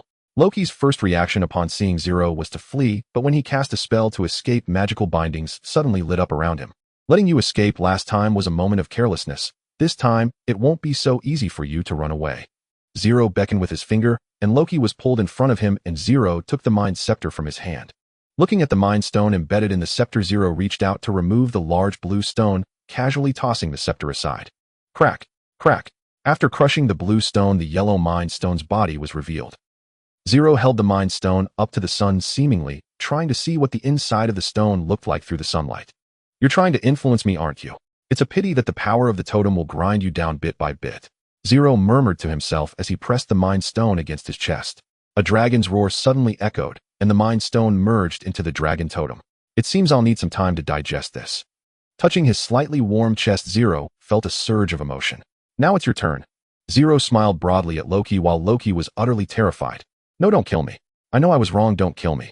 Loki said with a quivering voice, his body shaking incessantly. Zero. Seeing this, Thor hurriedly stepped forward and grabbed Zero's shoulder, fearing that Zero would slap Loki to death. Zero frowned as he looked at Thor and the four who had followed him. What are you in such a hurry for? Did I say I would kill him?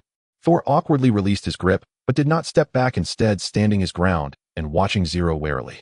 Of course, Zero did not intend to kill Loki. He planned to use Loki to determine the location of the Chitauri army. With Loki's help, Zero took some time to finally locate the Chitauri army. Then he patted Loki on the shoulder and turned to Thor, saying, "All right, he's in your hands now. Remember, you Asgardians owe me a huge favor." Favor? Thor was taken aback, thinking, didn't we agree that you wouldn't ask for anything? Without waiting for Thor to ask more, Zero directly pushed Loki to Thor and then teleported the six of them back to Asgard. Everyone get ready, the great battle is about to begin. Zero looked at the crowd. Victory! We will win! We will win! As the voices of the crowd rose, Zero looked up at the azure sky, raising his hands high. Suddenly, a massive dark cloud surged in the sky, shimmering with bluish golden light. Open! A loud shout pierced the air as the dark cloud suddenly opened a huge hole, revealing the starry cosmos beyond, along with a massive warship floating in space. That's the mothership of the Chitauri army. Zero's eyes sparkled as the portal swiftly swallowed the Chitauri mothership, teleporting it directly above Earth. Faced with the strange phenomenon in the sky, the citizens of New York were instantly terrified and thrown into chaos. The suspended Chitauri mothership in space had not activated any propulsion. Suddenly teleported to Earth, the mothership began to plummet. Seeing this, Zero immediately opened the mirror space. The enormous Chitauri mothership appeared to crash into a giant mirror, shattering it, and the Chitauri mothership fell into the void. After sending the Chitauri mothership to the mirror space, Zero turned back and smiled at everyone. Now it's your chance to shine. The mirror space opened and everyone was teleported inside. In the Sanctum Sanctorum of New York, Ancient One looked at this scene in the sky and couldn't help but remark, young people are truly different. They have such boldness. Mirror space. The Chitauri mothership crashed to the ground with a roar, and the members of the X-Super Alliance followed into the mirror space. Upon seeing the colossal Chitauri mothership, everyone felt a jolt of fear, especially the combat team, who were initially filled with fighting spirit, but now found their legs trembling, some even succumbing to a fear of giant objects. Sensing the unusual reactions of the crowd, Zero slowly levitated into the air, his black and gold battle suit billowing behind him like a silver cape resembling a version of Superman. Your task is to deal with those minions while I take care of the mothership, so there's no need to feel too much pressure. With that, Zero flew toward the Chitauri mothership. In front of the massive Chitauri mothership, Zero appeared incredibly small.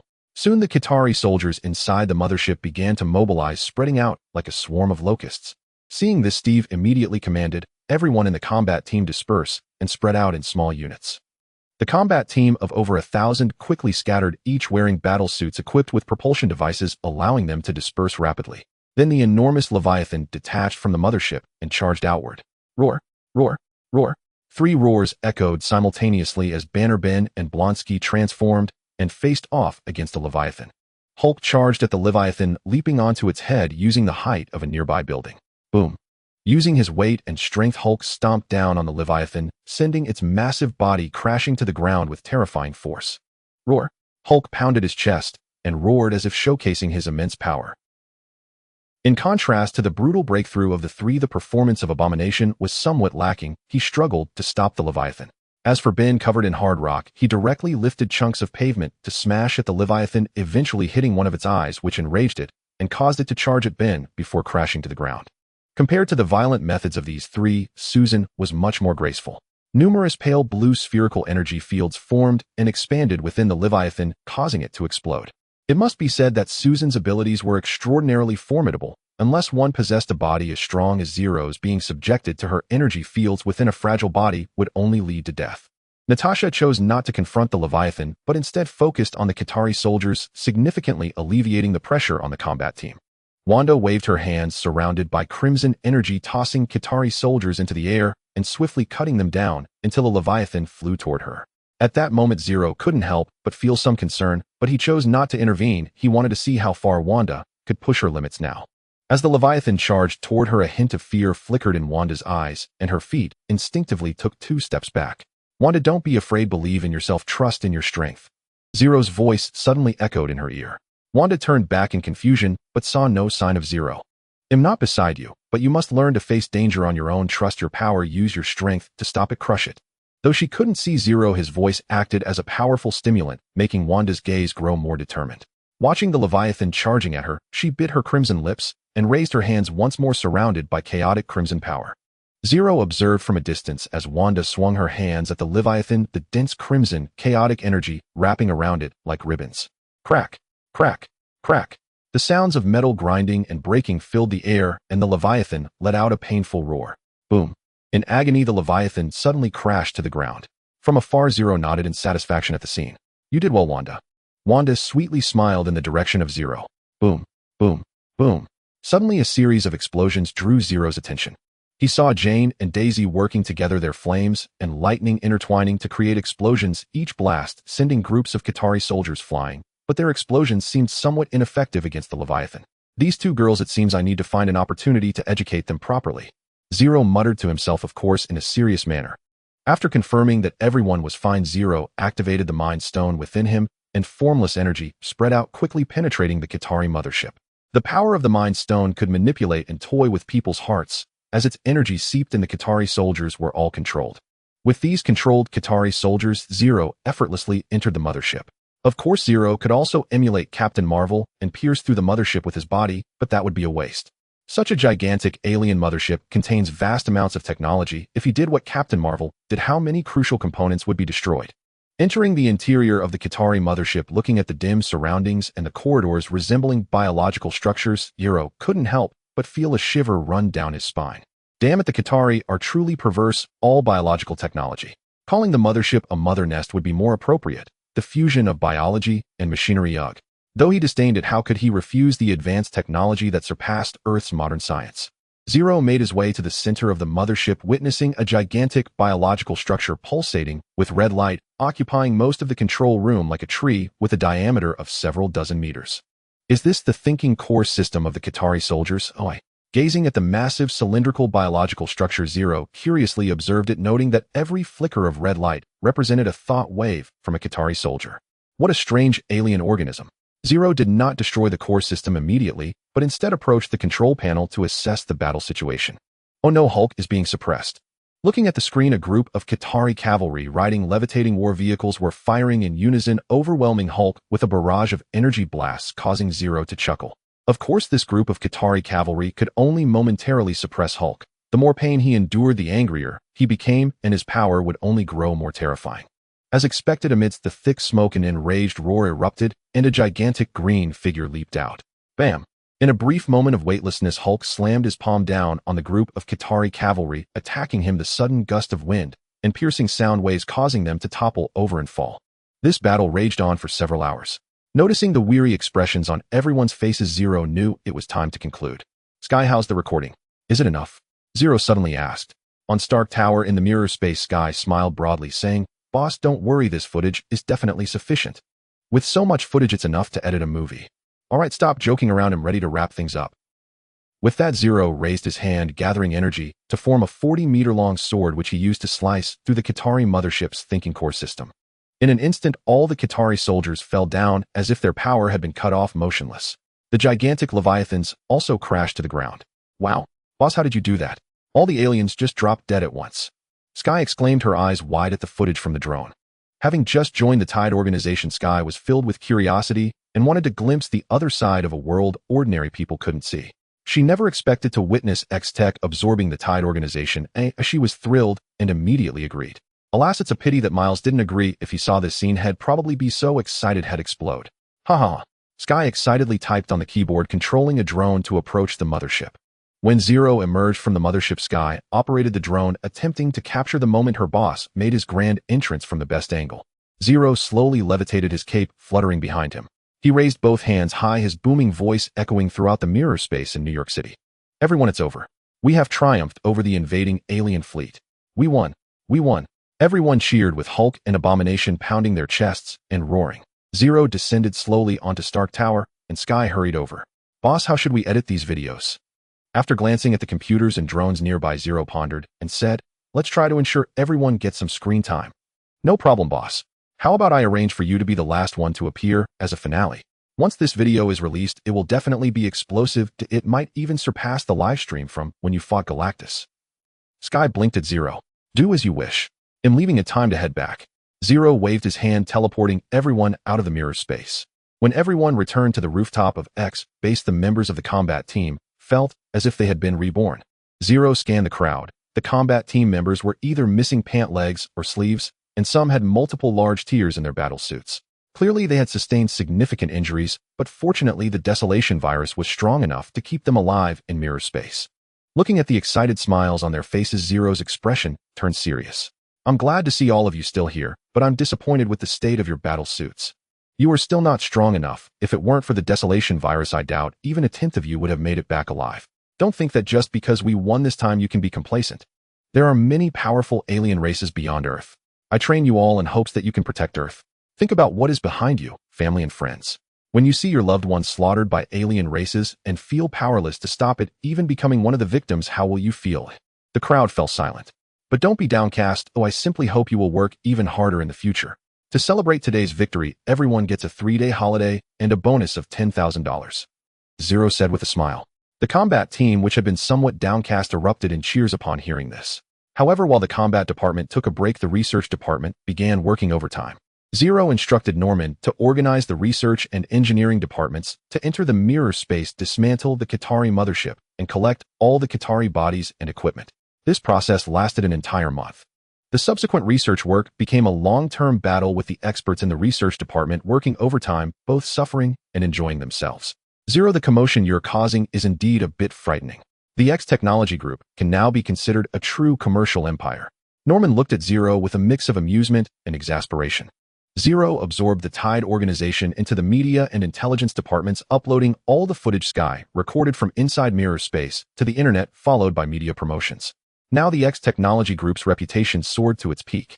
Riding this wave, whenever X Technology launched a product, it was met with a frenzy of demand, and the X base became a holy land in the hearts of countless scientists. Alien motherships, alien corpses, alien equipment. Just a small sample of these could drive countless scientists wild. Thanks to this wave, X Technology also recruited many skilled professionals, but Zero maintained a strict principle of quality over quantity, carefully controlling recruitment. In Zero's office, a portal shimmering with sparks of electric welding appeared, and a bald woman in a robe stepped through. It was the Ancient One. Master, I didn't expect you to come personally.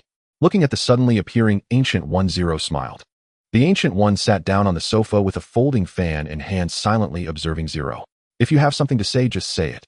While speaking, Zero tapped on the keyboard, working on training plans for Jane and Daisy. Your influence on the timeline has extended beyond Earth. Don't you have any other thoughts? The Ancient One asked seriously. Zero replied while typing, to be honest, I share your concerns, but worrying so much, is it useful? I can only allow changes to occur as much as possible within my control. I guess you know about Thanos. You might agree with Strange's approach, but I don't make choices, nor will I take risks. The Ancient One sighed. It's not a gamble. Fate is often interconnected. Pull one thread, and the whole tapestry moves. Don't you understand? I understand, of course. Zero replied with a smile. Your concern is that stopping Thanos from erasing will cause this shell to crack prematurely, right? The Ancient One silently nodded. Zero continued. You're also worried that if I solve this little problem, it may attract the bigger one. So you don't think I can handle that big guy, do you? The Ancient One didn't speak, nor did she nod or shake her head, but her meaning was clear. It's true, you can't see my future, so it's normal for you not to think I can stand up to that big guy. But by then you won't even be around. Oh, what's the point of worrying so much?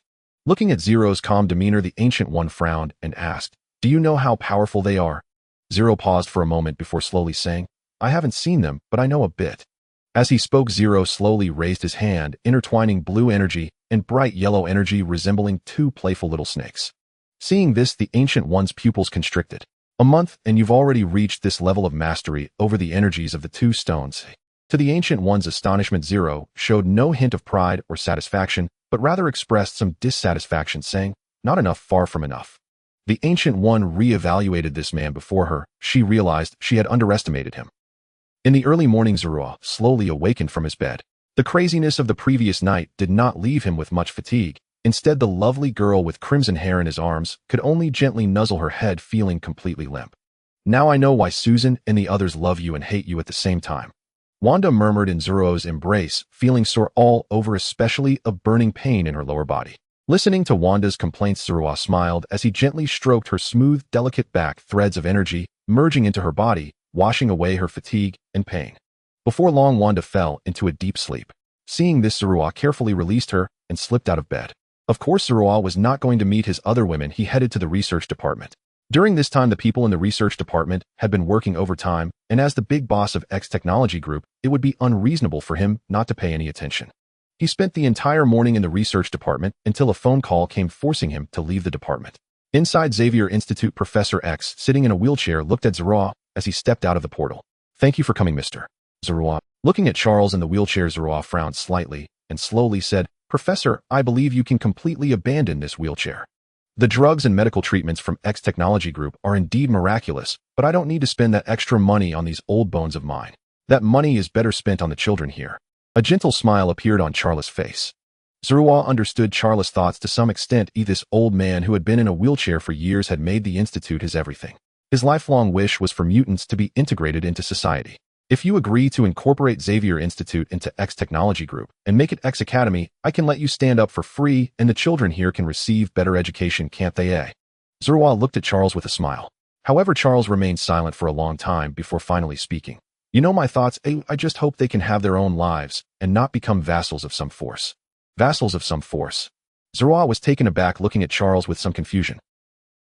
Charles looked at Zeruo's puzzled gaze and said incredulously, "You don't think X Technology is just a company now, do you?" "Huh, isn't it?" Zeruo replied with surprise. He had no ambition to dominate the world. That sounded exhausting. He just wanted to hold his women and count his money. Charles suddenly chuckled. "I didn't expect you to really think that. Unfortunately, those major powers in the world don't see it that way. Russia is wary of X Technology. The mysterious stance of China is unknown, but the U.S. government is probably already wary of you and your X Technology Group. Only because of your reputation among the public have they not moved against you and X Technology Group. Rubbish politicians, that's all they are. If they truly had thoughts they shouldn't, I wouldn't mind having the entire American leadership swapped out. Perhaps the public would prefer their new leaders." Upon hearing this, Charles fell silent again, but this time there was a hint of awe in his eyes as he realized he had underestimated this man. "I won't pressure you about the Institute. It's up to you whether you want to or not. But what brings you to me this time?" If it weren't for the presence of Jean with the Phoenix Force, Charles would have never thought to invite Zerua in person. That would be a dream. "The only reason I could find you is Jean." Charles shook his head helplessly, then asked worriedly, "Do you know much about the energy within Jean?" "I always have a feeling that energy is not human or something the Earth should possess." Zerua furrowed his brow and asked, "What happened? Did the power within Jean erupt again?" Charles' developments were completely different from the X-Men storyline Zerua was aware of, so he was unsure about many things. For instance, he had no knowledge of how powerful the Phoenix Force within Jean was. "A couple of days ago, something did happen. Jean has fallen into a coma," Charles said with some concern. Zerua frowned and asked, "Can you take me to see Jean?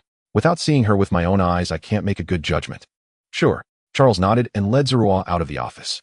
However, as soon as Zerua stepped out, he encountered Wolverine, Logan, and Cyclops Scott guarding the office door.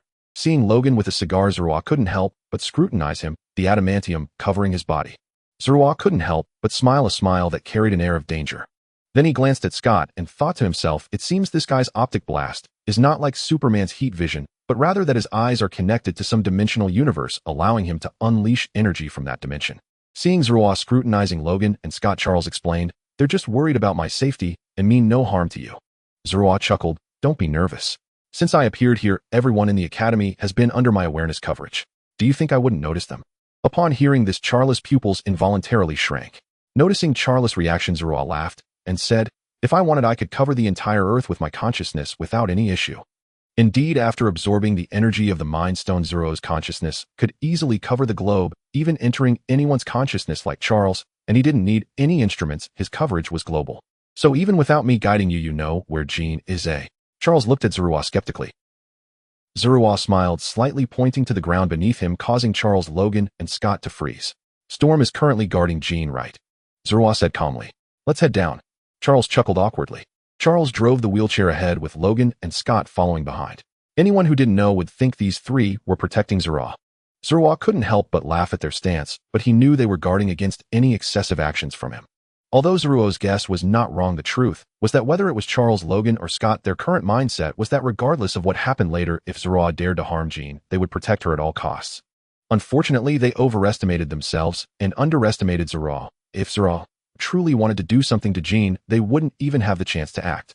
The four took the elevator down to the underground base of the academy, arriving at a medical room.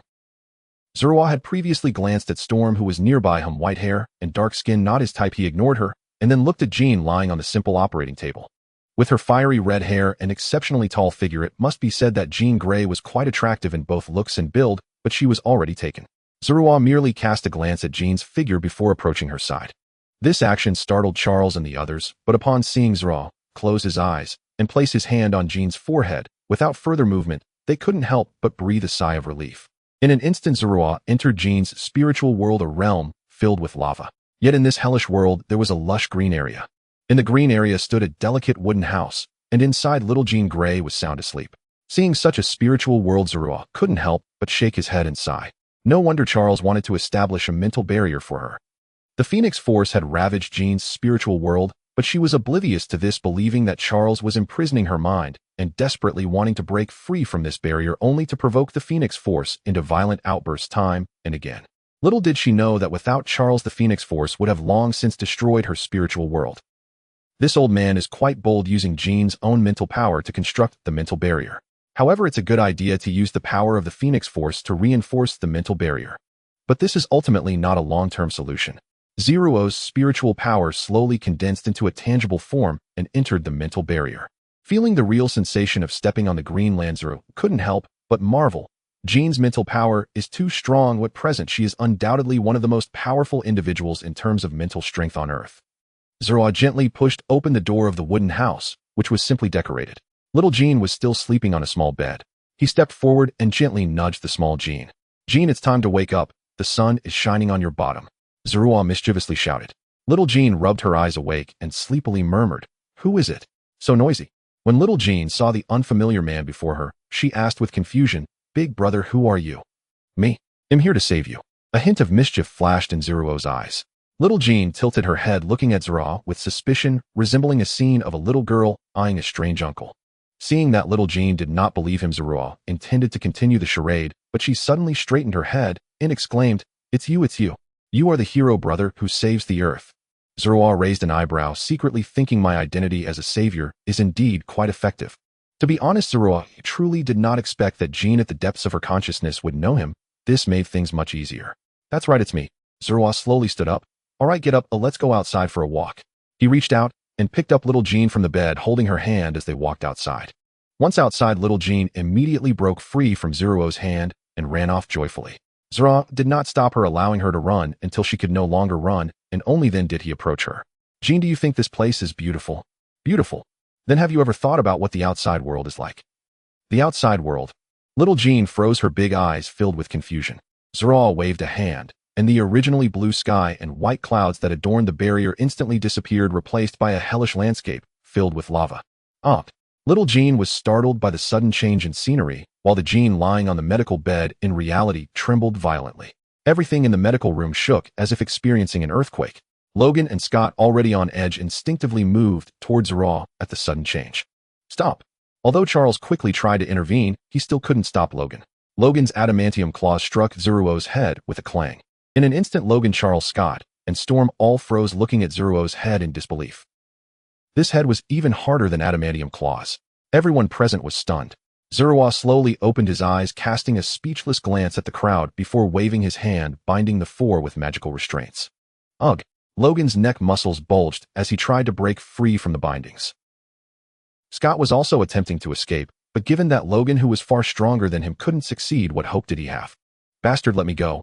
Logan roared at Zero. Zero frowned and directly sealed Logan's mouth, then said slowly, "I told you if I wanted to kill you, I wouldn't even need to lift a finger. Just a thought would suffice. If you keep babbling, it'll make you all kill each other." This was not a threat from Zero. The power of the Mind Stone was just that formidable. Human hearts were mere playthings to him. Seeing that the four had quieted down, Zero re-entered Jean's spiritual world. Charles, still not at ease, tried to activate his powers, only to discover that the bindings not only restrained his body, but also sealed their abilities. Charles looked at Storm, who also shook her head helplessly. Clearly her powers had been sealed too. He realized what he said was true. Now Charles had no reason not to believe it. If their powers could be so easily restrained, then forcing them to kill each other was likely not just a threat. Charles only knew Zero was strong, but he had no idea he had so many strange methods.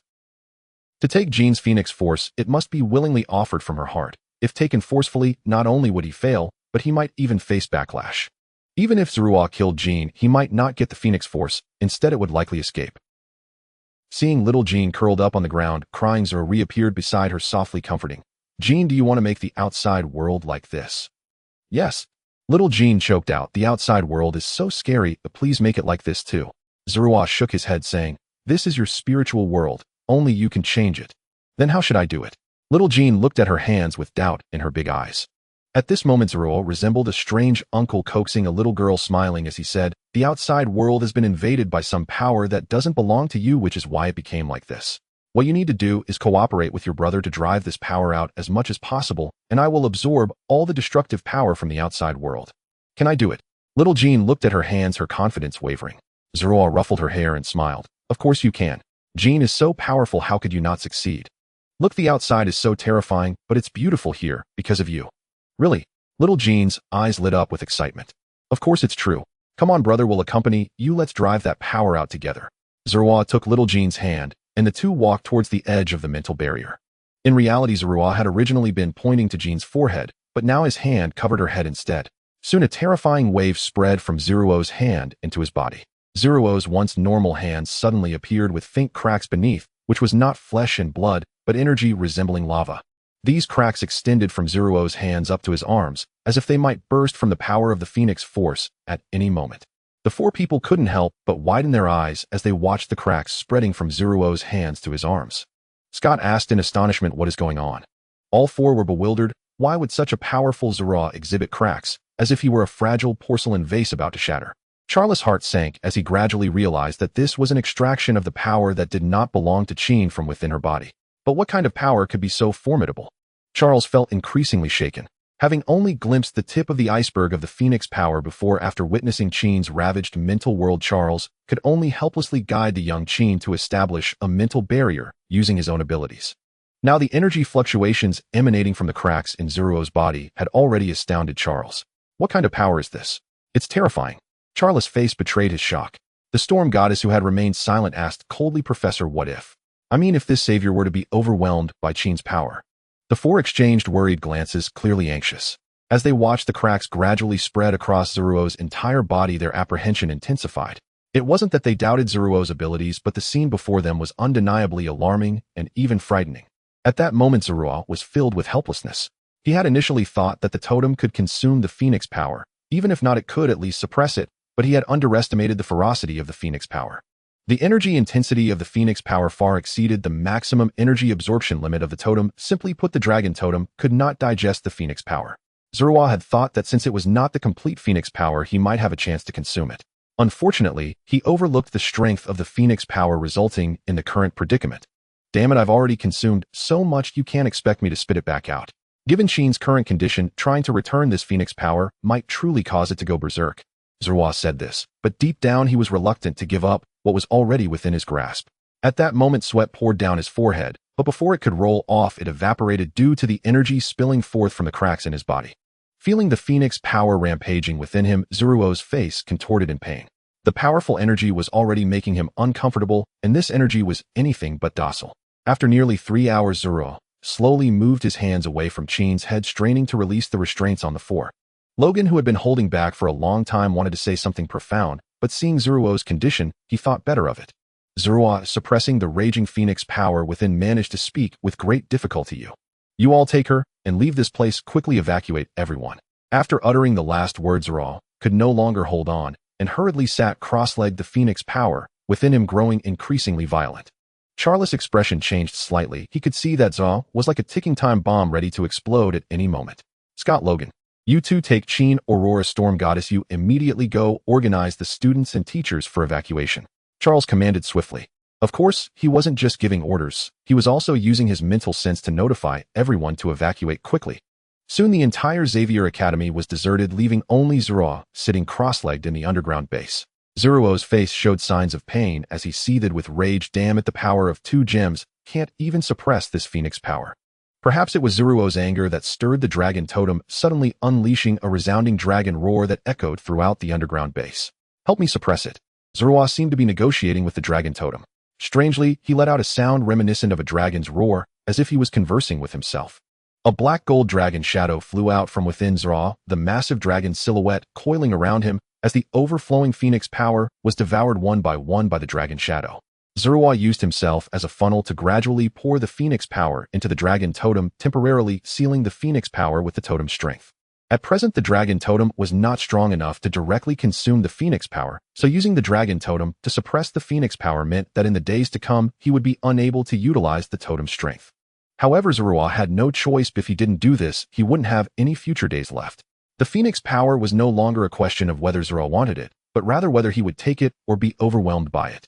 Reluctantly, Zra gritted his teeth and, enduring the pain of his body being torn apart, slowly injected the phoenix power into the dragon totem, the originally black gold dragon shadow, now infused with a hint of crimson.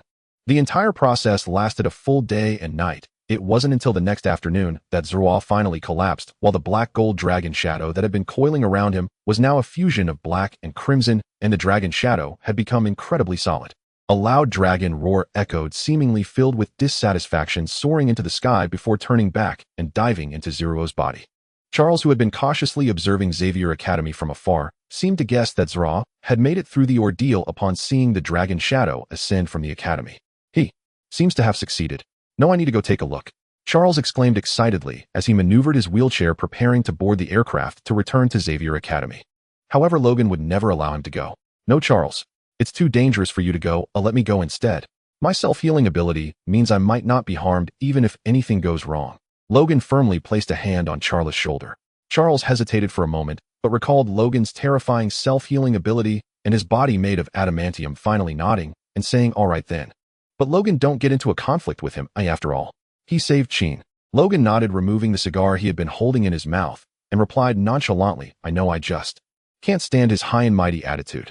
That's not something he does intentionally, it's just due to the overwhelming power he possesses. It's like humans standing before ants. No matter how humble they try to be, they remain towering over the ants." Charles couldn't help but chuckle helplessly. The reason Charles said this was that his ability allowed him to sense the goodwill emanating from Zra, while Logan's attitude towards Zra was shaped by the heightened vigilance his ability instilled in him. Upon hearing Charles' explanation, Logan frowned further, clearly displeased with such a description, but as Charles said, perhaps that was just the reality. Logan then piloted the aircraft back to Xavier Academy. As Logan disembarked from the aircraft, he was taken aback by the numerous cracks that were visible everywhere. The formation of these cracks was too bizarre, like the prank of some artist, striking yet harmless. Did this happen due to that power? Logan could only think of one possibility for such a strange phenomenon.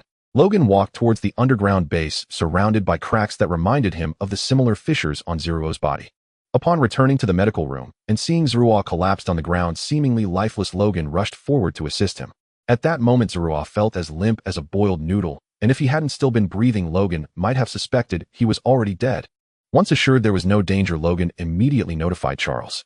Even after confirming there was no threat, Charles still dared not let the students return. He remotely piloted the aircraft back to bring the teachers from the academy. In the medical room, looking at Zero lying on the makeshift operating table, Charles wore a troubled expression. All the teachers from Xavier Academy gathered in the small medical room. Beast, Chin, Grey Storm, Goddess, Cyclopes, Wolverine, Colossus, Nightcrawler, Iceman. As leading talents in the fields of biology and physics, Beast, Hank McCoy, and Chin were checking Zero's condition. His body seems fine, and it's probably just exhaustion that has led him into this deep sleep. Hank in his beast form adjusted his glasses and said.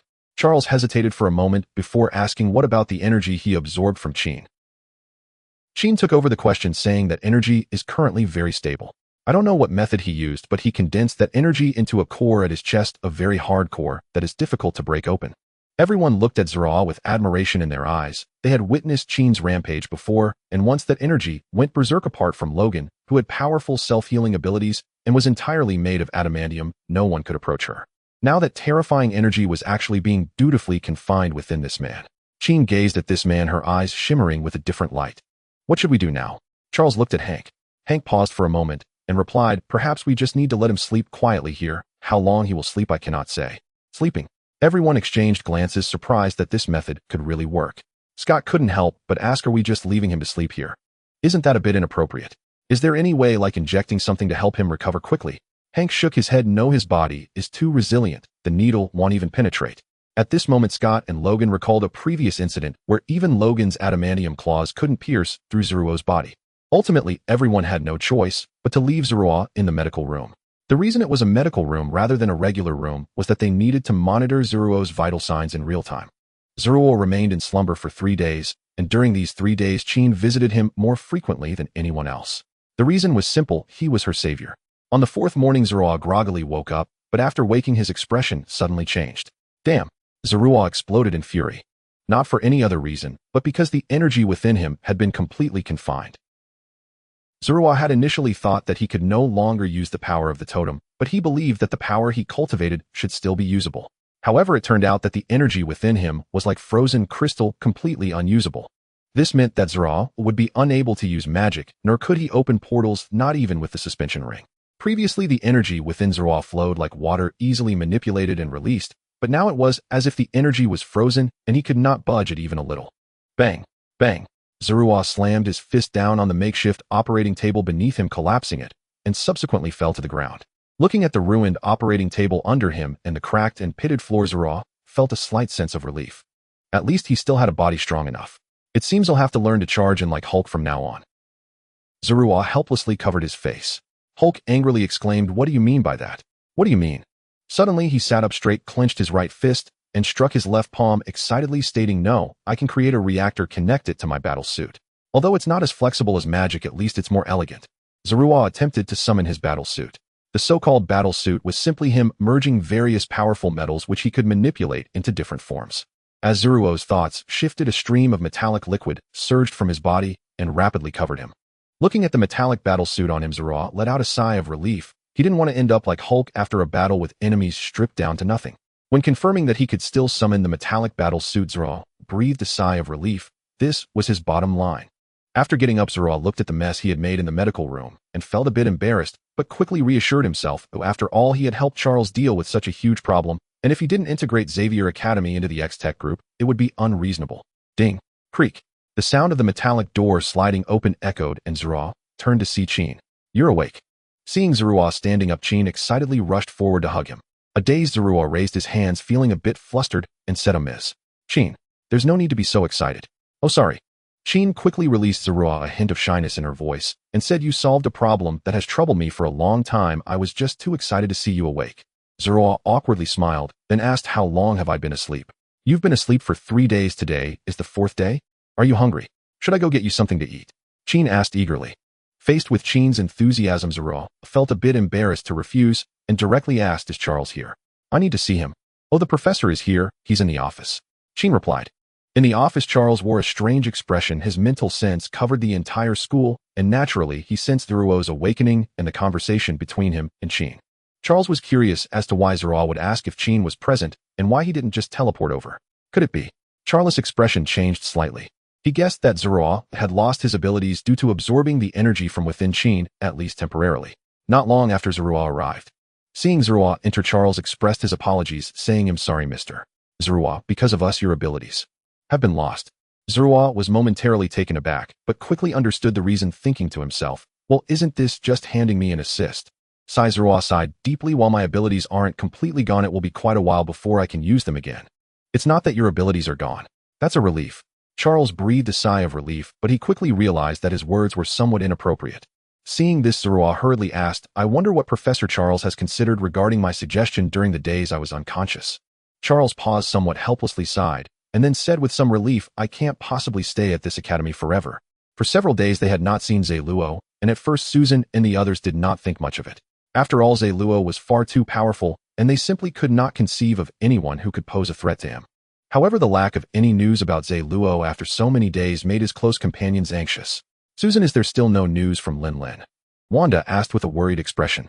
Susan shook her head helplessly, her eyes filled with concern. Natasha spoke up. "The base's surveillance showed that he left by teleporting, but he received a phone call just before he left. Perhaps we can trace that call." One must admit that professionals are different, as she immediately found a lead. Susan and Wanda's eyes brightened at once. "Right, how did we not think of this? Quickly find out who made the last call." Natasha glanced at the anxious duo and smiled helplessly, secretly thinking that scoundrel really has trained you too well. However, even though Natasha thought this, she was equally anxious, yet someone had to remain calm. "Ling Long, where did Zeluo make his last call from before he left? Or do you know his last location?" "Young Master, Zeluo's last call was made from Xavier Academy, and his signal disappeared there. Ling Long's words left the three women in silence. After exchanging glances, they decided to head to Xavier Academy. Unfortunately, before they could act, Ling Long reported, "Young Master Zhe Luo has returned, but he still has no signal, so his communication device must be damaged." The three women were taken aback and quickly inquired about Zhe Luo's current location. Zhe Luo was sitting cross-legged on a mat in the studio, eyes closed as he introspected. At Xavier Academy, he couldn't examine his inner condition in detail, so as soon as he returned to Base X, he eagerly sat down to introspect. Looking at the colorful energy within him that had crystallized, Zhe Luo could not help but feel a headache. This was due to the high energy density. The power of the Phoenix had crystallized along with his own energy. The Phoenix power can't be digested because the totem isn't strong enough. Perhaps if I devour a totem of an infinite gem, I could digest this Phoenix power, but the current totem has already fallen silent, and even if I still have an infinite gem, I can't absorb it.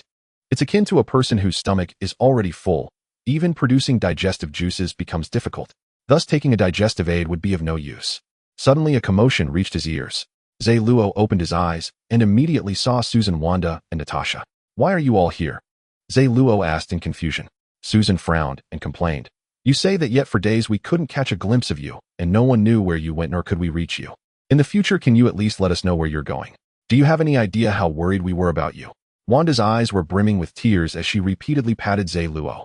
Natasha said nothing, but her concerned gaze was unmistakable. Zhe Luo looked at the scene and embraced all three women filled with remorse. "I'm sorry, it's my fault. I thought there wouldn't be any major issues, but I was too arrogant."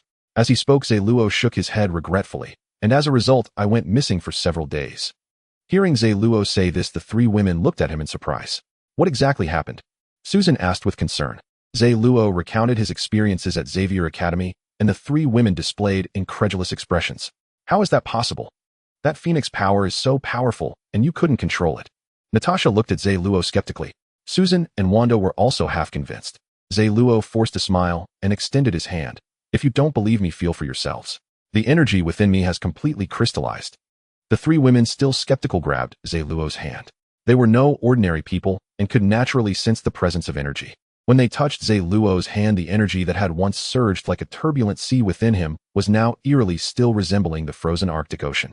"How could this be?" the three women exclaimed in unison.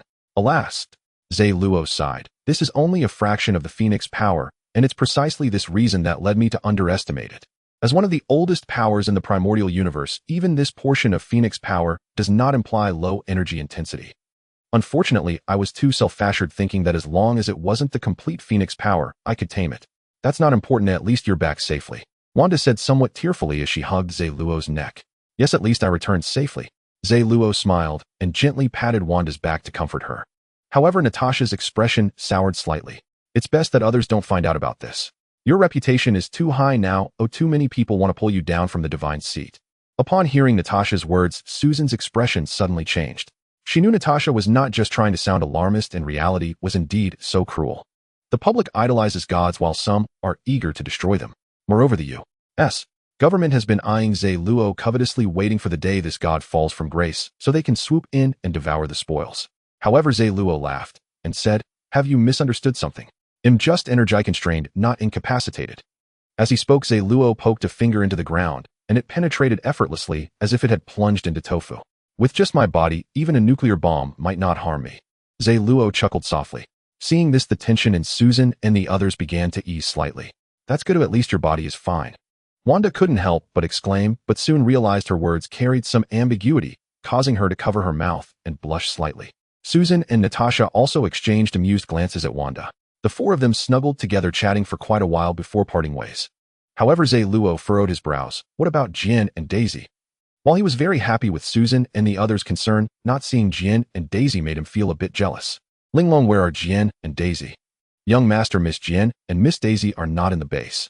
They left the day before you went to Xavier Academy. They should have told you about this."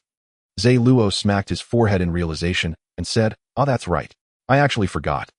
Ling Long, locate their current position." "Yes, young master. I have pinpointed the locations of Miss Jian and Miss Daisy. They are in London, England." "London, England." Zero furrowed his brow. This location was somewhat unexpected. He only knew that Jian and Daisy's departure was due to Eric going mad. As for why Eric suddenly went mad, Zero was also unaware. In this timeline, Eric was not under the control of the Mind Scepter, so Zero could not understand the reason for his madness.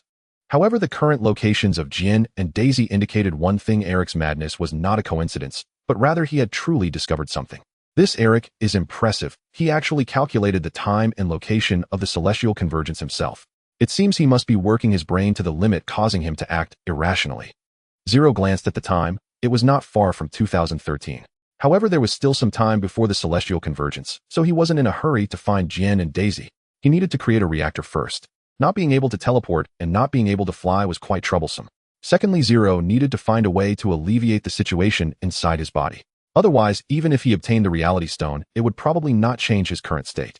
Zero spent 2 days crafting a high-power output reactor, but just as it was about to be completed, he had a different idea. This reactor is equivalent to a backup hidden energy source, doesn't that mean? Suddenly, various thoughts surged in Zero's mind. He knew how to resolve the crystallization of energy within his body. If the totem was having indigestion, then let's give it an extra stomach, stuffing digestive tablets into the second stomach to help digest the first one. Using the fusion metal inside his body as a base, Zero rebuilt a completely different reactor. This way the reactor could withstand the energy of the reality stone and drive it. Time fell like snowflakes melting on the ground. At the beginning of 2013, after multiple attempts, Zero finally completed his special reactor. I know it should be called an energy core. This energy core is entirely different from Tony's reactor. Although it also utilized Tony's new element, the operational principles were fundamentally different. In addition to providing a considerable amount of energy, the energy core could also absorb infinite stones and power them. It could be considered a device similar to an infinity gauntlet with extra energy supply. The appearance of the energy core was directly inspired by Tony's arc reactor combined with nanotechnology from Avengers Infinity War. Looking at the dark golden energy core, Zero was quite satisfied. He summoned his metal suit and placed the energy core against his chest. The chest of the metal suit rippled, gradually merging with the energy core. Soon dark golden patterns emerged all over the metal suit, distributing the energy of the core throughout. Zero arrived at the base rooftop.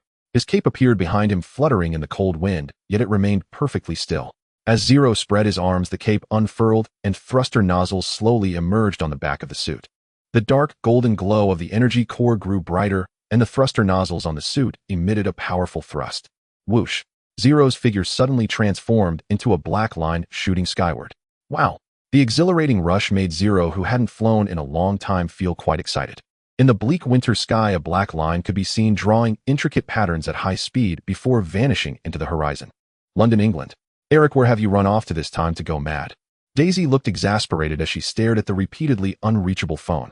Jian beside her also helplessly rubbed her forehead. Eric has let those calculations drive him insane.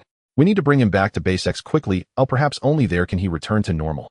Daisy looked at the blackboard in the room, filled with complex and profound equations. Jian, can you understand these?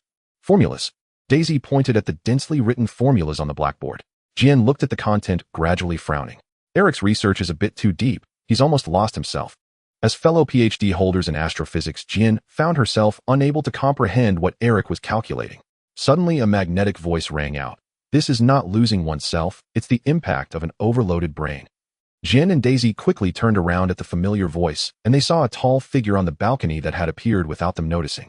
Lin Lin. Daisy's eyes lit up as she cheered and ran toward the shadow. Zero smiled helplessly as he saw Daisy running toward him, opening his arms to embrace her. As Daisy leaped into Zero's arms, she was about to pout and kiss her beloved deeply, but suddenly paused, turning back to look at Jian.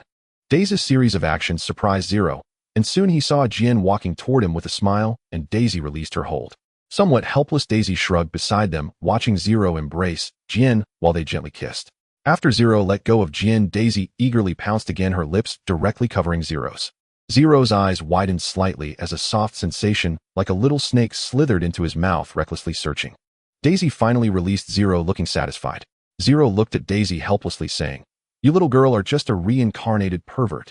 Daisy unabashedly smiled and replied, "Why is it only acceptable for you men to be lecherous, but not for us women?" As she spoke, Daisy's hands were still caressing Zero's body. Jian, unable to listen any longer, hurriedly changed the subject, saying, "All right, enough of this. Lin Lin, what happened to Eric?" Zero rubbed Daisy's head and explained, "Eric must have inadvertently discovered that the celestial convergence was approaching. He has been continuously calculating the location and time of the convergence, which led to his brain's overloaded operation and resulted in some strange behavior." "I see." Jian suddenly understood. Daisy suddenly asked, "By the way, how did you end up in England? Do you miss us too much?" "Oh well." Zero chuckled awkwardly and that smile made Jin and Daisy realize that this rascal hadn't come because he missed them at all. To their surprise, Zero shifted his tone.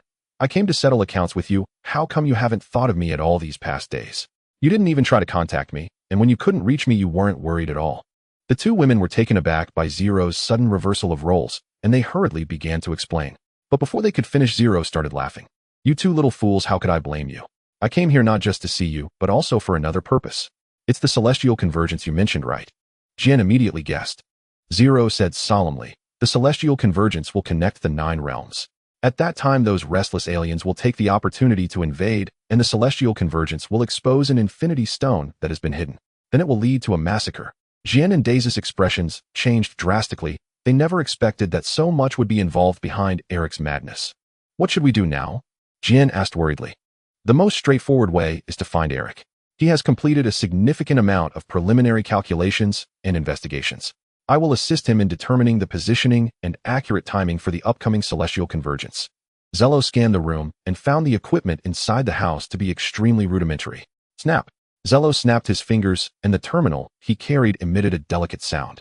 Young master, please give your orders. Have the UK branch by this place, and let the engineering department upgrade the equipment here. Understood, young master. Subsequently, the phones of the workers at the UK branch of X Technology Group rang one after another, and each of them, with a face full of resentment, hurried to the company. However, as soon as they stepped into the company, their resentment instantly vanished, replaced by warm smiles. There was no choice. After all, the company provided too much. Since they needed to upgrade Eric's dilapidated studio, Zello and the others naturally could not stay here, and the 3 of them had to stay in a hotel. As for what happened that night in the hotel, there's no need to elaborate. Those who understand, understand. A brief separation is better than a new marriage. Even if you don't understand, I can't write it out. After all, I just received a warning from the review. As dawn broke, Zello sat up from the 2 graceful and soft bodies. Ling Long, have you located Eric's position? Young master, we have only locked onto Eric Shavig's approximate location. He should be in Greenwich at the moment. That's fine as long as we have the approximate location. Keep an eye on his position and update me in real time. Zello was not in a hurry to bring Eric back. He knew that the seemingly mad Eric was actually conducting on-site tests of magnetic field changes in various locations. Sitting up, Zello closed his eyes, trying to see if he could cultivate, but unfortunately the condensed energy in his body could not even produce the slightest movement, and naturally, he could not absorb any energy. With no other choice, Zello had to give up and looked at the 2 beauties who were still fast asleep with some pity. He could not mobilize energy, and naturally, he could not relieve their pain and discomfort. 3 days later, the upgrade of Eric's studio was finally completed. Zello began to digitize all his research data and then established a model directly based on that information. Looking at the model displayed by the holographic image before him, Zello murmured, "It seems it's time to bring Eric back. Are we going to find Eric?" Jin asked. Zello looked at Jin and Daisy. "I may need to trouble you to run an errand. Ling Long has been tracking Eric's precise location." "No problem. We came to the UK to find Eric in the first place," Daisy said with a smile while hugging Zello. After seeing Jin and Daisy off, Zello returned to X-Base and briefed Susan and Norman on a few matters. After all this time, the opponent was the Dark Elves, a group that had existed since Odin's time, and their technology was not to be underestimated. Especially that black hole grenade, as Zello did not believe that his combat team could withstand it. Bringing them along would only be sending them to their deaths. Therefore, Zello did not plan to let them participate, but the pillars of the alliance, such as Banner and Blonsky, could still be involved. In the conference room, while Zello was discussing the list of participants with everyone, Tony suddenly spoke up. "I have a suggestion. Let's bring along the Ultron core I've developed. After all, we are facing an alien army, and relying solely on ourselves is somewhat inadequate. Of course, I am not saying that your combat power is insufficient, but after all, 2 fists cannot match 4 hands. And the robot army does not need to worry about casualties. We need to approach this with a wartime mindset. Since we are facing an alien army and fighting to protect the Earth, the funding should not just come from us. Countries around the world should also contribute." Ultron core. Zealous eyes widened slightly. He did not expect that after a short time of not keeping an eye on his brother, he would make such a big move. Hearing the term Ultron suddenly made Zealous' nerves tense, but then he remembered that the Mind Stone was still in his possession, which made him breathe a sigh of relief. Tony's reasoning is not without merit. This war is a war to defend the Earth. We are fighting for the world, and those national governments cannot sit back and enjoy it. Suddenly, a terrifying light burst forth from Zealous' eyes, as if he had thought of the American government, which had been acting suspiciously in the dark. "Leave this matter to me." Norman raised his hand and said, "These politicians need to be dealt with too." The current Norman Osborn was no longer the one who used to frown over a military order. Zello nodded, as Norman had more contacts with the government. Suddenly Steve, who had been silent, raised his hand and said, "Wait, there is something I think we still need to consider carefully." Everyone looked at Steve in confusion. Steve looked at Tony, and Tony happened to meet his gaze, feeling a jolt in his heart, thinking, "Oh no, this guy is coming for me." "I think we should reconsider Tony's Ultron core," Steve said solemnly. "Robots are also weapons. If powerful weapons are in our hands, it's fine, and I trust everyone. But what if this falls into the hands of those with ill intentions? Once the Ultron core is deployed in battle, it means showcasing a powerful weapon to the public, which will naturally attract a lot of covetous eyes." Steve's words immediately silenced everyone. He did have a point. At this moment, Tony was unhappy and stood up to refute. "Are you saying I can't even protect my own things? Do you know how powerful Stark Industries' firewall is? Do you know how capable Jarvis is? Even without Jarvis, there's still Ling Long from X Technology. Old man, it's the 21st century, now, not the kind of wars that were fought with human flesh." The entire conference room was filled with a gunpowder-like atmosphere. At this moment, Pietro tentatively raised his hand and asked, "Aren't we overlooking one issue? We have Zello, who would dare to target the Ultron core." At this point, everyone turned their attention to Zello. Zello had his elbows on the table, fingers interlaced, resting his chin on them, as if deep in thought. After a long while, Zello finally spoke softly. "Both Tony and Steve have their considerations, and neither is wrong. The Ultron core is necessary, but precautions must also be taken. Today's wars are not like those in the past, but to be safe, the Ultron core still cannot be deployed on a large scale. Only 3,000 Ultron soldiers will be sent as combat units. In addition, each Ultron soldier must have additional safety settings installed." Zealous' more moderate approach made Tony show a pleased expression and slightly eased Steve's demeanor. At this moment, Natasha said, "There is one more thing. The remnants of S.H.I.E.L.D. have already merged, but you might need to take a look at all the secret hordes of S.H.I.E.L.D. There are quite a few strange things." Hearing Natasha mention the things left behind by S.H.I.E.L.D., Zello suddenly remembered that the Terrigen crystals seemed to be in S.H.I.E.L.D., which were vital for the awakening of the Inhumans. And Skyski's ability to generate shockwaves is also incredibly powerful. Zello was considering whether to let Sky awaken her abilities. After the meeting, Zero accompanied Natasha to the base warehouse to check on the remnants left by S.H.I.E.L.D. Zero specifically arranged for Sky to be trained by Natasha, hoping to make her strong enough. Hearing Natasha's somewhat envious words, Zero smiled as he put his arm around her shoulders. "What's wrong? Are you jealous?" "Oomph." Natasha snorted coldly, brushing away Zero's hand. Zero, unbothered, wrapped his arm around Natasha's waist and continued, "Although she is not my girlfriend, she is indeed exceptional. She possesses genes of the Inhumans." "Inhumans?" Natasha suddenly stopped, looking at Zero with a puzzled expression. Zero gazed out at the scenery outside the corridor windows and slowly said, "The existence of Inhumans is a thing of the distant past. You should know that many alien races have histories far older than Earth, and before civilization emerged on Earth, an alien race, known as the Kree, arrived here. They conducted a series of experiments on Homo sapiens to create powerful mutant soldiers. However, for reasons unknown, they abandoned their experimental subjects. Those Homo sapiens they transformed inherited genes that set them apart, which is how Inhumans came to be. So what's special about this Inhuman Sky? She seems just pretty and smart to me." Natasha rolled her eyes.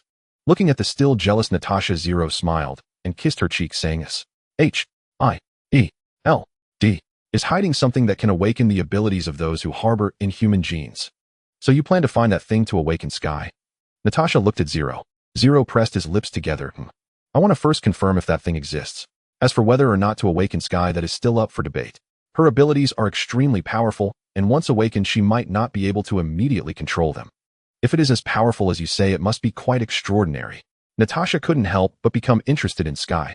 "Can you reveal what her abilities might be?" "She has the ability to generate shockwaves. If controlled properly, it can be powerful enough to cause earthquakes, or as precise as to shatter a person's heart. Of course, if she can further control it to know the vibration frequencies of various objects, then she could shatter anything through resonance." Natasha's expression changed slightly, looking at Zero in surprise, as this ability was indeed a bit frightening. "Of course, that's not the only reason. We also need to figure out how that thing stimulates Inhuman abilities." Zero continued, "As far as I know, Terrigen crystals need to be exposed to water at the right temperature to produce the Terrigen mist, which is the only way for them to awaken their powers." Zero's understanding of the Terrigen crystal was not detailed, so he needed to confirm its existence first before the research department could attempt to generate the Terrigen mist. Upon arriving at the base warehouse, Zero immediately pulled up the file to check on the item number 084. Seeing the WWE-style metal box, Zero quickly accessed that item. When the warehouse robot delivered the item to Zero, he looked at the welded metal box, eagerly wanting to open it just like a package that took 3 days to arrive. With a clang, a uniquely shaped metal object fell to the ground. Zero looked at the metal piece that resembled a decorative item, and without hesitation reached down to pick it up. For Zero, the obelisk posed no danger. Its threat was only directed at ordinary people. Whether it was the obelisk or the Terrigen crystal inside, it held no significance for Zero. It was merely a catalyst for Inhumans, and not a source of great power. Just like the cosmic radiation Susan and the others experienced in space, these were merely similar to catalytic effects. They could stimulate certain characteristics of genes within the body, but Zero's physique had long been enhanced by energy. His genetic chain was so strong that even nuclear radiation could not shake it, let alone these things. Ding ding ding. Zero lightly tapped the obelisk. This thing is interesting here. It can kill non-Inhumans who touch it, and the material seems to be a type of alien metal. We can have someone study this thing later. Natasha looked at the obelisk in Zero's hand and asked, "Is this the Terrigen crystal you mentioned?" Zero shook his head. "This is not the Terrigen crystal. The Terrigen crystal is inside it. This thing protects it from coming into contact with water.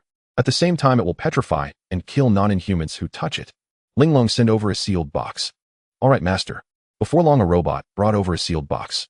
Zero opened the sealed box and then gently peeled the obelisk in his hand, just like peeling a banana, revealing the azure crystal hidden within, which slowly began to grow. However, this crystal did not grow indefinitely. It stopped once it reached the size of a head. Looking at the beautiful crystal in his hand, Zero instructed, "This is the Terrigen crystal. Remember, do not let anyone touch it or they will die."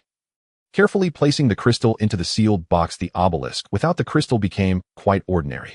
Zero handed the torn obelisk and the crystal placed in the sealed box to Natasha. "The crystal must be kept safe, and this iron lump can be given to the research department for study." After receiving the items, Natasha looked at Zero. "And what about you? Are you going to the UK again?" "Yes, I need to quickly determine the time and exact location of the celestial convergence, or it'll be too passive." Zero teasingly touched Natasha's little face. "Don't be sad, I'll wait until I recover, and I'll make sure to have some fun with you." Natasha's face turned slightly red as she spat. "What nonsense are you talking about, you bad guy?" Watching Natasha quickly leave her swaying waist and ample hips made Zero's lips curve into a mischievous smile. When Zero returned to London, Jane and Daisy finally found Eric in the psychiatric hospital and brought him back to his studio. Seeing Zero, Eric excitedly rushed forward to hug him. Thank you, Zero." Zero, with a not-so-pleasant expression, pushed Eric away and awkwardly smiled. "Thanks is enough. Let's not hug. I dislike being hugged by guys." Eric, unfazed by Zero's disdain, replied, "All right, Eric.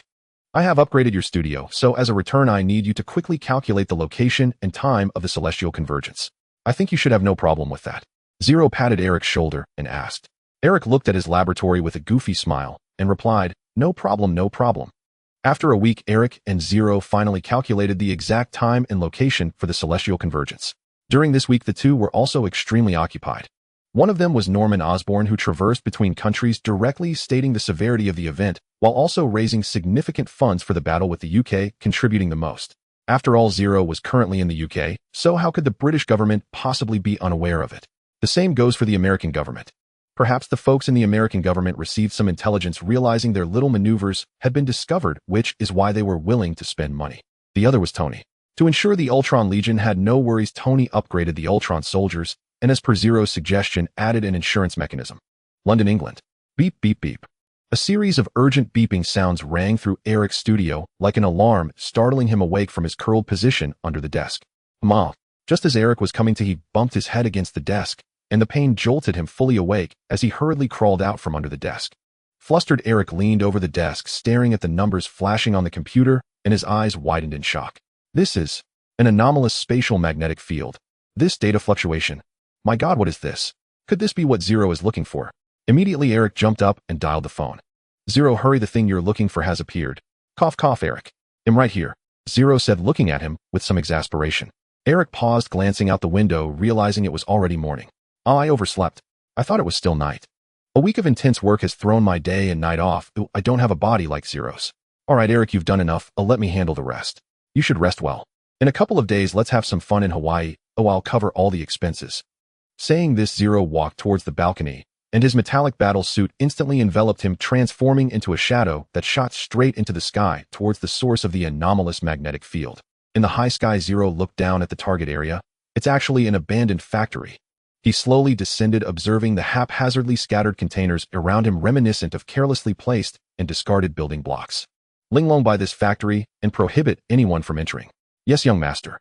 Although the energy within Zero could not be activated, it did not mean his perception vanished. He could clearly sense that the space within this factory had become chaotic and the magnetic field was unstable. Just as Zero was searching around the factory, the energy within him suddenly stirred. It's over there. Relying on his intuition and the sensation from his inner energy, Zero walked in a specific direction. In this place where the space and magnetic field were chaotic, if one took a wrong step, one could easily stumble into any realm within the 9 realms. This was a precursor to celestial convergence. Some areas with weaker spatial integrity would first connect with the other 8 realms within the 9 realms, and once the celestial bodies converged, the 9 realms would be linked in a line. Damn it, Odin really knows how to hide things. Zero couldn't help but complain, but as soon as he said half of it, he vanished from the factory, disappearing so abruptly and silently. What the hell? Zero exclaimed, startled by the suddenly appearing abyss before him. As Zero surveyed his surroundings, he realized he was no longer inside the factory. The pitch-black space was surrounded by intricately carved stone, as if he were in a stone temple built by giants.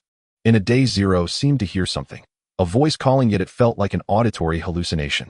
When he turned to look, he saw 2 massive square stones stacked atop each other with no contact between them, a narrow gap, glowing with a crimson light. That light was both hellish and heavenly, exuding extreme temptation and terror. However, Zero knew what it was. The reality gem existing in the form of ether particles. Zero slightly bowed his head to see the situation within the gap, where the ether particles seemed alive, constantly swimming within the crevice, yet seemingly unable to escape. Without a moment's hesitation, Zero reached out to touch the crimson light. In an instant, the crimson glow intensified and a surge of blood-like ether particles gushed out from the gap, flowing along his arm and throughout his body. Bang! With a loud crash, the massive stone above plummeted after the ether particles were gone. The constantly moving ether particles seemed to be searching for a suitable entrance, trying to enter Zero's body. However, the energy within Zero had crystallized, making it impossible for them to penetrate. Go to the energy core. Zero's low shout acted like a command. The wandering ether particles paused for a moment, then converged towards the energy core in his chest. The originally dark golden glow of the energy core now presented a red-gold hue, and the energy threads spreading throughout his body were no longer dark golden, but shared the same red-gold color. As 2 forms of infinity gems, the reality gem and the energy within Zero responded to each other, and the crystallized energy seemed to show a hint of loosening, though this loosening was barely perceptible. Still not working? Zero frowned. What exactly should I do? In the pitch-black universe, a strangely shaped massive spaceship floated silently, but the originally dead silent ship suddenly lit up. That was the ship of the Dark Elves. During the long time they had been defeated by Odin, they had gone into hiding, and now that the ether particles reality gem had broken free from their seal, they also awakened the slumbering Dark Elves. Having obtained the reality gem, Zero immediately returned to Earth, preparing to face the impending invasion of the Dark Elves. However, he did not stay in the UK, but turned and headed straight for the Sanctum Sanctorum in New York. If one were to ask who had the deepest research into the infinity gems, it would undoubtedly be the Ancient One. Having held the time gem for hundreds of years, and frequently using it to observe the timelines, one could say the Ancient One was the one with the longest experience in possessing and utilizing the infinity gems. Thus, she would surely know some secrets about the infinity gems that others were unaware of. Inside the Sanctum Sanctorum in New York, the Ancient One stood with her hands clasped behind her back on the 2nd floor, watching Zero push the door open. What's up? Is there something you need? The Ancient One slowly walked down from the 2nd floor. Zero looked at the Ancient One and asked with a slightly furrowed brow, "Are you pretending not to know, or do you really not know?" "Of course I really don't know." The Ancient One smiled as if to say she wasn't that nosy. He looked at Zello with a serious expression, clearly sensing the anomaly within him. Now Zello stood before her like a towering mountain, immense, heavy, and unshakable. Such powerful energy. Gui couldn't help but exclaim. Zello gave a wry smile. The energy within him was indeed formidable, but what good was it if he couldn't harness even a fraction of it? Yes, as you can see, I have become even stronger, but due to certain reasons the immense energy within me has crystallized, and I cannot even activate it. Gui approached and began circling around Zello, her gaze continuously assessing him. Finally, Gui proposed a method. With your understanding of Chinese culture, you should know the saying break and then establish. Gui smiled at Zello. However, Zello sensed an ominous undertone behind that smile. Whether it's a stone, a crystal, or something else, shatter it, break it apart, then even if it's hard to digest, it might still be dissolved. Don't you think so, Mr. Zello? Gui said slowly. Zello furrowed his brow slightly. The logic was sound, but the problem was how to do it. Was he really supposed to shatter his own body? But how could he shatter his own body? Seeing Zello lost in thought, he couldn't help but tease. I once tried to warn you not to be too greedy. The immense power within you has made you overly arrogant. This arrogance isn't merely superficial, but an unconscious inner state. That's a matter of state of mind, or what I need to resolve now is the issue of the energy within me. Zello understood. He was even more aware of his own problems than anyone else. The changes in state of mind required time, and no external force could interfere. After pondering, he extended 2 fingers. Perhaps there are 2 methods. If one doesn't work, I don't know. But it's worth mentioning. First, use the Infinity Stone you just obtained to impact the energy within you, just like chiseling a mountain to shatter the crystallized energy. Second, use external force to strike and shatter the crystallized energy within. Of course, the dangers of either method are self-evident. As she spoke, he glanced at Zello with a hint of sympathy. Zello lowered his gaze. He had considered Gui's methods, but as she mentioned, the dangers were incalculable. Not only was he at risk, but it could also potentially bring unimaginable disasters to those around him and even to Earth. However, through Zello realized he might have been too cautious. After all, he wouldn't let Earth be destroyed, which meant that this method wouldn't affect the planet. But would it affect those around him? Suddenly, Zello had a flash of inspiration. Why not experiment in the Sanctum Sanctorum?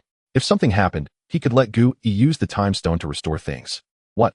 You want to use the Time Stone to revert the energy to its crystallized state? That's absolutely impossible. The Mind Stone, also an Infinity Stone, can be restored by an equally powerful Time Stone, but the energy within Zello is a fusion of 2 Infinity Stones and a portion of Phoenix Force. That energy is far beyond what the Time Stone can reverse. Seeing the change in Zealous expression, he suddenly realized something was wrong and reached out to pat Zello. Of course, this would do nothing to him, but it could let him enter the mirror space.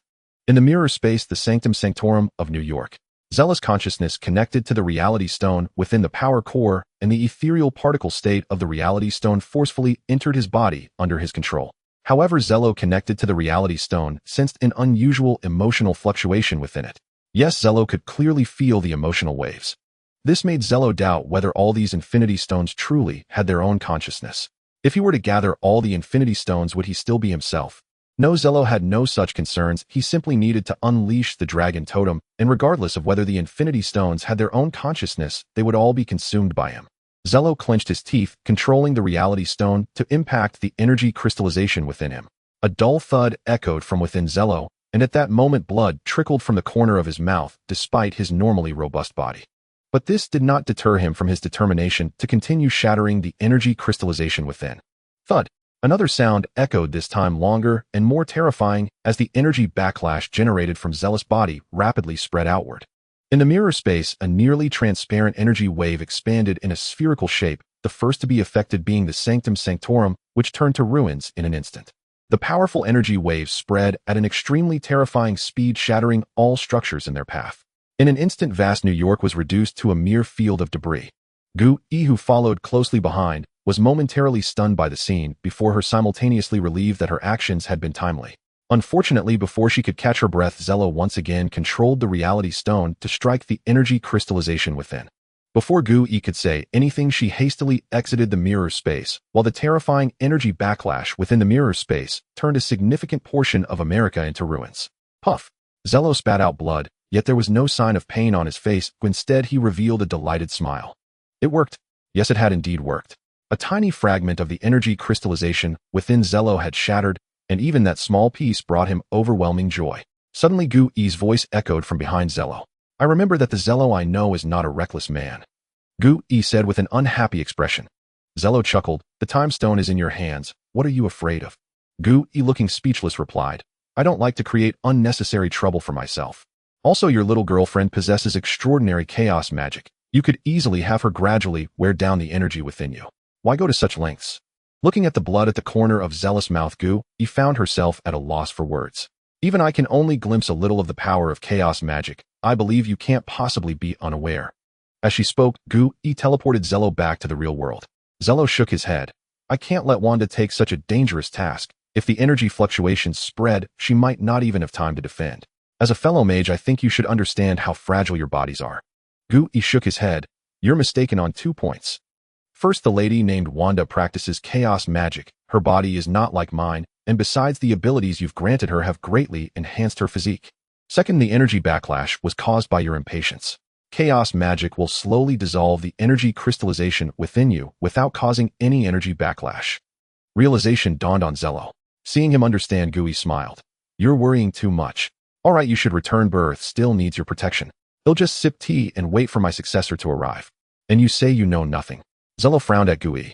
Gui shrugged. I don't know your matters, but how could I not care about the convergence of the 9 realms? Before Zello could speak again, Gui directly teleported him back to England. Looking at the suddenly unfamiliar environment, Zello cursed, damn it. Magic and such, it's really annoying. Upon returning to England, Zero no longer felt the same urgency to resolve the issues within him, especially since he still possessed a reality gem and boasted an unmatched physique. It seems I need to have an in-depth conversation with Wanda after dealing with the Dark Elves. On a dim and desolate planet devoid of life, 2 dark elves gazed at the ravaged world, their hearts heavy with sorrow. One dark elf slowly crouched down, reaching out to touch the pitch-black earth that resembled scorched soil, scooping up a handful of black dirt. Look at what I've left behind. Agam. Malekith's eyes were complex. I can hardly remember the days before the light. The dark elf named Agam placed a hand on his shoulder, comforting him. The continuation of our race is already an invaluable legacy you have left for future generations. However, Agam's consolation did not soothe Malekith's feelings. He suddenly stood up, his eyes blazing with fury as he stared at Agam. I want to reclaim the ether particles, the ones that rightfully belong to us. I want Asgard to feel the suffering we have endured, and I want to restore our world. I will end this tormented universe. If Zero were present and understood the language of the Dark Elves, he would surely scoff, wondering if they had trained under the Purple Yam Spirit. Or perhaps the Purple Yam Spirit had trained under them. Day after day they spoke of the universe. Without your universe, it might be more stable. Zero never believed that intervening in the universe through extreme measures would improve it. On the contrary, he felt it would lead to a worse outcome. Darling, I found that fighting all night is more effective than my 10 days of cultivation. Daisy traced circles on Zero's chest with her delicate fingers, her gaze toward him filled with longing. In response to Daisy's teasing, Zero helplessly pinched her cheek, saying, Oh please, after an all-nighter you barely move after an hour. You're not even as active as Jane. Daisy pouted, mumbling, Can you blame me? You're way more brutal with me than you are with Jane. At this moment Jane interjected. Who was the one shouting in bed? Come on. Be rougher. Put more strength into it. Now you're blaming Lin Lin for being too intense with you. Why didn't you complain then? Listening to my 2 women exchanging such fierce words, Zero felt he could no longer stay, finding an excuse to leave. At the UK base of X-Tech, Zero looked at the neatly arranged steel soldiers before him as Tony proudly introduced, This is my Ultron army. No, I should say it's only a small part of the Ultron army. Zero understood what Tony meant by the Ultron army. Relying on the energy from Stark Tower and the hidden robot factory within, Tony could continuously produce Ultron soldiers, which was the terrifying aspect of the Ultron army, an endless supply of steel warriors. Approaching one of the Ultron soldiers, Zero extended his finger and lightly tapped it. Clang. A sound distinct from other metals surprised Zero. Zero turned back to Tony in confusion. Isn't this a bit too costly? Class vibranium armor. The cost of one Ultron soldier is nearly equivalent to 1/10 of your Iron Man suit. Class vibranium, a new alloy developed by Tony after reverse engineering vibranium and anti-vibranium, possesses energy-absorbing abilities similar to vibranium, though less effective and requiring sufficient thickness to achieve comparable effects. Of course, it also had its advantages, such as being much cheaper than vibranium and less susceptible to sonic waves. Tony smiled. This is a special edition for Ultron soldiers. How could I make all of them wear such expensive armor? This is specially designed to deal with the upcoming alien invasion. I don't want my Ultron army to be wiped out by those bizarre aliens with a single shot. Zero chuckled, thinking, I'm afraid this time it won't be one shot, but rather a grenade for a group. Nevertheless, Zero still patted the Ultron soldier before him and said with a smile, Not bad, I look forward to your Ultron soldiers. But what about your Iron Man suit now? What generation have you upgraded to? Taking your advice, I'm considering integrating nanotechnology, but it's still in the experimental stage, so you won't see it this time. Tony said excitedly. After confirming that Tony was fine, Zero went to see Susan. To his surprise, upon seeing Zero for the first time, Susan looked at him like a resentful wife, clearly dissatisfied with him. What's wrong? Are your little girlfriends being picky about you? Susan rolled her eyes at Zero. Seeing Susan's sorrowful expression, Zero naturally pulled her into his arms, saying, Yeah, they all find me lacking, but you're the only one who treasures me. Saying this, Zero suddenly kissed Susan, making her cheeks flush. However, even then, Susan still reached out and pinched the soft flesh under Zero's ribs hard. You're trying to murder your husband. Zero exaggeratedly leaned against Susan's shoulder and wailed. That's what you get for ignoring me for so long. That's your punishment. Although it was called a punishment, Susan knew how powerful Zero was. This punishment was hardly more than a mosquito bite for an ordinary person. Sorry, there have been too many things lately. Zero held Susan tightly, his tone filled with regret. Leaning against Zero's embrace, Susan appeared happy, but couldn't help but say fiercely, "If you ignore me for so long again, don't even think about touching me." Oomph. After the two of them snuggled together for a long time, they finally began discussing serious matters. "I'm still worried about you. Your offensive capability isn't low, but your defense is still too weak." Zero stroked Susan's golden hair, worry evident in his eyes. Yet Susan proudly replied, "Don't you know? I can turn invisible too." Zero shook his head. "That's just invisibility. It doesn't mean you won't get hurt. No, my invisibility is very different from before." Saying this, Susan excitedly pushed Zero away, activating her invisibility ability as she gradually lost her outline before him. "Much stronger than before. It can make your clothes disappear as well." And Zero suddenly stopped, a look of shock flashing in his eyes. Invisibility and phasing. If it were merely invisibility, Zero's supervision would still allow him to see Susan, but at that moment he noticed that the invisible body of Susan was also reflecting less light that was invisible to the human eye. Invisibility only distorts visible light, while phasing means the object cannot be touched. How about that? Impressive, right? Susan's voice, tinged with pride, rang in Zero's ears. However, while Zero was pleased with Susan's strength, he also felt some concern. "Susan promised me until my strength is restored, try to avoid using this ability as much as possible." "Why is that?" The restored Susan looked at Zero in confusion, thinking he would be happy for her. Zero expressed his concern, saying, "The existence of a person has a material basis. Phasing disperses the material of the body. I'm afraid that one day your ability will exceed your control, then you won't just be phasing out, but truly disappearing." Susan was momentarily stunned, then her entire body went limp in Zero's embrace, as if she had fallen into an ice cellar. "Is it really that dangerous?" Susan still asked with a hint of reluctance. Zero, not hiding anything, held her tightly, saying, "I'm not trying to scare you. I truly don't want to be without you. However, with your abilities, I think you could explore a different direction, allowing others or objects to become intangible or even disappear. For instance, if an enemy shoots a bullet at you, you could make it intangible, which would be akin to a defensive ability, wouldn't it? And then there's your energy field. You need to learn to multitask. You can't just control the energy field for offense without protecting yourself. Learn to condense 2 or more energy fields, ensuring at least one is always on guard." Zero, experienced in combat, continuously imparted his knowledge to Susan. His insights inspired her, making her eager to try out what he suggested, prompting Zero to leave after being somewhat dismissed. Before leaving, Zero looked at Susan with a face full of grievance, muttering quietly, "You fickle girl, when you need me you want kisses and hugs, but when you don't you push me away." Ignoring Zero's sorrowful gaze, Susan chose to disregard him. Feeling dejected, Zero went to find Wanda, intending to see if she could use the power of chaos to help dissolve the energy crystallized within him. The power of chaos is on par with the power of the Phoenix. It should be effective, right? Just as Zero was mumbling to himself, a pair of arms wrapped around his waist from behind. Zero remained still, his nose twitching slightly as he recognized who it was. "Wanda, your figure seems even better than before." That teasing tone made Wanda, who was holding him, immediately release her grip. Zero turned around and scooped Wanda up in his arms. Wanda blushed and playfully slapped him, saying, "What are you doing? This is the base." "What's wrong with that? It's my base and I make the rules." Zero replied with a smile. "All right, enough of this. I have something to ask you." Wanda struggled to get down from Zero's arms and pulled him back to her room, saying, "I just heard you mentioning the power of chaos. What does that mean?" Zero sat on the couch, pulling Wanda into his embrace. The warmth of her delicate figure naturally stirred his heart, yet Wanda shot him a warning glance, clearly not allowing him to misbehave. "Oh, it's like this. The totem crystallized all the energy within me due to the power of the Phoenix. That's because the energy level of the Phoenix power is too high and the totem cannot yet consume and digest it. But your power of chaos is of the same level as the Phoenix power, and it might help me melt the crystals." Upon hearing this, Wanda straightened up and said eagerly, "Then hurry. What do I need to do?" Seeing Wanda's impatient demeanor, Zero was taken aback for a moment, then chuckled, "You're even more anxious than I am." "How can I not be anxious? The alien army is coming again, and this time you won't be able to use your energy. I'm worried about you." Wanda held Zero's face, looking at him with utmost seriousness. Zero, however, showed no signs of worry. Instead, he asked, "Aren't you afraid that this method could harm you?" "What if?" Before Zero could finish, Wanda pressed a hand over his mouth, saying, "There is no what if. If it can help you recover, I'm willing to sacrifice myself. But I just hope you take care of my brother." Someone might wonder why Wanda and Pietro are siblings instead of brother and sister. Don't ask, just know it's a multiverse. Zero similarly cupped Wanda's small face, affectionately ruffling her hair. "Silly girl, how could I let you die?" "But Wanda wanted to say something more only to be silenced by Zeruo's kiss. In an instant, Wanda's body melted into Zeruo's embrace, as if she were dissolving into him. After a long time, their lips parted, a delicate thread bridging the gap between them. Rest assured, even though the energy within me is crystallized, it won't stop me from eliminating that group of aliens. Zeruo spoke with determination.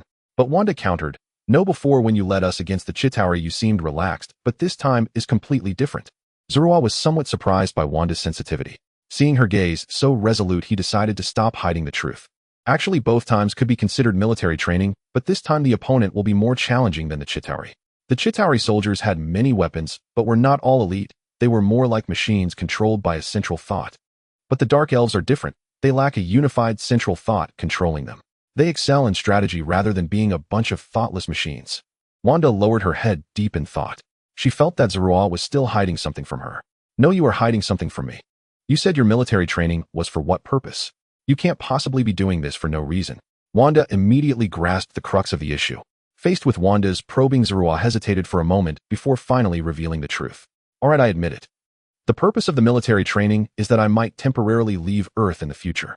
Of course, don't worry, I'm not leaving for good, but during the time I'm away, someone needs to safeguard my interests, right? What I need is not just for you to withstand threats from outside Earth, but also to counter threats from within." As he spoke, a terrifying glint flashed in Zeruo's eyes. He could be the benevolent savior, but he could also be a reaper wielding a blade against the living. Seeing the fearsome look on Zeruo's face, Wanda wrapped her arms around his neck, pressing her entire body against him. Then she whispered softly in his ear, "Thank you for your heartfelt intentions, but if you really have to leave Earth, I hope you can take me with you. Wherever you go, I want to go with you." "All right." Zeruo did not refuse, simply responding gently. "Now let's study how to use my power of chaos to melt the energy crystals within you." Wanda suddenly broke away from Zeruo's embrace, and the sudden loss of that soft, fragrant touch left Zeruo feeling quite desolate. Zeruo stood up and sat cross-legged on the ground, then patted the floor in front of him, saying, "Come sit down and do as I say." "Oh." Wanda walked in front of Zeruo, mirroring his posture and sitting cross-legged. "Come, give me your hands." Zeruo extended his hands, and Wanda clasped them. "Remember, don't resist at all, just relax," Zeruo instructed. Wanda nodded in agreement. As Zeruo's consciousness activated, the crimson dragon pattern on Wanda's chest began to glow. Unlike others, Wanda's totem seed did not enhance her abilities, but rather strengthened her control over her chaos energy, allowing her to cast spells with greater ease. With the help of the totem seed, Zeruo could temporarily control the chaos energy within Wanda. As the chaos energy flowed from Wanda's hands into Zeruo's body, the incoming energy encountered formidable resistance, causing Zeruo to spit blood from the corner of his mouth. Wanda suddenly opened her eyes wide, sensing something unusual about Zelo. Seeing the faint trace of crimson blood at the corner of Zelo's mouth, Wanda immediately panicked and hurriedly withdrew her chaotic power. "Lin Lin, how are you?"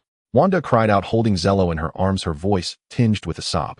Zelo opened his eyes and wiped away the blood at the corner of his mouth, saying, "I'm fine, just momentarily lost control. You know my body well enough, don't you? All right, let's try again." Again. Wanda hesitated, even feeling some resistance, as she didn't want to see Zelo spit out blood again. "Don't worry, this time you'll control it. Previously, as an outsider, I couldn't be as precise as you," Zelo said as he took Wanda's hand once more. In truth, Zelo's actions undoubtedly placed his life in Wanda's hands. Allowing chaotic power to enter his body, once a surge of chaotic energy began to wreak havoc, even Zelo's formidable body might not withstand it. Moreover, if the energy crystallization were to occur, any irreparable damage or fatal injury, without energy to repair, would mean certain death. Wanda felt no joy from Zelo's trust. Instead, she felt a heavy weight in her heart. Zelo embraced Wanda tightly and whispered in her ear, "I believe in you, and you must believe in yourself. Come on, don't have any burdens. The more afraid you are, the more mistakes you'll make." After lightly kissing Wanda on the cheek, Zelo finally released her. Wanda looked into Zelo's eyes, her gaze gradually becoming resolute. The two sat facing each other again, holding hands. As the scarlet dragon pattern on Wanda's chest glowed once more, the chaotic power flowed into Zelo's body like a stream. Indeed, Zelo couldn't help but secretly admire. Controlling it himself was indeed far smoother than anyone else. It was simply like consuming a certain delicacy. Under Wanda's control, the chaotic power bathed the energy crystals within Zelo, but this immersion did not cause the energy crystals to melt. Zelo couldn't help but sigh inwardly. Indeed, she was still too cautious. "Wanda, you can be a bit more aggressive. Doing it this way is ineffective," Zelo spoke up. However, Wanda furrowed her brows, clearly conflicted. Yet Zelo could still sense that the chaotic power flowing within was becoming turbulent, like waves crashing against a cliff. "Yes, that's it. Gradually increase the intensity. If it doesn't work, I'll know if I can't take it, I will remind you. How can a man say he can't do it? Wanda focused all her energy on controlling the chaotic power, merely responding softly.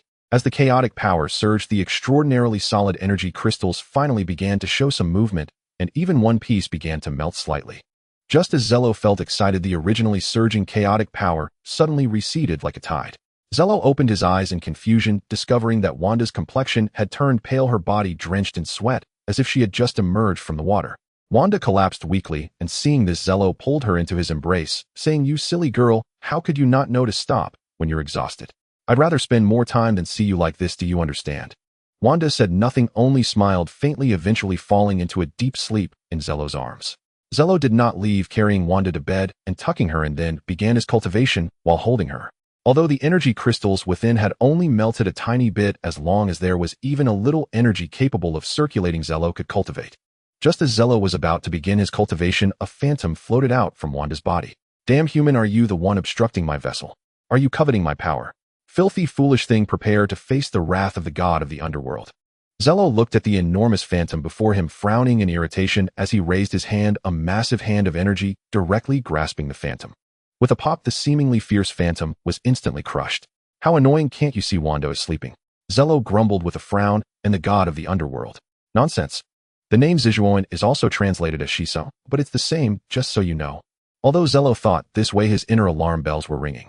As one of the ancient gods, the power of Zijuan was undoubtedly formidable. Thus, one of Zello's objectives in leaving a totem seed on Wanda was to prevent her from being taken over by this guy. If not for the fact that this group of ancient gods resided in another dimension and couldn't truly extend their hands to Earth, Zello would have truly been unable to crush the phantom of that god of the underworld. Speaking of gods, Zello couldn't help but think of another group of beings, the dimensional demons. Whether ancient gods or dimensional demons, there were always a few extremely powerful ones among them, strong enough to rival the manifestations of eternity, oblivion, infinity, and death in the multiverse. No wonder this is the Marvel world. I can't find a moment's peace. The night passed without further incident. In the morning, Wanda gently awakened from Zello's embrace. However, as she regained consciousness after a brief moment of drowsiness, she wanted to fall asleep again. But as her delicate nose twitched, a faint, unpleasant scent entered her nostrils. "Oh!" Wanda exclaimed, suddenly springing up from the bed and rushing toward the bathroom. Ever since Zello's women were endowed with totem seeds, their bodies had become increasingly different from before. The body odor commonly found in Caucasians was non-existent in them. Their skin became far softer than before, and they no longer had to worry about the short-lived odor typical of Caucasians. Thus, it was no surprise that Wanda, who hadn't smelled any odor on herself for a long time, reacted so strongly. Zello, awoken by Wanda's movements, looked curiously toward the bathroom, saying, "Wanda, what's wrong?" Zello asked with concern, fearing that something had happened. "It stinks, I'm all sweaty, and you actually just held me while sleeping." Wanda's somewhat indignant voice came from the bathroom. Hearing that Wanda was fine, Zello sighed in relief, but then with a teasing tone, he said, "What stinks? It's clearly fragrant. A light floral scent." Wanda ignored him, but Zello wouldn't let go of this opportunity for some playful banter.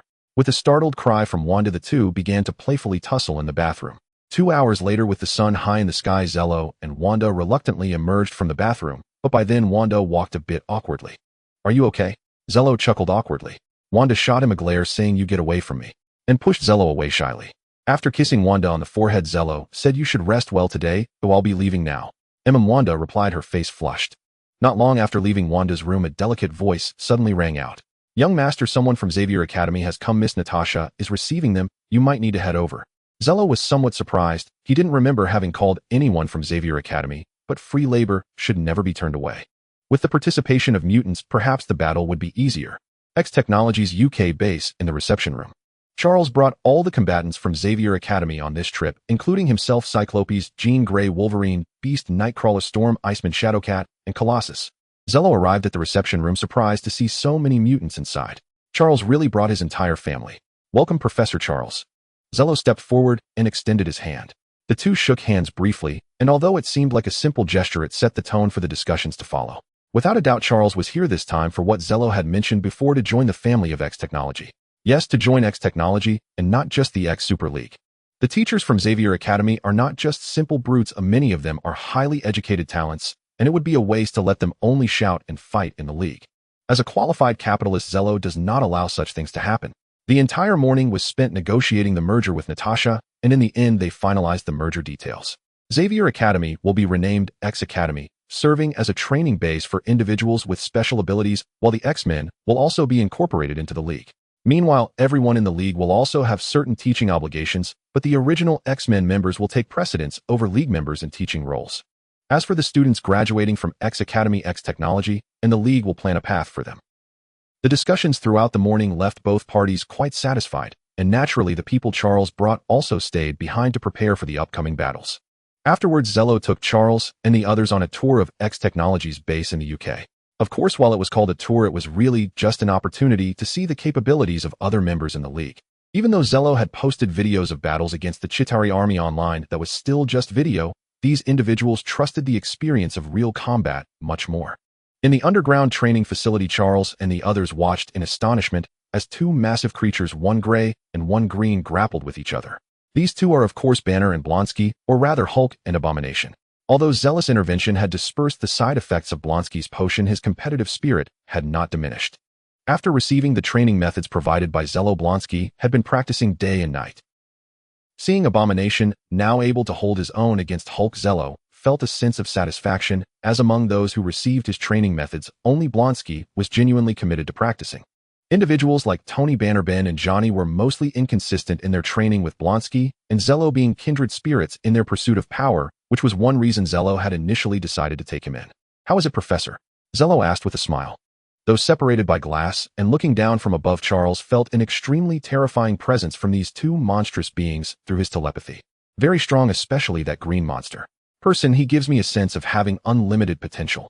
Charles provided a very direct assessment. Zello did not comment on Charles' perspective. Hulk's talent is undoubtedly extraordinary, but Abomination also has the potential for a miraculous transformation depending on Blonsky's personal opportunities. Bang! With a furious roar, Hulk punched Abomination, sending him crashing into the wall. The spectators around the training area felt the whole training facility shake, as if it were an earthquake. "Don't worry, everyone, the training facility has shock absorption devices that won't affect the building itself," Zello said with a smile. Blonsky transformed back to his normal self as he fell from the wall, while Hulk reverted to Banner. Banner wiped the sweat from his forehead and laughed. "I used to dislike Hulk, but now I've realized that sometimes fists are indeed better than brains, ha." Blonsky glanced at Banner with a speechless expression, brushing off the dust from his body. "You can only win against me when you are in Hulk form, but I'm smarter than you when I'm in Banner form." Banner smirked, a hint of pride in his eyes. Zello right. Can I have a match with that guy?" Logan suddenly pointed at Banner and asked. Zello raised an eyebrow, glanced at Banner, and then at Logan, and said with a smile, "Sure, but it depends on whether he wants to." Suddenly, Beast noticed someone on the other side of the training field. "Is that Captain America?" Looking at Steve, who was in a black suit with a black shield, Beast recognized him at first glance. Steve as Captain America is second only to Zello in reputation, especially in America, so basically all members of the X-Men are aware of him. "Oh, what do you want to have a match with him?" Zello immediately noticed the fighting spirit in Beast's eyes. "Go ahead, the door is right there." Zello pointed towards the door not far away. Logan and Beast hurriedly entered the training area. Blonsky, feeling somewhat disheartened, looked up in surprise when someone suddenly entered, glancing at the transparent corridor above, and saw Zello nodding, realizing it was Zella's suggestion. On Banner's side, the meeting was relatively calm. In contrast, on Steve's side, he was training with Ben, when suddenly a blue-haired individual resembling a beast walked in, startling them. "Oh shit!" Steve exclaimed, instinctively throwing his shield. It was not surprising for Steve. He was in battle mode, and with his PTSD, he instinctively swore and acted. Bang! Beast caught the flying shield with his bare hands, the tremendous force making his hands tingle.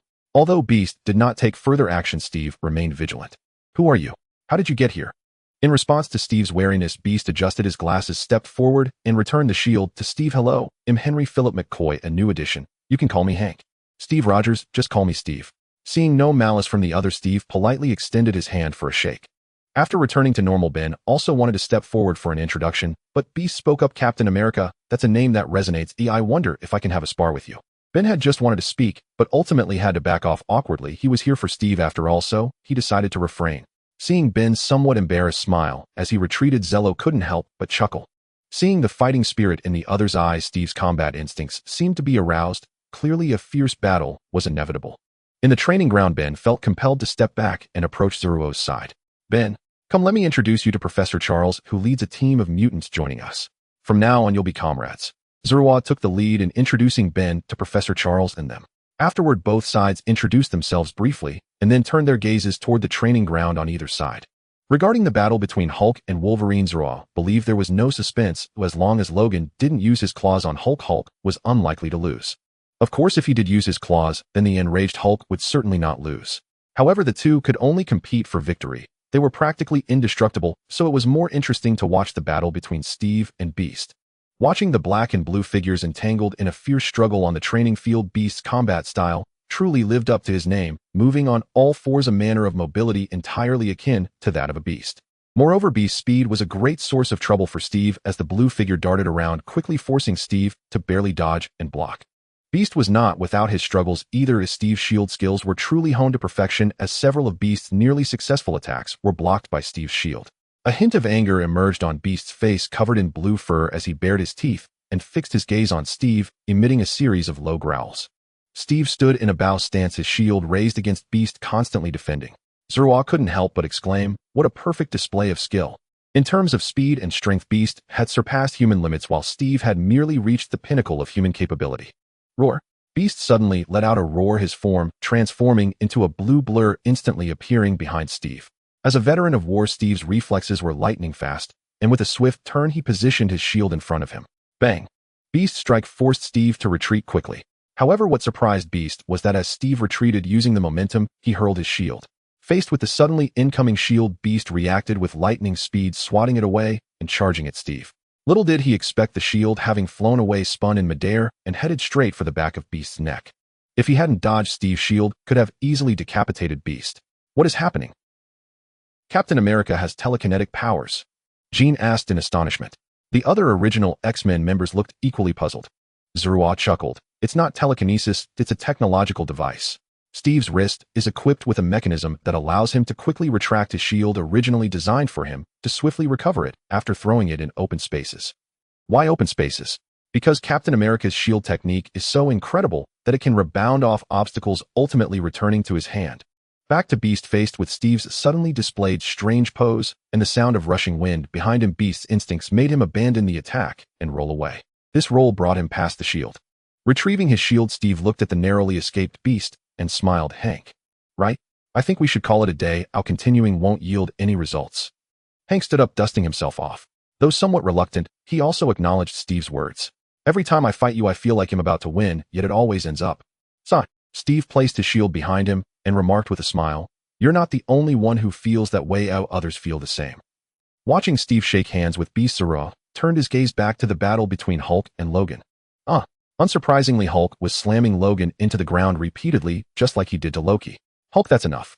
Zero's voice was directly transmitted to the training grounds loudspeaker by Lin Lin. Upon hearing Zero's voice, Hulk finally stopped, raising his head to look at Zero and let out an angry roar. Hulk quickly shrank in size, ultimately transforming back into Banner. Banner glared at Logan, who lay on the ground with rapidly healing wounds, and exclaimed in anger, "Are your bones made of iron? They're so hard." Indeed, Hulk was furious because Logan's bones were exceptionally tough. Just as Logan, who had awakened from being knocked out, suddenly opened his eyes, a pair of adamantium claws shot out. Clearly, the recently awakened Logan was unaware that the battle had ended and was ready to retaliate. "Logan, stop!" Charles hurriedly called out to Logan through telepathy. Unfortunately, rage had clouded Logan's mind, while Banner watched the suddenly sprouting metallic claws on Logan's hands in shock. Seeing that Logan had not responded, Charles had no choice but to directly use mental control to restrain him. "Logan, wake up, that's not an enemy, you're just sparring." Under Charles' restraint, Logan gradually began to regain his composure. However, with his eyes cleared, Logan still glared at Banner with evident anger. He clearly felt humiliated. From the very beginning, he had been knocked out and felt as if he had been flying, followed by excruciating pain, only to wake up and be knocked out again. Zero placed a hand on Charles' shoulder and, using him as a conduit, said, "Logan, don't try to attack Hulk with your claws. A Hulk's regenerative ability is on par with yours. Even if you slice him into pieces, he won't die. Plus, before you can cut him up, his anger may very well tear you apart. The angrier Hulk gets, the stronger he becomes. When his rage reaches a sufficient level, smashing the earth isn't out of the question." Logan immediately snapped to full awareness, looking somewhat reluctantly at the now frail Banner before him. "Are you sure?" Logan still asked skeptically. Zero simply smiled. "You can give it a try. After all, neither of you will die, and besides, I'll be here to back you up." Charles' eyes widened in disbelief as he looked at Zero. "You little brat, don't you think this is a big deal?" Looking at Charles' wide-eyed expression, Zero smiled reassuringly. In the end, Logan did not make another move, instead taking out a cigar and lighting it, his face filled with frustration. After 2 battles, the original X-Men members now had a solid understanding of the Alliance's combat strength. However, as they continued forward and saw Johnny, they were all taken aback. Why is there another Captain America? Although Johnny and Steve had different expressions, temperaments, and hairstyles, their facial resemblance was striking. Oh, his name is Johnny. His power is fire. He can envelop himself in flames to fly. He's my nephew. Zoroa explained somewhat helplessly. He does indeed look a lot like Steve, but they are not related at all. They've even done a DNA test and confirmed they are not related. Everyone couldn't help but glance at Steve, who was following behind. Steve shrugged helplessly. In the conference room, members of the Alliance sat on one side, while the newly joined original X-Men members occupied the other. Let me briefly explain the cause of this war. The previously murmuring crowd in the conference room quickly fell silent, leaning in to listen to Zero's words. Our opponent this time is an alien race known as the Dark Elves. They attempted to use the Reality Stone, which is this. As he spoke, Zero extended his hand, and a stream of crimson liquid surged from his chest, coalescing in his palm. This is the Reality Stone, which they refer to as ether particles. The Dark Elves originally intended to use the Reality Stone's ability to distort reality during the convergence of celestial bodies, plunging the 9 realms into complete darkness, for darkness is the best environment for the Dark Elves. At that time, the king of Asgard, Odin's father, led Asgard to defeat the Dark Elves led by Malekith and hid the Reality Stone. Now that the convergence of celestial bodies is about to occur again, the hidden Reality Stone will be exposed, and the remaining Dark Elves lurking in the shadows will awaken. They will surely come to reclaim the Reality Stone, plunging the 9 realms into darkness. I believe none of you want to be deprived of sunlight in the future, Banner said grimly. It's not just about missing the sunlight. A massive extinction of plants and animals on Earth will also occur. Banner's words startled those like Blonsky and Johnny, who weren't particularly sharp-witted. Indeed, without the sun, wouldn't that be the end of it all? Only then did they realize the severity of the problem. What do we need to do? Charles asked. Zero snapped his fingers, and a massive holographic sand table rose from the conference table. The Dark Elves are currently in the dark while we are in the light, making us passive. However, it is certain that the Dark Elves have a way to detect the energy fluctuations of the Reality Stone, so they will definitely seize it before the celestial convergence. However, there is another issue if they want to invade Earth to seize the Reality Stone, and that is Asgard. Charles asked in confusion. Asgard. The Asgard in Norse mythology. The original X-Men looked at Zero with puzzled expressions, not understanding why he suddenly mentioned a place from mythology. Seeing the confused faces of Charles and the others, Zero explained, the so-called Asgard truly exists. They are also an alien race that visited Earth thousands of years ago. The indigenous people of that time depicted them as gods in mythology.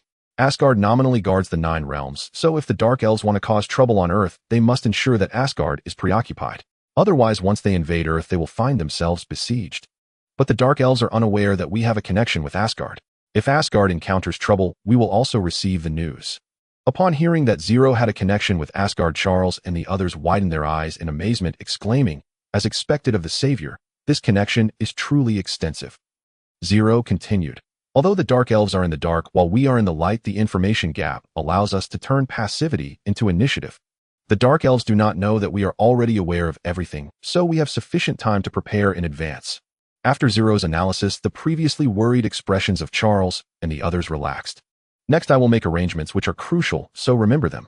After that, it will be your turn. Zero looked at Charles and the others. I believe you will like the Alliance's uniforms. After arranging Charles and the others, Zero couldn't help but breathe a sigh of relief. At that moment, Susan approached him. You bad guy, haven't you noticed that Natasha's mood is off? You are so focused on business that you haven't seen her busying around during this time, and yet you have completely ignored her. Go comfort her. As she spoke, Susan gave Zero a push towards Natasha's departing figure. Zero stared at Natasha's swaying form for a moment, but did not rush to catch up. Instead, he turned around and embraced Susan. Wife, you are becoming more and more like a big wife. Without caring whether Susan agreed or not, Zero leaned in for a deep kiss before releasing her and chasing after Natasha. Feeling the lingering warmth on her lips, Susan said with a hint of jealousy, It's all your fault, you big-heart playboy. Humph. With a soft huff, Susan turned and left. Zero stealthily approached Natasha from behind and embraced her. What's wrong? Are you angry?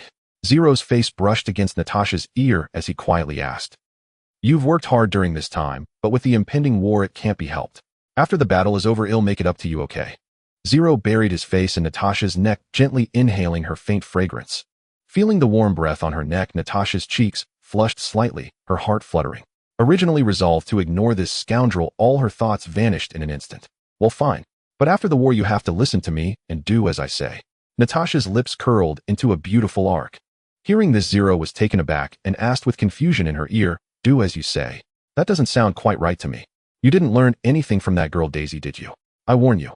Before Zero could finish, Natasha pouted and asked displeased, "I just want to know if you agree."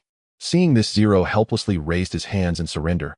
All right, whatever makes you happy, just don't regret it later." "If I won't regret it, oh, I will definitely make you." Natasha said with a mischievous smile. Just as Natasha was smiling wickedly, Zero pressed his lips against hers, and after a passionate exchange they reluctantly parted.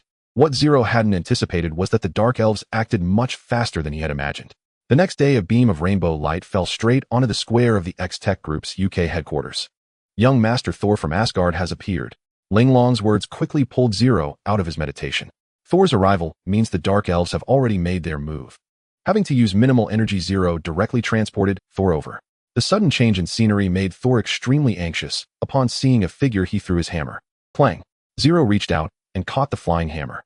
Staring at the hammer in his grip, Zero momentarily dazed, instinctively wanting to see if he could crush it.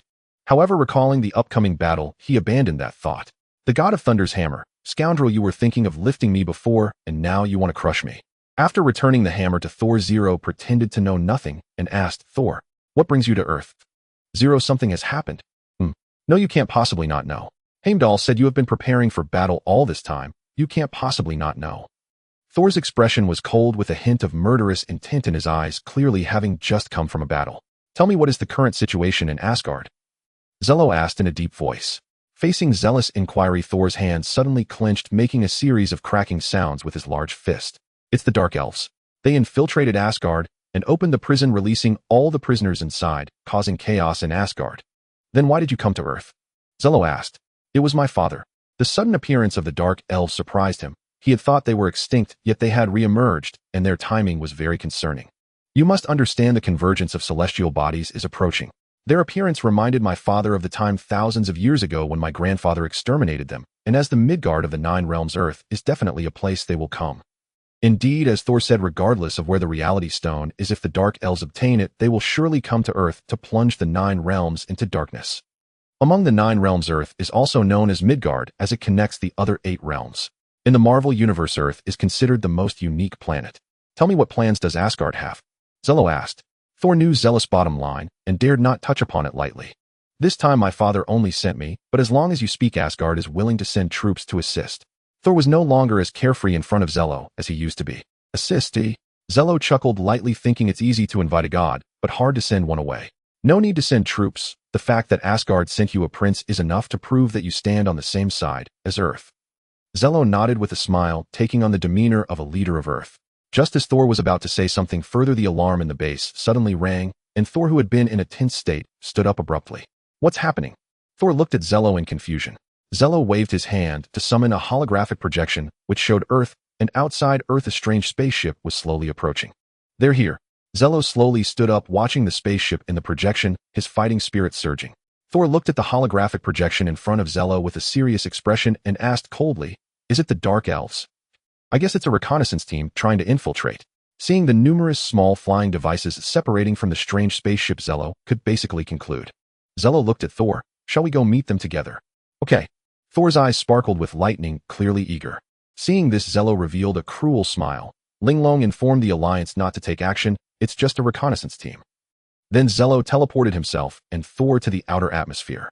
With their powerful physiques, both Thor and Zello could easily adapt to the vacuum of space. Thor looked bewildered at the empty, dark environment before him. "Zello, there are no Dark Elves here." Although sound could not travel in space, it did not hinder the communication between the two. Even though Zello couldn't activate most of the energy within him thanks to the Mind Stone, he could still easily communicate through soul projection. "None." Zealous gaze swept across several positions in front of him, and then the armor covered his entire body, the energy core in his chest flashing red briefly. In the pitch-black universe, several small red lights suddenly lit up. At that moment, Thor could see clearly that they were several small flying devices.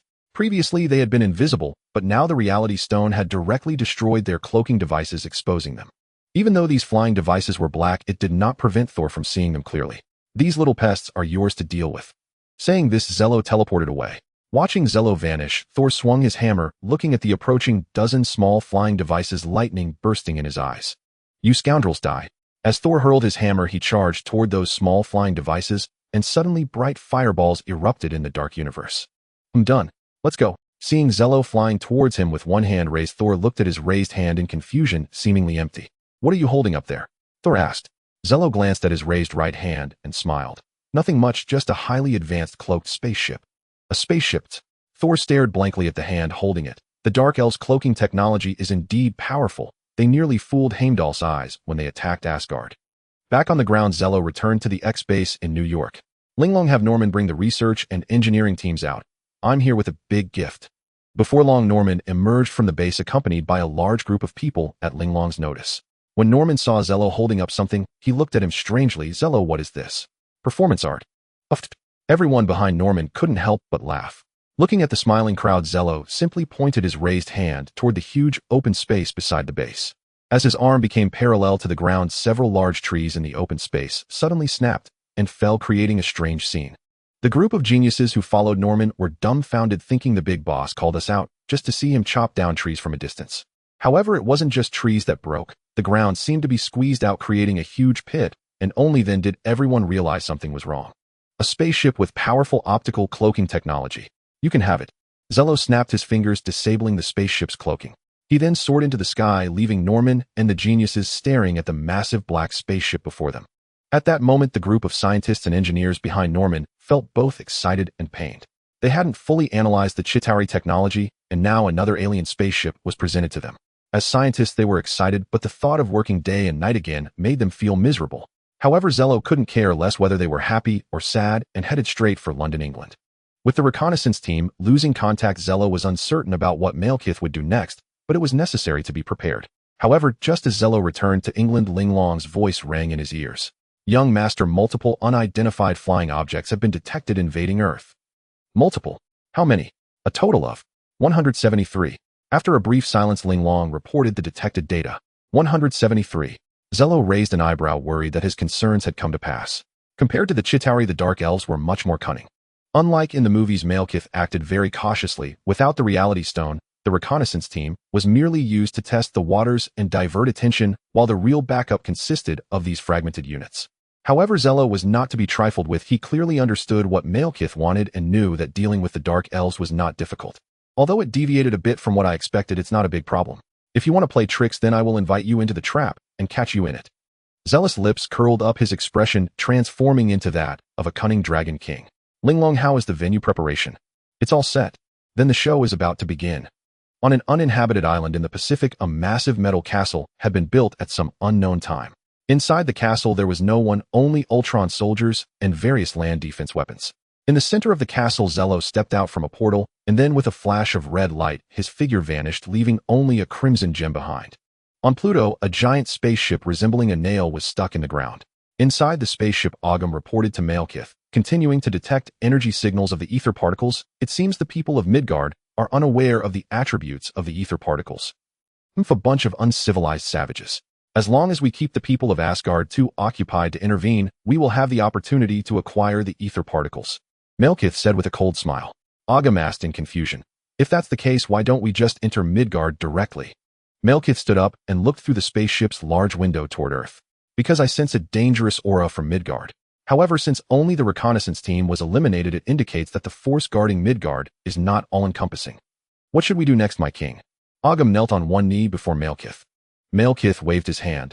Everyone advanced toward Midgard, infiltrate in a scattered manner, and lock onto the location of the ether particles. After that, it will be a full-scale assault. In London, England. What does Zello mean by this? Why gather us all on an uninhabited island in the Pacific? Blonsky looked bewildered. Banner pondered and thought, he probably has his own considerations.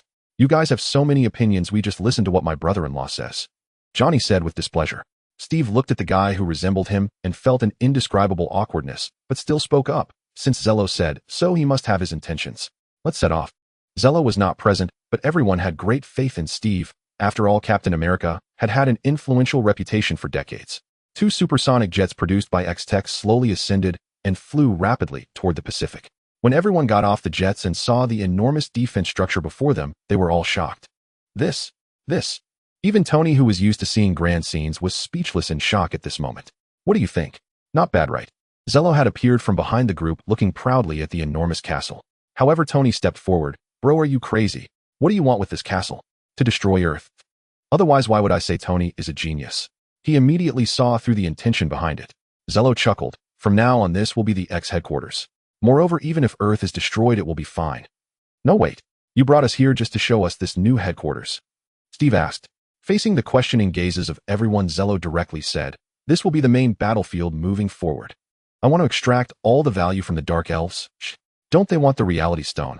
He'll let them come and see if they can break through the defenses of this castle. He'll use them to test the quality of my engineering. And I want them to believe that we have concentrated all the strongest forces of Earth here. I want to give them hope, making them feel that the Reality Stone is within reach. Only then can I invite them into the trap and catch them in it. Zello slowly clenched his fist, a sly smile appearing on his face. The leader of the Dark Elves has hidden himself and his subordinates for thousands of years to obtain the Reality Stone again. Oh, I don't want to keep such a ticking time bomb around. But he is very cunning, so naturally he must come to me willingly, and I will crush him myself. For Zello, Malekith and the Dark Elves were never a danger, but rather a nuisance.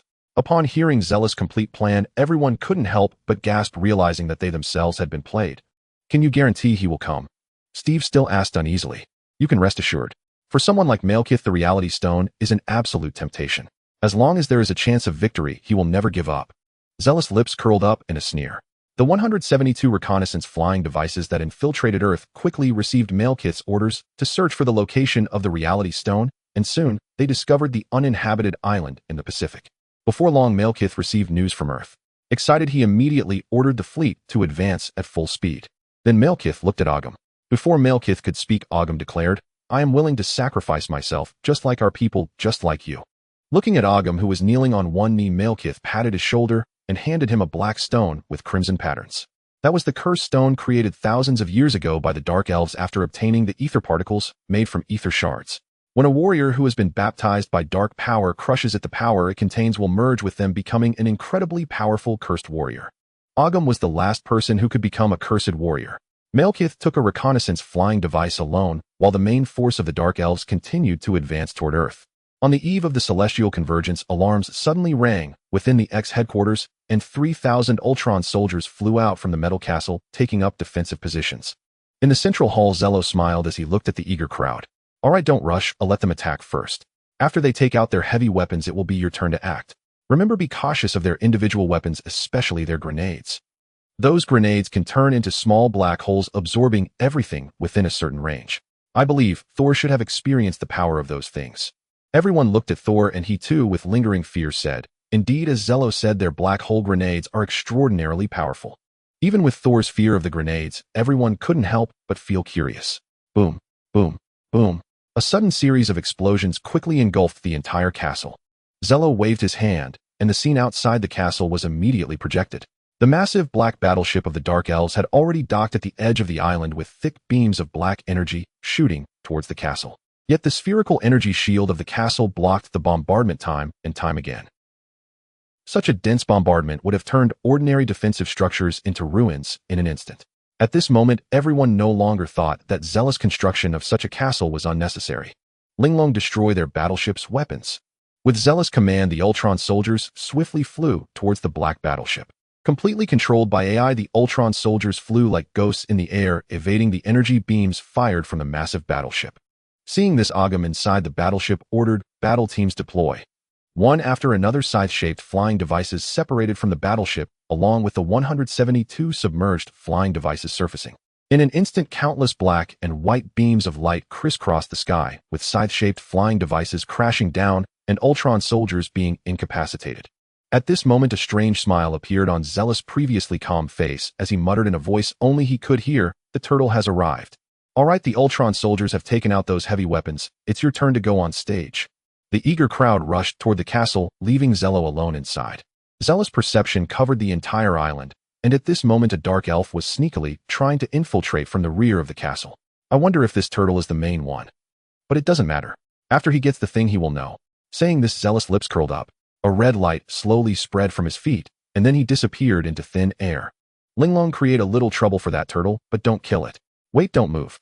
Zealous' voice appeared out of nowhere, but his figure was nowhere to be seen. Interesting. This armor even has optical cloaking capabilities. Zello originally intended to create some trouble for this turtle to make him more convinced that the Reality Stone was inside this metal castle. But now it was unnecessary. Malekith cautiously infiltrated the castle, searching for the energy signal of the ether particles, and made his way to the innermost depth of the castle.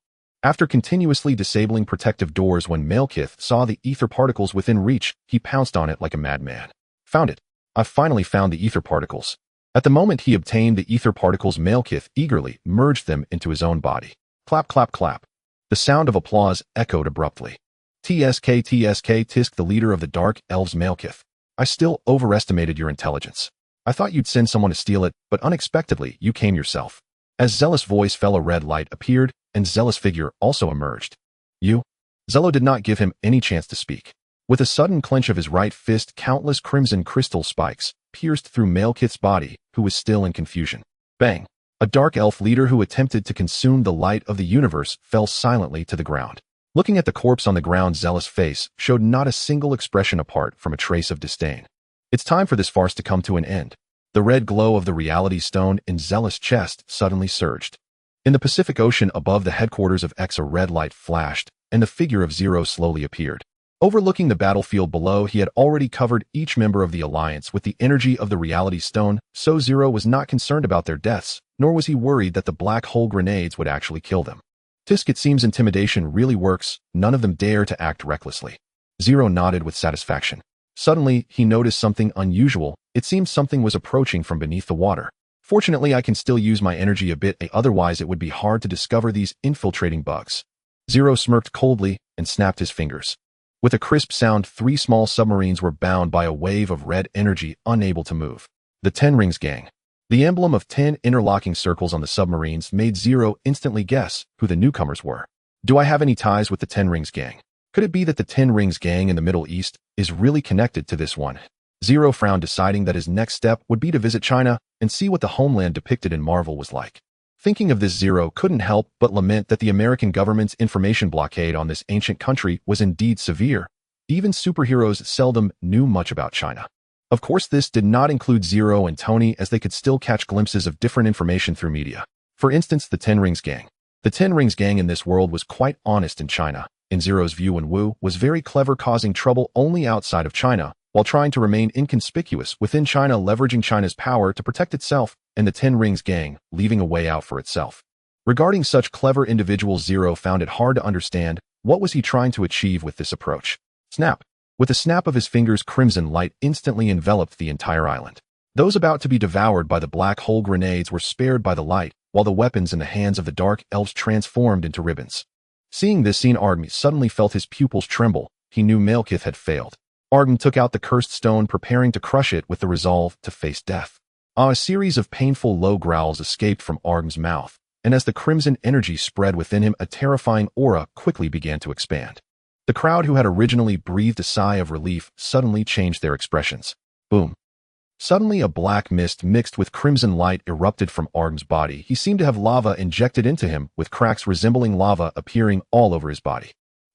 He actually used the cursed stone. This is better to shatter into pieces than to remain whole, fighting to the last breath. Zero raised an eyebrow, but he beckoned his finger, and a strand of the reality stone that had been injected into Argm was about to be directly extracted, causing him to crumble into pieces like charred coal. The black mist quickly dissipated, and when everyone gathered around, they only saw a ground full of black chunks. Stop standing there, clean up the battlefield. Zero slowly descended from the sky. Zero walked slowly toward the shore with crimson light winding around his hand like ribbons. Soon 3 submarines were dragged out of the water by the crimson light. Looking at the submarines suspended in midair, Zero slowly spoke. Go back and tell your leader that I will personally pay a visit soon. I hope he can prepare well. After saying that, Zero tossed the 3 submarines back into the ocean as if discarding garbage. That is. Suddenly a voice came from behind. It was Tony. Zero turned around to see him descending from the sky in his Iron Man suit, walking towards him after removing the armor. Submarines. The emblem of the 10 Rings. Tony's eyes suddenly became sharp. Ever since he wiped out the 10 Rings in the Middle East, he had almost forgotten about this organization. It is indeed the 10 Rings, but don't you think the emblem of this 10 Rings is quite different from that of the 10 Rings in the Middle East?